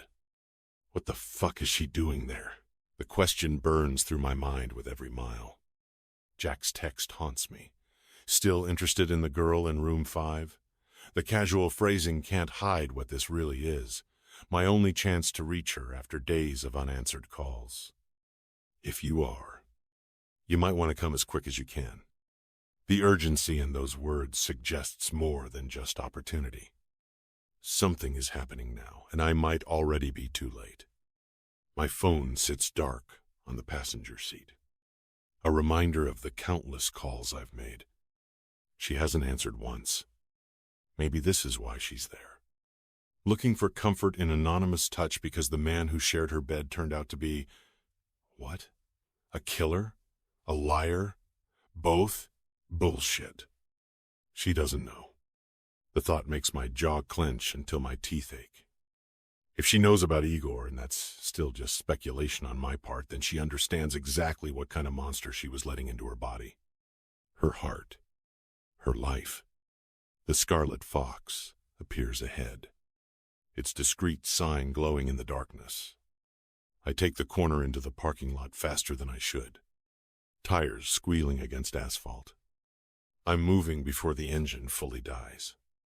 Long strides carrying me toward the entrance. Every second that passes is another second she's beyond my reach. Another moment I can't protect her from whatever drove her back to this place. The front door opens to familiar warmth, burgundy walls. Soft jazz. The scent of expensive liquor and cigars. But tonight the atmosphere feels different, charged with tension. It's like I can taste it. Jack spots me immediately. His expression carefully neutral. He's polishing a glass with movements that seem almost nervous. Osip. His voice carries something I can't identify. Wasn't sure you'd make it. D. They had a centines are distin, dues are Haas. I approach the bar with every sense alert. The few other patrons remain absorbed in their drinks. But Jack's attention focuses on me with uncomfortable intensity. Where is she? I keep my voice low. Controlled. Upstairs. He sets down the glass. Reaches under the bar. Same room as before. But Osip, I slide $100 bill across the polished wood, cutting off whatever he's trying to tell me. You're certain it's her? It's a stupid question. But I have to ask. Part of me is hoping he'll say no. He got it wrong. The other part is certain this is my only chance of connecting with her. Jack's hesitation lasts a heartbeat too long before he pockets the money. His hand emerges with a locker key and a black leather mask. Absolutely sure. He glances around. You know the rules. His voice seems cautious as he slides the items across the bar. But you should know. I know what I need to know. I don't have time for Jack's complications. Whatever he's trying to communicate can wait. I pocket the key and mask, already turning toward the stairs. Jack's voice follows me, urgent and low. Just be careful up there. I roll my shoulders and don't look back. I'm already climbing, taking steps 3 at a time. The upper level exists in a different world from the civilized bar below, darker, more intimate, heavy with secrets that can't survive daylight. At the landing, I force myself to slow down. The hallway stretches ahead. Doors marked with numbers instead of names. Room 3, Room 4, Room 5 at the end. Just like I remember. But something feels wrong. The silence up here is too complete, too heavy. During previous visits, there was always an undercurrent of life-muffled conversations. Soft laughter, the subtle sounds of connection. Tonight, the corridor feels abandoned. I pause outside Room 3, listening. Nothing. Room 4, same silence. It's as if this entire wing has been cleared for what? Pizdets.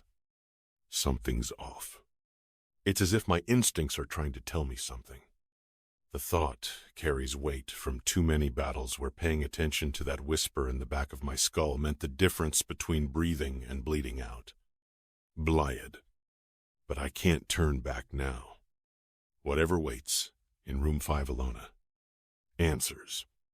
Or both, I'll face it. First, I need to follow protocol. Shower. Change. Become the anonymous figure who can approach her without the weight of our shared history, crushing every word. The bathroom mirrors my memory marble surfaces.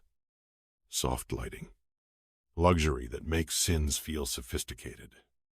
I strip with deliberate movements. Hang my clothes in the provided locker. Hot water burns against my skin but doesn't wash away the dread coiling in my stomach. When I step out, I draw in a breath to steady myself. Fuck. I feel like I haven't slept in days. Because I haven't. Every time I close my eyes, I see her face. Sometimes angry. Sometimes hurt. Sometimes soft, with emotions I don't deserve. The nightmares have gotten worse since Budapest, visions of violence I'm too late to prevent. The dark circles under my eyes tell the story of a man haunted by his choices. At least the mask will hide the worst of it. I dry off with careful movements. Muscle memory taking over where conscious thought fails. This ritual is familiar. The preparation, the transformation into someone anonymous and safe. Someone who can touch and be touched without history ruining everything. But tonight feels different. Tonight. The mask isn't protection, it's camouflage. I pull on a black silk robe. Tie the sash with steady fingers that don't betray the anxiety simmering beneath my skin. Then the leather mask.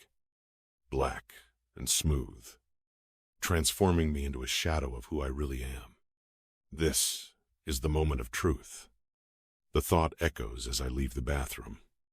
Footsteps silent on plush carpet. I will talk to Alona. We will clear things up. I just have to pick the right moment to reveal that it is me.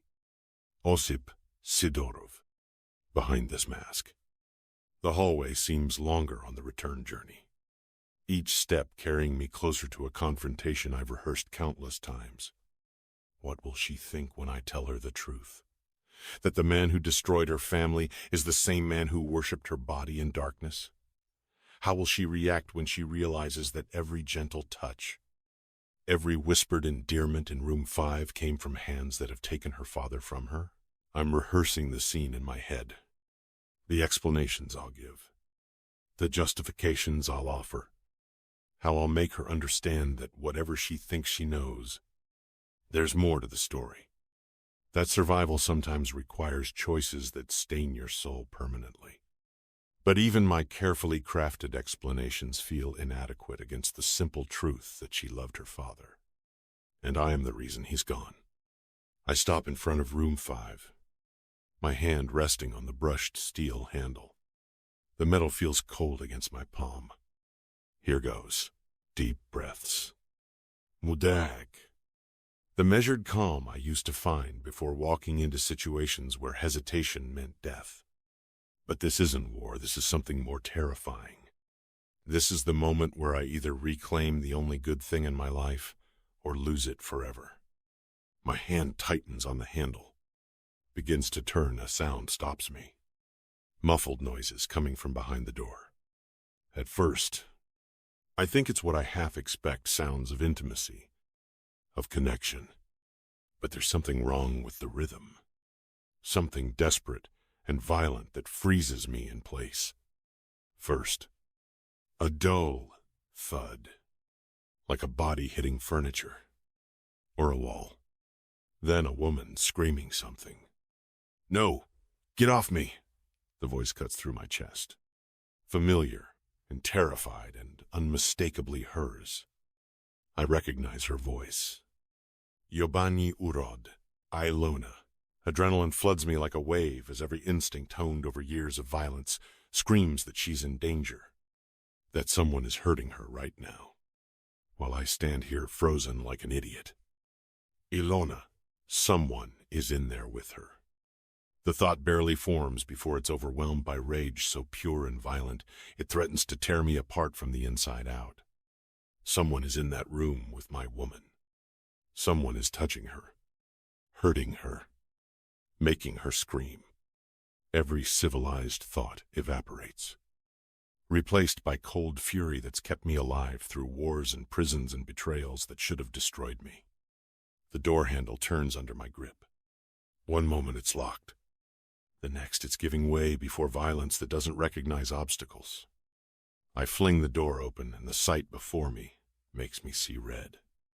Alona, pressed against the far wall in a silk robe that's been torn open. The fabric hanging loose to reveal pale skin marked with red fingerprints. Her eyes wide with terror that transforms into shock when she sees me.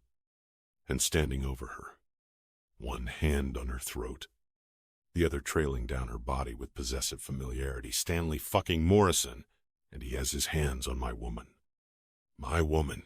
Time stills into perfect, deadly clarity.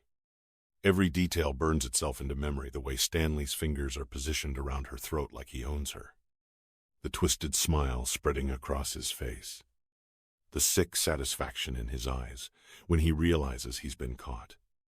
The sheer terror in her beautiful eyes. The way her chest rises and falls with panicked breathing. Abriudok, what is that cunt doing here? The sight of his hands on her skin. Of her fear.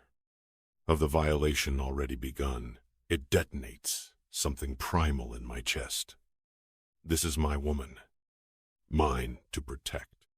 Mine to cherish. Mine to fucking kill for. And this piece of shit has his filthy hands all over her. Has made her afraid. Has dared to touch what belongs to me. Questions pile up and collapse under rage that's been building for months. Every nightmare. Every imagined scenario. Every fear that kept me awake. It's all here. Made real. Happening right fucking now. The fury burns through my veins like molten steel. Obliterating every rational thought except one. Stanley Morrison dies tonight. Morrison! I roar. I cross the room in 3 strides. My fist connecting with Stanley's jaw before he can finish whatever clever remark he's preparing. The impact sends him stumbling backward. His grip on Alona finally broken as he crashes into the wall behind him. You son of a bitch! He spits blood, wiping his mouth with the back of his hand. Red droplets spatter the expensive carpet. You think you can just... My second punch cuts off his words. This one aimed at his solar plexus, with the full weight of my fury behind it. Air rushes out of him in a whoosh, doubling him over as he fights to breathe. You don't fucking touch her. I snarl, my voice coming out as something barely human. You don't even look at her. About. But Stanley Morrison didn't build his reputation by being easy to intimidate. He recovers faster than I expect. His own fist whistling toward my face with trained skill. I duck low, feel the wind of his punch ruffle my hair, then explode upward with an elbow strike aimed at his ribs. The crack of bone echoes through the room like a gunshot. Is that all you've got? Stanley gasps, but I can see the pain flickering behind his eyes, the way he's already favoring his left side.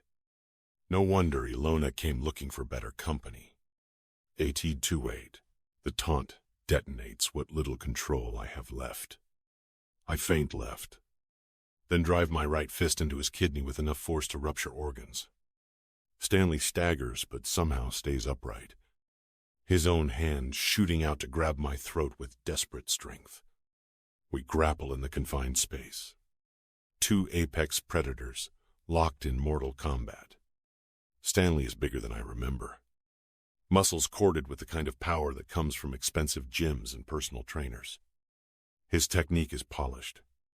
Professional, clean combinations and proper footwork that speaks of military training or private instruction. But he's also soft underneath it all. Pampered. Used to intimidating with words and money and reputation rather than the kind of violence that leaves permanent scars. I learned to fight in Moscow streets where losing meant more than just pride. Where hesitation was death, and mercy was a luxury that got you killed. Where every day was a choice between survival and extinction. My knee rockets up toward his groin, but he pivots at the last second. My kneecap connecting with the solid muscle of his thigh instead. His grip on my throat tightens like a vice, cutting off air, turning my vision gray at the edges. The voice in my head stays deadly calm even as my lungs begin to burn for oxygen. The voice that's guided me through street riots and gang wars and business deals that could have ended with bullets instead of handshakes. I grab his wrist with both hands, twist sharply to the left while driving my shoulder into his chest with every pound of muscle I possess. The leverage breaks his grip, sends him stumbling backward toward the wall hard enough to rattle the framed artwork. But as he falls, his hand darts toward his jacket pocket with snake-like speed, emerges with something that catches the soft lighting and throws it back in razor-sharp gleams. A knife. Military issue. The kind designed for one purpose only. The blade arcs toward my chest in a glittering trajectory of death. I twist away desperately. Feel the steel part, the air so close to my heart that it slices through the silk of my robe. Cold metal touches skin without breaking it a millimeter closer, and this fight would be over. My hand snaps out, fingers closing around his wrist, just as he tries to adjust his angle for another strike.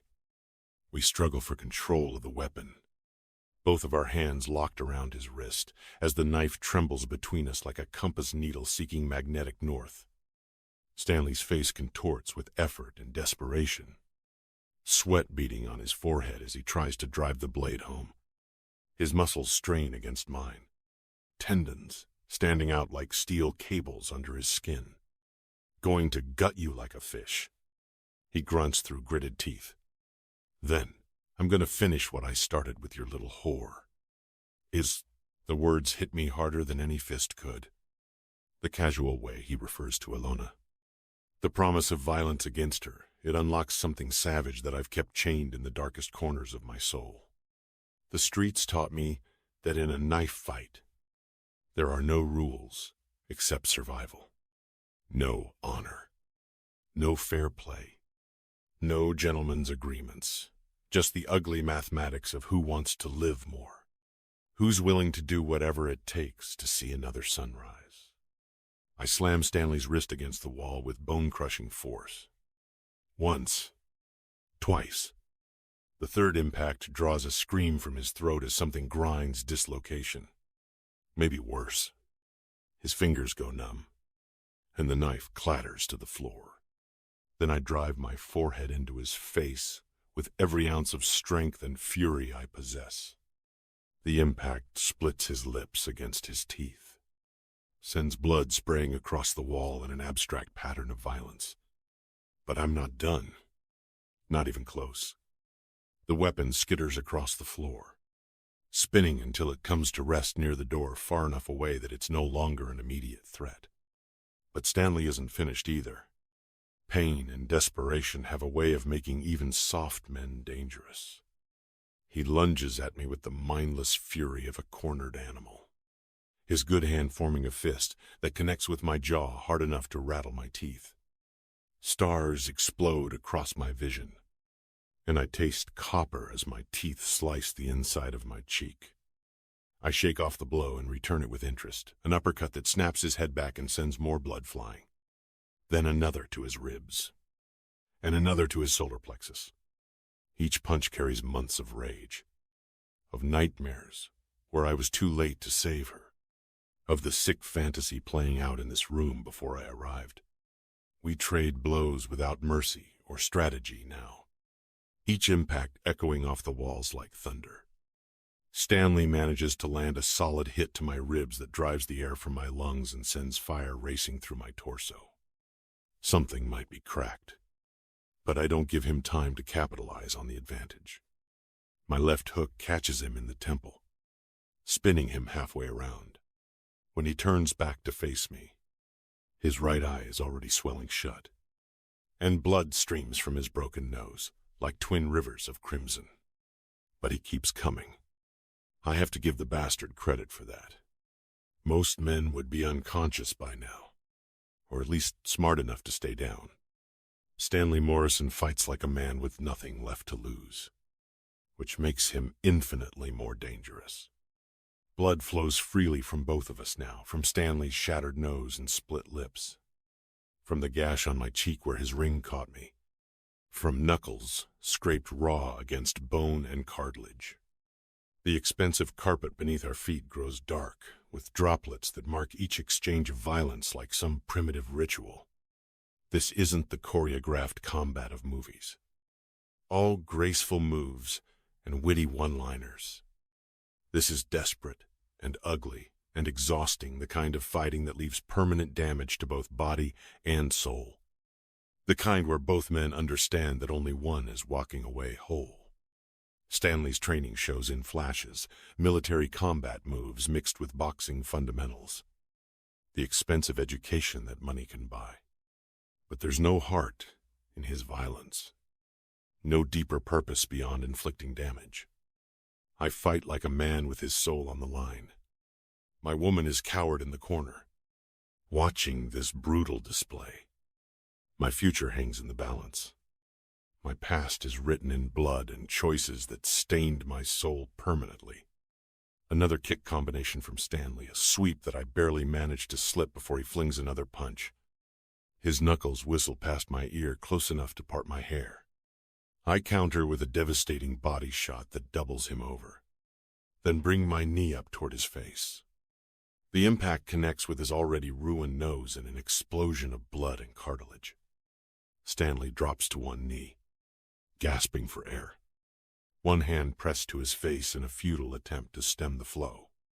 For a moment, I think it's over, that I've finally beaten him down far enough to end this nightmare, that he's finished and I can focus on getting Alona to safety. But desperation makes men capable of impossible things. While I'm catching my breath and assessing the damage to my own body, Morrison's good hand darts toward the fallen knife with the speed of a striking serpent. His fingers close around the handle just as I realize my mistake. Just as I understand that this fight is not over yet. It's as if everything happens in slow motion. Stanley's hand shoots out, grabs Alona's wrist, yanks her against his chest. The knife appears at her throat, the edge kissing her pale skin with the promise of red ruin. That's enough. Stanley's voice is thick with blood and pain, but the triumph in it is clear. One more step and she dies.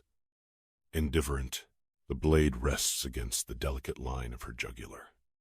Steel, sharp enough to part skin with the slightest pressure. A thin line of blood already marks where the edge has found purchase. Bright red against the alabaster column of her throat. AudioBook.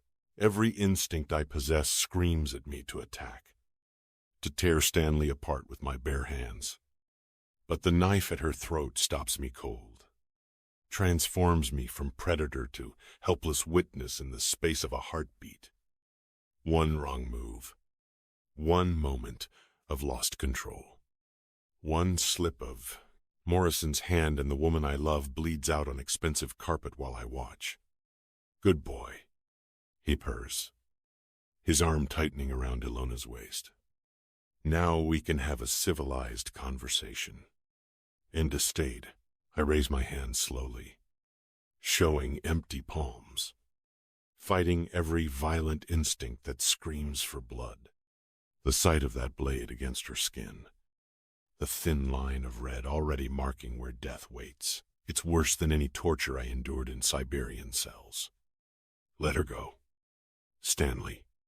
My voice comes out steady, professional, but I can hear the underlying thread of desperation. This is between us. She has nothing to do with it. Has to it. Nothing to do with it? Stanley laughs, the sound harsh and ugly in the confined space. She has everything to do with it. Daddy's little girl, walking around free while her father's debt goes unpaid. And you. Alona's eyes find mine across the room, and in them I see a universe of emotion, fear. Yes, but also something else. Something that looks almost like forgiveness, understanding. The moment stretches between us, heavy with everything we've never said, everything we've lost, everything we might never have the chance to recover. She's so beautiful it physically hurts to look at her. Even now, even with Stanley's knife at her throat and death hovering in the air between us. Osip. Her voice trembles, but carries across the room with startling clarity. I'm so sorry. For everything. Oh, the words break something inside my chest. Some wall I've built to keep the pain at bay. Every harsh word I spoke in Budapest. Every lie I told. Every moment I chose pride over honesty. It all seems meaningless now. Me too.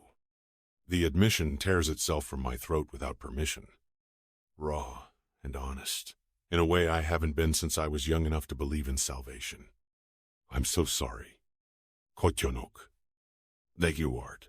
The endearment slips out before I can stop it, little kitten, and I see her eyes soften despite the terror. Despite the knife at her throat. Her eyes fill with tears that she refuses to let fall. And I see in them the reflection of my own desperate hope.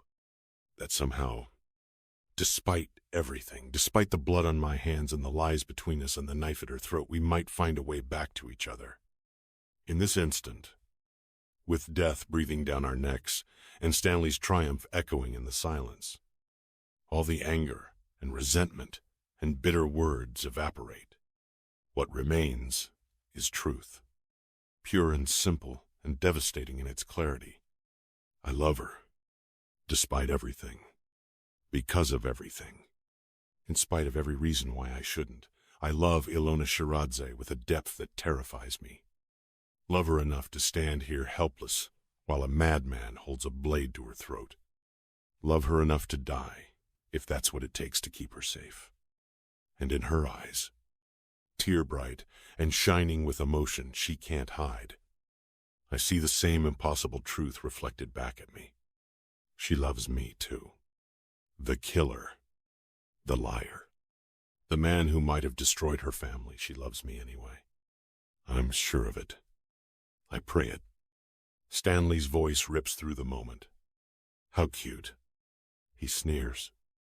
A regular fucking Romeo and Juliet. But you're both about to find out how that story ends. The nest, the knife presses deeper, and another thin line of blood appears on her skin. Fuck. Time to act. Time to kill. Time to become the monster I've always been. If that's what it takes to save the angel he's trying to steal from me. But first, I have to find the perfect moment. The single instant when Stanley's attention wavers. When the knife moves away from her throat by even a fraction of an inch. I meet Alona's eyes one more time, trying to communicate everything I can't say aloud. Trust me. Forgive me. Wait for my signal. Then I prepare to do what I do best. End lives that threaten what I love. Chapter 25.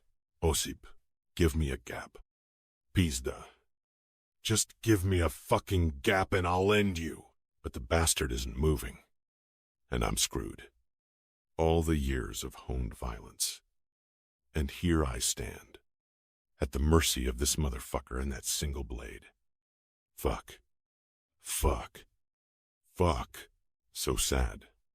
Stanley sneers, his grip tightening on the knife handle. A reunion of star-crossed lovers. Too bad it's going to be short-lived. Is no way. The blade shifts against Ilona's throat, and another drop of blood wells up, ruby bright against her pale skin. My hands clench into fists, so tight my knuckles crack like gunshots in the silence. I've killed men for less than this. I've ended lives for looking at me wrong, for speaking out of turn, for breathing the wrong way in my presence. But now, when it matters most, I'm fucking helpless. My life for hers. I say abruptly, the words falling from my lips without hesitation, without thought, without fear. Let her go and take me. If Stanley's laugh is guttural, bordering on insanity. The sound of a man who's crossed lines that can never be uncrossed. Give me one reason why that's a good deal. Why would I accept that when I could get rid of her? And you. His eyes glitter with malicious triumph. Just like I did with, quote, Galina. In Surat tuas filters. The world stops. He what?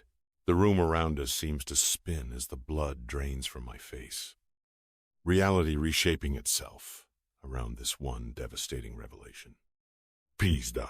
So he's the one behind Galina's death. Stanley Morrison. I fucking knew it. Not a robbery gone wrong. Not a case of being in the wrong place at the wrong time. He killed Galina. Stanley murdered the mother of my child in cold blood. Just to hurt me. Just to watch me bleed. The revelation hits me like a sledgehammer, driving all the air from my lungs. Every sleepless night I spent wondering.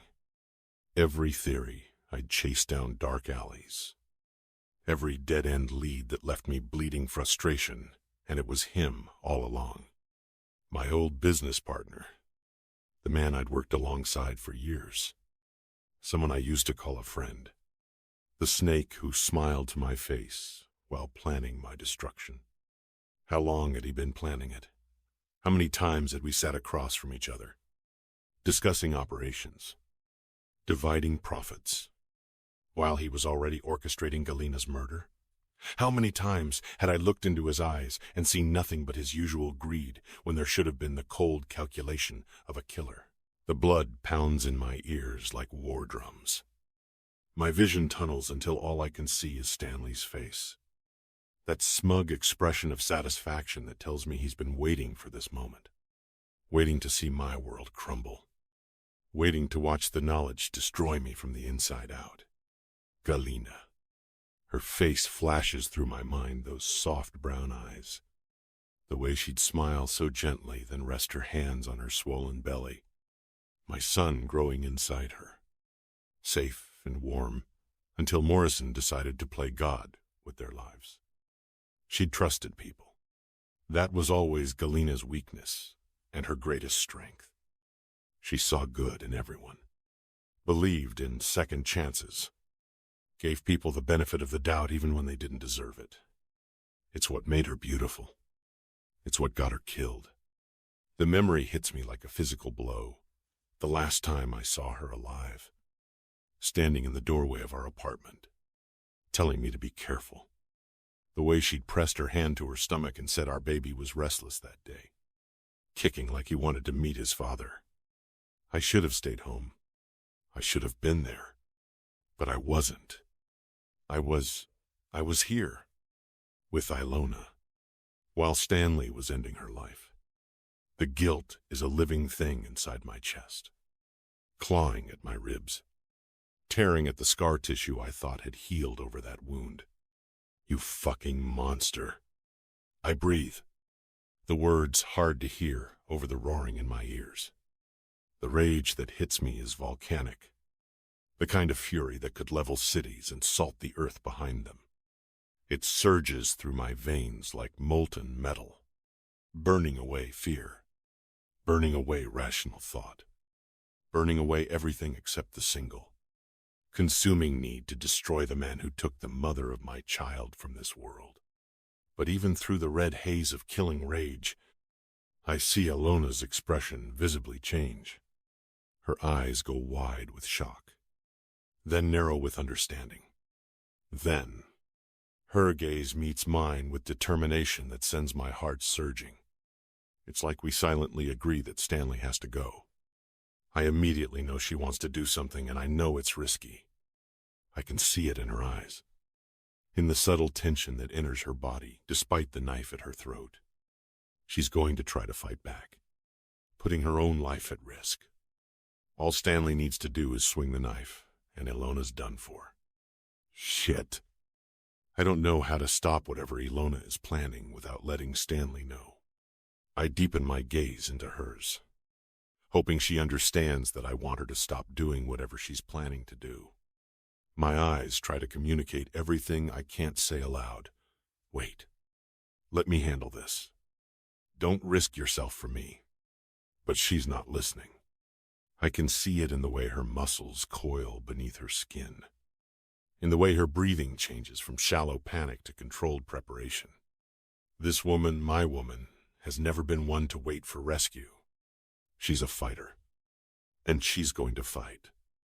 Stanley continues his monologue, drunk on his own power, reveling in the pain he's causing. Oh, you should have seen her face when she realized what was happening. Sweet little Galina, so trusting, so naive. She actually thought I was there to help her. His voice drops to a whisper, intimate and obscene. She kept saying your name right up until the end. You know, Osip will come for me. Osip will save me. But where were you? Osip? Where were you when she needed you most? Each word is a knife twist, designed to maximize damage. And it's working. I killed them both.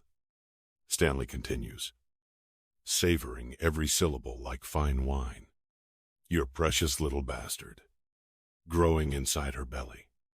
I made sure to take care of both of them. 2 birds, 1 stone. Efficient, don't you think? But that's not right. Slava survived. My son lived through that nightmare. Lived through Stanley's attempts to murder him in the womb. The paramedics saved him. Pulled him from his mother's dying body and gave him a chance at life that this piece of human garbage tried to steal. But Stanley doesn't know that. And I'm sure as hell not going to tell him. You're a dead man. I breathe. The words carrying the weight of absolute certainty. You're fucking dead. Morrison, I'm going to rip your heart out with my bare hands. Unquote. Yes, I've risen different. Am I? He shifts the knife, pressing it deeper into Ilona's throat. More blood flows. A crimson river against her skin. Because from where I'm standing, it looks like you're the one who's fucked. She dies first. Then you. Just like I planned. Ilona mouths. Now.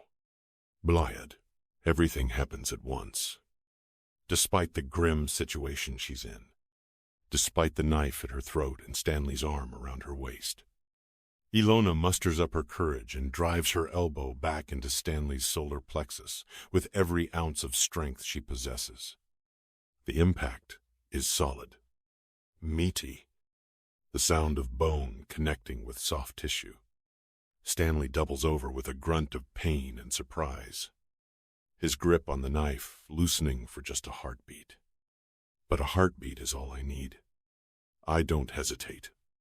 Stanley is clearly caught off guard, and I'm lurching forward, flying through the air the moment Ilona makes her move. This woman, my woman, the amount of courage she has amazes me, even as terror for her safety nearly stops my heart.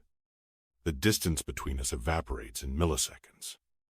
I crash into Stanley with the force of a freight train, my shoulder connecting with his chest and driving him backward. The knife flies from his hand, bouncing across the floor and spinning into the shadows. We hit the ground hard. Stanley's back slamming against the unforgiving surface with a sound like a sack of meat hitting pavement. And before he can react, before he can reach for another weapon or call for help or even draw breath to scream, I wrap my hands around his throat and use every ounce of strength I possess to snap his neck in one swift, brutal move. It happens faster than thought, faster than regret, faster than mercy.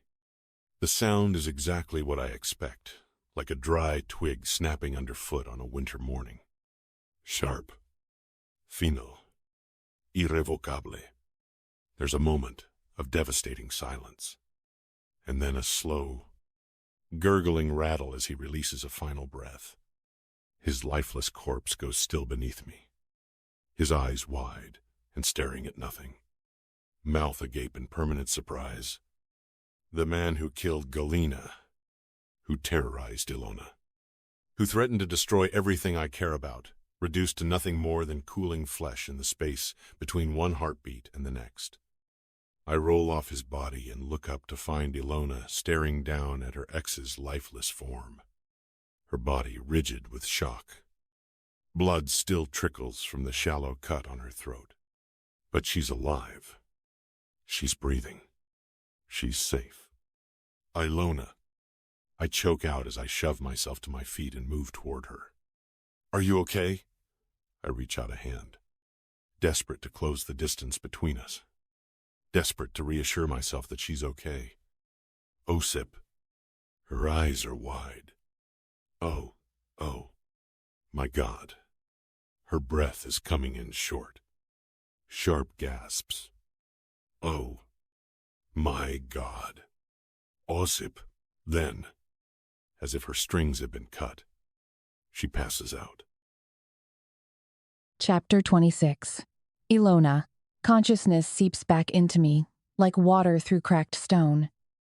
Slow and uneven. Everything feels distant. Muffled my thoughts like scattered puzzle pieces I can't quite put together. The first thing I notice is the ceiling. White ornate crown molding with expensive recessed lighting. My head thumps with a rhythm that makes thinking feel impossible. Each throb sending waves of confusion through my already addled mind. Where am I? I try to sit up and immediately regret it. The world shifts sideways. Nausea rolling through my stomach like a tide. My body feels foreign. Disconnected like I'm swimming up from the bottom of a deep, dark pool where sound and sensation are distorted beyond recognition. Fragments flash through my memory in jagged pieces that don't fit together properly. Stanley's face twisted with rage. The blade at my throat. The sharp, burning sting as it cut my flesh. The metallic taste of fear coating my tongue. Osip appearing like an avenging angel. Violence unleashing from him with terrifying precision. Stanley dead on the floor. The image hits me so hard I gasp.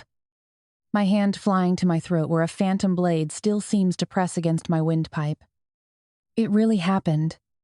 Stanley tried to kill me.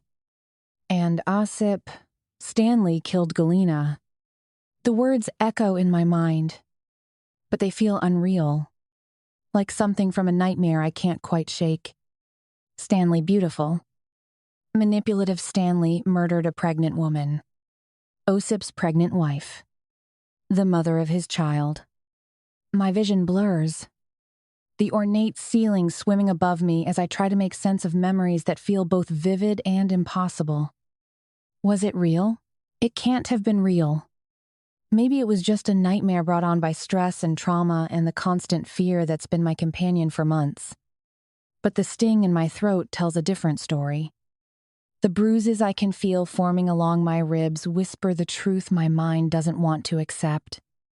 A shadow moves in my peripheral vision, and I turn my head slowly, carefully, afraid of triggering another wave of dizziness. My heart stops completely. He's sitting in a chair beside what I now realize is a couch that I'm resting on, wearing nothing but a black silk robe that hangs open at the chest, revealing the sculpted lines of his torso. But it's not his body that makes my breath catch, it's the mask covering the upper half of his face. Black leather. Elegant. Familiar in a way that makes my chest tighten with recognition. The masked guy. For a moment, I'm sure I've lost my mind completely. Am I hallucinating? Having some kind of breakdown where my past is bleeding into my present in impossible ways? Because the masked guy can't be here. Not after what just happened. Not sitting perfectly still like a statue carved from marble and shadows. I'm losing it. I whisper to myself. My voice hoarse and unfamiliar. This isn't real. You is rested, but when I blink, he's still there. Still watching me with that unnerving stillness that had both terrified and comforted me in equal measure during our encounters. The rise and fall of his chest confirms he's breathing. Alive. Real. When he sees that I'm fully awake, his entire body tenses. Every muscle goes rigid. Like he's preparing for impact or preparing to run. He leans forward slightly. And even through the mask, I can feel the intensity of his gaze studying me. Are you okay? His voice is deep, carefully controlled, and it sends familiar shivers down my spine. That voice, the same voice that had whispered comfort in room 5 when I'd broken down about my father's death. I try to speak, but only a croak emerges. I clear my throat, wincing at the pain, and try again. Yes, I think I am. My words sound strange, uncertain as I try to gather my foggy thoughts. Where am I? You're safe. The same response he'd given me so many times before. Delivered with the same quiet authority that had made me believe it then. But now, in this impossible situation, it only adds to my confusion. I struggle to sit up properly, my head spinning with the effort. What happened? The question comes out sharply, edged with panic. And where is Osip? Something niggles on the edges of my confusion even as I ask the question. The masked guy stares at me for a long moment. So still, I wonder if he stopped breathing. There's something different about his posture now, not the relaxed confidence I remember from our encounters, but a tension that suggests he's holding himself in check by sheer force of will. Then another memory surfaces. Stark and terrible. Stanley. I whisper. And suddenly I can taste copper again. What happened to Mong? Stanley's body? He doesn't answer immediately. When he does speak, his voice carries a finality that makes me shiver. It's been taken care of. And was not time. What does that mean? It means you don't need to know any more than that. Created. The dismissal should anger me. But instead, it sends a chill through my bones. There's something in his tone, not just authority, but experience. Like, this isn't the first time he's had to make a body disappear. Jesus Christ. What kind of world am I living in? Then, slowly, deliberately, he lifts his hand. His fingers find the edge of the mask, and my entire world narrows to that single point of contact. Time seems to slow as he pinches the leather between his thumb and forefinger, preparing to lift it away. Part of me wants to stop him, to preserve the mystery and safety that the mask represents. The masked guy has been my sanctuary, my escape from reality when everything else became too much to bear. But another part of me, the part that's been shattered and rebuilt so many times I've lost count, needs to know. Needs to understand how he's here. In this moment, when my life has just exploded into a million jagged pieces, the mask lifts away from his face like a curtain being drawn back on a stage, and everything stops. Every thought in my head evaporates. Every breath leaves my lungs in a rush that makes spots dance across my vision. The face looking back at me is impossible, incomprehensible, a reality my mind simply refuses to process. Osip, the man who killed my father, the man whose baby I'm carrying, the man I've been running from and running toward in equal measure for months. Osip is the masked guy. I stare at him with my mouth open. No sound emerging because there are no words for what I'm feeling. It's like looking at a photograph that's been torn in half and discovering the pieces somehow form two completely different pictures when separated. The gentle stranger who'd held me when I cried. The dangerous man who'd offered me money to carry his child. The anonymous lover who'd made me feel beautiful and desired. The killer who'd stolen my father from me. They're the same person. What? How? I shake my head, trying to make sense of this. Which isn't easy because I've been struggling to find my bearings in this place, let alone come to terms with what I'm seeing right now. Osip, because it is Osip. Undeniably. Impossibly, Osip sets the mask aside. His gray-blue eyes, which I'd never been able to see clearly behind the leather, are filled with something that might be regret, or fear, or both. It's me, he confirms quietly, his voice carrying the same gentle authority that had comforted me before but now sounds like a confession. It was always me. Or Kamzint. The world feels like it's spinning. So I grip the edges of the couch, as if it could anchor me, while my entire understanding of reality reshapes itself around this impossible truth. That night, when I'd poured out my pain about losing my father, when I'd wept against the chest of a stranger I thought I could trust because he existed outside the complicated web of my life, when I'd let him touch me, comfort me, see me at my most vulnerable, he'd known the entire time. He'd known exactly who I was. Exactly whose daughter he was holding. exactly what he'd taken from me. You knew. It's not a question. It's an accusation that tastes like betrayal and old blood. You knew who I was. There, Osip doesn't deny it. He just watches me with those eyes that had seemed so mysterious behind the mask, but now feel like they've been looking right through me all along. The gentle touches that had felt like salvation now feel like manipulation. Every whispered comfort had been a lie. Every moment of connection had been built on a foundation of deception so vast I can't see the edges of it. Oh, God. Oh, my God. My breath comes in short. Sharp gasps that make my ribs ache. The room feels like it's closing in around me.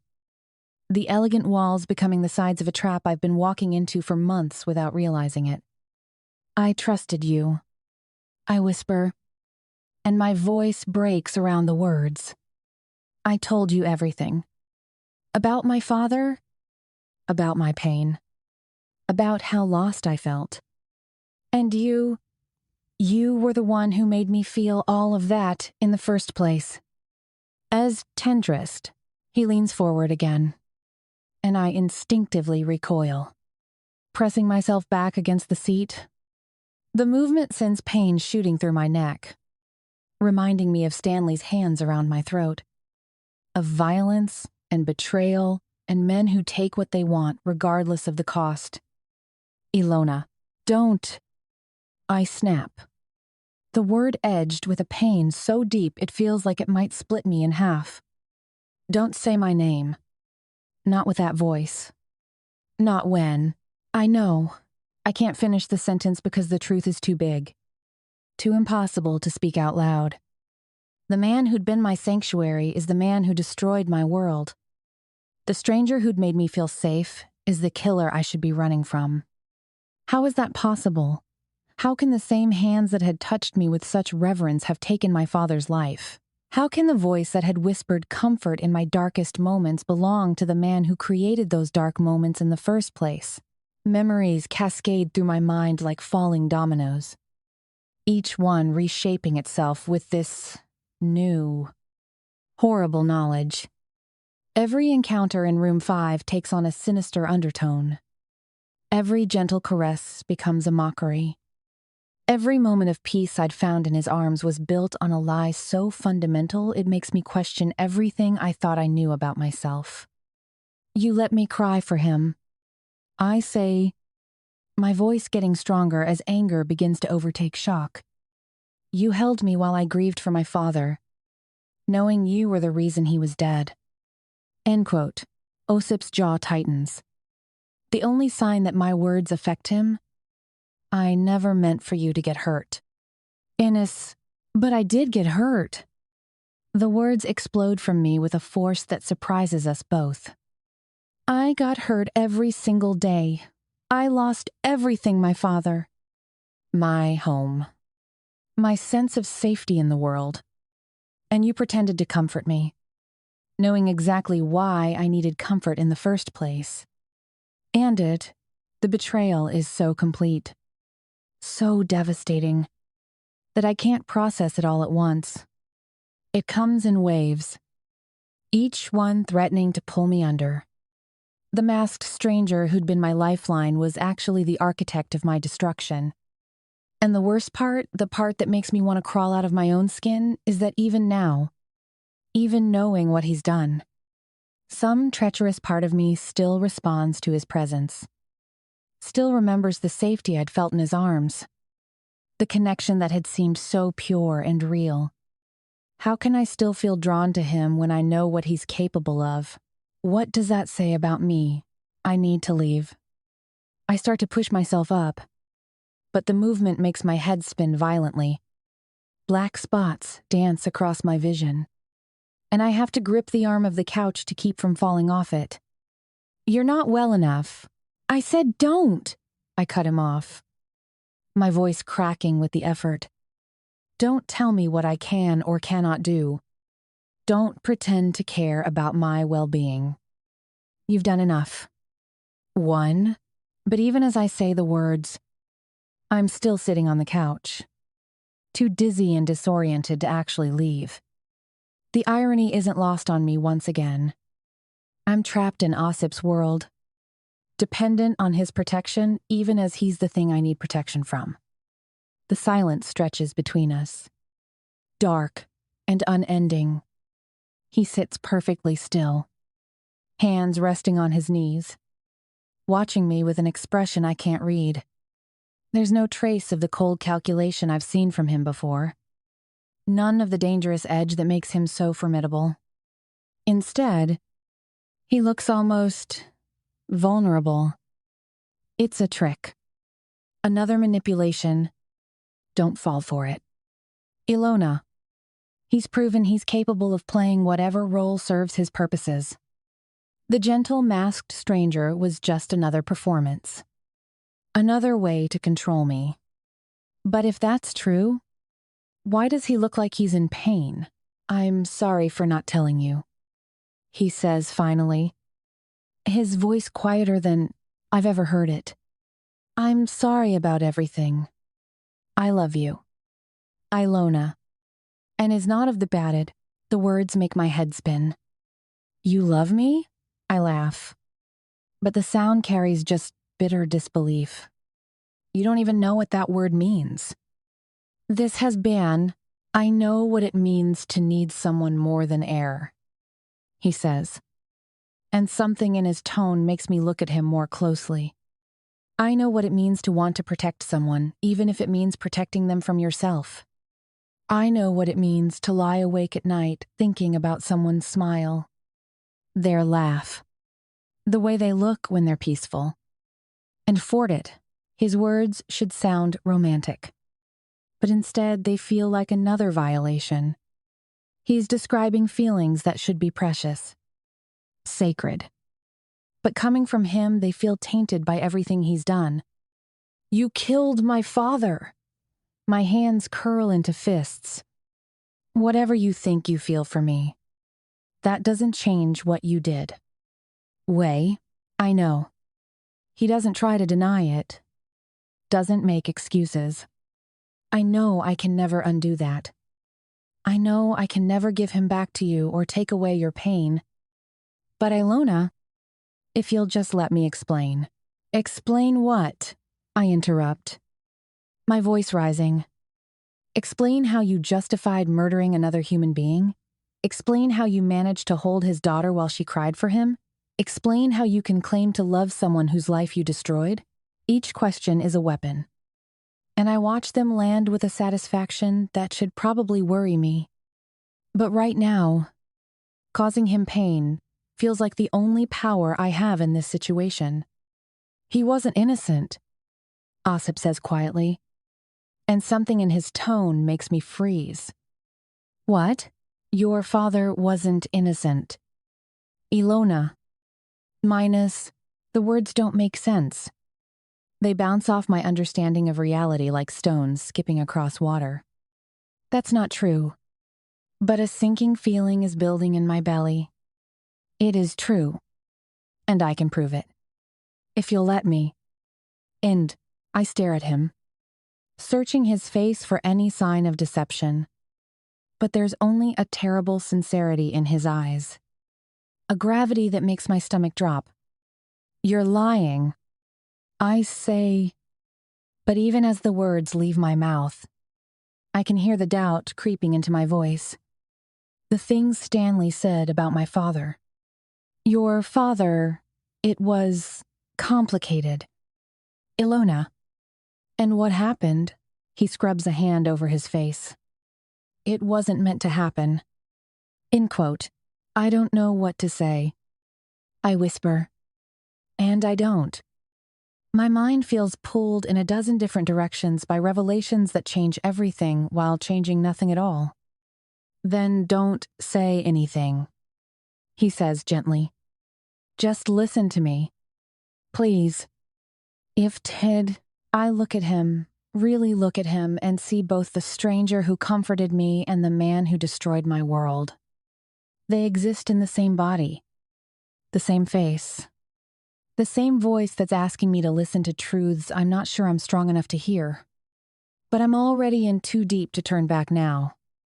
Already drowning in questions that demand answers.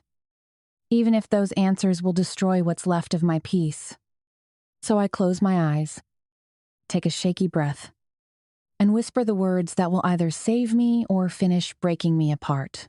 Okay, I'm listening. 8. Chapter 27. Osip. She stares at me. Her lips pursed into a tight line that carves shadows across her face. I can read the tension in every muscle, the rigid set of her shoulders. The way her fingers curl against her thighs like she's bracing for impact. But she's listening. Her ocean eyes are locked on mine. And that's all I need right now. I just need to make sure I don't fuck this up. Blyad. I've never been good at this shit. Never had to be. In my world, bullets and silence solve most problems. But there's so much on the line right now, more than money, more than territory, more than the careful empire I've built. There's her. There's us. There's the possibility of something real in a life that's been nothing but shadows and smoke. Just fucking do it. Mudak. So I spill it. All of it. Starting from the moment I met her in this very room. Surrounded by velvet and secrets and the kind of desperate longing that drives people to hide behind masks. I came here that night, over a year ago. My head was messed up. I wasn't sure what I would find. I pause, remembering that impulsive decision all those months ago. And then, I walked in here, and there you were. My absolution. Mistake a seed away. Her breath catches. So subtle I might have missed it if I wasn't watching her face like my life depends on it. Which, in a way, it does. There was something so pure about you. I picture her eyes behind the mask. The simple honesty there. And you just seemed to hurt so much. I raised my shoulders into a shrug. Easing your pain made me feel good about myself. Over. So that's what this was about? She sweeps an arm around the room. Making you feel good? Yes. There's no point in denying it. You remember what you told me about your endometriosis diagnosis, about feeling broken? I reach out a hand to stroke her cheek. I wanted to be the one to fix you. Dom one. Her hand flies to her throat. Fingers pressing against the pulse point like she's trying to hold herself together. I never believed in soulmates. Thought it was all govno bullshit. I squeezed my eyes shut for a moment. But in the dark, with nothing but honesty between us. For the first time in my goddamn life. I did. I do. Why didn't you tell me? The question comes out broken. Fragmented. In Budapest. Why didn't you tell me you knew who I was? This is where it gets ugly. Where the fairy tale crashes into reality like a speeding car into a brick wall. Because I knew what it would mean. What I would have to tell you. I run a hand through my hair, feeling every one of my 32 years settle into my bones like lead. About your father. About what I did. Or she goes statue still. Her face drains of color until her skin looks like porcelain, delicate and liable to shatter at the slightest touch. Why? Why did you do it? The question hangs in the air between us, heavy with the weight of everything that's about to change. There's no going back from this moment. No pretty lies or careful omissions that can soften what comes next. I tell her about the business, about how Igor Sharadze and I were partners in something that skirted the edges of hell baby trafficking, using his medical connections and my network to move infants from desperate mothers to wealthy couples who didn't ask questions, how we made millions from other people's desperation. He was skimming money, I continue, watching her face for any sign that she's going to bolt, taking more than his share, thinking we wouldn't notice. When I confronted him about it, I pause, remembering that night in the restaurant parking lot. The way Igor's face had transformed from guilty embarrassment to cold calculation when he realized I knew. The knife he'd pulled from his coat, the same knife that ended up buried in his chest. I went there to talk, to get him to come clean about where the money went, to work something out. He was a good businessman once. A part of me hoped he could find his way back to that. I shake my head, but when I showed him the evidence, he got malicious. Started threatening me, threatening my operation. Said he'd bring us all down if I didn't back off. "So you killed him?" she whispers. Her eyes huge, unblinking, Blyad. This is it. The moment that decides everything, whether she can forgive the unforgivable, whether love can survive the weight of the truth. I can't lie to her. Not anymore. Not even if it means losing her forever. She deserves better than the pretty fiction I've been feeding myself about learning to be a good man. She deserves the truth. Ugly and blood-soaked as it is. He tried to kill me first. I say, not sugarcoating it. He had a knife. Came at me like a wild animal when he realized I wasn't going to let him walk away clean. I was stronger. I defended myself. Afe, the explanation sounds so fucking feeble, but there's no way around it that won't seem like I'm trying to excuse what I did. Because there is no excuse. The silence stretches between us as she considers this. She stares at me with those blue eyes I've dreamed about, searching my face for something, maybe the monster she expected to find. Maybe the man she thought she knew. I'm sorry. I add, because the words need to be said even if they can't undo what I've done. She stares at me for what feels like an eternity, her gaze burning through me. I can see her processing it all, and again, I fight the urge to defend myself, to try to make her see why I did what I do. Shut the fuck up, Pizda. Let her make up her own mind. I believe you, she says quietly. I stare at her. I'm not sure I heard right. And then relief crashes over me in waves so intense I have to grip the back of the nearest chair to keep from falling to my knees. You do? I do now. She looks down at her hands, folded carefully in her lap like a schoolgirl in church. I know my father wasn't who I thought he was. I organized an investigation, and the things the investigator found. She trails off, shaking her head. I didn't want to believe it, but I know now that the man I idolized was involved in terrible things. The enormity of my relief is indescribable. She believes me. She's not running, not screaming, not reaching for the phone to call the police. It's like a ton of weight has just fallen off my chest, leaving me dizzy and breathless. In Budapest, she begins, licking her lips in that nervous gesture I've come to recognize. When did you find out that I'm the woman from the masked nights? After Tibor tried to hurt you, and I brought you to my house. I knew. I recognized your voice, your story, the way you moved, the sounds you made. I clear my throat, heat flooding my face, like I'm some teenager admitting to his first crush. After you told me who your father was, I connected the dots. Irmatic, you knew all along. The whisper carries the weight of betrayal, of trust, broken and carefully rebuilt. Yes, I admit, because there's no point in softening it now. I thought it was safer to keep it a secret. For you. For me. Well, safer. Her laugh is bitter. Sharp. How is not telling me the truth safer? It's a fair question. A good question. The kind that strips away all the bullshit justifications I've been feeding myself for months. Would you have trusted me if I'd told you? I ask. If I'd walked up to you in that restaurant and said, "Hello, Alona. I'm the masked stranger who touched you in Boston.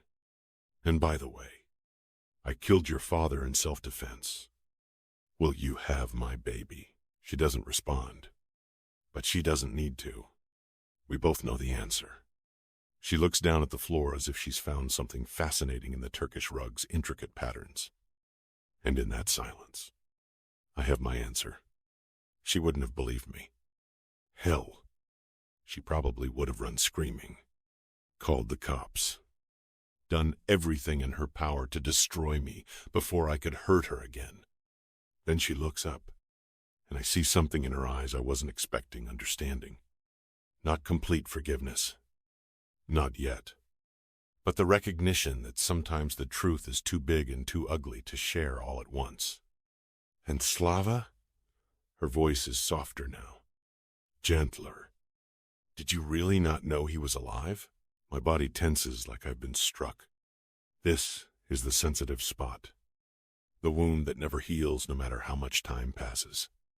The guilt that eats at me from the inside. Growing stronger with every day my son spends with strangers instead of his father. When Galina died, when Stanley killed her, the words come out ragged. The paramedics told me there was no way the baby could have survived.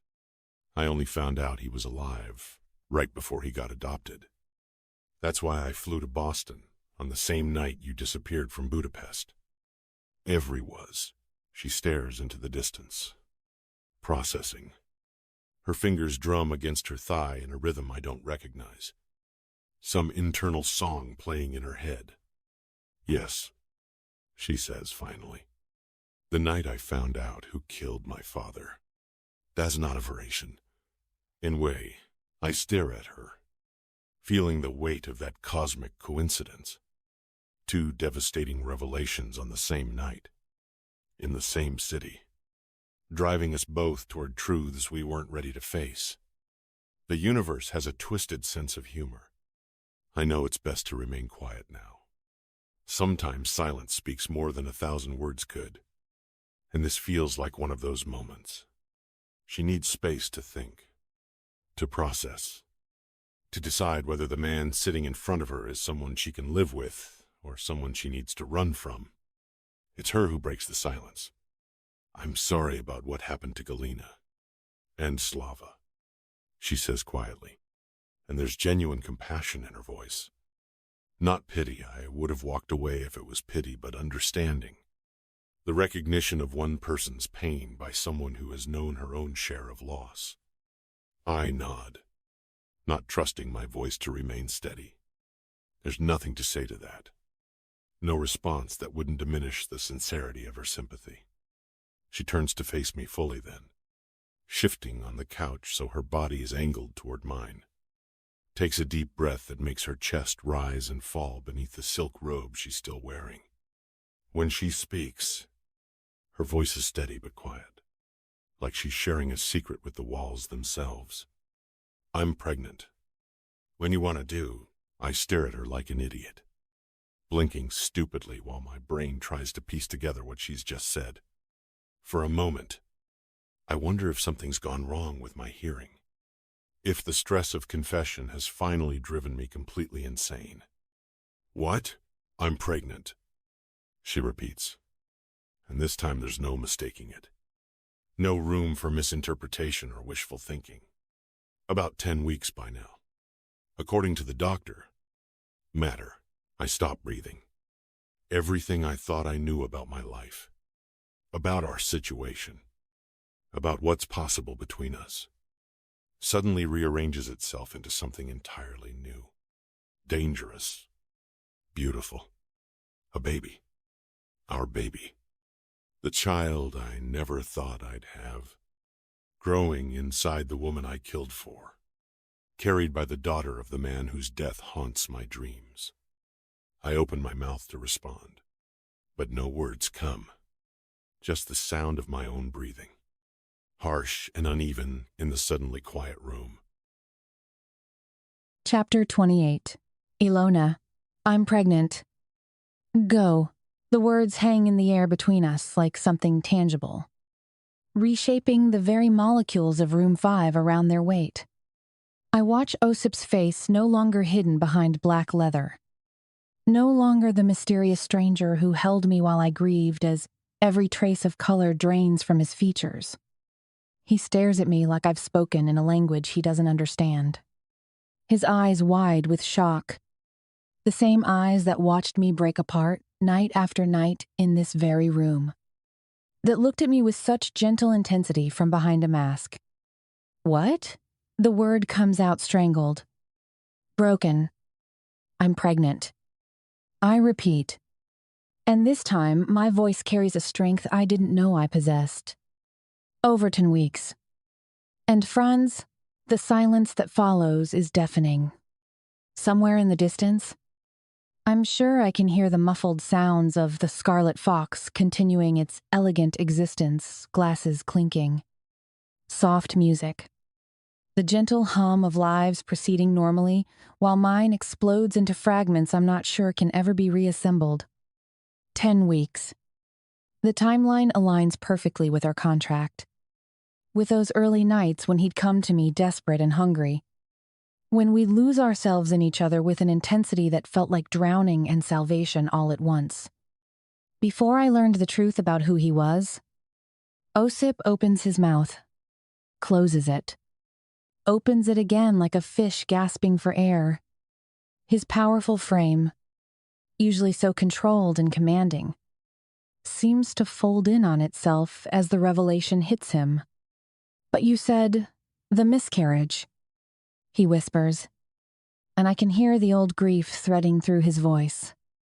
The memory of Galina, of the child he lost before, the child we lost together. And it occurs to me that this man knows the pain I've felt, too. I did have a miscarriage. The words burn my throat, but they need to be said. Dr.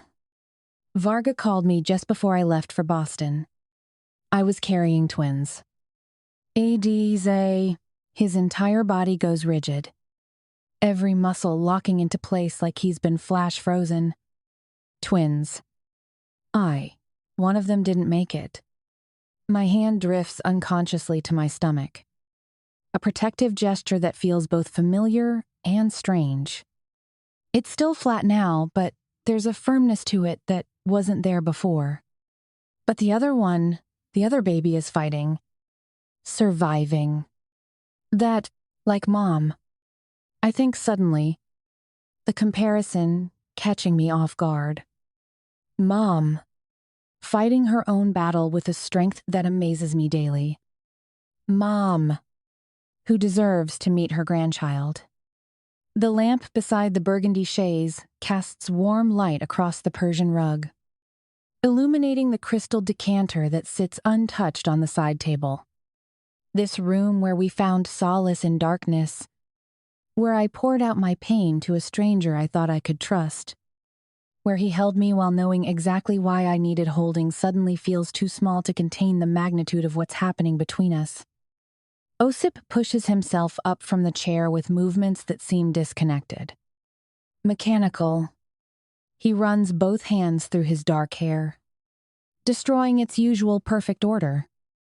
And I'm struck by how raw he looks without the mask. How vulnerable. Are you? He stops. His throat working as he swallows hard. Are you keeping it? The question should offend me. Should make me angry that he'd even think I wouldn't want this child. But there's something in his voice, a desperate hope he's trying to hide. A fear so deep it makes my chest ache that tells me this question comes from a place of old wounds and shattered dreams. Yes. The word comes out fierce. Protective. Yes. I'm keeping our baby. Then, our baby. The phrase carries weight, loaded with implications I'm not ready to examine. This child will tie me to him forever. Bind me to a man whose past is written in secrets I can only begin to imagine. A man I'm afraid to understand. But it's also a child who chose to fight when the odds were against them. A tiny life that survived when they shouldn't have. That clings to existence with the same stubborn determination I recognize in myself. Osip sinks back into the chair, like his legs can no longer support him. His head falling into his hands. The black silk robe falls open across his chest, revealing the faint lines of old scars. The evidence of a life lived on the knife's edge. I can't. His voice is muffled against his palms. I can't lose another child. Alona. I can't go through that again. Minus, the pain in his voice cracks something open inside my chest. For all his sins. For all the darkness he carries. The fear of losing this baby is achingly real. Human. It reminds me that before he was a killer, before he was the man who destroyed my world, he was someone who loved deeply enough to be destroyed by loss. I think of Galina's photograph in his Budapest home, the radiant woman with her hand resting on her pregnant belly. The child who became Slava, who survived when his mother didn't. The family that Stanley Morrison tore apart for money and cruelty. Stanley, who revealed my father's crimes with such casual malice. Who showed me that Igor Shiradze, the man I'd worshipped, the healer I'd built my identity around, was actually a criminal who exploited vulnerable women and sold their children to the highest bidder. The baby trafficking operation. Millions of dollars stolen. Vulnerable mothers exploited. Everything I thought I knew about my father was a lie. And the man kneeling beside me had killed him in self-defense when Dad pulled a knife rather than face the consequences of his betrayal. I believe you, I say quietly, and Osip's head snaps up. His eyes searching my face for deception. About my father. About what really happened. And the relief that flickers across his features is so profound it's almost painful to witness. Alona, what Stanley said. The words taste bitter. Poisoned by the knowledge they carry. About the operation. About what my father really was. About how he threatened you and Galina. It's all true. Isn't it? I never wanted you to know. His voice breaks on the confession. I never wanted you to carry that burden. Your father, despite everything he did, there was good in him. He loved you. That was real. That was always real. And it is one, tears sting my eyes. Hot and unexpected. The father, I knew that kind. Gentleman existed alongside the criminal who sold babies like commodities. Both versions were real. And I'll spend the rest of my life trying to reconcile them. I loved him. I whisper. Even knowing what he did, I still love him.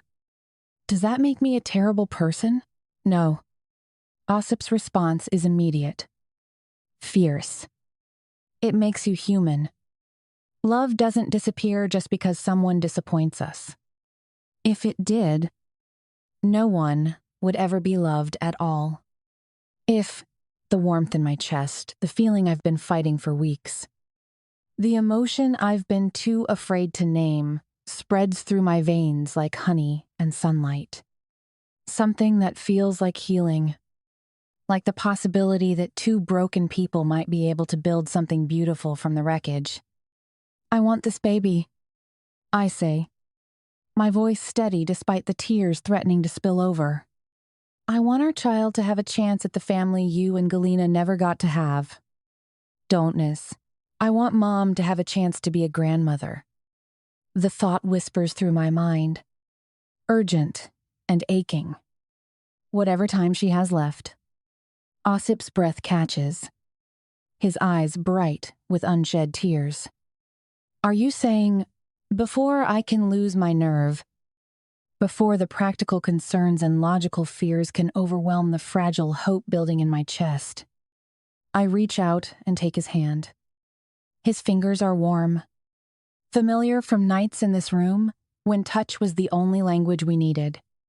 I'm saying I want to try.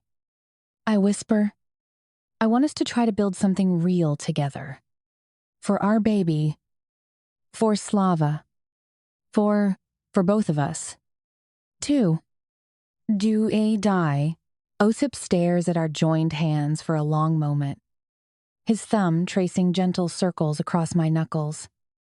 When he looks up, his face is transformed, not the dangerous man or the grieving widower, but someone almost young and hopeful and terrified of wanting too much.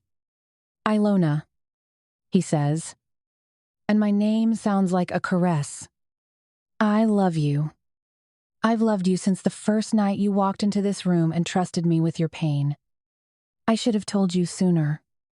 I should have found the courage to say it before everything fell apart. A pond. The confession hits me like warm rain after a drought.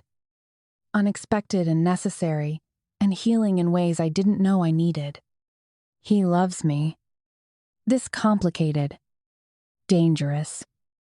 Wounded man loves me. And the terrible truth is that I think I love him too. I'm not ready to say it back. I admit, softly, not yet. But I want to be. I want to learn how to love you the way you deserve to be loved. It's in close. He nods, understanding flickering in those intense eyes. We have all the time in the world. Eibel, then, with movements so careful they might be choreographed. He slides from the chair to kneel beside the chaise. His free hand disappears into the pocket of his robe, emerging with something small that catches the lamplight and throws it back in brilliant fragments. A ring. An engagement ring that takes my breath away. Osip. What are you? Marry me, he says. And his voice carries the weight of every dream we've both been afraid to voice. Marry me. Alona. Let's give our baby the family they deserve. Let's give Slava parents who choose to love him. Let's build something beautiful from all this fucked up mess we've made. Mus. The ring hovers between us like a bridge spanning an impossible valley. A princess-cut diamond that must be at least 2 carats. Surrounded by smaller stones, elegant and timeless and perfect. Like he actually knows me. Understands what I would want, even when I don't know myself. Will you be my wife? The question cracks on the last word. Vulnerability bleeding through his carefully maintained control. The room spins around me. Burgundy walls and crystal chandeliers blurring into swirls of possibility and terror. Marriage. To a man who killed my father. To the father of my unborn child. To someone who might actually understand the weight of carrying impossible secrets. 1,000 practical concerns chase each other through my mind. Legal complications.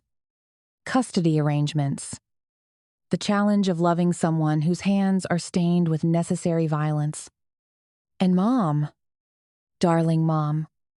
Who needs me so much right now. Before I push that thought away, afraid it will poison the moment. Will you? He presses when I don't answer him immediately. Chapter 29. Alona. My breath catches. He's asking me to be his wife? It takes me a moment to take it in. Marriage. To Osip Sidorov. The man kneeling before me with vulnerability written across his features like a confession. Holding a ring that catches the light and throws it back in brilliant beams. Tears begin to soak my face. They come without warning. Burning and relentless. Spilling over my lashes and trailing down my cheeks in silent rivers. I don't even try to stop them. I couldn't if I wanted to. My entire body shakes with the force of emotions I've been holding back for so long. Love and fear and desperate hope all crashing together. I don't say anything. And the silence stretches between us. Thick and heavy with possibility. My God. This is impossible. But then, nothing about us has ever been normal. My tears are flowing freely now, and my emotions overwhelm me like a dam bursting. Everything I've been holding in all this time seems to pour out of me in the form of thick, salty teardrops. The fear of loving someone who could destroy me. The desperate want that claws at my chest every time he looks at me. The terrible, beautiful truth that I'd rather risk everything with him than have safety with anyone else. I've always been a crier, and I need this. Need to release the pressure that's been building in my chest since the moment I realized how deeply I care for this dangerous, complicated man who's offering me his heart like it's the most fragile thing in the world. He stays perfectly still as I fall apart, his gray eyes never leaving my face. The ring trembles slightly in his extended hand, the only sign that my silence is killing him slowly. But he waits, patient as death, while I wrestle with decisions that will change everything. Every logical thought in my head screams that I should run, should take my baby and disappear before he can hurt us both. But my heart, my treacherous, foolish heart knows something my brain refuses to accept. This is a man who is desperate for redemption, who's lost everything and fought to get it back. The man who just told me he loves me with every broken piece of his soul. I'm scared. I whisper through my tears. I'm so fucking scared. Osip. It's a nod of the friend. His face crumples slightly, pain flickering across his features. I know. Milaya. I know you are. He pauses. I'm scared too. I know these are words that don't come easily to him. What if we can't make this work? What if we destroy each other?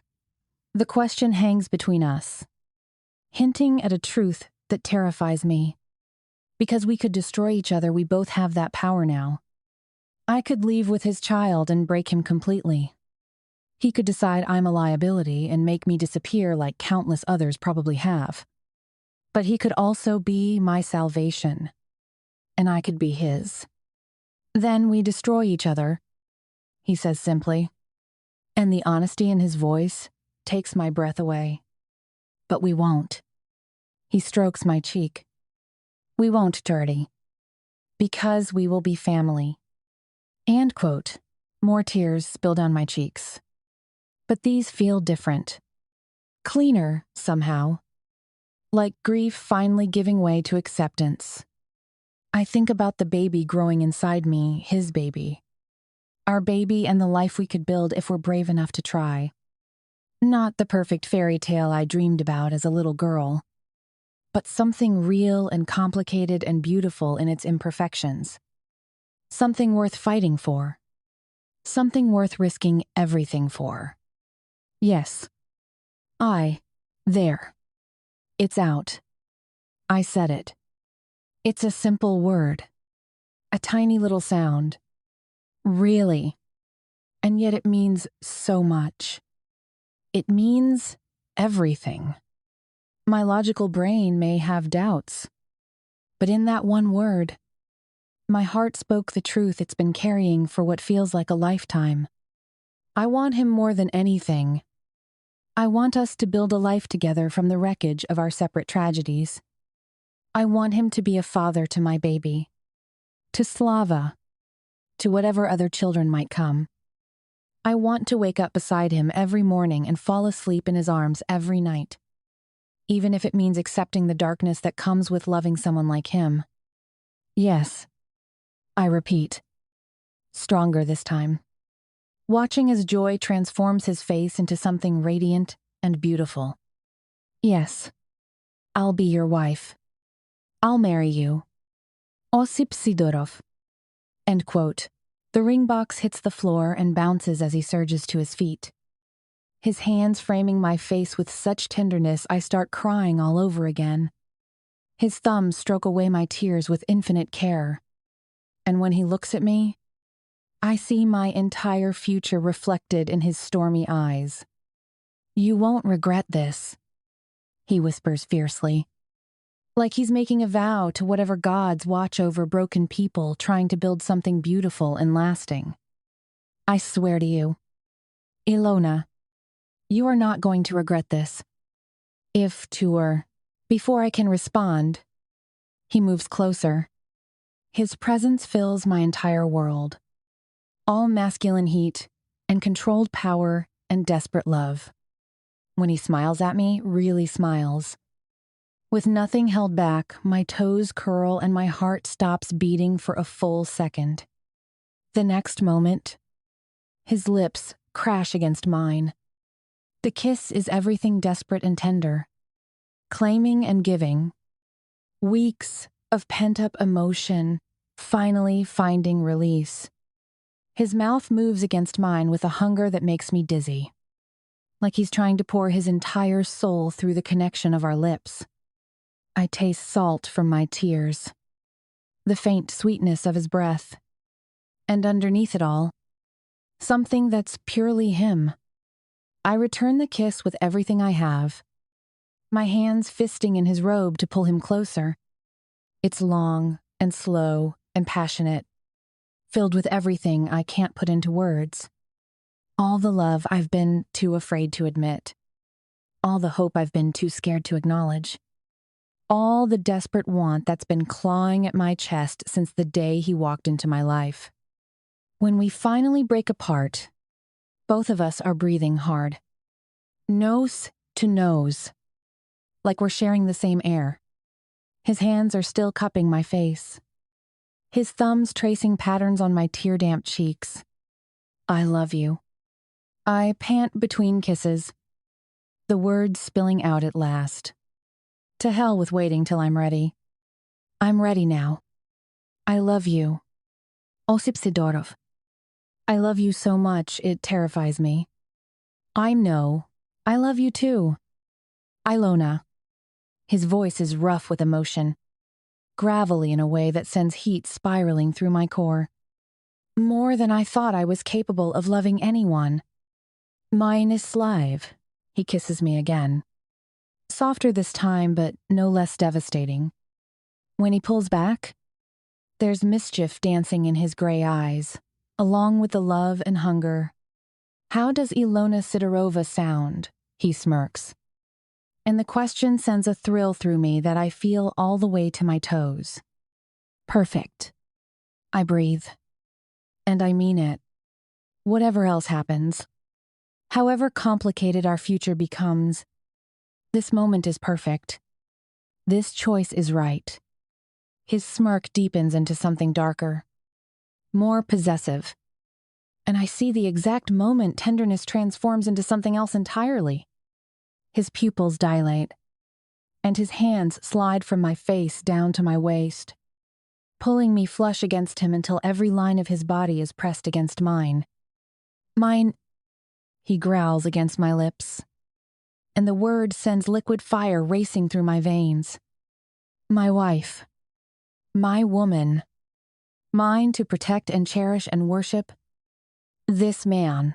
The kiss that follows is pure claiming hot and demanding and so intense I forget how to breathe. His tongue sweeps into my mouth, tasting me, conquering me, making me whimper with need. One of his hands tangles in my hair while the other grips my hip hard enough to leave marks. And I love it. Love the evidence of his desperation. His need to possess me as completely as I want to possess him. When he suddenly lifts me into his arms like I weigh nothing at all, I gasp against his mouth. My arms instinctively wind around his neck, fingers threading through the dark silk of his hair as he lays me back against the couch. What are you doing? I ask stupidly, though I already know the answer. I can see it in the dark hunger burning in his eyes. Feel it in the tension coiled through his powerful frame. I'm going to make love to my fiancé, he says simply, his voice rough with promise. I'm going to worship every inch of her beautiful body until she knows exactly how precious she is to me. It's did. The words send heat pooling between my thighs, my core clenching with anticipation. By the time he sinks onto the couch with me, I'm trembling with want, my body singing with need for his touch. His hands immediately return to frame my face like he can't bear not to be touching me. The golden light from the nearby lamp bathes everything in gold, making this moment feel dreamlike and surreal. "You're sure?" he asks quietly. Being my wife, his lips are close enough to brush mine. It won't be easy. Instead of answering with words, I pull him back down and kiss him again, pouring every ounce of my desire into the contact. My hands find the edges of his robe, tugging it down his shoulders with desperate fingers, needing to feel his skin against mine.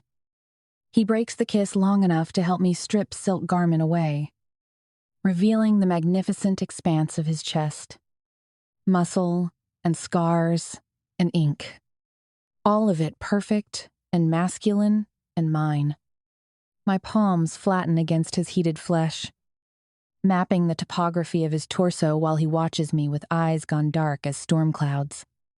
"Beautiful," I whisper, tracing the line of a scar that curves along his ribs. "You're so beautiful. Osip." End quote. His laugh is rough, disbelieving. "Men aren't beautiful. Milaya. You are." I lean forward to press a kiss directly over his heart, feeling the rapid rhythm beneath my lips. Every scar tells a story. Every line shows how strong you are, how much you've survived. You're beautiful because you're alive, because you're here with me. And off-term, something raw and vulnerable flickers across his face before he captures my mouth again, kissing me with a desperation that makes my knees weak. It's his turn to tug at my robe now, and I feel his hands shake as he unfastens the belt at my waist. When the fabric falls away, leaving me completely naked, his breath catches audibly. His gaze travels over my body like a physical touch, heating my skin wherever it lands.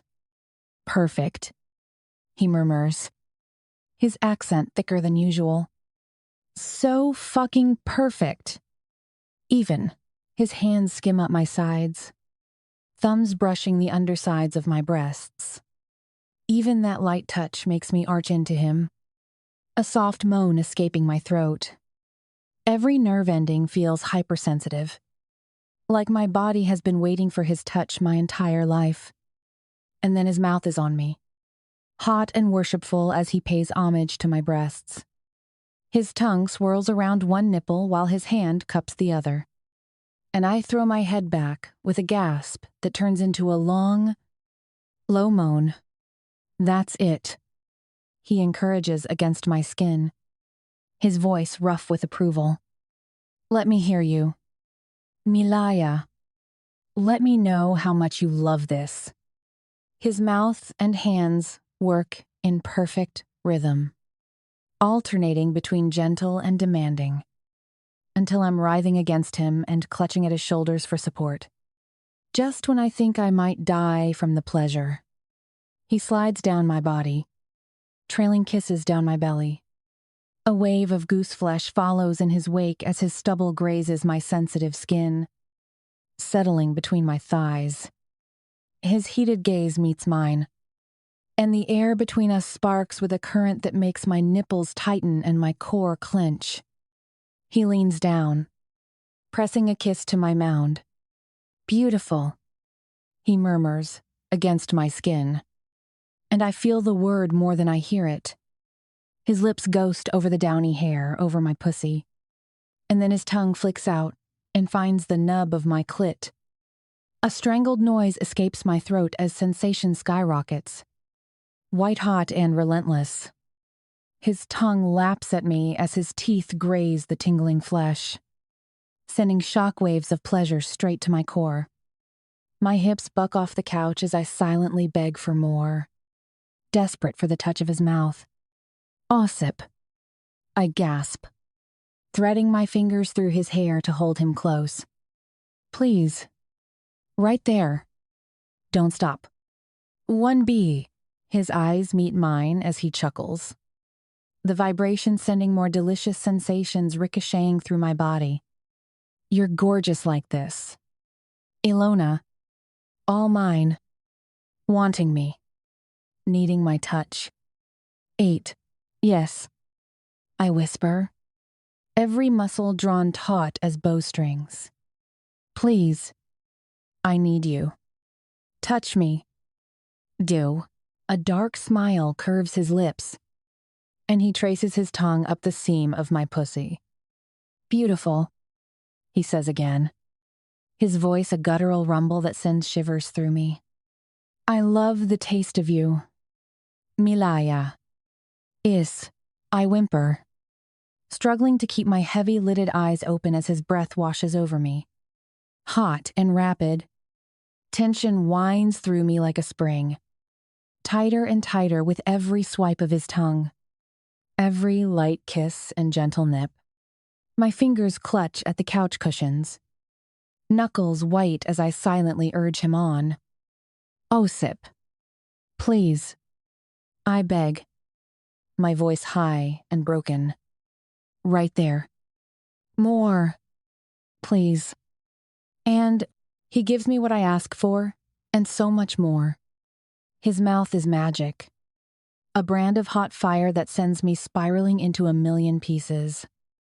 I cry out, my hands automatically fisting in his hair to hold him close, to never let him stop. His tongue strokes and flicks and laves, his lips sealing around my swollen bundle of nerves to suck gently. My cries fill the room, a symphony of pleasure and need that he conducts with every clever stroke of his tongue. My hips continue to buck off the couch in a silent plea for more pressure. More speed. More of that wicked mouth that's driving me out of my mind. You taste incredible. Alona. Sweetness and heat and pure fucking desire. This is all for me. Milaya. Avon. His words hit me like a spark, igniting the explosive tension that's been building. My back arches completely off the couch, and I clench around his tongue, my cry of pleasure echoing in the room. Osip. Oh, oh, oh. God, I cry out as my body convulses with pleasure. His mouth relentless on me, even as the waves of my orgasm begin to recede. He only stops when my cries turn to whimpers, when my body goes lax and sated against the couch. Gently, he kisses his way back up my body, pausing to swirl his tongue inside my navel before finally pulling back to look at me. His eyes are hooded with passion, dark and stormy, the pupils blown wide with desire. When his fingers brush away the damp strands of hair clinging to my cheek, his thumb traces the trail of a tear that escaped without my notice. You okay, Malaya? His voice is rough with emotion, his thumb gentle against my skin. Did I hurt you? My breath still comes in gasps, my body thrumming with the aftermath of pleasure. No, I whisper, reaching up to cradle his stubbled jaw. You didn't hurt me. That was God. Osip, I've never felt anything like that. End quote. His smile is pure male satisfaction, his eyes glittering with dark promise. I'll spend the rest of my life making you feel that, and so much more. Mark my words. Alona Katona Shiradze. You'll never know a night without pleasure so intense it leaves you crying out my name. Dintinated fried. I don't tunay. My skin flushes with sudden heat. Sensitive and tingling all over. Especially between my thighs where he's just branded me with his mouth. I should be embarrassed by how responsive my body is. How much I want to experience that pleasure all over again. Instead, I feel powerful. The way he's looking at me like I'm a goddess he's been granted permission to worship makes me feel like the most desirable woman in the world. I run my hands over the hard lines of his body, and my mouth goes dry. He's magnificent, all lean muscle and controlled power. His cock hard and heavy between his thighs. There are more scars here. Evidence of a violent past I'm only beginning to understand. But they don't detract from his beauty. If anything, they add to it. Proof of his strength and resilience. Is browned. I want you so much, I whisper, tugging him closer. His mouth finds mine again as he settles over me. His weight delicious and welcome. I can feel his cock pressing against my thigh, hot and demanding. But he doesn't rush. Instead, he kisses me slowly and thoroughly, like we have all the time in the world. His hands map every curve and hollow of my body with reverent attention, finding sensitive spots I didn't even know existed. When his fingers finally slip between my thighs, finding me still wet and ready for him.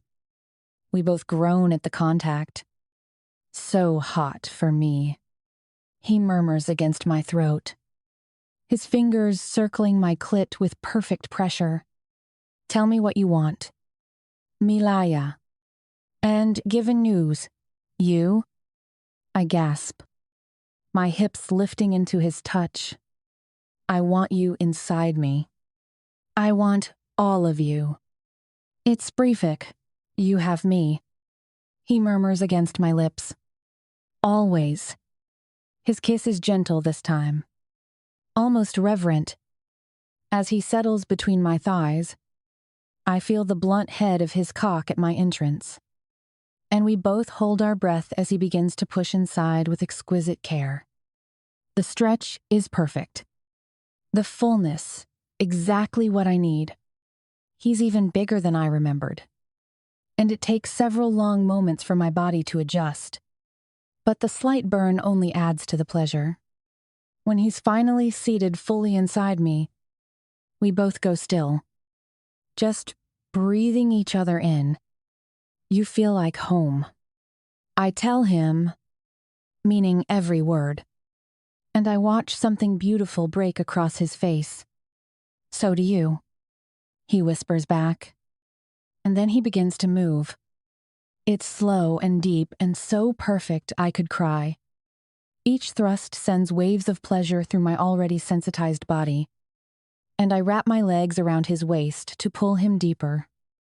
Our eyes stay locked together, sharing every sensation, every emotion, every breath.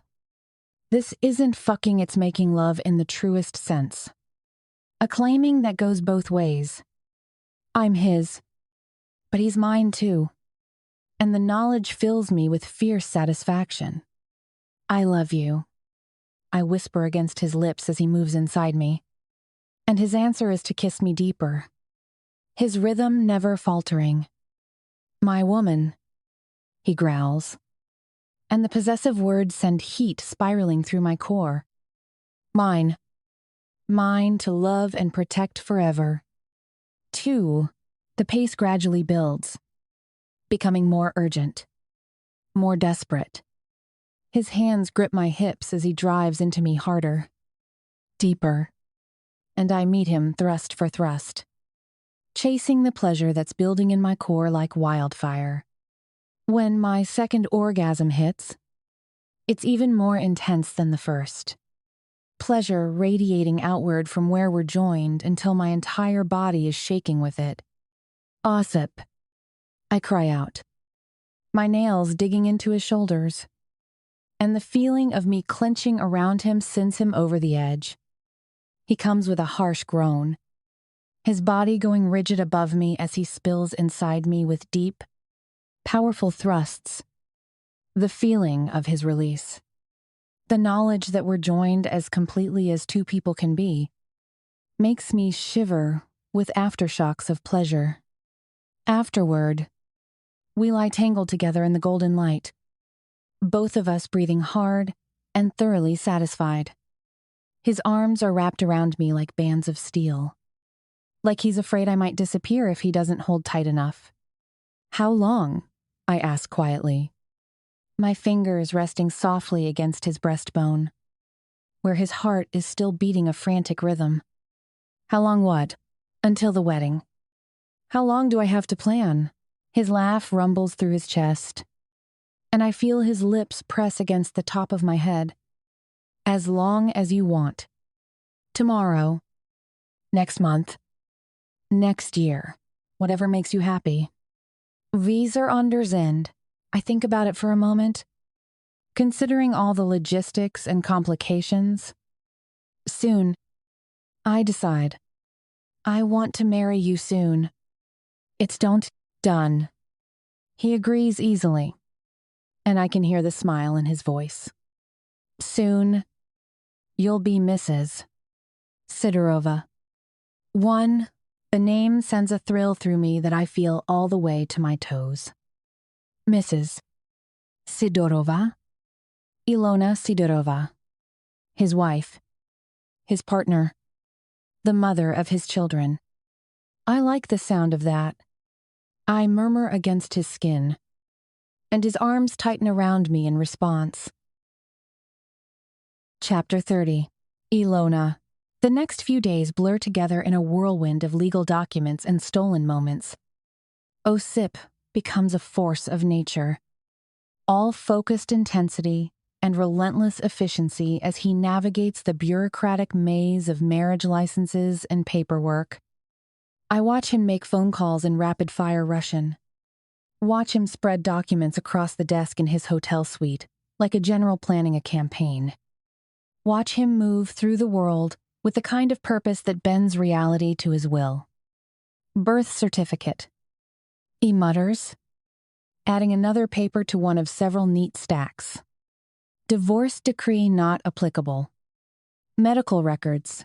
Christ. They want everything but a blood sample. If Yuan has really friend, they might want that too.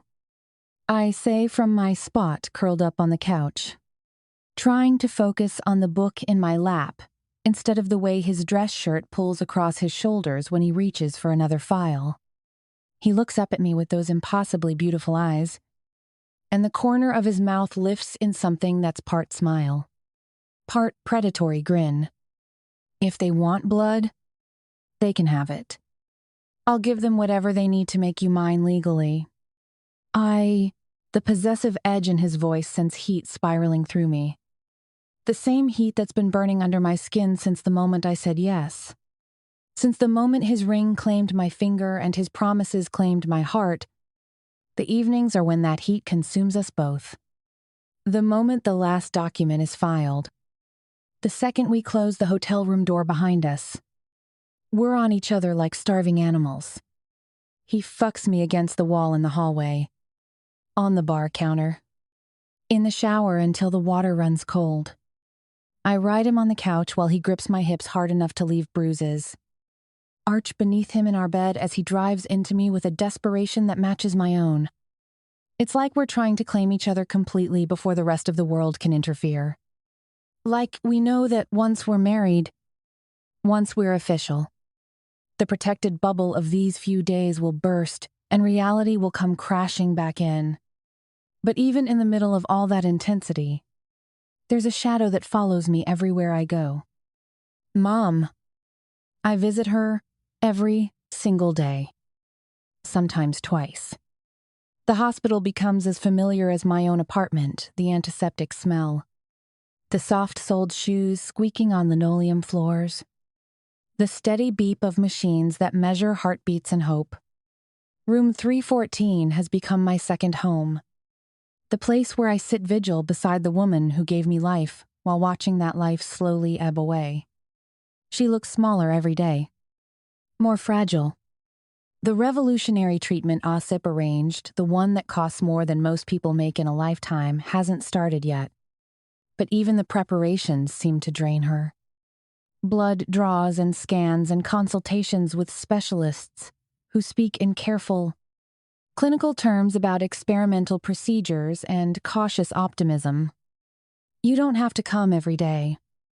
Sweetheart, she tells me during one afternoon visit. Her voice paper-thin but still carrying that maternal concern that's been the soundtrack of my life. You have a wedding to plan.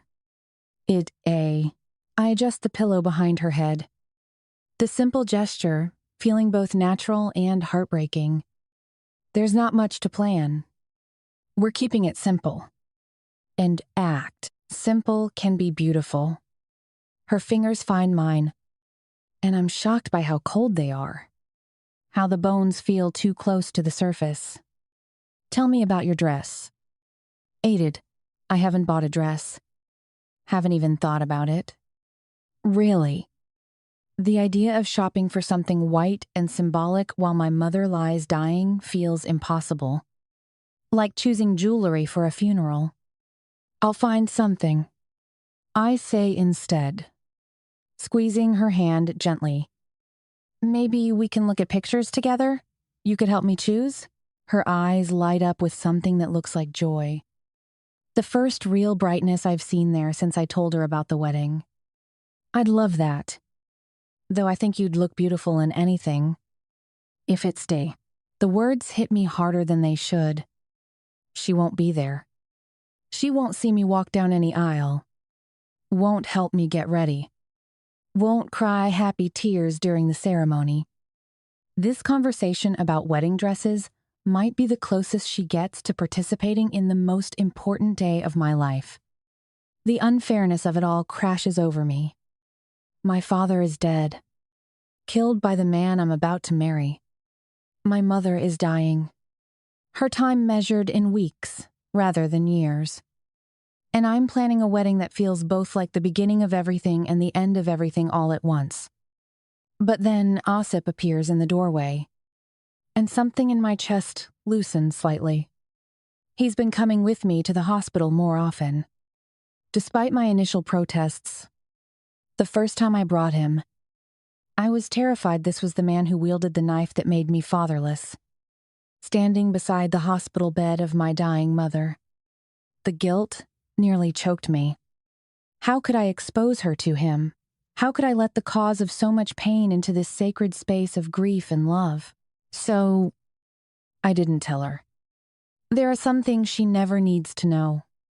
Still, it was nerve-wracking to bring this overwhelming, obviously lethal man into the room occupied by the most important woman in my world. But Mom surprised me. She looked at him with those sharp, knowing eyes and saw something I'm still learning to see: the man behind the monster. The broken pieces behind the dangerous facade. The love behind the violence. You must be Osip. She said that first day. Her voice stronger than it had been in weeks. Alona has told me so much about you. Duque asks, I hadn't. Actually. I'd barely mentioned him at all. Too paralyzed by the weight of our history to know where to begin. But somehow she knew anyway. The way mothers always know the important things their children try to hide. Now he moves to her bedside with a gentleness that still surprises me. This dangerous man, treating my fragile mother like she's made of silk and starlight. How are you feeling today? Judith? He asks. And hearing her name in his Russian-accented English does something strange to my heart. Better? Knowing my daughter will be taken care of. She replies. And the meaning behind her words hangs in the air between all of us. He takes responsibility. That's what I'm learning about Osip Sidorov. He takes responsibility for everything. Even things that aren't his fault. He's convinced that my mother's illness is connected to my father's death. That the stress and trauma of losing her husband triggered the cancer that's now consuming her from the inside. The doctors say that's not how cancer works. That these things just happen sometimes. That there's no way to trace a direct line from emotional trauma to cellular mutation. But Osip doesn't care about medical facts. He's decided that my mother's condition is his burden to bear. And he's throwing everything he has at fixing it. The treatment he's arranged is cutting edge. Experimental. Expensive enough to bankrupt most families. It's based on the latest immunotherapy research. A revolutionary approach that could potentially turn her own immune system into a weapon against the cancer. The success rates are promising. The side effects manageable. The hope real enough to taste. But it doesn't start until next week. The timing is perfect. Dr. Patel told us during yesterday's consultation. She's stable enough to travel to the treatment center. Strong enough to handle the preparation protocol. If we're going to try this, now is the time. It's do in this. If we're going to try this. The words replay in my mind as I watch Osip adjust Mom's blanket with the same careful attention he gives everything else he's decided to protect. There's still no guarantee. Even with all his money and connections and desperate determination to fix what he thinks he broke, there's still a very real possibility that nothing will work. But for the first time since I sat in that hospital corridor and learned that my mother was dying, I have something I'd forgotten existed. Hope. Alona, Osip says, pulling me from my spiraling thoughts. Your mother and I have been discussing something. If you do, Mon, I look between them, noting the way they're both trying not to smile. Like they're sharing a secret that amuses them both. We think you should have your wedding dress shopping expedition. Mom continues, her eyes twinkling with mischief that reminds me of the woman she was before illness carved her down to essentials. With company. Minus. Mom, I told you. There's not much to. Nonsense. She waves a hand that's too thin, but still carries authority. Every bride deserves to feel beautiful on her wedding day. Osip has already made arrangements. I turn to stare at him. And he has the grace to look slightly embarrassed by whatever machinations he's been orchestrating behind my back. It's no big deal, he says quickly. Just a few options. Brought to the hospital, so your mother can be part of the process. If the simplicity of it, the thoughtfulness, the recognition that what I need most is my mother's involvement in this moment, it breaks something open in my chest that I didn't know was locked away. You arranged for a bridal shop to come here? I ask. My voice thick with emotions I can't name. 3 shops. Actually, he admits. And a seamstress. Just in case alterations are needed. Of course he did. This man who rebuilds the world when it doesn't meet his specifications. Who refuses to accept limitations when the people he loves are involved. Who somehow knew exactly what I needed before I knew it myself. Osip, I whisper. But before I can figure out what else to say, there's a soft knock on the door. That would be the first appointment, he says, checking his watch with the satisfied expression of a man whose plans are unfolding exactly as intended. The next hour unfolds like something from a fairy tale. 3 consultants from Boston's most exclusive bridal boutiques arrive with garment bags and jewelry cases, and enough silk and lace to outfit a small army of brides. They transform Mom's sterile hospital room into something magical. Hanging dresses from the IV pole and the window latches. Spreading veils across the visitor chairs, like clouds made of dreams. Mom sits propped up in her hospital bed, looking more alive than she has in weeks as she evaluates each option with the critical eye of someone who understands the power of perfect details. The consultants defer to her opinions, treating her like the mother of the bride she is, including her in every decision despite the circumstances that keep her trapped in this room. That one, she says decisively when I emerge from the small bathroom wearing the 4th dress. Something simple and elegant in ivory silk that hugs my curves without overwhelming them.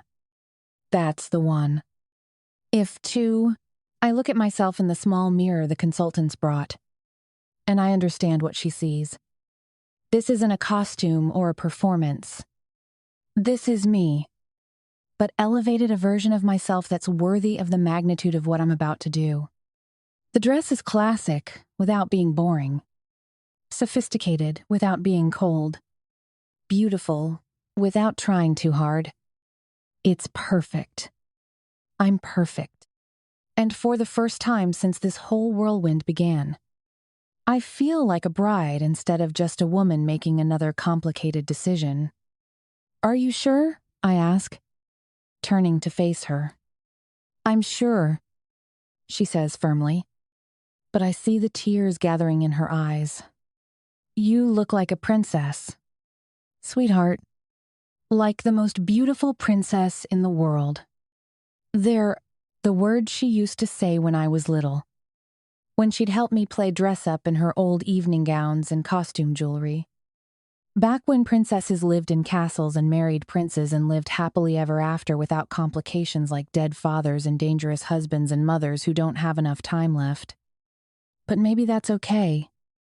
Maybe real life is better than fairy tales. Anyway, Messiah, more complicated, but also more honest, more earned. I love it. I tell the consultants, who beam like they've just solved a particularly challenging puzzle. We'll take it. I say it with the awkwardness of a woman whose fiancé just gave her an unlimited credit card and demanded that she use it. The alterations are minimal, a slight adjustment to the waist, a small hem to accommodate my height. The seamstress works with quick, dexterous fingers while I stand still as a statue, letting myself be pinned and measured and perfected. Osip watches all of this from his chair by the window, his gray eyes tracking every movement, every change, every small transformation. When the seamstress finishes and I'm back in my regular clothes, he stands and moves to where my mother is resting against her pillows. Thank you, he tells her, his voice carrying a weight of meaning that goes beyond politeness, for letting me be part of this, for trusting me with her. Mom reaches for his hand, her thin fingers surprisingly strong as they grip his. Take care of my daughter, she says, and it's not a request. It's a command from a dying woman who's entrusting him with the most precious thing she has. I will, he promises, and I hear the vow in his voice, the unbreakable commitment that will bind him to those words forever. I swear to you, I will. Live Lime. Chapter 31. Alona. The day of our wedding dawns crisp and clear. Boston autumn, turning everything red and gold and making it look like it's been touched by magic. I wake up in Osip's arms, our arms. I correct myself, because after today, there won't be his and mine anymore. Just ours. Good morning. Mrs. Sidorova, he murmurs against my neck, his voice rough with sleep and satisfaction. Not yet. I remind him, but I can't keep the smile out of my voice. You have to wait until this afternoon to call me that officially. End quote. His response is to roll me beneath him and kiss me senseless, his hands roaming over my body like he's memorizing territory he plans to claim forever.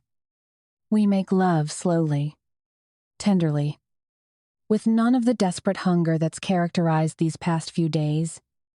This is different, gentle, almost ceremonial, like we're already beginning the ritual that will bind us together. Afterward, we lie tangled in sheets that smell like sex and promises, his fingers combing through my hair while I press my lips to his chest. Nervous? He asks quietly. I consider the question. Am I nervous? There are 1,000 reasons I should be. I'm marrying the man who killed my father. I'm binding my life to someone whose past is painted in shades of violence and moral ambiguity.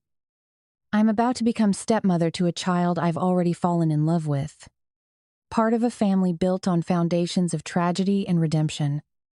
But when I look at him, when I see the way he's looking at me like I'm something precious and miraculous, when I remember the way he held my mother's hand and promised to take care of me, I realize that nervous isn't the right word.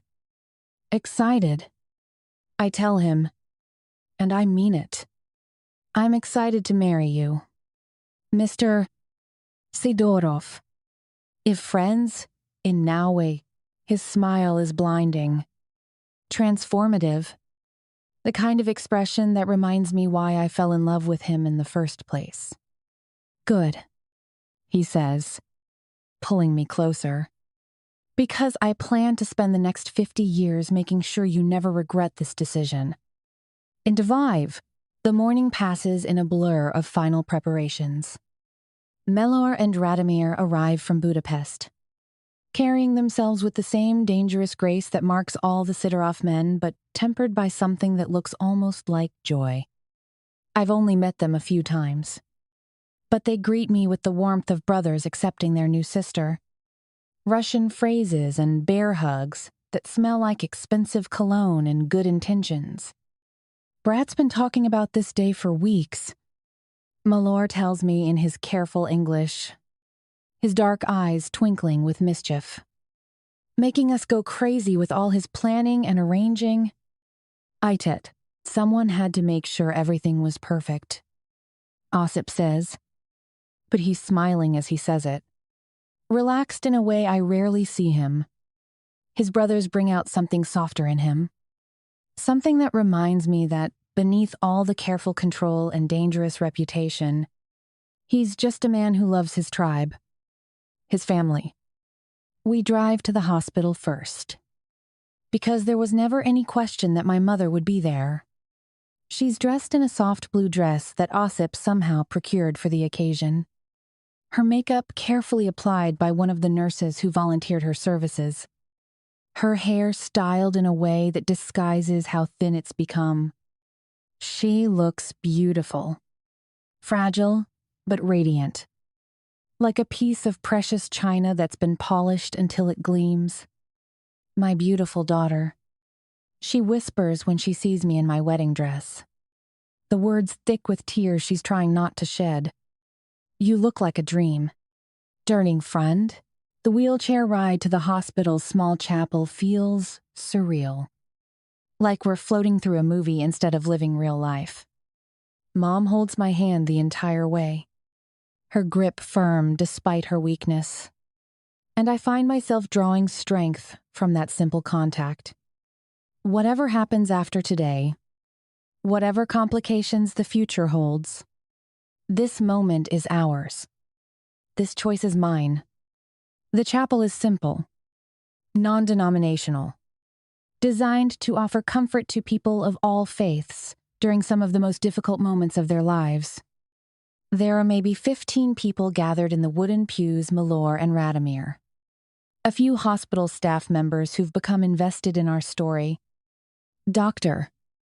Patel, who took time from his rounds to witness the ceremony. But the only person I really see is Osip, standing at the front of the small space in a charcoal gray suit that makes his eyes look like storm clouds lit by lightning. When he sees me walking down the short aisle, Mom's wheelchair beside me, her hand still holding mine, his expression transforms into something so raw and beautiful that I forget how to breathe. This is it. This is the moment that changes everything. That makes us official. That transforms us from two broken people who found each other into something permanent and legal and real. The officiant is a gentle woman in her 60s. Someone who's presided over countless ceremonies in this small space where hope and grief intersect. She speaks about love that transcends circumstances, about choices that define us, about the courage it takes to build something beautiful from difficult beginnings. Osip Mikhailovich Sidorov, she says, her voice carrying the weight of ceremony. Do you take Alona Katona Sharadze to be your lawfully wedded wife, to have and to hold, in sickness and in health, for richer or poorer, for better or worse? For as long as you both shall live, he doesn't hesitate, doesn't pause or look around or give any indication that this is anything other than the easiest question he's ever been asked. I do one, he says, his voice clear and strong and absolutely certain. The ring slides onto my finger, not the engagement ring he gave me before, but a simple band of platinum that matches the one I'll place on his finger in just a moment. It's warm from his hands, solid and real and permanent. Alona Katona Shiradze, the officiant continues, turning to me with kind eyes that have seen too many endings and beginnings to be surprised by anything. Do you take Osip Mikhailovich Sidorov to be your lawfully wedded husband, to have and to hold, in sickness and in health, for richer or poorer, for better or worse, for as long as you both shall live? I look at him, study him carefully, and see everything that brought us to this moment. The danger and the protection, the violence and the tenderness, what he did to my father and then saved my mother. The way he's simultaneously the worst and best thing that ever happened to me. But mostly I see love. Complicated. Impossible. Transformative love that defies logic and conquers fear and makes two broken souls believe they can build something whole together. I do. I say, and the words feel like jumping off a cliff and growing wings at the same time. His ring slides onto his finger with the same solid certainty, metal warming against skin, promises made real in platinum and intention. By the power vested in me by the Commonwealth of Massachusetts. The officiant declares, her voice lifting with joy that feels genuine and infectious. I now pronounce you husband and wife. You may kiss your bride, if it's for. And then his hands are cupping my face, his thumbs stroking over my cheekbones as he leans down to press his lips to mine. The kiss is soft and sweet and perfect. Nothing like the desperate, hungry kisses we've shared in private. This is a kiss for witnesses, for official records, for the moment that marks the beginning of our legal union. But it's also a kiss that tastes like promises and forever. Like hope and determination and the kind of love that rewrites the rules of what's possible. When we break apart, the small congregation bursts into applause, and I realize I'm crying not from sadness or fear or uncertainty, but from pure, overwhelming joy. I'm married to Osip Sidorov, the most dangerous, impossible, wonderful man I've ever known. Mrs. Sidorova, he whispers against my forehead, the words sending a thrill through me that I feel all the way to my toes. Mr. Sidorov, I whisper back, and his answering smile could power the entire city. We sign the papers with hands that shake slightly from adrenaline and emotion, making it official in ink and legal documentation. Milor and Radomir sign as witnesses, their Russian surnames bold and dark on the marriage certificate that will bind Osip and me together until death do us part. Outside the chapel, someone has scattered rose petals along the hospital corridor. I suspect the same nurses who helped with Mom's hair and makeup. These angels in scrubs who decided to make our unconventional wedding as beautiful as possible. The petals are deep red and soft pink. Crushed silk that releases the faint scent of gardens and romance as we walk through them. A small bouquet appears in my hands, white roses and baby's breath tied with ivory ribbon. Simple and classic and perfect. I have no idea where it came from. But when I look around at the faces surrounding us, everyone is smiling like they're part of some wonderful conspiracy to make this day magical. On impulse, I turn and toss the bouquet toward the small group of hospital staff who've gathered to watch. It arcs through the air in a perfect spiral, trailing ribbon and hope and tradition, before landing in the surprised hands of one of the younger nurses. She clutches it to her chest and laughs, her face lighting up with the kind of joy that's contagious. And suddenly everyone is laughing and clapping and celebrating like this is the happiest moment any of us have ever witnessed. And maybe it is. Maybe happiness isn't about perfect circumstances or uncomplicated love stories. Maybe it's about finding someone who makes you want to be brave enough to build something beautiful despite everything working against you. Maybe it's about choosing love even when love is complicated, even when it comes wrapped in danger and moral ambiguity, even when it requires forgiveness for things that seem unforgivable. Maybe it's about my mother, weak from cancer treatment but radiant with joy, reaching for Osip's hand and telling him, "Welcome to the family, son," in a voice that carries a lifetime of love and acceptance. Maybe it's about the way he kneels beside her wheelchair and kisses her cheek with the same reverence he shows me. This dangerous man who's learned that real strength comes from protecting the people you love rather than destroying the people who threaten you. Maybe it's about the way Milor claps me on the shoulder and says, "Dobro pozhalovat v semju. Sestrichka, welcome to the family."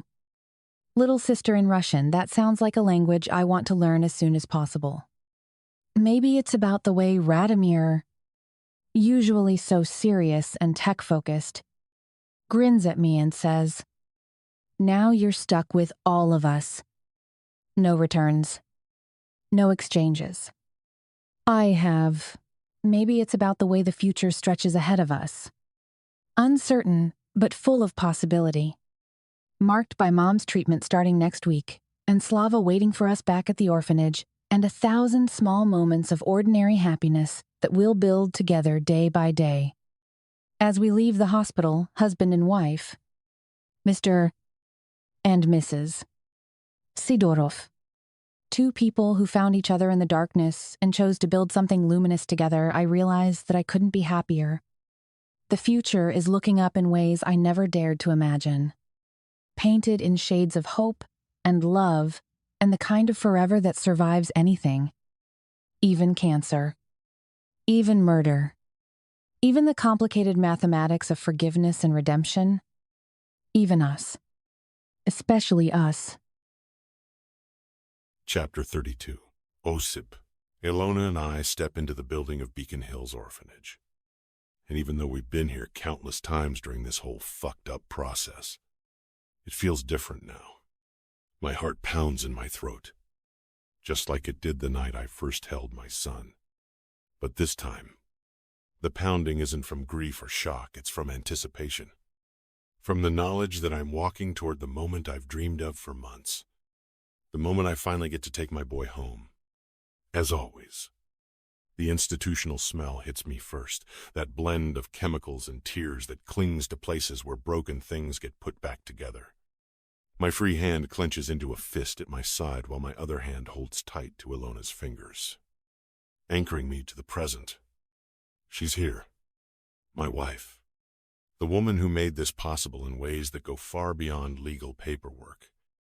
Cameron Simpson greets us with the kind of professional warmth that comes from years of facilitating family unions. "Right this way," he says, guiding us down a quiet corridor. There's quiet understanding in his bearing. He knows what this moment means to a father who thought he'd lost everything. Ilona's hand tightens around mine, and I feel her strength flowing into me through that simple contact. She knows. She understands the magnitude of what's about to happen. Even though Slava isn't her blood.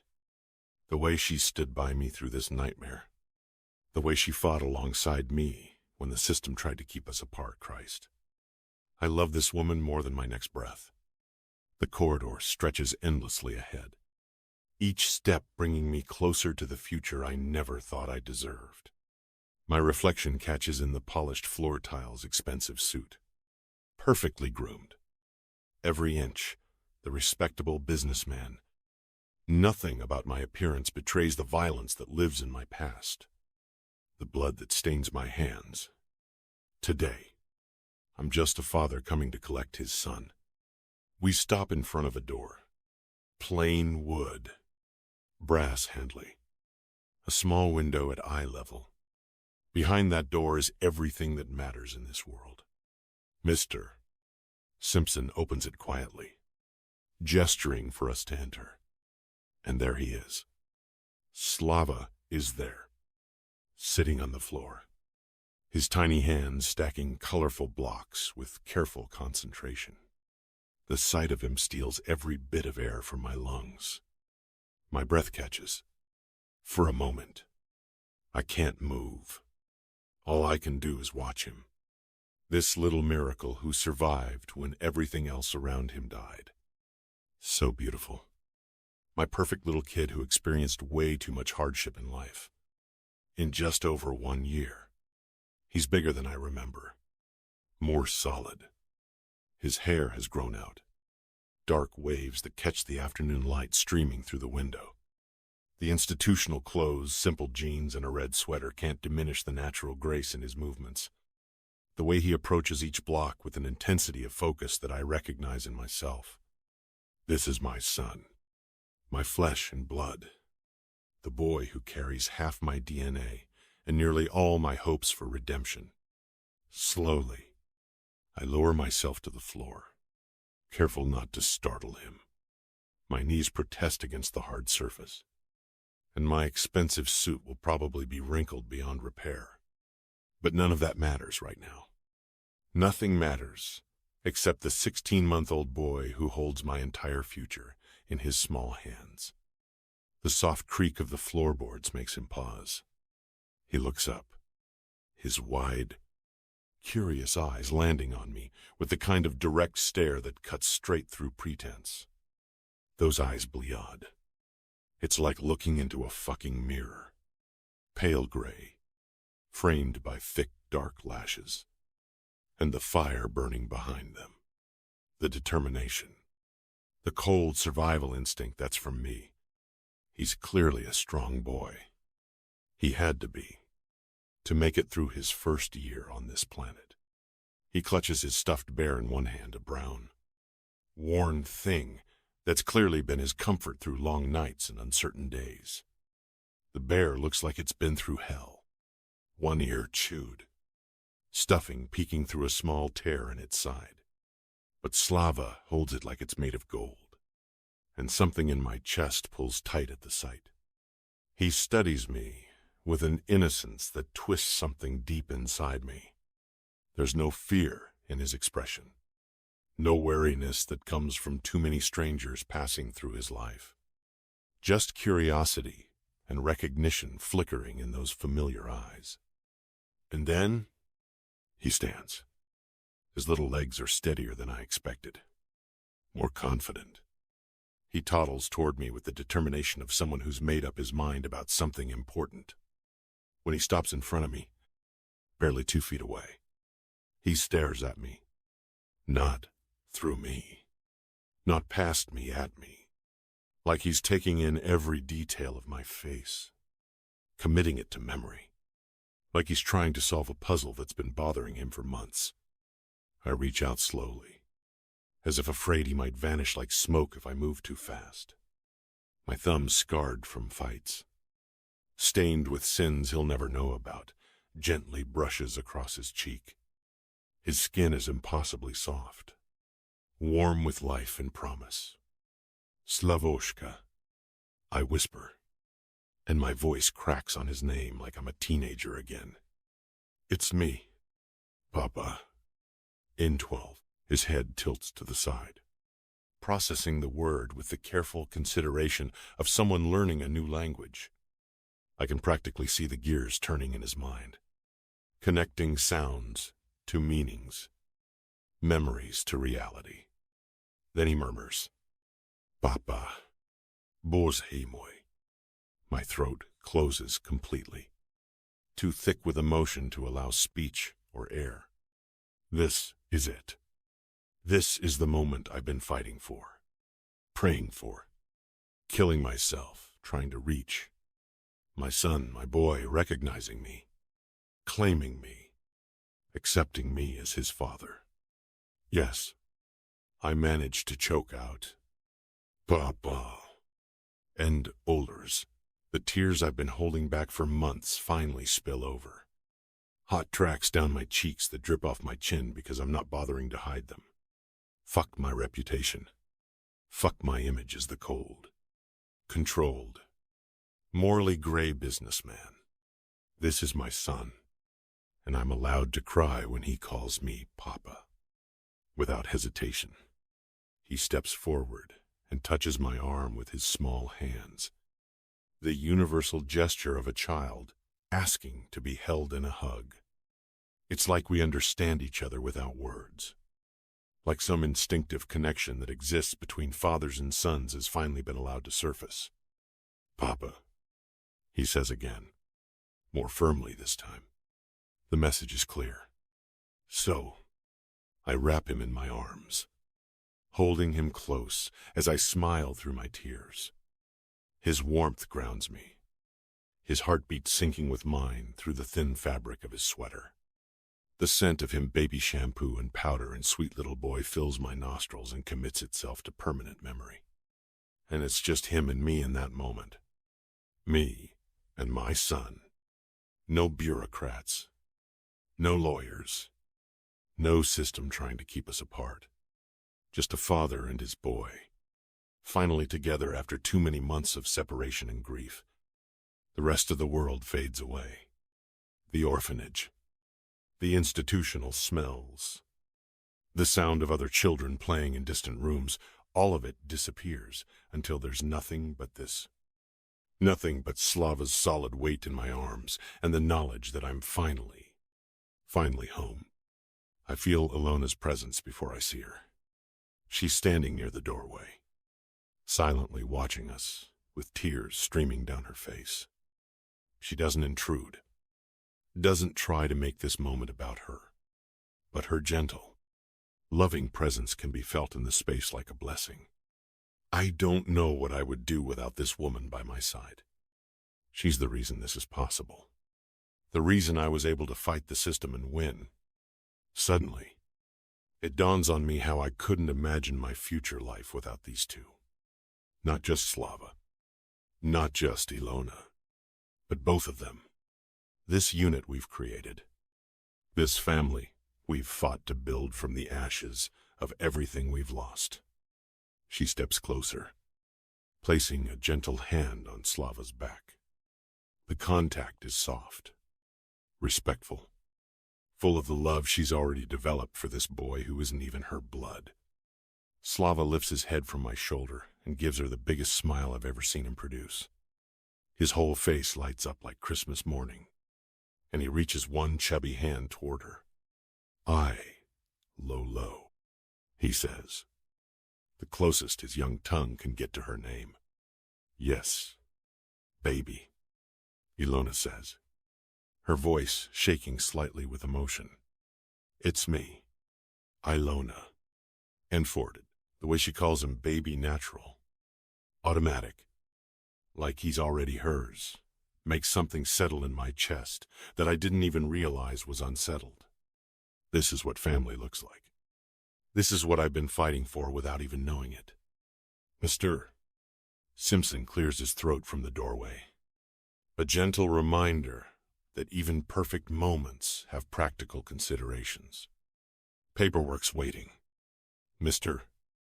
Sidorov. The staff will get Slava ready while we do the documentation. In 3, right. The final signatures.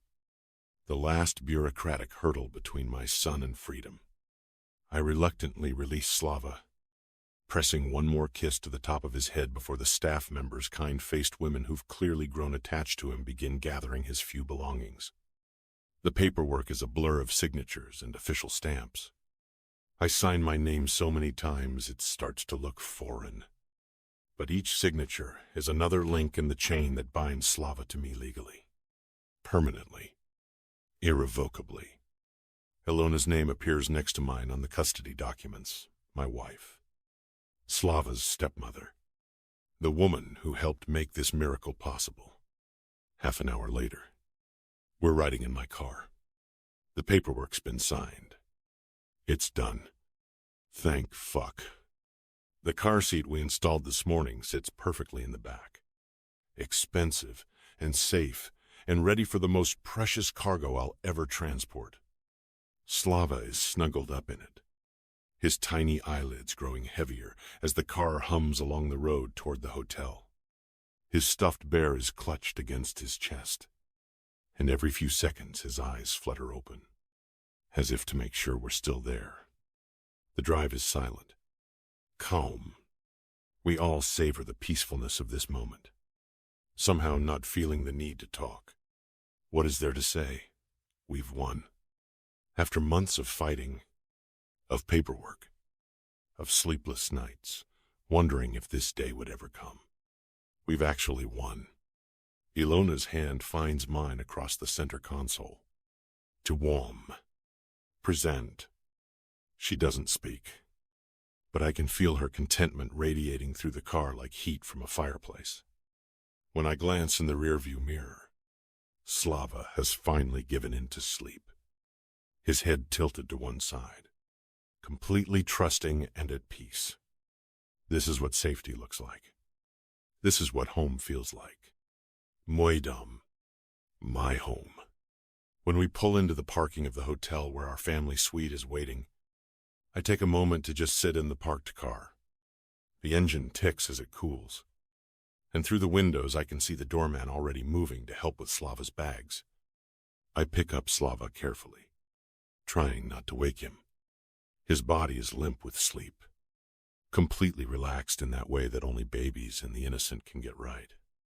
The receptionist greets us with a broad smile that seems genuine rather than professional, and we step into the elevator together. As I carry Slava, his small body remains nestled against my chest.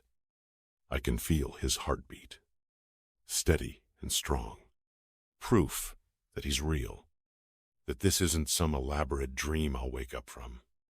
The elevator rises smoothly, carrying us toward the beginning of our new life.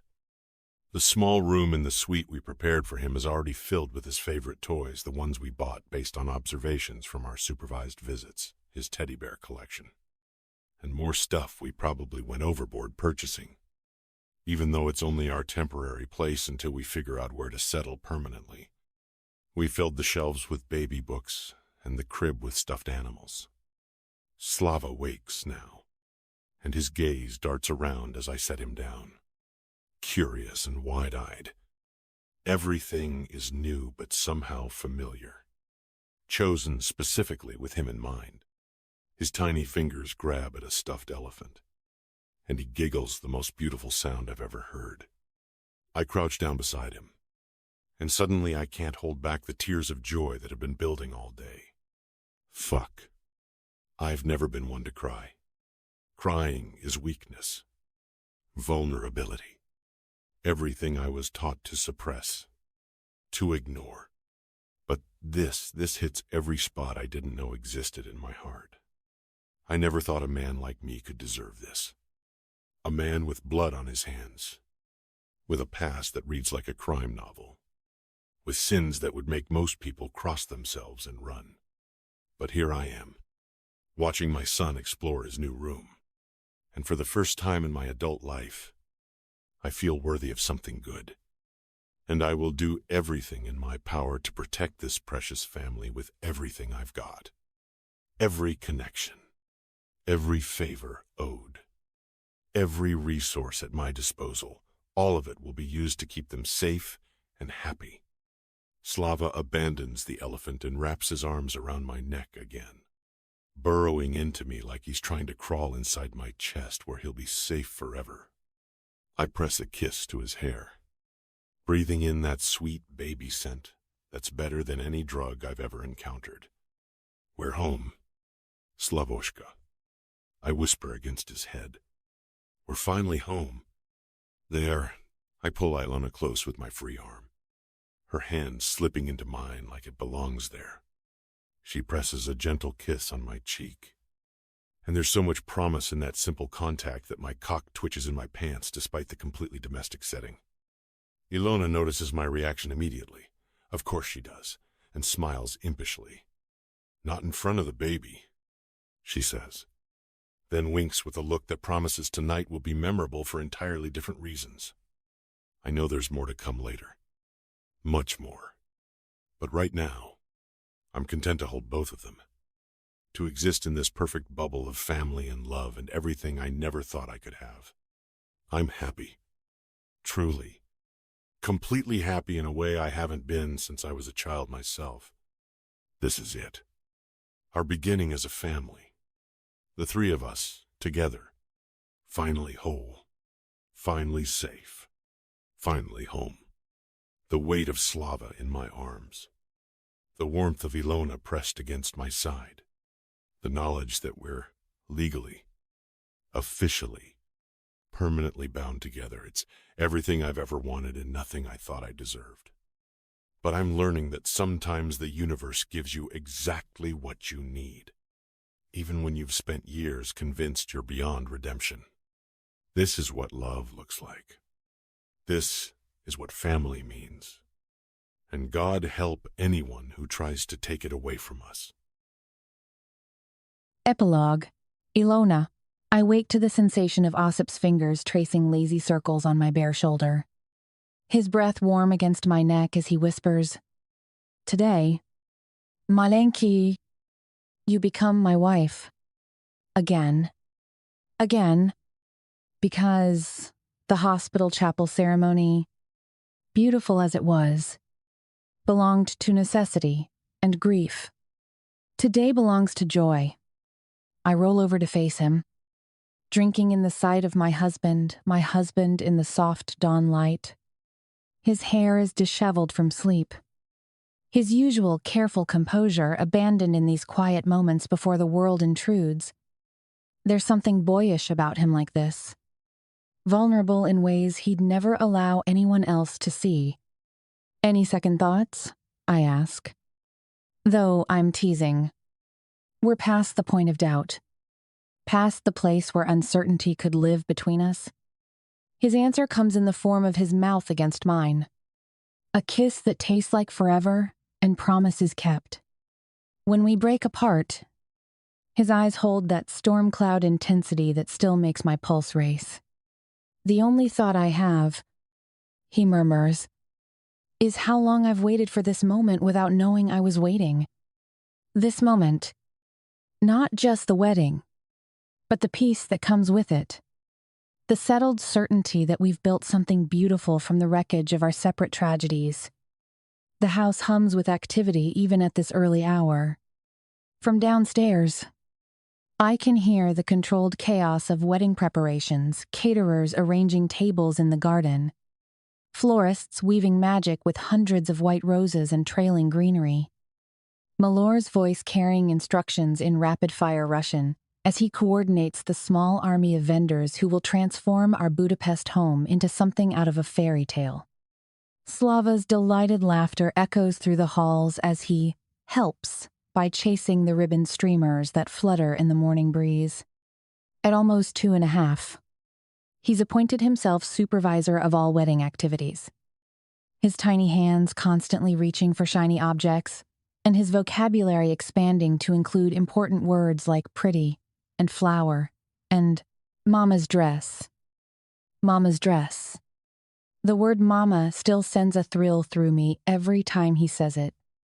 This impossible, beautiful child who came to us through such darkness, who calls me mama now with the same natural ease he reserves for juice and more cookies and up. Please. In a dough, I should get moving. I say, though I make no effort to leave the warm circle of Osip's arms. Your brothers will kill us both if we're late to our own wedding. Have a better refresh. Let them try. His mouth curves into that dangerous smile that reminds me exactly why half of Budapest whispers about the Russian who bought the Scarlet Fox. I have plans for you before you become officially untouchable. Untouchable? I arch an eyebrow. Since when? Since you'll be wearing a dress that cost an obscene amount. Surrounded by flowers that took 3 florists to arrange. In front of guests who will expect us to behave like civilized human beings. Civilized human beings? I laugh. This sound bubbling up from somewhere deep in my chest, where happiness lives now. And after the wedding? After the wedding, he says, his voice dropping to that low, gravelly tone that makes my stomach flip. I plan to very thoroughly celebrate having you as my wife.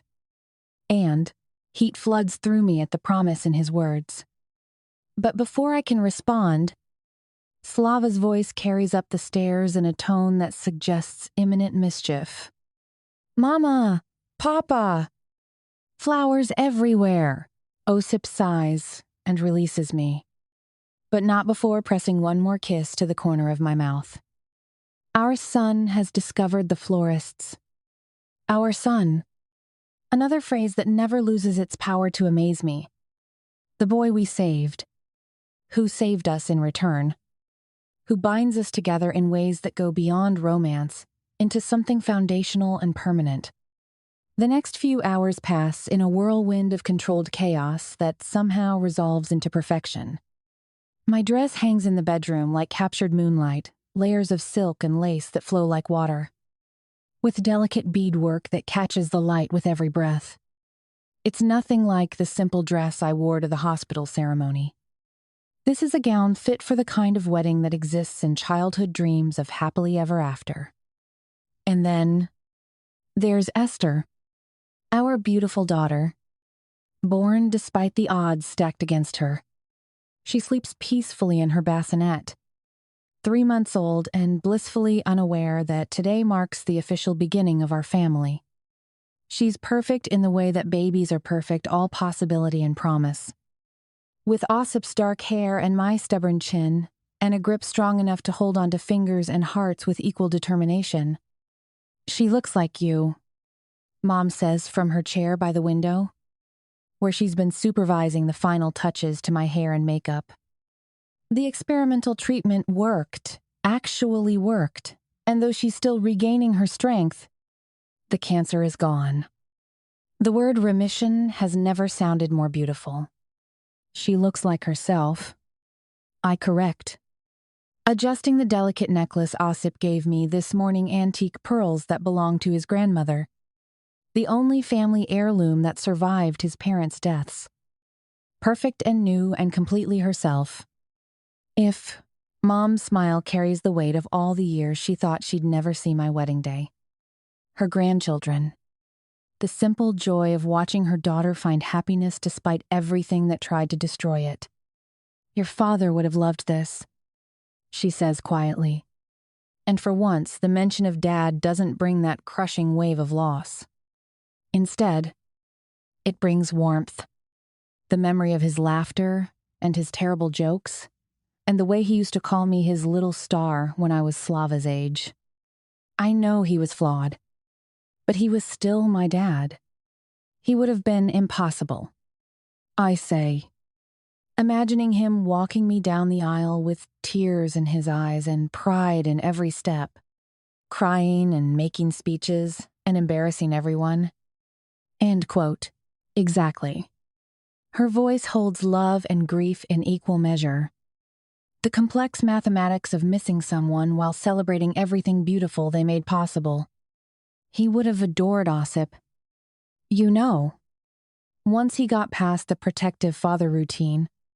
To Given. I think about that sometimes, an alternate universe where Dad lived to see me find love. Where he could meet his grandchildren and approve of the man I chose. Where the past held different secrets and the present didn't require so much forgiveness. But that's not our story.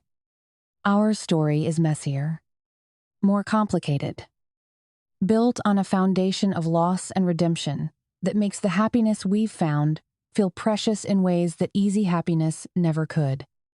A soft knock at the bedroom door interrupts my thoughts. May I come in? Radomir's voice. Unusually formal. I exchange glances with Mom, who nods and reaches for Esther's carrier. Come in. I call, making sure my robe is properly secured. He enters carrying a small wrapped box. His usual IT-savvy intensity replaced by something that looks almost nervous. For a man who can hack into government databases and wire security systems with his eyes closed, he seems remarkably unsettled by the simple act of gift-giving. From all of us, he says, setting the box on the vanity carefully. Meller. Me. And he pauses, glances around as if checking for surveillance, then lowers his voice. And Osip, though he'll pretend he had nothing to do with it. I unwrap the box slowly, savoring the moment. Inside, nestled in black velvet, is a bracelet that takes my breath away. Not because of its obvious value, though the diamonds and sapphires clearly cost more than my old apartment, but because of what it represents. 3 charms hang from the delicate chain. A tiny silver fox with sapphire eyes, a miniature key set with diamonds, and a small heart engraved with something in Russian that I suspect will carry more sentiment than these men are normally capable of. The fox is from the Scarlet Fox, Radomir explains, his words coming faster now, as if he's relieved to have something technical to focus on. The key is for, he gestures vaguely, all the doors you've opened. For him. For us. The family thing. You know, and the heart, that's from Osip. The words are about love. From when Radomir's cheeks actually color slightly. From when he finally grew balls enough to tell you he loves you. Is distang. I laugh. But it comes out shaky with emotion. These men, these dangerous, complicated, beautiful men who've accepted me as family despite everything that should have kept us apart. Thank you, I whisper, and I mean it in ways that go far beyond gratitude for jewelry. No matter how thoughtful. Welcome to the Brotherhood, Radomir says with a grin that transforms his usually serious face. Try not to let power go to your head. We're idiots. But we're your idiots now. This town, after he leaves, I fasten the bracelet around my wrist with hands that shake slightly from emotion rather than nerves. The weight of it feels like belonging, like the final piece of a puzzle I didn't know I was solving. Mom helps me into the dress, her fingers gentle with the delicate fabric and intricate closures. In the mirror, I see someone I recognize but who looks transformed not just by silk and lace and careful makeup, but by happiness that radiates from the inside out. You're glowing, Mom observes, stepping back to assess the final result. I'm happy, I say simply. Really, truly happy. Created. Even though it's complicated, I consider the question, thinking about everything that brought us to this moment, the lies and revelations, the violence and tenderness, the way love sometimes requires forgiving the unforgivable. Especially because it's complicated. I say finally, easy things don't usually last. But this, I touch the bracelet, feeling the weight of promise and permanence. We fought for this, and it feels like forever. 8. From downstairs, the sound of the string quartet warming up drifts through the windows. Mozart's Ein kleine Nachtmusik, something classic and joyful and timeless. The music of celebration, of moments that deserve to be remembered. Slava appears in the doorway, resplendent in his tiny tuxedo, his hair combed into submission, and his face shining with excitement. He's carrying the ring pillow with the concentration of someone entrusted with state secrets. Mama pretty, he announces, and then immediately tries to touch the beadwork on my skirt with hands that are definitely not clean. Careful. Little love, I say, catching his fingers before they can transfer garden dirt to silk. We need to keep Mama's dress clean for pictures. Pictures with Papa? Lots of pictures with Papa? Crated. His face lights up with the kind of joy that only small children can achieve, pure and uncomplicated and absolutely certain that everything beautiful in the world exists just for him. through the window. I can see the garden transformed into something from a storybook. The ancient oak trees are wrapped in thousands of fairy lights that will glow like captured stars once the sun sets. White roses climb every available surface. Their blooms so perfect they look artificial. Their fragrance carrying on the warm afternoon breeze. Tables draped in ivory linen dot the lawn, each one centered with arrangements that probably cost too much for me to contemplate. But the most beautiful part isn't the flowers or the lights or the obvious expense. It's the way Osip stands at the improvised altar beneath the largest oak tree, talking quietly with the officiant, a kind-faced man who specializes in bilingual ceremonies and who promised to make our vows feel sacred rather than legal. Even from this distance, even dressed in the formal perfection of his custom-tailored tuxedo, he looks like home.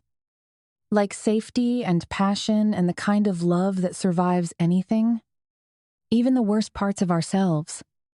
"Ready?" Mom asks, offering me her arm with the grace of someone who's learned to find strength in fragility. "Ready," I say, and I mean it completely.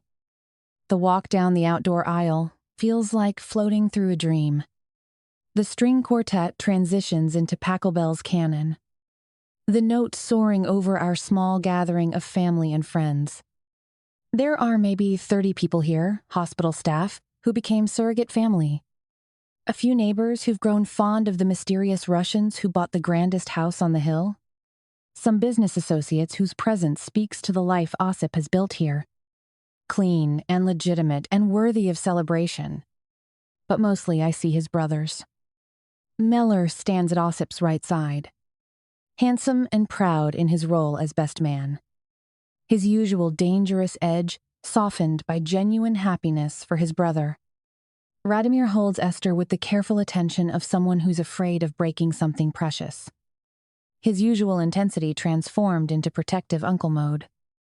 And Osip himself, watching me approach with an expression that makes the rest of the world fade into background noise. He looks like he's seeing something miraculous. Something he never dared hope for. Something that redefines his understanding of what's possible. Funny, I feel the same way. When I reach him, he takes my hands in his, and I feel the slight tremor in his fingers that speaks to emotion held carefully in check. "Beautiful," he whispers, low enough that only I can hear. "So fucking beautiful." To Enedided, the officiant clears his throat gently, reminding us that we have an audience. But his eyes are twinkling with the kind of amusement that suggests he's seen plenty of grooms overwhelmed by their brides. "Dearly beloved," he begins, his voice heavy with ceremony and tradition. "We are gathered here today to witness and celebrate the union of now, Osip and Alona Sidorova. Not Katona Shiradze. Not the name I was born with, but the name I chose.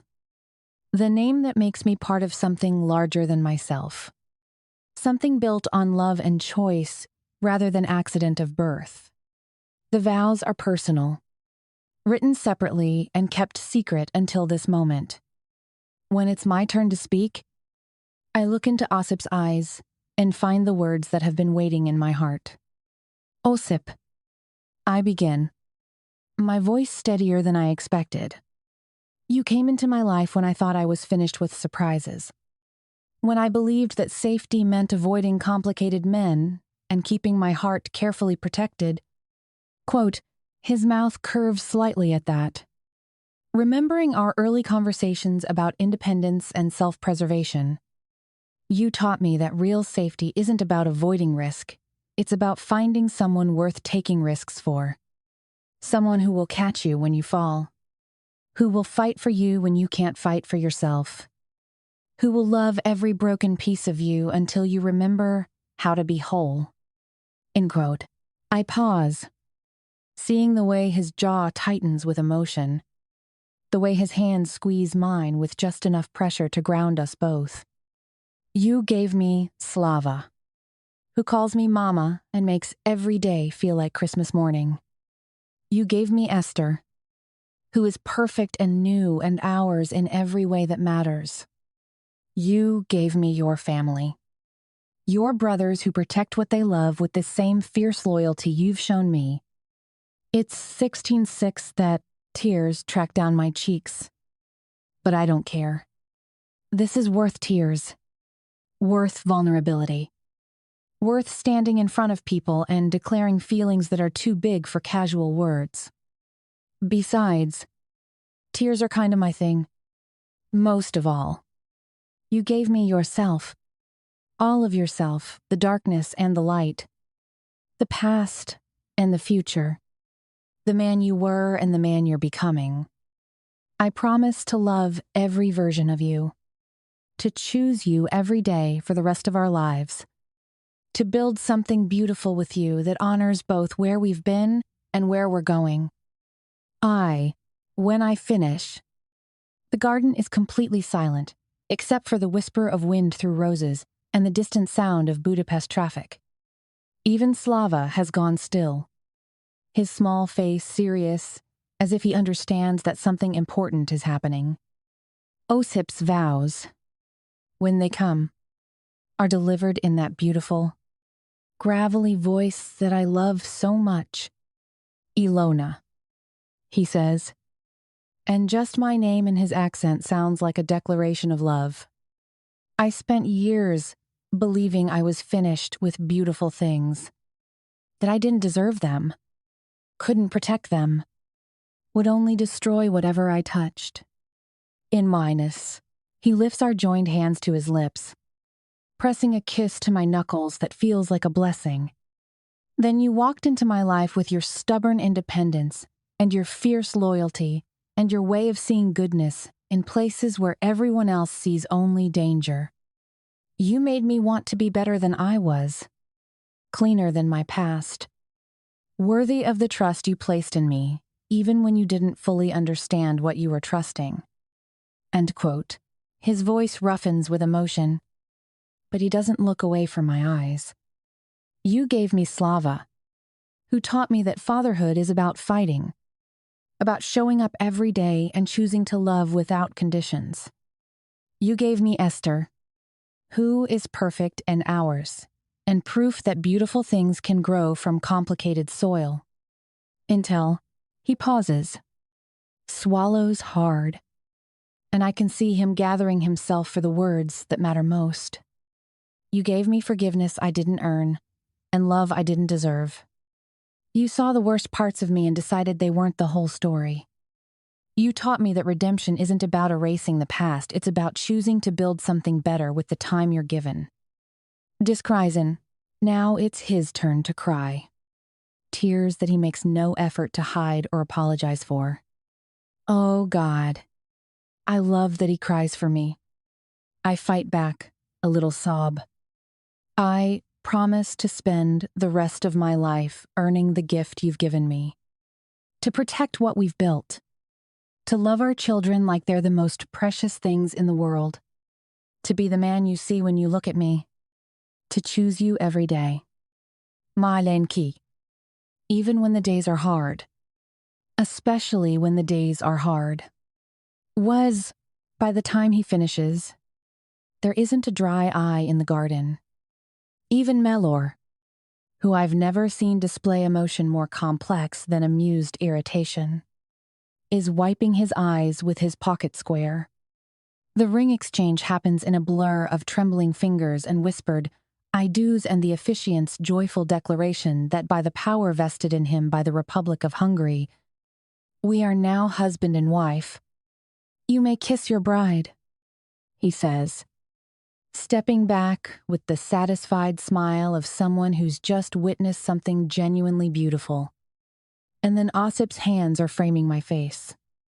His thumb stroking over my cheekbones as he leans down to claim my mouth in a kiss that's nothing like the careful, public kiss we shared last time. This kiss is claiming and celebrating and completely shameless. The kind of kiss that makes the small audience cheer and whistle and generally behave like people who've had access to open bars during wedding preparations. When we finally break apart, breathless and grinning, and officially married for the second time, the garden erupts in applause and celebration, and the sound of champagne corks popping. Slava toddles over, his ring pillow abandoned, his small arms reaching up to be included in our celebration.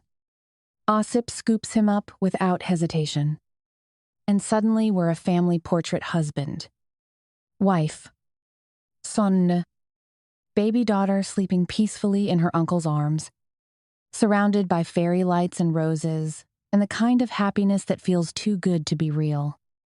But it is real. We made it real. Choice by choice. Forgiveness by forgiveness. Until something beautiful grew from the ashes of our separate tragedies. The reception unfolds like a dream painted in gold and ivory and the deep green of ancient Hungarian gardens. Dinner is served at tables that gleam with crystal and silver. Courses that showcase the best of both Russian and Hungarian cuisine, stroganoff and goulash. Blini and schnitzel, flavors that represent the fusion of our families and cultures. The speeches are perfect. Melor, usually so controlled and dangerous, speaks about brotherhood and second chances with the eloquence of someone who's survived enough darkness to recognize light when he sees it. Radimir, awkward with public speaking but determined to participate, talks about family being the people who stay when staying is hard, who love you not despite your flaws but because of your capacity to grow beyond them.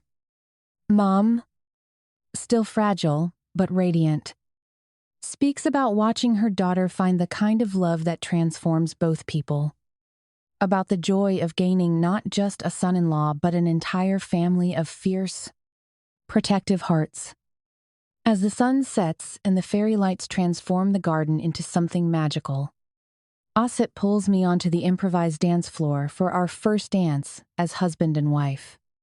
The string quartet plays something slow and romantic, but I barely hear the music over the sound of my own heartbeat and the whispered endearments he breathes against my ear.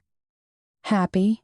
He asks, spinning me in a turn that makes my dress flare like scattered moonbeams. Impossibly happy, I say, and it's the truest thing I've ever spoken. Later, after the last guest has departed, and the caterers have performed their efficient magic to restore our garden to its usual state, we sit on the terrace with champagne flutes and the comfortable exhaustion that follows perfect days. Slava sleeps in Osip's lap, completely worn out by the excitement of being ring-bearer and center of attention and professional charmer of wedding guests. Esther rests in my arms, making the soft snuffling sounds that babies make in deep sleep. No regrets? Osip asks, his free hand finding mine across the space between our chairs. I consider the question, thinking about everything that brought us here, the pain and loss, the lies and revelations, the convoluted logistics of loving someone whose past intersects with your own in ways that should be impossible to forgive. Only one, I say, and he tenses slightly until I continue. I regret that it took us so long to find each other. All those years we could have been building this, being happy, raising these beautiful children together. His smile is soft and private, meant only for me. Maybe we needed those years apart to become people who could handle this. People who were ready for something real. If you maybe. I agree. Though part of me will always wonder about the alternate timeline where we found each other sooner, where less pain was required to bring us to this place of joy. But that's not our story. Our story is messier and more complicated, and absolutely worth every moment of difficulty it took to arrive here. Above us, the Hungarian sky spreads like a satin sheet kissed with glitter. And in the distance, the lights of Budapest twinkle like earthbound stars. The night air carries the scent of roses and champagne and new beginnings. Tomorrow will bring ordinary challenges, diapers to change and business to run, and the 1,000 small decisions that make up married life. But tonight, we're suspended in this perfect moment where everything is possible and nothing can touch the happiness we've built. I love you, Mrs. Sidorova, Osip says. The words soft but absolutely certain. I love you too, Mr. Sidorov, I whisper back. And the names still thrill me, still make me feel like I'm living in someone else's beautiful dream. Except it's not someone else's dream. It's ours. Built from broken pieces and bad decisions and the kind of love that refuses to be reasonable, that insists on existing despite every logical argument against it. It's messy and complicated and absolutely perfect. Bonus epilogue. Osip. I'm awake before the alarm, always am, but today it's not the ghosts or the restless itch under my skin pulling me from sleep. It's hunger. Raw. Uncomplicated need for what I've planned to show her. My wife sleeps against me like she belongs there because she fucking does. Her breathing stays soft and even. One elegant hand spread over my heart like she's staking a claim, even in sleep. The wedding ring catches the morning light, simple platinum we exchanged yesterday, making real what's been carved into my bones for months. Moja Zina, my wife, still sends electricity through my chest every time I think it. It feels like a lifetime ago that she was Alona Katona Shiradze, a woman I loved but couldn't fully possess. Now, she's Alona Sidorova, and something has taken root in me that I'd forgotten could exist. She stirs against me, eyes fluttering open with the slow grace of someone emerging from peaceful dreams. When she sees me watching her lips curve into that smile that's become my favorite sight in the world, sleepy, content, touched with mischief. Morning, she murmurs, her voice husky with sleep. I press a kiss to her forehead, breathing in the scent of her shampoo mixed with the lingering traces of last night's celebrations. Good morning, Mrs. Sidorova. I misery. The title makes her laugh. A sound like warm honey that I want to capture and keep forever. You know, I'll always love the sound of that. Me too. I run my fingers through her honey blonde hair, marveling at how something so simple can feel so monumental. She stretches against me like a cat in sunlight, and I feel the familiar stirring of want mixed with something deeper, the bone-deep satisfaction that comes from knowing she's mine.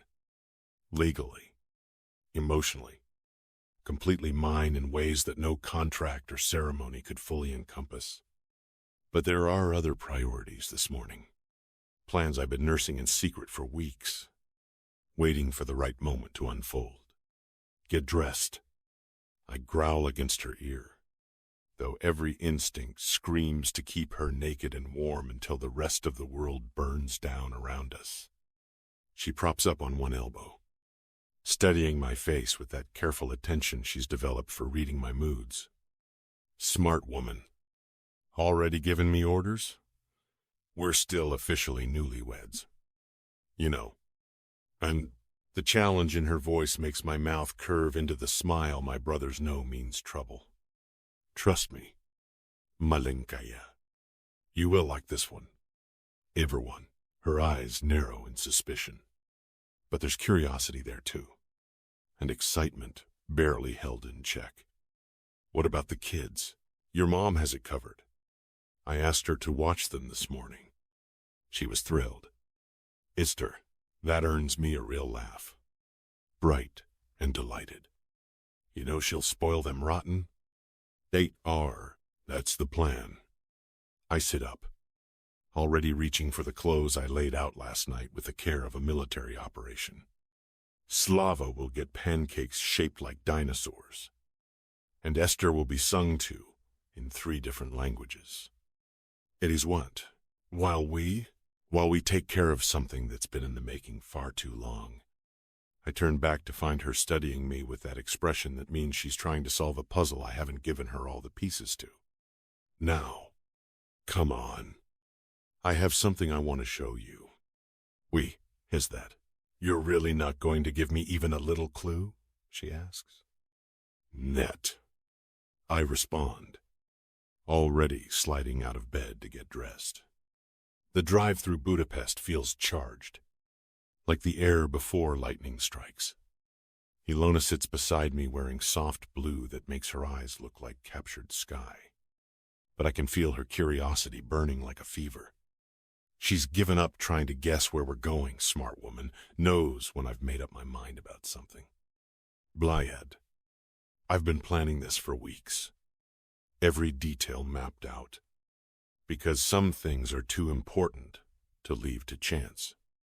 We wind through the familiar streets of Buda, past the castle and down toward the river. But instead of turning toward home, I navigate the narrow roads that lead deeper into the hills. This part of the city is quieter, more residential, where old buildings nestle among trees like secrets waiting to be discovered. When we pull up to the Scarlet Fox, her breath stops completely. Wait, she starts, staring at the building like it grew wings and started dancing. Is this? Duh. This is everything I couldn't tell her. Everything I've been building, while simultaneously tearing the world apart, looking for her. And then, after I found her again, the need felt even greater as I realized I was constructing her future one brick at a time. The building that emerged from months of careful renovation is everything I envisioned when I first bought this place. Contemporary glass and steel, married to classic stonework, creating something that's both timeless and thoroughly modern. The old pub's bones remain, but everything else has been transformed into something worthy of the vision that's been burning in my chest since the day I realized I was in love with Igor Shiradze's daughter. Bozhemoy. She breathes, stepping out like she's afraid sudden movements might shatter whatever magic she's seeing. I can't believe this is where I used to work. It looks completely different. What is... Pride burns in my chest as I guide her to doors that were designed to be welcoming. Every detail has been chosen with the care I used to reserve for eliminating problems the way morning light hits the facade. The balance between elegant and approachable. The sense that important shit happens here. You did all this, she says. Statement, not question. Her fingers trace the brass nameplate like she's reading Braille. Pater and his crew did the work. I correct, though we both know that's not what she means. I just knew what I wanted. He's mad, and what I wanted was this, a place worthy of her. Worthy of us. Worthy of the future I plan to build with my bare hands. If necessary. The inside smells like money and possibility. Rich wood. Expensive coffee. Something that might be fresh bread. The kind of place where power changes hands over handshakes. Where anonymity comes from understanding rather than masks. A waiter materializes like he's been waiting his whole life for this moment. Carrying enough food to feed half of Budapest. I watch Alona's face as she takes it all in the way light catches crystal. How every surface gleams like it was polished this morning. We settle into the corner booth I specifically chose for this conversation. She sips coffee prepared exactly how she likes it because I pay attention to details that matter and studies the space with the eye of someone who understands restaurants from dish pit to front door. Okay. Osip, she finally says, setting down her cup with care. This is beautiful. The food's incredible. But what's this about? Why bring me here? Here we go. I lean back, letting the moment stretch until anticipation builds in her eyes. Because I wanted to show you your new place.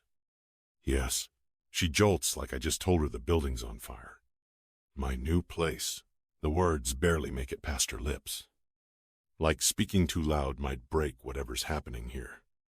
If you want it. I keep my voice steady, even though my heart feels like it's bracing to explode. We can hire someone else to manage it, but you're the best choice for the job. God. Her mouth opens and closes without sound. I can see her mind racing, trying to process what I'm offering and what it means for everything we've built. Plus, I continue, reaching across to cover her hand with mine. It's where we first met. I know the original was in Boston and this one's in Budapest, but I shrug because some things don't need explaining. You understand. When the creaser, laughter bursts out of her, startled, delighted, slightly hysterical. You're serious? Dead fucking serious. I squeeze her fingers, feeling warmth and the slight tremor that means emotions barely held in check. It's family business now. Symbol of everything I want for us. Something stable. Something lasting. Something that belongs to us. I can't. Her eyes glisten with tears that threaten to spill. My beautiful wife, who cries so freely. When she leans across the table to frame my face with her hands, something in my chest unlocks that's been waiting for this moment since I realized I couldn't live without her. She leans across the table, closing the distance between us. You're unbelievable. Osip. She whispers it against my mouth before kissing me. Soft and sweet and tasting like coffee and the kind of joy that makes everything else disappear into background noise. When we break apart, I can see the exact moment when the reality of what I'm offering fully hits her. This isn't just a gift, it's a foundation. A future built on something we both understand. Something that connects our past to our present in ways that feel like destiny rather than coincidence. Come on, I say, standing and offering her my hand. Let me show you around. Budapest. The tour unfolds like revealing cards in a winning hand. Each space, designed with the obsessive attention I used to reserve for planning, hits every element chosen to create perfect balance between elegance and the kind of comfort that makes people forget to watch their words. The main dining room flows into a bar where premium spirits line shelves reaching toward coffered ceilings. The kitchen is visible through strategically placed windows, gleaming with equipment that would make Gordon Ramsay weep. There are private dining areas for conversations that require discretion, while the main space keeps the energy that comes from people enjoying themselves without fear. This is incredible, she whispers, running fingers along the bar's smooth surface, where crystal catches light like captured diamonds. But when I lead her toward the back, through the door marked "Private Members Only," her breathing changes to something deeper than appreciation. The corridor beyond is lined with dark wood and lit by sconces casting warm, golden light. Carpet thick enough to muffle gunshots, creating an atmosphere of intimacy and discretion that speaks to secrets shared and boundaries willingly crossed. At the end, a final door opens into space that makes Alona stop dead. Room 5. Exactly as I remember it. But I took it a step further, accessing the original architect's plans, delving into the files provided by their original interior designer. It's a replica, perfect in every way. Burgundy velvet walls, antique furniture positioned with photographic precision, lighting that transforms everything into rich jewel tones. Even the sofa placement matches my memories exactly. Because some details are too fucking important to leave to chance. She stands in the center, turning slowly to take in every detail. I watch her expression cycle through recognition, disbelief, and something that might be wonder. It's definitely wonder. Mudak. If I didn't know better, I'd think this is... She trails off. But I see the exact moment memory aligns with reality. Her lips curve into a smile that holds everything our past, our present, the impossible series of coincidence or fate that brought us from anonymous strangers to this moment. You got that right, I murmur, closing the distance between us until I can feel the heat radiating from her skin. It's an exact copy of our private space where masked nights happened in Boston. The words hang heavy between us, loaded with implication and memory and recognition that reaches deeper than thought. She looks up with those eyes that have haunted my dreams since before I knew her name. And I see the moment when past and present collapse into single, perfect truth. You remember. She breathes. Not a question. Everything. I whisper back. Every word you spoke. Every touch. Every moment when you let a stranger see parts of yourself you'd never shown anyone. I said never. How could I forget? It was the moment I took my first steps toward saving my soul. Her hands find my shirt front, fingers curling into fabric, like she's anchoring herself to something solid in a world suddenly spinning too fast. I thought I'd never see you again. The masked guy who listened when no one else would, who made me feel beautiful when I thought I was broken beyond repair. I agree, you were never broken. I cup her face, taking in the lines of her features with a reverence reserved for sacred things. Wounded, maybe, grieving, but never broken. End quote. The kiss that follows feels like redemption, like coming home to a place you never knew you were searching for. It starts soft, tentative, a question being asked and answered simultaneously. But when she melts against me with a sigh that sounds like relief made audible, something pure and possessive unfurls in my chest. This is my wife, my woman for life, the woman who trusted a masked stranger with her pain, who saw past violence and danger to something worth saving, who chose to build a life with me despite every rational reason to run.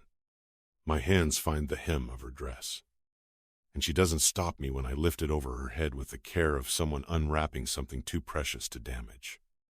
The golden light of the lamp, copied directly from the venue in Boston, paints her skin in shades of gold and amber, transforming her into something that belongs in museums rather than the shadowy world I used to inhabit. Here? She asks, though her hands are already working at my shirt buttons with urgency that makes the question pointless. Zdes. Here. I set her onto the sumptuous couch that occupies the same position as its Boston counterpart. Where it all started. End quote. The irony isn't lost on either of us. The anonymous encounters once defining us led to this moment of complete recognition. Complete claiming. Complete surrender to something larger than either of us alone. We strip each other bare with eager hands, anxious to strip away the barriers that keep us apart. And then, I take my time, tracing each inch of her body until I'm certain I could map out every pore of her skin. She takes her time, too. Nimble fingers, finding places she's come to know intimately during these past blissful months together. When I finally sink into her, it's with slow deliberation of someone savoring a moment they've waited their entire life to experience. She arches beneath me, head thrown back in abandon, and I can see pulse beating frantically at the base of her throat where my lips find their target. Osip, she gasps, and the sound of my name on her lips in this space, this recreation of where we first found each other, makes something fundamental shift in my chest. This is what completion feels like. Perfect alignment of past and present, of memory and reality, of two souls that were always meant to find each other regardless of obstacles fate threw in their path. The rhythm we find is ancient and immediate, bodies remembering without prompting. Every movement is both new and familiar, charged with the depth of everything we've overcome to reach this moment. When she comes apart in my arms, it's with a cry that echoes off the burgundy walls that are a carbon copy of the room I first took her in. I follow her over the edge moments later, burying my face in the curve of her neck where her pulse beats frantically against my lips. After, we lie tangled on the antique sofa, her head on my chest and my fingers threading through her hair in that way that's become so familiar to me now. The room holds charged silence of secrets shared and boundaries dissolved. "I can't believe you recreated this place," she murmurs against my skin. Voice, still breathless. "I can't believe you're here." I press a kiss to her head, inhaling scent that's become synonymous with home, after everything that should have kept us apart. I zitter. She lifts her head to study my face. Those expressive eyes, searching for something she apparently finds because her smile takes on a quality that makes my breath catch. "Speaking of things that should be impossible," she begins, and there's something in her tone that makes every instinct sharpen to attention. "Chaito? What?" Her smile grows wider, touched with mischief that usually precedes announcements changing everything. "I have something to tell you." "Way." The words send a bolt of something that might be panic through my chest. "If you're having second thoughts about the restaurant, not about the restaurant." She silences me with a finger against my lips, eyes sparkling with barely contained excitement. "About us. About our family. And just D's family." The word always stops me, heart. Even after all these months, bringing memories of loss and dreams I thought died with Galena. But there's something in Alona's expression that makes hope unfurl in places I'd thought permanently scarred. "Ilona," I start. But she's already moving, shifting position so she can look directly into my eyes. "I'm pregnant. Osip. Again. Again." The words are simple and earth-shattering and completely impossible based on everything I know about her medical history. For a moment, I can't process what she said. Information bounces off my consciousness like bullets off steel. "That's not possible," I whisper, though even as I say it, I can see truth shining in her eyes like captured starlight. That's what I thought too. Her hand finds mine bad, guiding it to rest against her stomach where something miraculous and impossible is apparently taking root. "But Dr. Patel confirmed it yesterday morning, before the wedding. The endometriosis surgery, combined with stress reduction from everything being resolved, it created conditions my body had never experienced." Bode. My hand spreads against her abdomen, fingers trembling with the enormity of what she's telling me. Inside her, something that's part of both of us is growing, defying medical odds and creating the kind of future I'd forced myself to stop dreaming about. I'm going to be a father, again. My family is growing. You're sure? I know it's not like her, but I can't help wondering if this is some sort of prank. She laughs, bright and delighted and touched with wonder that comes from miracles made manifest. I have ultrasound pictures in my purse. Very early, but definitely there. Due sometime in early spring. Spring. New life emerging from winter's end. Hope taking root in soil that seemed permanently barren. The poetry of it makes my chest tighten with emotion too large for words. Nash Rebenok, I whisper. Our baby. I can't believe I'm saying it again. Nash Rebenok, she confirms. And the way she says it with such complete certainty and joy makes something I thought was permanently broken heal with miraculous speed. But wait, I say, as something occurs to me. Yesterday, the wedding, you were drinking champagne. Wait, don't. She shakes her head, grinning. Sparkling water. You really should pay more attention to these things. Husband, I think. My lips twitch in response. I have a sneaky wife. I'd better keep a closer eye on her. With is it? I'll hold you to that, she murmurs. And I know we're not talking about champagne anymore. Buzhemoy. How does this get any better? I pull her closer, burying my face in her hair and breathing in the reality of what she's telling me. Slava and Esther, the children we saved and who saved us in return. And now this child born from the ashes of everything we've survived. Proof that some stories do get the endings they deserve. Are you happy? She asks, though she must feel the answer in how my arms tighten around her, in the slight tremor running through my entire frame. I hear myself choking out the word. More than happy. Milaya. I pull back far enough to see her face, to memorize this moment when our family became complete in ways I'd never dared imagine. Terrified, overwhelmed, grateful beyond words, but happy doesn't even scratch the surface. She kisses me then. Soft and sweet and tasting like promises kept and futures worth fighting for. Around us, the Scarlet Fox Budapest holds our shared secrets, like sacred trust. This space where past and present aligned to create something beautiful and lasting and entirely ours. Good, she whispers, because I'm happy too. Is work, when we finally emerge from our private sanctuary. The late afternoon sun is beginning to set. The city spreads below us like a kingdom we've claimed, through love and determination, and the kind of stubborn hope that refuses to accept defeat. So, Alona says as we walk hand in hand toward the car, her other hand unconsciously cradling her stomach where our future is taking root. When do I start work at my new restaurant? The question makes me laugh. Bright and startled and touched with the kind of joy that feels too large for any one person to contain. Whenever you want. Moja Zena.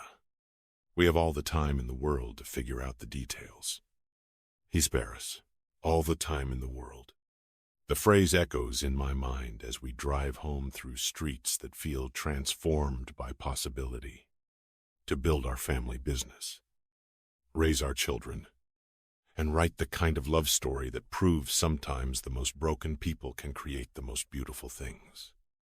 At home, we're greeted by the mild madness that's become our new normal. Slava runs toward us on toddler legs that carry more enthusiasm than coordination, babbling about dinosaur pancakes and songs Grandma Judith taught him while we were gone. Esther sleeps peacefully in her carrier, blissfully unaware that her family just grew by one more, that the future holds siblings and laughter and the kind of stability that comes from being loved without condition. Judith sits in the garden where we were married just yesterday, her face bright with health that comes from successful treatment and the kind of happiness that radiates from watching your daughter find the life she deserves. "How was your surprise?" she asks, when we join her on the terrace. Though something in her expression suggests she already knows the answer. "Perfect," Alona says, settling beside her with Slava, immediately climbing into her lap like a cat seeking warmth. "Absolutely perfect." How? I take Esther from her carrier, marveling at how her tiny fingers immediately curl around mine, with strength that speaks to her determination to hold on to everything good in her small world. Soon, she'll have a sibling to teach and protect, another member of this unlikely family we've built from rescue and choice and love. The future stretches ahead of us, bright with possibility, and grounded in the kind of certainty that comes from surviving the worst and choosing to build something beautiful from the wreckage. The Scarlet Fox Budapest will flourish under Alona's care, becoming a place where other people's stories begin and unfold. Our children will grow up surrounded by love and protection and knowledge that some fairy tales do come true, even for people who started in the darkest places. And somewhere in the distance, I can almost hear whispered approval of those we've lost, Igor. Despite everything that stood between us, Galina, who would have wanted me to find this kind of happiness, even my parents, who dreamed of grandchildren they'd never meet, but whose love echoes in every choice I make to protect what matters most. The sun sets over Budapest like a blessing. Tomorrow will bring new challenges, new joys, New moments to add to the collection of memories we're building together. But tonight, we're complete. The family that chose each other. The love that conquered impossible odds. The future that stretches ahead like an open road leading toward every good thing we've ever dared to dream. Segodnia my doma. Tonight, we're home. The end.